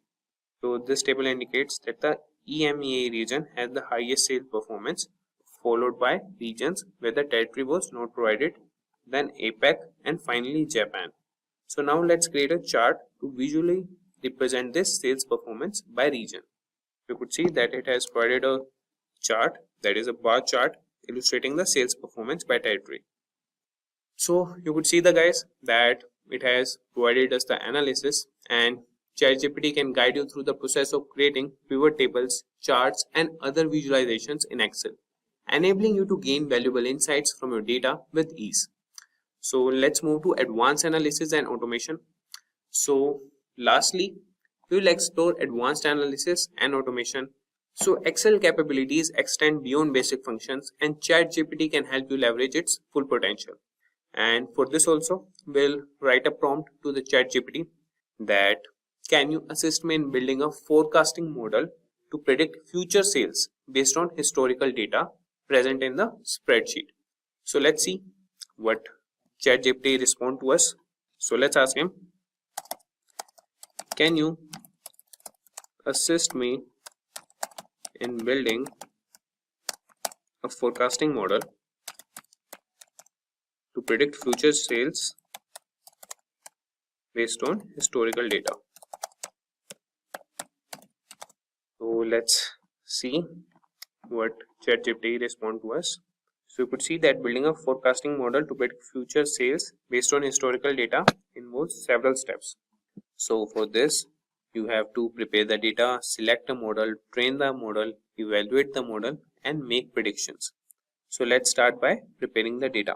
We'll aggregate sales by order date to create a time series of total daily sales. Then we'll choose a model based on data's characteristics.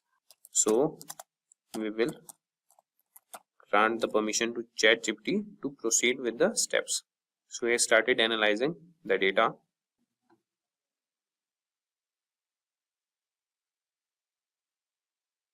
So you could see that the data has been prepared into a time series of total daily sales.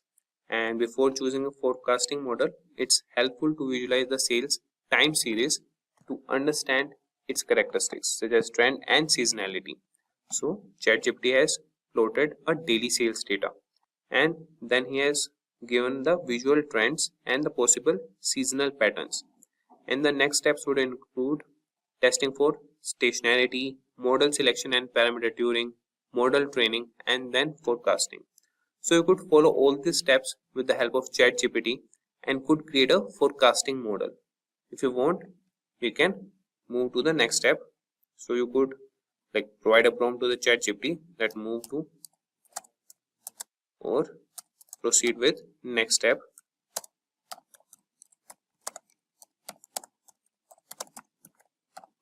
So step by step, ChatGPT will provide you a forecasting model, or it will help you create a forecasting model.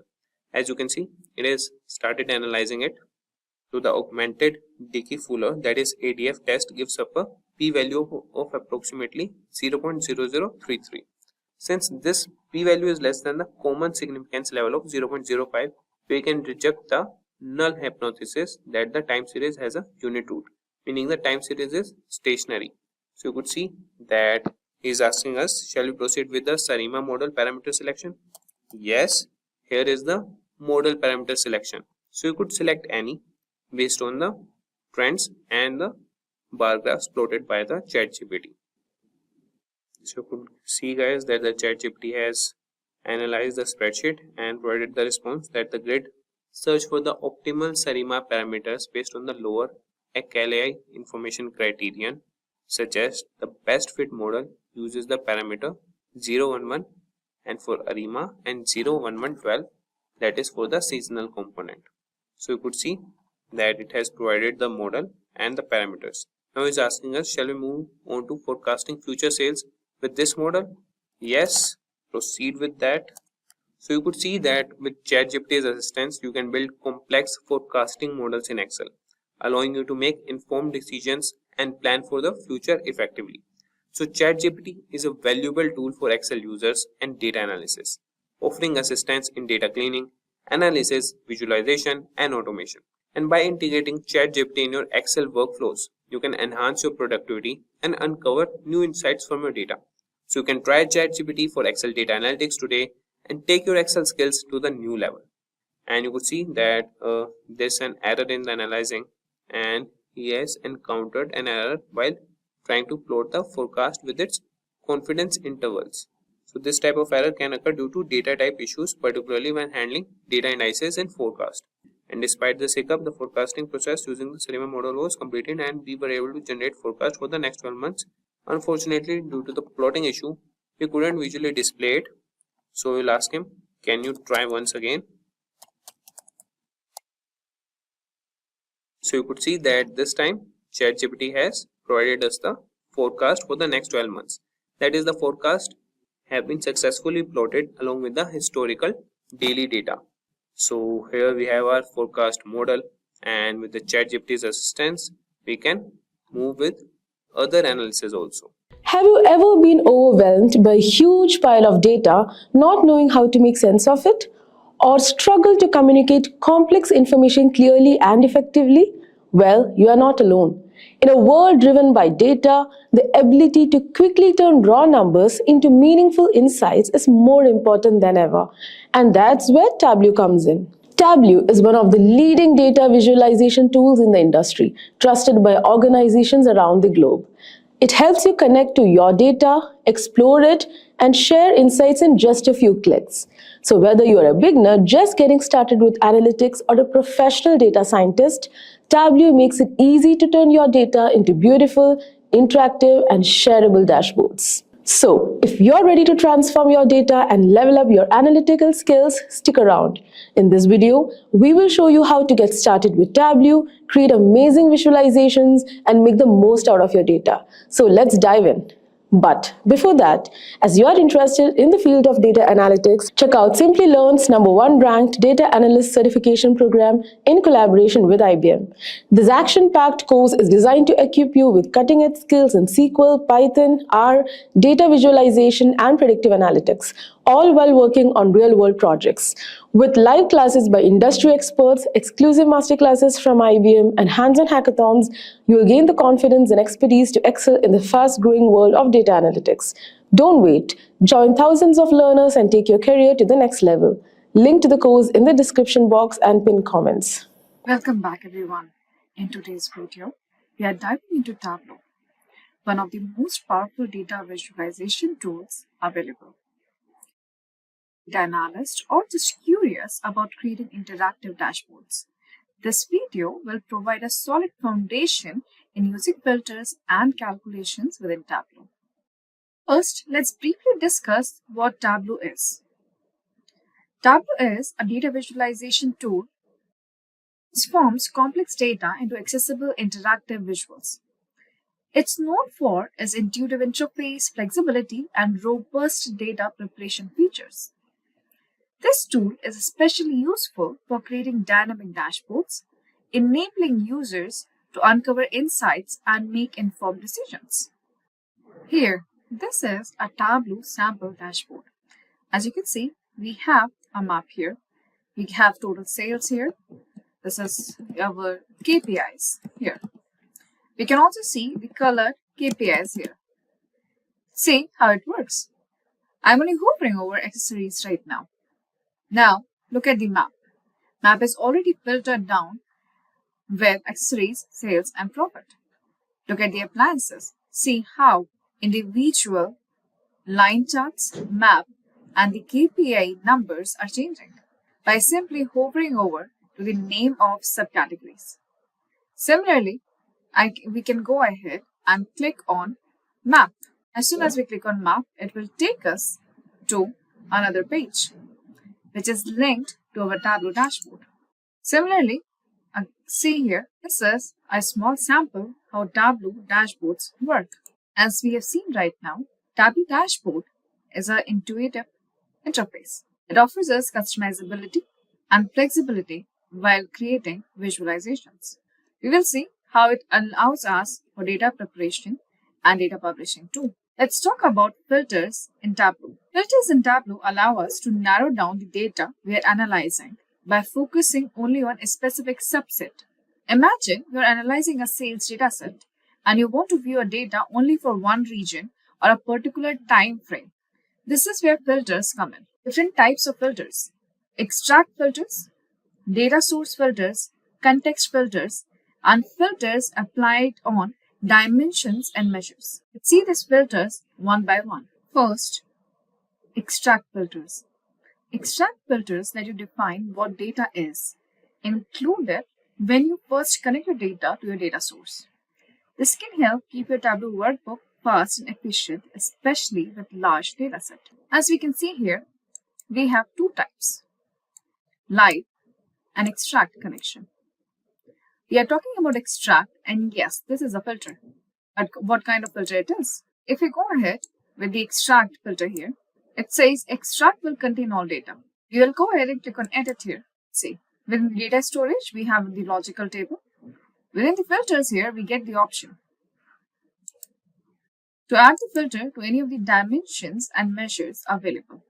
We can also go ahead and aggregate the data set up to a certain year.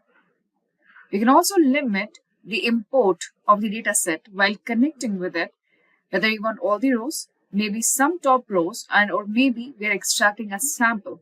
We also have an option here for incremental refresh, meaning as soon as our data gets updated, the dashboard will be updated automatically too. This is creating extract. If we wish to go ahead, we can apply any of these filters here. Currently, I'm looking for all the rows to be extracted as it is. Let's go ahead and save the settings. The extract is going to contain all the data till the date, time, and stamp. We'll go ahead and save. We'll get to save the workbook, you must either create the extract or click cancel and use a live connection. Live connection it is always going to follow the whole file path to reach the Excel sheet or CSV or any other data source that we are connected with. Extract here, this particular filter will extract or create a subset of the data set up to that particular date, time stamp. Plus, this extract will also save a small copy of the data set and attach it within the Tableau workbook. We'll click on Create Extract. The moment we click on Create Extract, observe here, the date, time stamp is here. We do have an option to either edit or refresh it moving forward. Now we can go ahead and save. Now you can see that here, the save as type is Tableau packaged workbook, meaning this particular workbook not only contains the charts, but it also contains the extract. And now here we can see we have the whole data set with the extract here. This is the first extract filter. Second is data source filter. As the name suggests, data source filters are applied across the entire data source which has been extracted currently within the Tableau workbook, meaning that every sheet we create will use this filtered data. From where we can apply this, on the right hand upper corner, we can see just beside the extract, it says filters, 0 and add. From here, we are going to click on add. When you click on add, it says that edit data source filters. The current data set that we have here is a very popular sample superstore data set. This is a transactional data set from various different estates within US. So let's go ahead and add a filter. As soon as we click on add filter will open up. Within the add filter, you can easily see the list of all the column names are here. We can apply any filter on any dimension or measures present within this list. Let's go ahead and apply the filter for region. Click OK here, and a very familiar dialog box opens up. We can see here we have got 4 types of filter here: general, wildcard, condition, and top.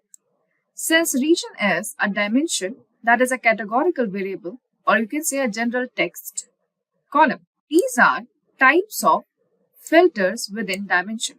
Let's go ahead and say that we would only like to see the data from central and west. We have checked on central and west here. Let's click on OK. So we have added one filter right now. In the similar fashion, we can go ahead and add more. In the region, we are keeping central and west. We click OK. Now, before I go ahead and click OK, I would like you to pay attention here. Look at this. We have 22 fields and 10,194 rows. The moment we will click OK here, observe the difference. As soon as we click OK, you can observe here, now we have only 5,588 rows. We can also see now the row ID is not continuous, meaning the data has been filtered out only for 2 regions. Let's check the charts. Look at this, we have only Central and West. Here also we have only Central and West. Every sheet that we have used is now applying the filter that we have applied on this data source here. The third type of filter is context filters. Then we have context filters, which create a separate subset of data that other filters will act upon. This is particularly useful when you are working with dependent filters where one filter needs to impact another. Let's take an example. Let's say we want to see top 3 subcategories within each category by sales. For that to happen, first we need to go ahead, subcategory here, and then sales, drag and drop here. We'll do the basic application of sorting, having the mark labels and viewing this in the entire view. Now we need only top 3 subcategories within each category by sales. Let's bring category also into colors. Once we bring category into colors, now we can see that we have furniture, office supplies, and technology as the 3 categories. Here is the example for context filter. We want to see top 3 subcategories within each category by sales. Currently, we have subcategory by sales here. If we go ahead, subcategory drop down, we want to apply a dimension filter. We will go ahead and apply filter here. Within this dimension filter, we have 4 types: general, wildcard, condition, and top. We want to see top 3. So we go to top here. By field, we say top 3. Within top 3, sales, sum, we are good. Now we'll go ahead, click on apply. We can see top 3 and click OK. This is step 1. But these top 3 belong to all the 17 subcategories that we have. Top 3 includes only 2 categories, furniture and technology. If I highlight furniture, I have only top 2. Within technology, I have just top 1. Meaning, first we need to go ahead and filter down the category that we are looking for. And on the basis of that, we want subcategory top 3 filter to act. So let's bring category into filters. For now, let's check only one, that is furniture. We click OK here. Now when I check only on furniture here, we see only 2 chairs and tables, but we need to see top 3. So let's go to the drop down here, click on show filter, and here we have the 3 filters. If we uncheck furniture and check on office supplies, we don't have anything in top 3 because currently it is applying top 3 filter first and then a normal category check and check filter here. At this point, we will go ahead and make the category as context. As soon as we add category filter into the context here by simply going to the drop down, you will find within the filters pane here, the category has turned gray. And then we have subcategory. Let's check whether the stepwise will work now. This should be step number 1 and this should be step number 2. So here, let's check on furniture first. And now we can see top 3 and furniture. Let's convert this show filter so that we can select only one at a time. Currently these check boxes, let's convert these check boxes into a single value radio buttons. So this is top 3 furniture, top 3 within office supplies, and top 3 within technology. This is context filter. Filters can be applied directly on dimensions, as we have seen right now with subcategory and category here. We can also apply filters on measures like sales value for more tailored view. Let's see an example. This is an example for measures filter.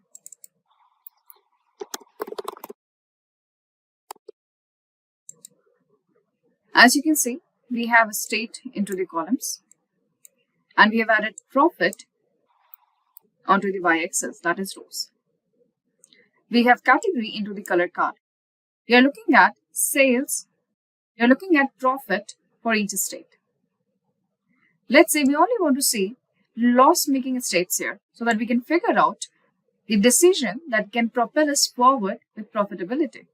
That we have to apply filter on profit, that is a measure. We go to the drop down here, we click on filter. Is the measure filter, which allows us range of values, at least a number or at most a number. These are wildcards for null values, non-null values, or all the values that we are looking for. Let's go to the range of values here. We only want to see anything that is not profitable, meaning we are looking into negative numbers right now. We can go ahead and delete this and type 0. We are looking at a range right now.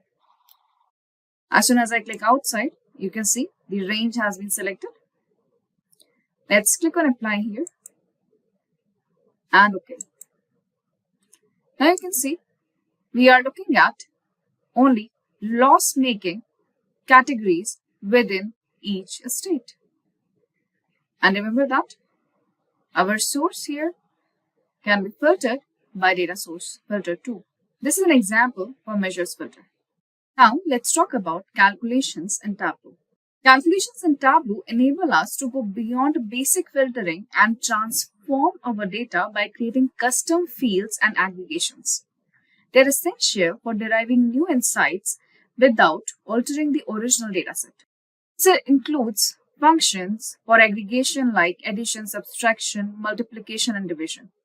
We also have advanced statistical function to do regression and statistical modeling. The types of calculations that we are going to see are basic calculations, level of detailed calculations, and table calculations. Let's see an example of basic calculation.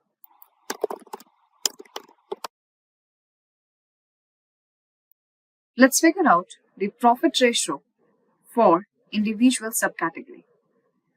So we need subcategory here into the rows. We have the name here. Now we can have sales and profit both. So here I'm double clicking on sales and double clicking on profit. So we have profit and sales here. But now we are looking for a very simple calculation, that is profit divided by sales, a profit ratio calculation. To do the calculation here, we will go to a drop down here. We can create a calculated field. We are going to name this here as profit. Now here, let's say, we have two options. Either we can drag and drop from here. We can also drag and drop measures from here. We also have an option to simply go ahead and write what we are looking for. So let's do a basic calculation where we are going to drag and drop sum of profit, meaning the aggregated profit, which we are dividing it by aggregated sales, that is sum of sales. Meaning we will be dividing 41K by 167K here for individual subcategory. So sum here is an aggregate calculation, but what we are doing here by using the aggregate calculation, that is a very simple basic division. First we click on apply. It says the calculation is valid. You can also find the profit ratio has been added up here. Here at the left hand bottom corner. Now we can go ahead and click OK. Let's double click on profit ratio too. We can also add it within measure values and it will appear here. Yes, it is 0. It cannot be true. Absolutely not, because it has to be percentage. What we are getting here is the decimal places. So let's convert this profit ratio into percentage. So we are going to the drop down here, default properties, and number format. We'll ask it to keep always in percentage with 2 decimal values.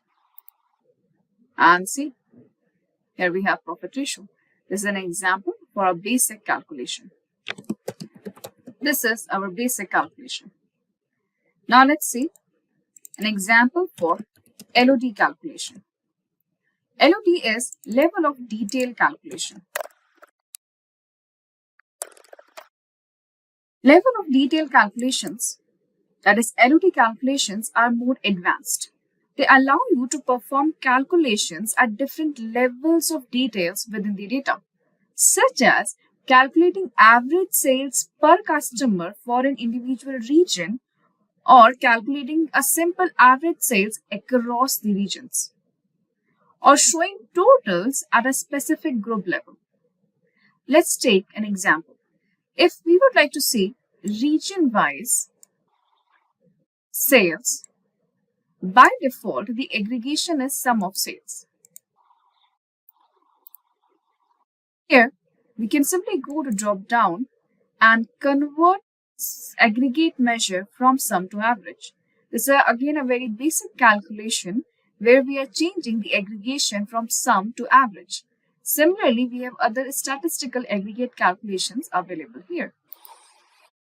This average sales that has been calculated, it is calculated on the basis of the total sales divided by individual region rows, number of rows present in every region. So we have these numbers here. Let me write these numbers inside.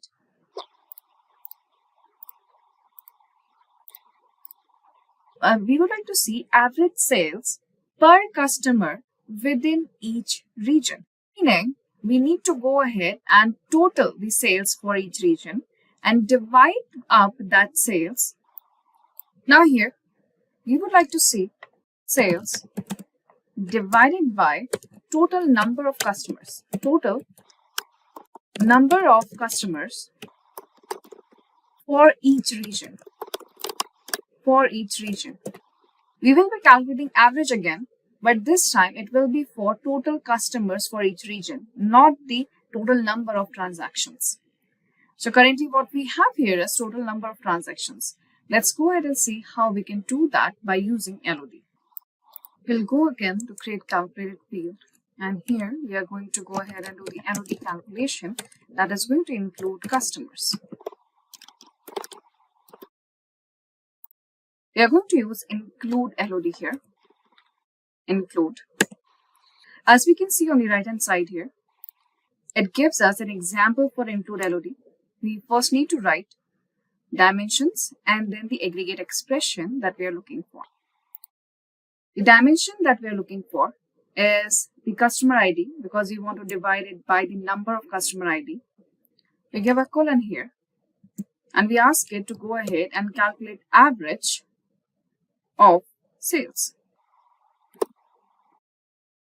Just remember to encompass the whole thing into curly brackets. This particular LOD calculation, this include LOD calculation is going to include customer ID, and as per for individual customer ID, it will calculate average sales. Let's click on apply and OK. This is LOD customers. Let's take this into the rows. Now let's look at the average sales by each customer, and by default we have sum of LOD customers. If you will see the actual sum here, all right, you can see the sum is totally different. This is the sum of sales, this is also sum of sales, but by individual customer ID. Now let's convert both of them into calculating average. The first average is average by the number of transactions within each regions. The second average here is by average according to the number of customers in that region. You can see the slight differences in the numbers here. So we have forced, with the help of LOD, to calculate average only by dividing it up by total number of customers in that particular region. LOD has wonderful uses in advanced and multi-level calculations. Next here is table calculations. Table calculations are integral part of Tableau or any other data visualization tools. Table calculations here are applied to data that is already aggregated in the view. They help answer questions like what's the percentage of product sales for each region, or how does this month's sales compare to last month? Let's see an example. Let's bring order date where we have extracted only year. Let's take year and quarter both. Let's look at profitability. Usually, this is a time series, so we'll have a line chart automatically here. For now, I'm not looking for a line chart, so we go to show me and we ask here to just show a normal column chart here, which we can swap the X as well. Remember that we cannot sort this here. Reason is it should be sorted in its own time series sequence. Next is, let's see how we have performed as compared to previous quarter. We go to sum of profit here. Remember, this was aggregate functions. We will go below here, and here we will have table calculations. We do have quick table calculations. We also have add table calculation here. For now, let's go to add table calculation. As you can see right now, the first calculation type is difference from. Now we have the options here, either across the table, meaning from here, cell, and specific dimensions. We'll go to specific dimensions and table across. Within the specific dimensions, we'll say quarter of order date relative to previous quarter. Sort order, it will be specific dimensions only. You can also go ahead and set a custom order too. Currently, we go with a specific dimension because it's a time series. As you can see, there is no OK button. It means the difference is automatically applied.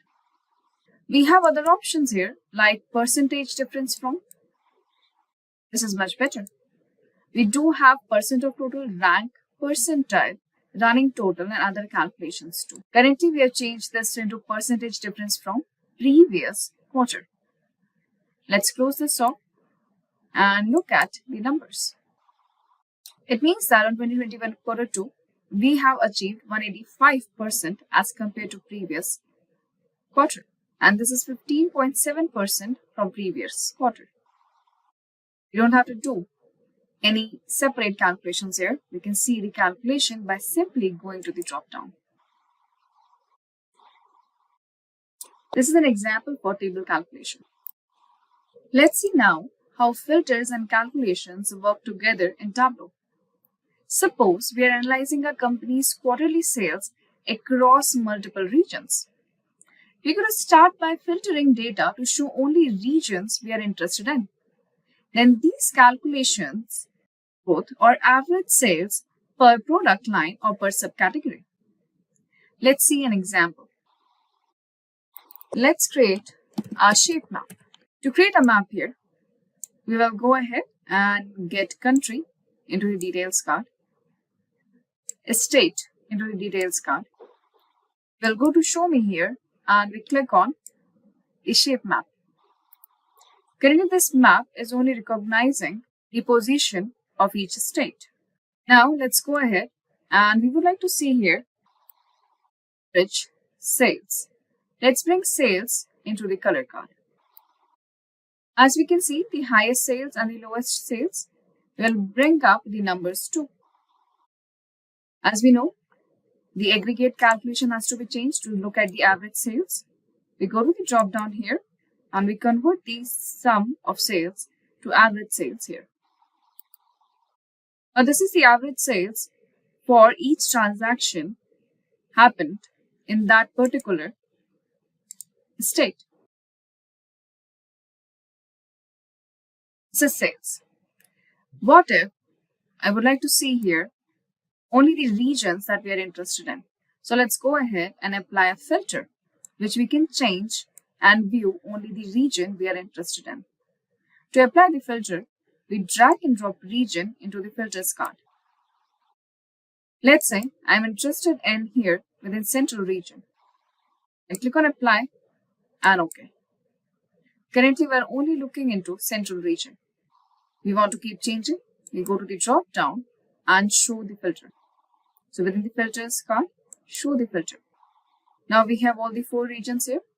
To make it easy selection, we go with single value list. That is a radio buttons. We can select one at a time. See it changing. We are interested in east, we are zoomed in, south and west. So we are looking at average sales within each state and we are filtering that state by individual regions. And that's a wrap on our explanation of filters and calculations in Tableau.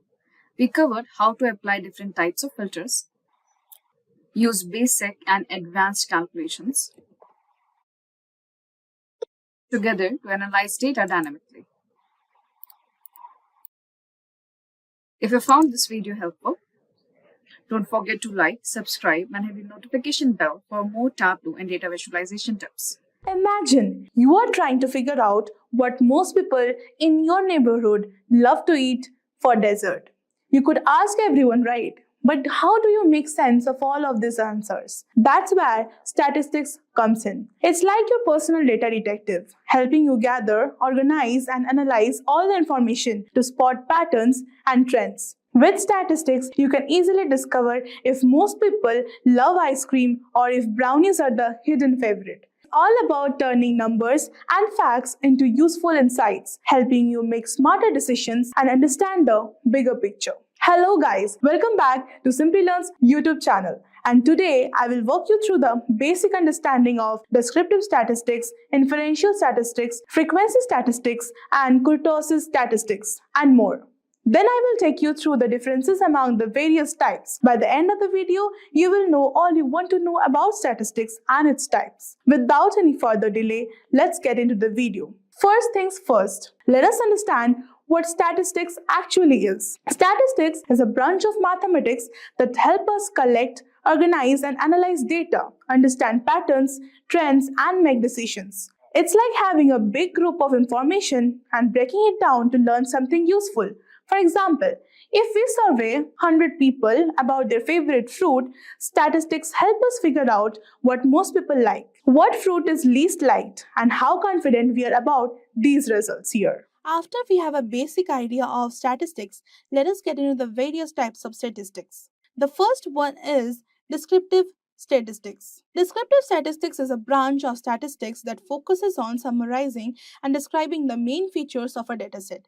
This is further divided into measures of central tendency, measures of spread, and data distribution. Let's start with measures of central tendency, and this is further divided into 3 types. The first one is mean, the average of all data points. The second one is median, the middle value when data is arranged in order. The third one is mode, the most frequently occurring value. Let's break down the measures of central tendency, mean, median, and mode with an example. Imagine you have the following scores from a maths test taken by 7 students: 72, 85, 91, 89, 85, 76, and 90. Now you want to calculate the mean. Now to calculate the mean, you have to add up all the scores and divide by the number of students. Therefore, the mean is 84. It means the average scores of the students is 84. Now moving on to find the median. To find the median, we need to take the same example and we have to arrange the scores in ascending order. The median is the middle value, so in this case, the middle value is 85, since it is the 4th number in a list of 7. So, half of the students scored above 85 and half scored below 85. Now moving on, the next is to calculate the mode. The mode is a score that appears most often. So we take the same example and we see that 85 occurs twice. more than any other score. So the most common score in the test is 85. Now moving on to the next, that is the measures of spread.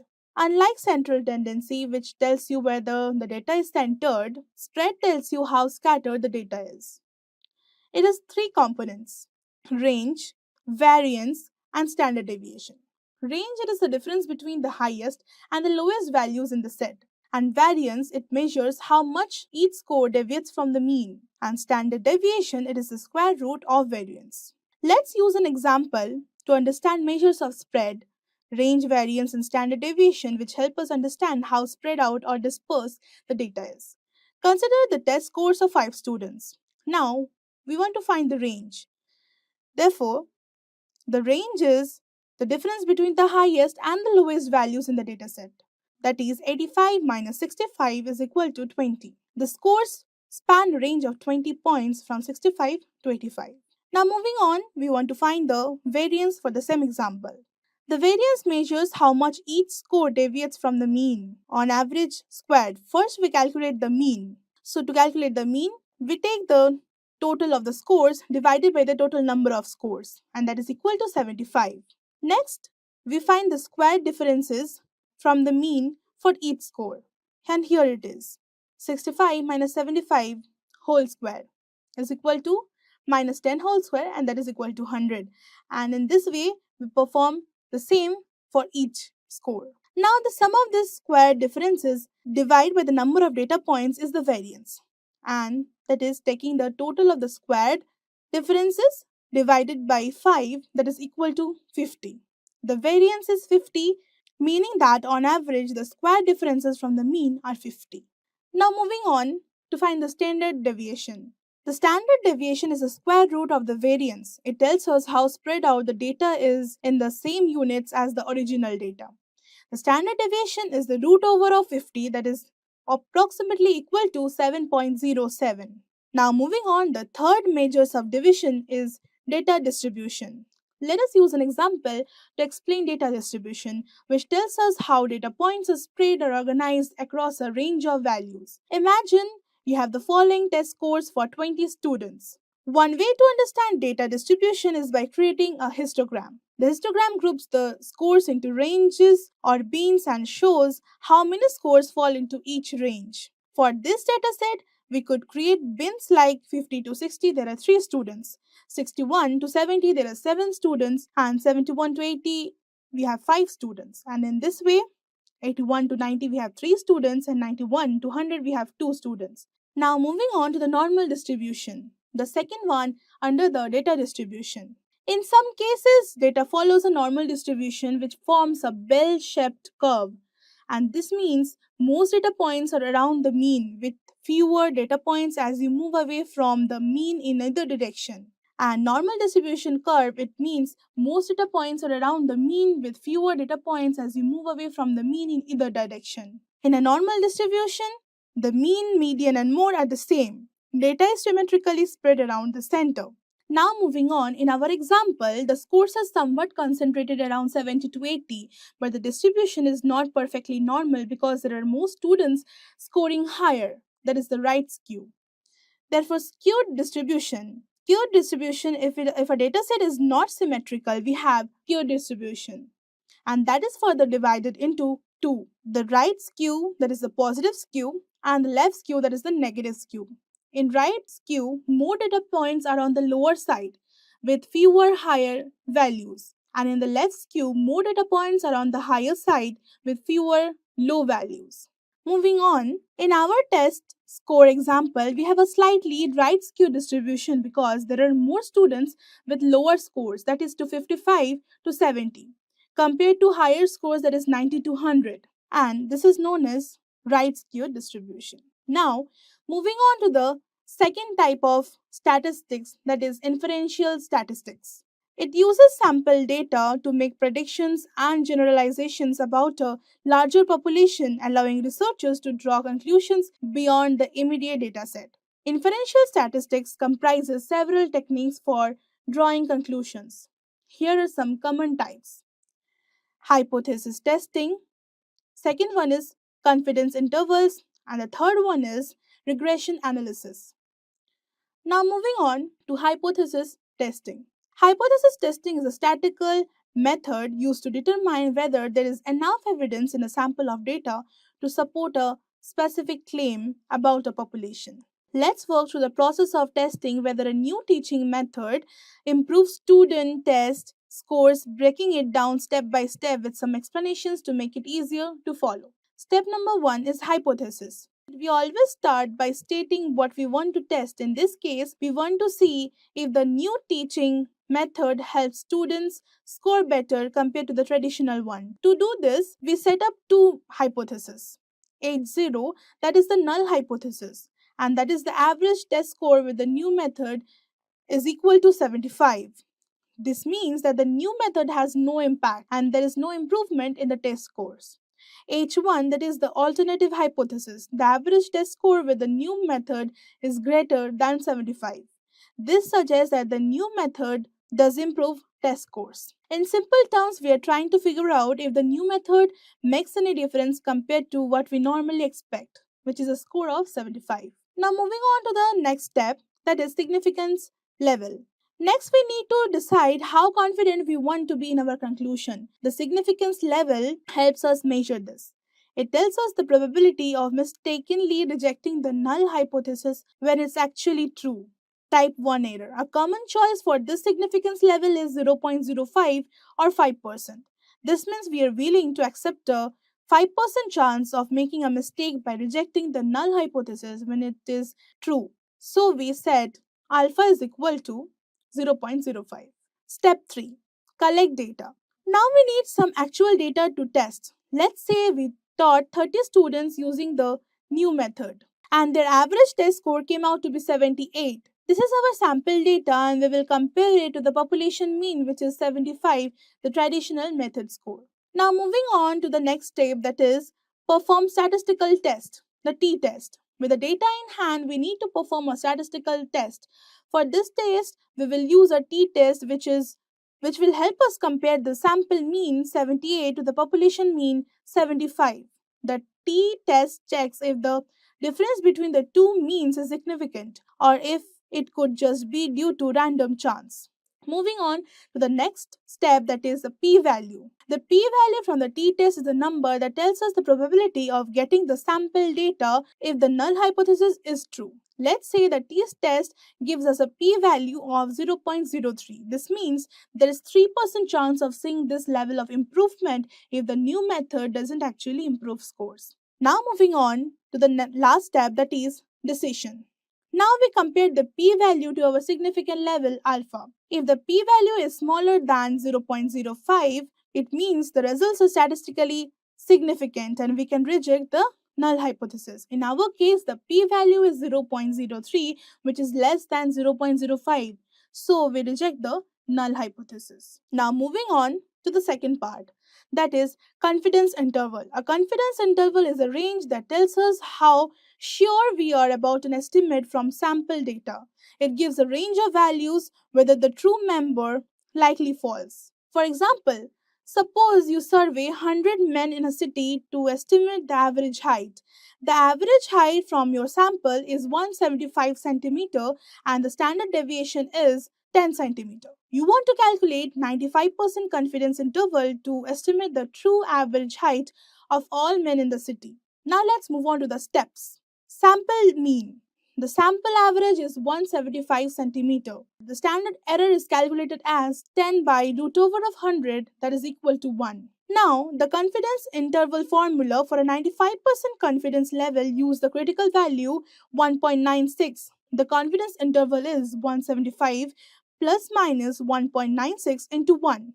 That is equal to 175 plus minus 1.96. The result, the 95% confidence interval is 173.04, 176.96. You can be 95% confident that the true average height of all men in the city is 173.04 centimeter and 176.96 centimeter. Now moving on to the third one, that is regression analysis. Regression analysis is a way to understand how one thing affects another. For example, If you own a shop and want to know if spending more on advertising increases your sales, you can use regression analysis. In this case, advertising spending is a thing you control, that is the independent variable, and sales is what you want to predict. By analyzing the past data, regression helps finding a pattern or relationship. For example, you might discover that for every $100 you spend on advertising, your sales increase by $200. This means you are positive relationship between advertising and sales. Now, if you plan to spend $500 on advertising, you can predict an increase in the sales by applying that relationship. Regression analysis gives you a formula or model to make such predictions based on the pattern you identified. In short, regression helps you logically predict how changes in one factor affect another. Next, I will be talking about is frequency statistics. In statistics, frequency refers to how often something occurs in a dataset. It simply counts how many times each value or event appears. Frequency is useful for understanding the distribution or pattern of data. Let's say you surveyed 10 people about their favorite food and the results were 4 people chose apples, 3 people chose bananas, 2 people chose oranges, and 1 person chose grapes. Here's how frequency works. Apples have a frequency of 4 as 4% chose it. Bananas have a frequency of 3, oranges have a frequency of 2, and grape has a frequency of 1. In this simple example, frequency helps you see that apples were the most popular fruit choice, while grapes were the least popular. Last but not the least, let's talk about kurtosis statistics. Kurtosis is a statistical term that describes the shape of the distribution of data, especially how the data is concentrated in the tables. It helps us understand if the data has more or fewer extreme values compared to a normal distribution. It is further divided into high kurtosis and low kurtosis. High kurtosis has more extreme values, and in low kurtosis, the data has fewer extreme values. In short, high kurtosis means more extreme heights, while low kurtosis means more consistent, evenly spread heights. By now, you must be curious to know about the differences among all the types of statistics. So here we go. Differentiating them on the basis of purpose. Descriptive statistics summarizes the main features of a dataset, for example, mean, median, and standard deviation. Inferential statistics makes predictions or generalizations about a population based on sample data. Frequency statistics counts when specific values or events occur in the dataset. Kurtosis describes the shape of the distribution, focusing on the tails and extreme values, differentiating them on the basis of data focus. Descriptive statistics deals with the entire dataset at hand. Inferential statistics uses a sample to infer conclusions about a larger population. Statistics focuses on the frequency of individual values or categories. Kurtosis focuses on whether the data has many or few extreme values. Now differentiating them on the basis of common metrics. In descriptive statistics is the mean, median, mode, and standard deviation and range. In inferential statistics, it is hypothesis testing, confidential intervals, regression analysis. In statistics, it is frequency counts, frequency tables, histograms, bars, and charts. In kurtosis value, high kurtosis is equal to more extreme values and low kurtosis is equal to fewer extremes. Now, differentiating on the basis of complexity. Complexity in descriptive statistics is simple and straightforward, summarizes the observed data, and in inferential statistics it is more complex, and in statistics it is simple counting and displaying of occurrences. Kurtosis requires statistical analysis to determine the distribution scaledness. Now finally, differentiating them on the basis of visualization. Descriptive statistics, it is the box plots, pie charts, and summary tables. Inferential statistics, it is confidence intervals, regression lines, p-values, and more. And in statistics, it is bar charts, histograms, frequency tables. And kurtosis, it is histograms, distribution plots to visualize outliers. So here is a question for you guys. I hope everyone will comment your answers in the chat section and let's see how many of you really understood the topic. So the question is, which of the following is not a measure of central tendency? And the options are mean, median, mode, and standard deviation. Participate in the quiz and I hope to see your answers in the comment section.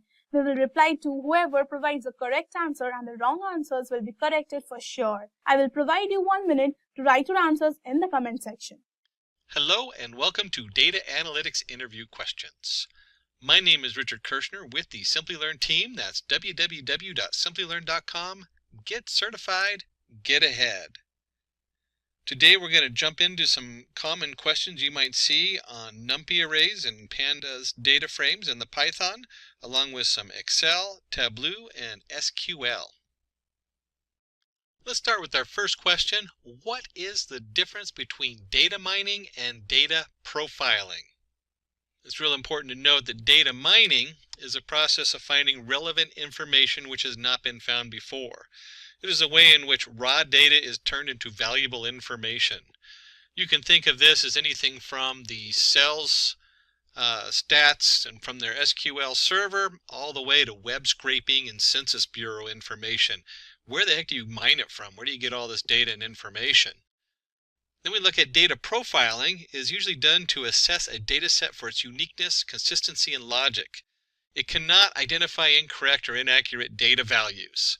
So if somebody has a statistical analysis on one side and they're doing you might the wrong data to then program your data setup.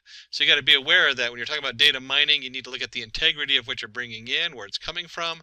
Data profiling is looking at it and saying, hey, how is this going to work? What's the logic? What's the consistency? Is it related to what I'm working with? Find the term data wrangling and data analytics. Data wrangling is a process of cleaning, structuring, and enriching the raw data into a desired usable format for better decision making. And you can see a nice chart here with our Discover It. We structure the data how we want it. We clean it up, get rid of all those null values. We enrich it, so we might take and reformat some of the settings. Instead of having 5 different terms for height of somebody, in American, English, or whatever, we clean some of that up, and we might do a calculation and bring some of them together. And validate. I was just talking about that in the last one. You need to validate your data. Make sure you have a solid data source. And then, of course, it goes into the analysis. Very important to notice here in data wrangling, 80% of data analytics is usually in this whole part of wrangling the data, getting it to fit correctly. And don't confuse that with data cooking, which is actually when you're going into neural networks, cooking the data so it's all between 0 and 1 values. What are common problems that data analysts encounter during analysis? Handling duplicate and missing values, collecting the meaningful right data the right time, making data secure and dealing with compliance issues, handling data purging and storage problems.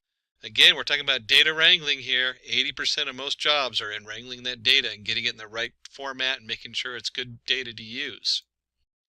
Number 4, what are the various steps involved in any analytics project?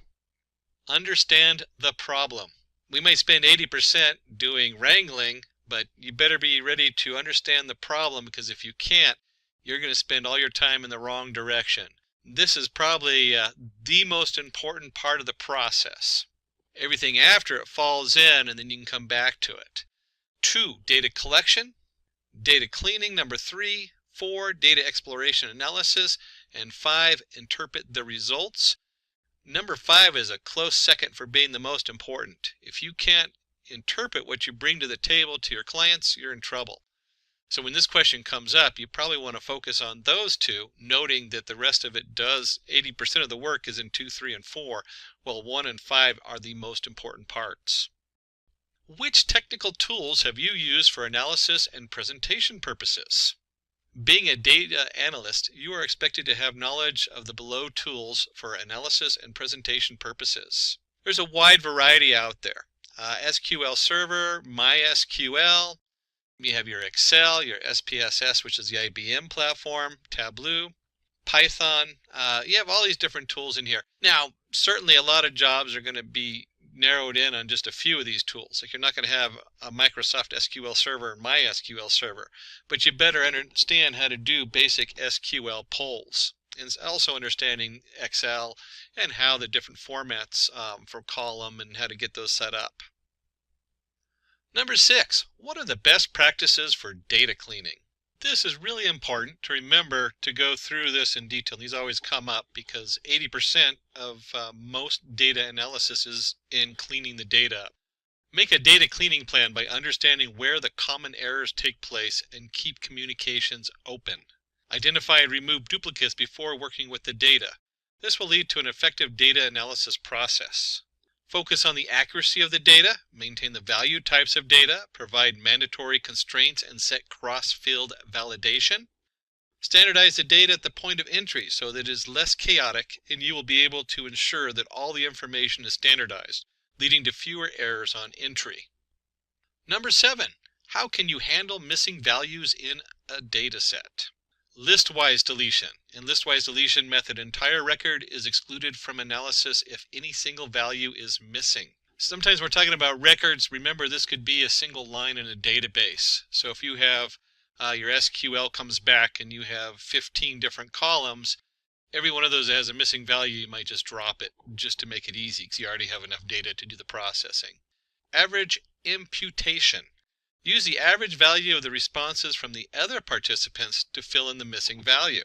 This is really useful, and they'll ask you why these are useful, I guarantee it. If you have a whole group of data that's collected and it doesn't have that information in it, at that point you might average it in there. Regression substitution. You can use multiple regression analysis to estimate a missing value. That kind of goes with the average imputation input. Regression model means you're just going to actually generate a prediction as to what you think that value should be for those people based on the ones you do have. Multiple imputation. So when we talk about multiple inputs, it creates plausible values based on the correlations for the missing data, and then average the simulated data sets by incorporating random errors in your predictions.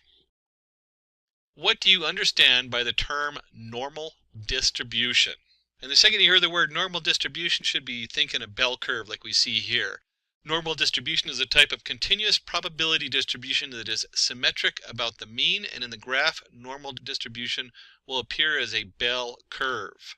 The mean, median, and mode are equal. That's a quick way to know if you have normal distribution, is you can compute mean, median, and mode. All of them are located at the center of the distribution. 68% of the data lies within one standard deviation of the mean. 95% of the data falls within 2 standard deviations of the mean. 99.7% of the data lies within 3 standard deviations of the mean. What is time series analysis? Time series analysis is a statistical method that deals with ordered sequence of values of a variable of equally spaced time intervals. Time series data on a COVID-19 cases. And you can see we're looking at by days, so our space is of days, and each day goes by. If we take and graph it, you can see a time series graph always looks really nice if you have like 2 different, in this case we have the United States going over there. I'd have to look at the other setup in there, but they picked a couple different countries. And it's time sensitive. The next result is based on what the last one was. COVID's an excellent example of this. Anytime you do any word analytics where you're figuring out what someone's saying, what they said before makes a huge difference as to what they're going to say next. Another form of time series analysis. 10. How is joining different from blending in Tableau? So now we're going to jump into the Tableau package. Data joining. Data joining can only be done when the data comes from the same source. Combining 2 tables from the same database or 2 or more worksheets from the same Excel file. All the combined tables or sheets contains common set of dimensions and measures. Data blending. Data blending is used when the data is from 2 or more different sources. Combining the Oracle table with the SQL Server, or 2 sheets from Excel, or combining Excel sheet and Oracle table. In data blending, each data source contains its own set of dimensions and measures. How is overfitting different from underfitting? Always a good one. Overfitting. Probably the biggest danger in data analytics today is overfitting. Model trains from the data too well using the training set. The performance drops significantly over the test set. Happens when the model learns the noise and random fluctuations in the training data set in detail. And again, the performance drops way below what the test set has. The model neither trains the data well nor can generalize to new data. Performs poorly both on train and the test set. Happens when there is less data to build and an accurate model, and also when we try to build a linear model with a nonlinear data. In Microsoft Excel, a numeric value can be treated as a text value if it proceeds with an apostrophe. Definitely not an exclamation. If you're used to programming in Python, you'll look for that hash code and not an amber sign. And we can see here, if you enter the value 10 into a field, but you put the apostrophe in front of it, it will read that as a text, not as a number. What is the difference between count, count A, count blank, and count if in Excel? We can see here when we run in just count, D1 through D23, we get 19. And you'll notice that there is 19 numbers coming down here. And so it doesn't count the cost of each, which is the top bracket, and it doesn't count the blank spaces either with the straight count. When you do a count A, you'll get the answer is 20. So now when you do count A, it counts all of them, even the title cost of each. When you do count blank, we'll get 3. Why? There's 3 blank fields. And finally, the count if. If we do count if of E1 to E23 is greater than 10, there's 11 values in there. Basic counting of whatever's in your column, pretty solid on the table there. Explain how VLOOKUP works in Excel. VLOOKUP is used when you need to find things in a table or arrange by row. The syntax has 4 different parts to it. We have our lookup value, that's a value you want to look up. We have our table array, the range where the lookup value is located, column index number, the column number and range that contains the return value, and the range lookup. Specify true if you want an approximate match or false if you want an exact match of the return value. So here we see VLOOKUP F3 A2 to C8 2, 0 for prints. Now they don't show the F3. F3 is the actual cell that prints is in. That's what we're looking at is F3. So there's your prints. He pulls in from F3. A2 to C8 is the data we're looking into. And then number 2 is a column in that data. So in this case, we're looking for age. And we count name as 1, age as 2. Keep in mind this is Excel versus a lot of your Python and programming languages where you start at 0. In Excel, we always look at the cells as 1, 2, 3. So 2 represents the age. 0 is false for having an exact matchup versus 1. We don't actually need to worry about that too much in this. 0 or 1 would work with this example. And you can see with the Angela lookup, again, her name would be in the F column number 4. That's what the F4 stands for, is where they pulled Angela from. And then you have A1 to C8, and then we're looking at number 3. So number 3 is height, name being 1, age 2, and then height 3. And you'll see here it pulls in her height 5.8. So we're going to jump over to SQL. How do you subset or filter data in SQL? To subset or filter data in SQL, we use where and having clause. And you can see we have a nice table on the left where we have the title, the director, the year, the duration. We want to filter the table for movies that were directed by Brad Bird. Why? Just because we want to know what Brad Bird did. So we're going to do select star. You should know that the star refers to all. In this case, what are we going to return? We're going to return all title, directory, year, and duration. That's what we mean by all. From movies, movies being our table, where director equals Brad Bird. And you can see he comes back and he did The Incredible and Ratatouille.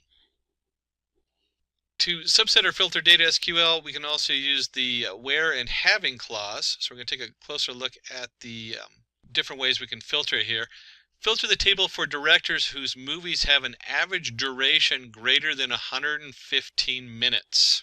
So there's a lot of really cool things into this SQL query, and these SQL queries can get pretty crazy. Select director sum duration as total duration, average duration as average duration from movies, group by director having average duration greater than 115. So again, what are we going to return? We're going to return whatever we put in our select, which in this case is director. We're going to have total duration, and that's going to be the sum of the duration.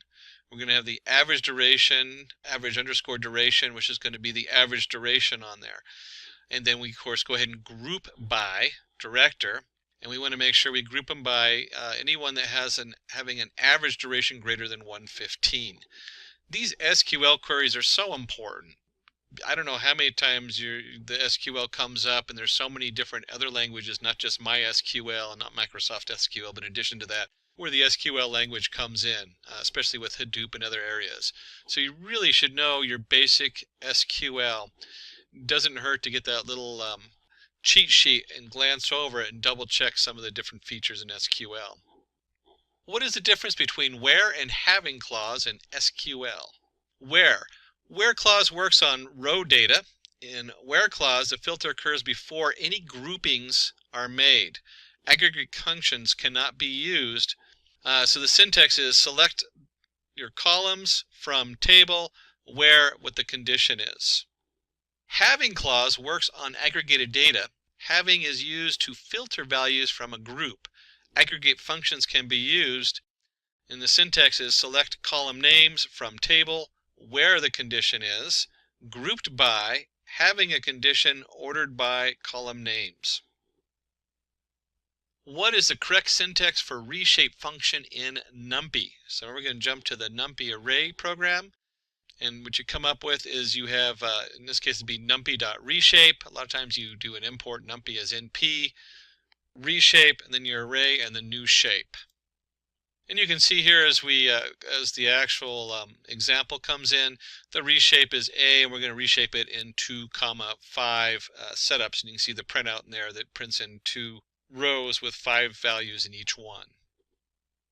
What are the different ways to create a data frame in Pandas? Well, we can do it by initializing a list. So you can import your pandas as PD, very common. Data equals Tom 30, Jerry 20, Angela 35. We'll go ahead and create the data frame, and we'll say pd.dataframe is the data, columns equals name and age. So you can designate your columns. You can also designate index in there. You should always remember that the index, in this case, maybe you want the index instead of 1, 2 to be the date they signed up, or who knows, whatever. And you can see right there, it just generates a nice pandas data frame with Tom, Jerry, and Angela. Another way you can initialize a data frame is from dictionary. You can see here we have a dictionary where the date equals name, Tom, Jerry, Angela, Mary. Age is 20, 21, 19, 18. And if we do a df pd.data frame on the data, you'll get the same kind of setup. You get your name, age, Tom, Jerry, Angela, and Mary. Write the Python code to create an employee's data frame from the emp.csv file and display the head and summary of it. To create a data frame in Python, you need to import the pandas library and use the read CSV function to load the CSV file. And here you can see we have import pandas as PD, employees, or the data frame employees, equals pd.readcsv, and then you have your path to that CSV file. There's a number of settings in the read CSV where you can tell it how many rows are the top index. You can set the columns in there. You can have skip rows. There's all kinds of things. You can also go in there and double check with your read CSV, but the most basic one is just to read a basic CSV. How will you select the department and age columns from an employee's data frame? So we have import pandas as PD. You can see we have created our data. We will go ahead and create our employees PD data frame on the left. And then on the right, to select department and age from the data frame, we just do employees, and then you put the brackets around it. Now, if you're just doing one column, you could do just department. But if you're doing multiple columns, you got to have those in a second set of brackets. So it's got to be a reference with a list within the reference. What is the criteria to say whether a developed data model is good or not? A good model should be intuitive, insightful, and self-explanatory. Follow the old saying, KISS, keep it simple. The model developed should be able to easily consumed by the clients for actionable and profitable results. So if they can't read it, what good is it? A good model should easily adapt to changes according to business requirements. We live in quite a dynamic world nowadays, so it's pretty self-evident. And if the data gets updated, the model should be able to scale accordingly to the new data. So you have a nice data pipeline going where when you get new data coming in, you don't have to go and rewrite the whole code. What is the significance of exploratory data analysis? Exploratory data analysis is an important step in any data analysis process. Exploratory data analysis, EDA, helps to understand the data better. It helps you obtain confidence in your data to a point where you're ready to engage a machine learning algorithm. It allows you to refine your selection of feature variables that will be used later for model building. You can discover hidden trends and insights from the data. How do you treat outliers in a data set? An outlier is a data point that is distant from other similar points. They may be due to variability in the measurement or may indicate experimental errors. One, you can drop the outlier records. Pretty straightforward. You can cap your outliers data so it doesn't go past a certain value. You can assign it a new value. You can also try a new transformation to see if those outliers come in if you transform it slightly differently. Explain descriptive, predictive, and prescriptive analytics. Descriptive provides insights into the past to answer what has happened. Uses data aggregation and data mining techniques. Examples: an ice cream company can analyze how much ice cream was sold, which flavors were sold, and whether more or less ice cream was sold than before. Predictive understands the future to the answer. What could happen? Uses statistical models and forecasting techniques. Example: predicts the sale of ice creams during the summer, spring, and rainy days. So this is always interesting because you have your descriptive which comes in and your businesses are always looking to know what happened. Hey, did we have good sales last quarter? What are we expecting next quarter in the sales? And we have a huge jump when we do prescriptive. Suggest various courses of action to answer what should you do. Uses optimization and simulation algorithms to advise possible outcomes. Example: lower prices to increase sale of ice creams, produce more or less quantities of certain flavor of ice cream. And we can certainly, today's world with the COVID virus, because we had that on our earlier graph, you could see that as a descriptive. What's happened? How many people have been infected? How many people have died in an area? Predictive: where do we predict that to go? Do we see it going to get worse? Is it going to get better? What do we predict that we're going to need in hospital beds? And prescriptive: what can we change in our setup to have a better outcome? Maybe if we did more social distancing, if we tracked the virus. How do these different things directly affect the end, and can we create a better ending by changing some underlying criteria? What are the different types of sampling techniques used by data analysts? Sampling is a statistical method to select a subset of data from an entire data set, population, to estimate the characteristics of the whole population. One, we can do a simple random sampling, so we can just pick out 500 random people in the United States to sample them. We call it a population. In regular data, we also call that a population, just because that's where it came from, was mainly from doing census. Systematic sampling, cluster sampling, stratified sampling, and judgment or purposive sampling. Then we have our systematic sampling. That's where you're doing like using 1, 5, 10, 15, 20. Use a very systematic approach for pulling samples from the setup. Cluster sampling, that's where we look at it and we say, hey, some of these things just naturally group together. If you were talking about population, which is really a nice way of looking at this, cluster sampling would be maybe by zip code. We're going to do everybody's zip code and just naturally cluster it that way. Stratified sampling would be more looking for shared things a group has, like income. So if you're studying something on poverty, you might look at their naturally group people based on income to begin with, and then study those individuals in the income to find out what kind of traits they have. And then judgmental. That is where the researcher very carefully selects each member of their own group. So it's very much based on their personal knowledge.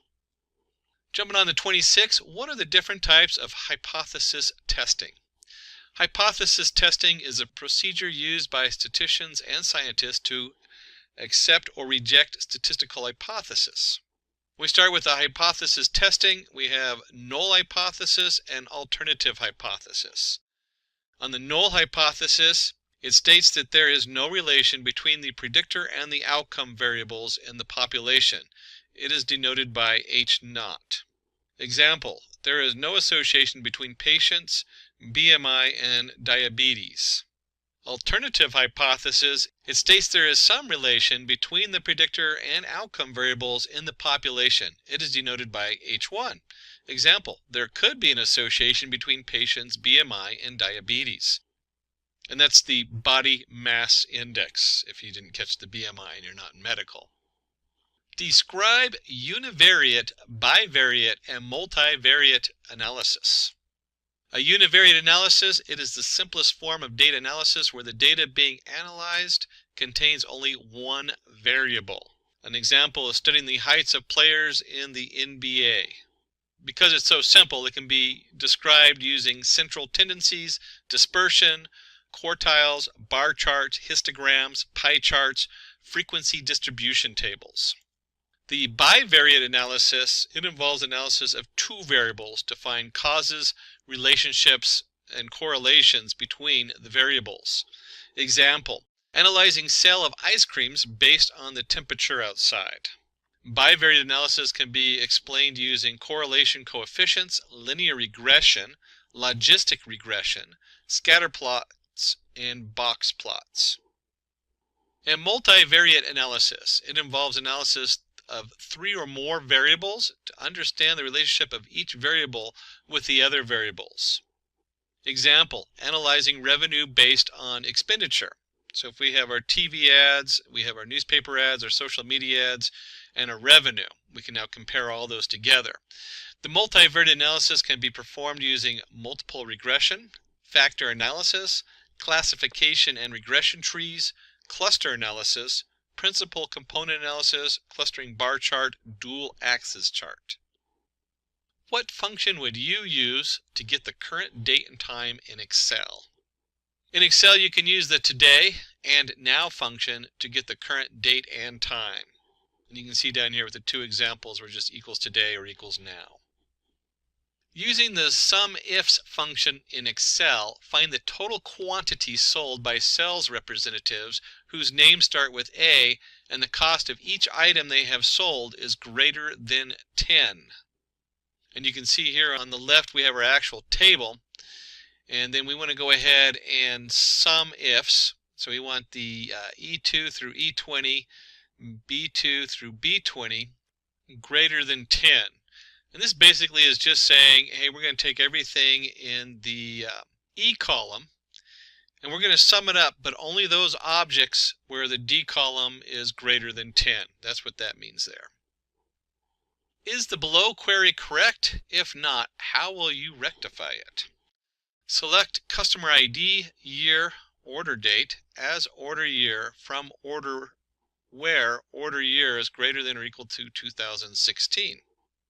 And hopefully you caught it right there.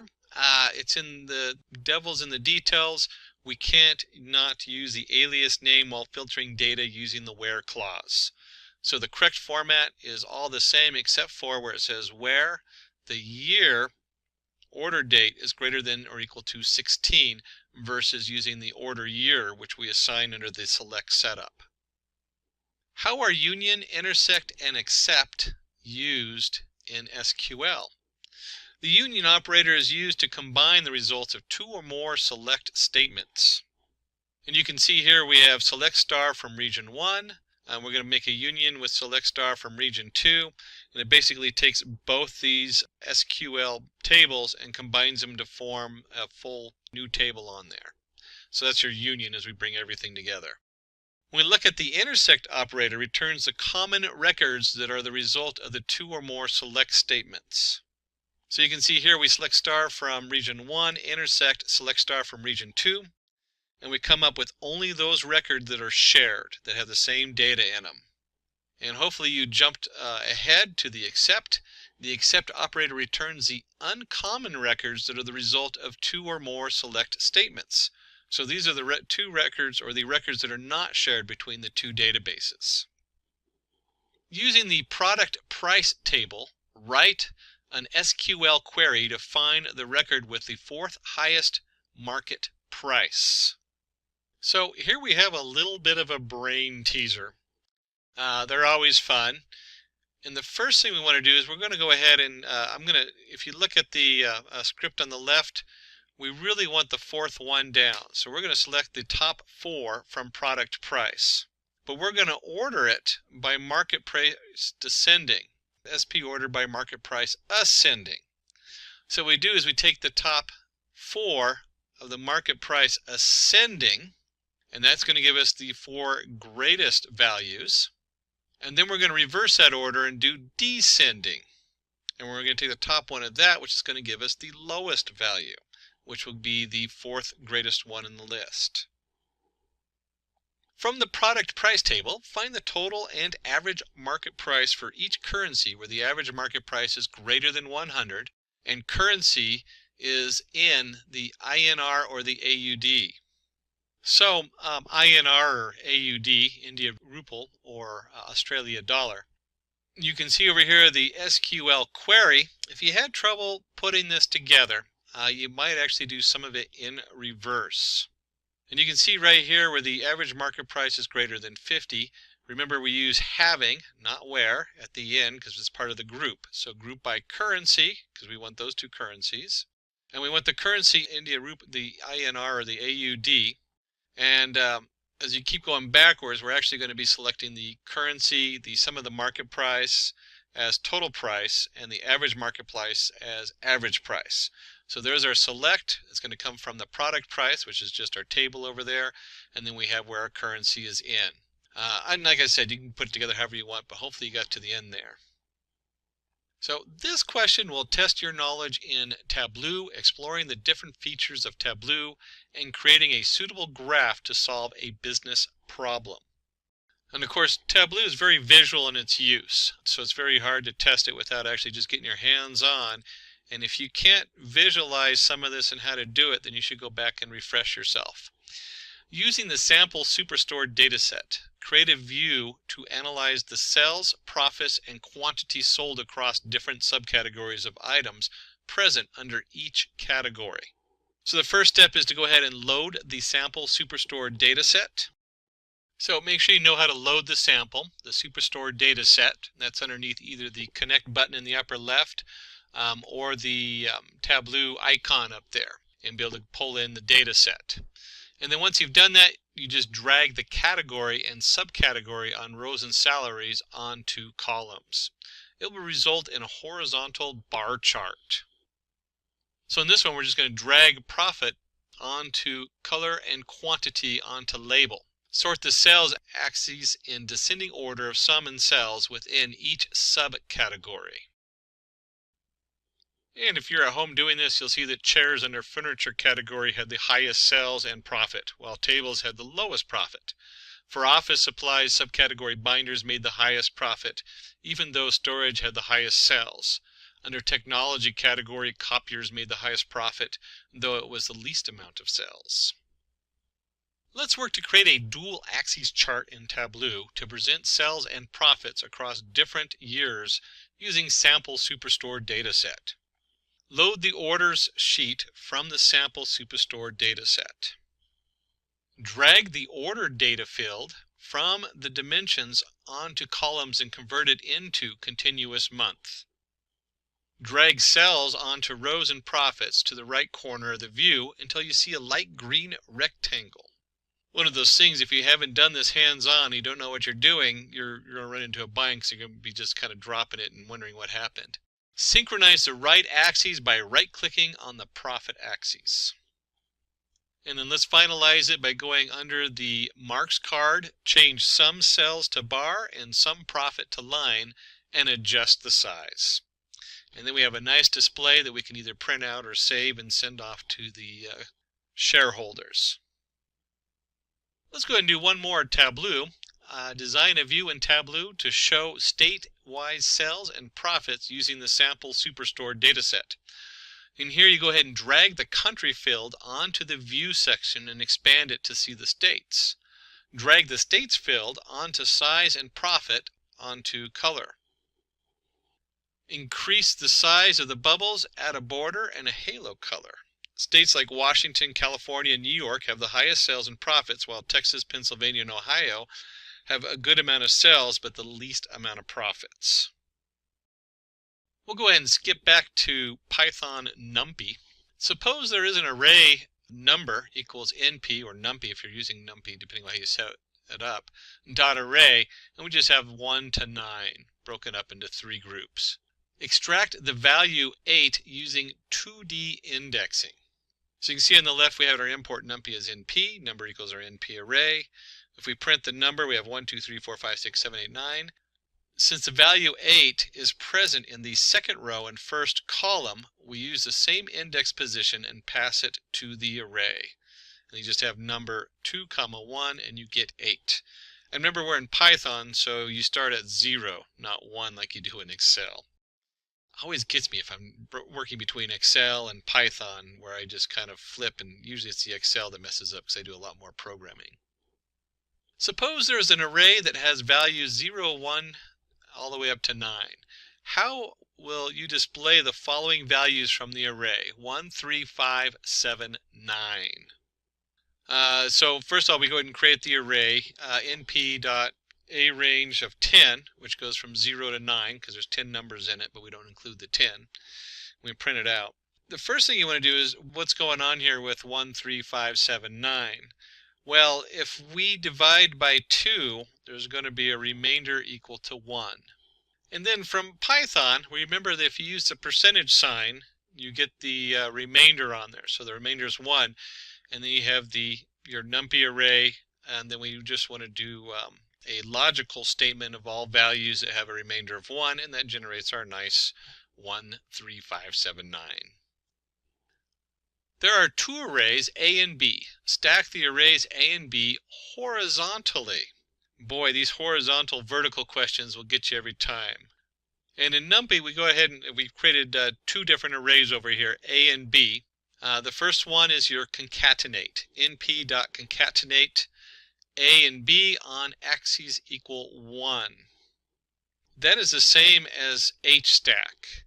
And in the back end, they're still identical. They run the same. That's all hstack is, a concatenate axes equals 1. How can you add a column to a pandas data frame? Suppose there's an imp data frame that has information about few employees. Let's add address column to that data frame. And you can see on the left we have our basic data frame. You should know your data frames very well. Basically it looks like an Excel spreadsheet. As you come over here, it's really simple. You just do df of address equals the address once you've assigned values to the address.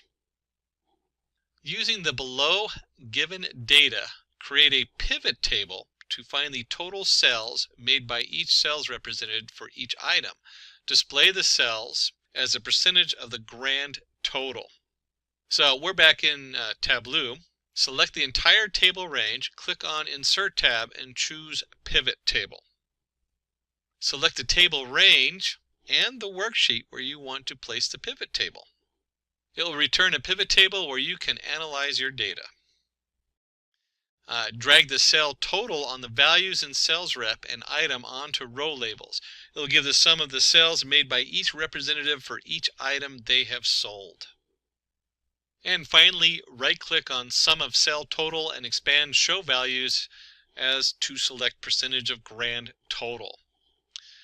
Real important just to understand what a pivot table is. We're just pivoting it from rows and columns and switching this direction on there.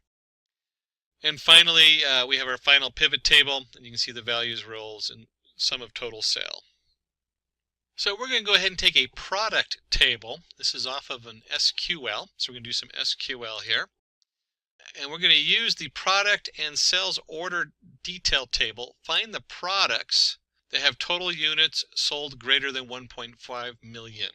And here's our sales order detail table. So we have a product table and a sales order detail table, 2 separate tables in the database. And what we're going to do is put together the SQL query. We want to select PP name, sum, sod, unit price as cells, and then we have our pp.product ID from production product as pp inner join, cells.cells order detail as sod on pp product ID equals sod.product ID group by pp.name, pp.product ID having a sum of sod.unit price greater than the 150 million there. That's a mouthful. And again, these SQL queries, they start looking really crazy until you just break them apart and do them step by step.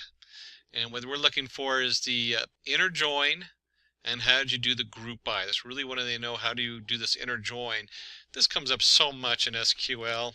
How do you pull in the ID from one chart and the information from another chart and the sum totals on that chart? How do you write a stored procedure in SQL? Let's create a stored procedure to find the sum, the squares of the first n natural numbers. So here we have our formula, n times n plus 1 times 2n plus 1 over 6. And you can see from the command prompt or the setup you have, depending on what your login is, the command is create procedure square sum 1. Declare our variable at n of integer as begin, and then we're going to declare the sum of integer, set sum equals n times n plus 1 plus 2 times n plus 1 over 6. And then of course we can go ahead and print those out. Print first cast ampersand n, or our variable, as a variable character 20 natural numbers. Print the sum of the square is cast the at sum as variable character 40 end. And then we do the output, display the sum of the square for first 4 natural numbers. We have execute square sum 1, and then we're going to put in 4, and you can see here where it brings up the first 4 natural numbers. Sum of square is 30. Write a store procedure to find the total even number between 2 user-given numbers. A couple of things to note here. First, we go ahead and create our procedure. You have your 2 different variables, the n1, n2. And we go ahead and begin. We're going to declare our variable count as an integer. We're going to set count equal to 0.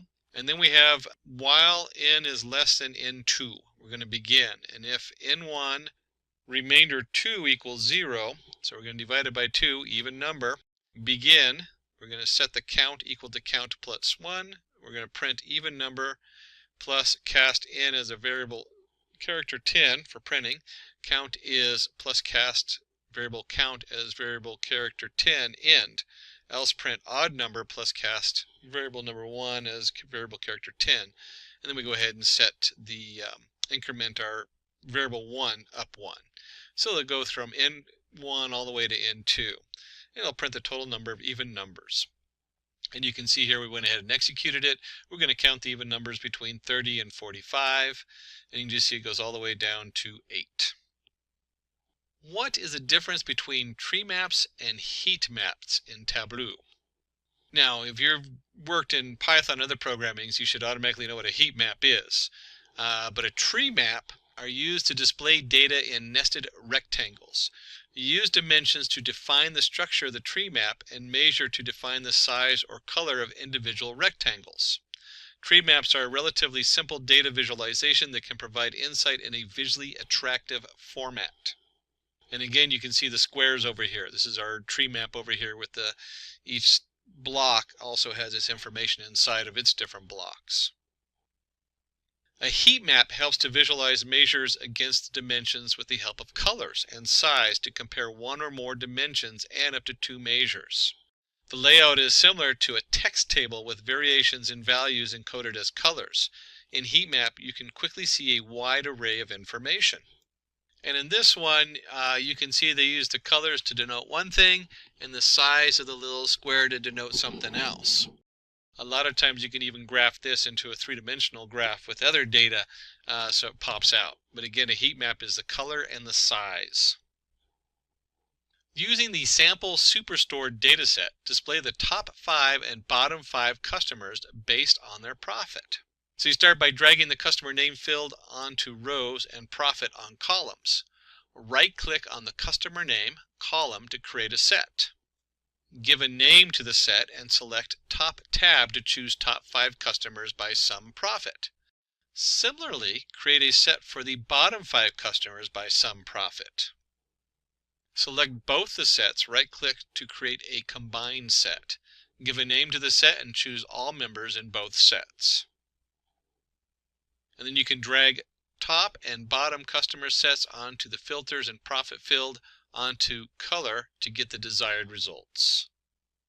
As we get down to the end of our list, we're going to try to keep you on your toes. We're going to skip back to NumPy. How to print 4 random integers between 1 and 15 using NumPy. To generate random numbers using NumPy, we use the random integer function. And you can see here we did the import NumPy as np random arrangement equals np.random.random integer 1 through 15 of 4. From the below data frame, going to jump again on you, now we're into pandas. How will you find the unique values for each column and subset the data for age less than 35 and height greater than 6? To find the unique values and the number of unique elements, use the unique and the InUnique function. You can see here we just did df height, so we're selecting just the height column, and we want to look for the unique. That returns an array, where InUnique, if we do that on the height or the age, will return just the number of unique values. And then we can do a subset the data for ages less than 35 and height greater than 6. So if we look over here, we have a new df. Remember, this is going to be taking slices of our original data frame. It doesn't actually change the data frame. So our new df equals the data frame, or df, the data frame where age is less than 35 and the height is greater than 6. And in case you're not using Tableau, which has a lot of its own different mapping programs in there, make sure you understand how to use the basics of Matplot library. Plot a sign graph using NumPy and Matplot library in Python. And the way we did this is we went ahead and generate an x. We know our y equals np.sign of x. If you print out x, you'll see a whole value here. Our Matplot library PyPlot as PLT. If you're working in Jupyter Notebook, make sure you understand the Matplot library inline, that little percentage sign Matplot library inline. That prints it on the page in the Jupyter Notebook. The newer version of Jupyter Notebook or Jupyter Labs automatically does that for you, but I usually put it in there just in case I end up on an older version. If you print y, you can see here we have our different y values and our different x values. You simply put in plt.plot xy and do a plot show. And before we go, let's get one more in. We're going to do a pandas using the below pandas data frame. Find the company with the highest average sales, derive the summary statistics for this sales column, and transpose these statistics. That's a mouthful. And just like any of these computer problems, break it apart. So first of all, we're looking for the highest average sales. So group the company column and use the mean function to find the average sales. And you can see here by company equals df.groupBy company. Once we've done that, using the describe function, we can now go ahead and look at the summary of statistics on here. Use the describe function to find the summary. So by company, those are groups. We're just going to describe them. And you could actually bundle those together if you wanted and just do them all in one line. So here we go, by company.describe. You can see we have a nice breakout. Always good to remember. Whether you're using any of the packages, whether it's Tableau or Pandas in Python or even R or some other package, being able to quick look and describe your data is very important. And then we can go ahead and just do a basic apply a transpose function over the describe method to transpose the statistics. All we've done here is flip the index with the column names, but if you're following the numbers, a lot of times it's easier to follow across one line, or maybe you want to average out the count, or there's all kinds of different reasons to do that. That's a wrap up on our full course, guys. If you have any doubts or questions, ask them in the comment section below. Our team of experts will reply you as soon as possible. Thank you and keep learning with Simplilearn.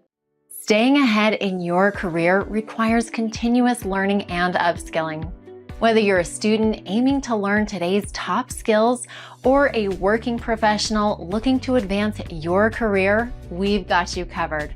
Explore our impressive catalog of certification programs in cutting-edge domains, including data science, cloud computing, cybersecurity, AI, machine learning, or digital marketing. Designed in collaboration with leading universities and top corporations, and delivered by industry experts, choose any of our programs and set yourself on the path to career success. Click the link in the description to know more.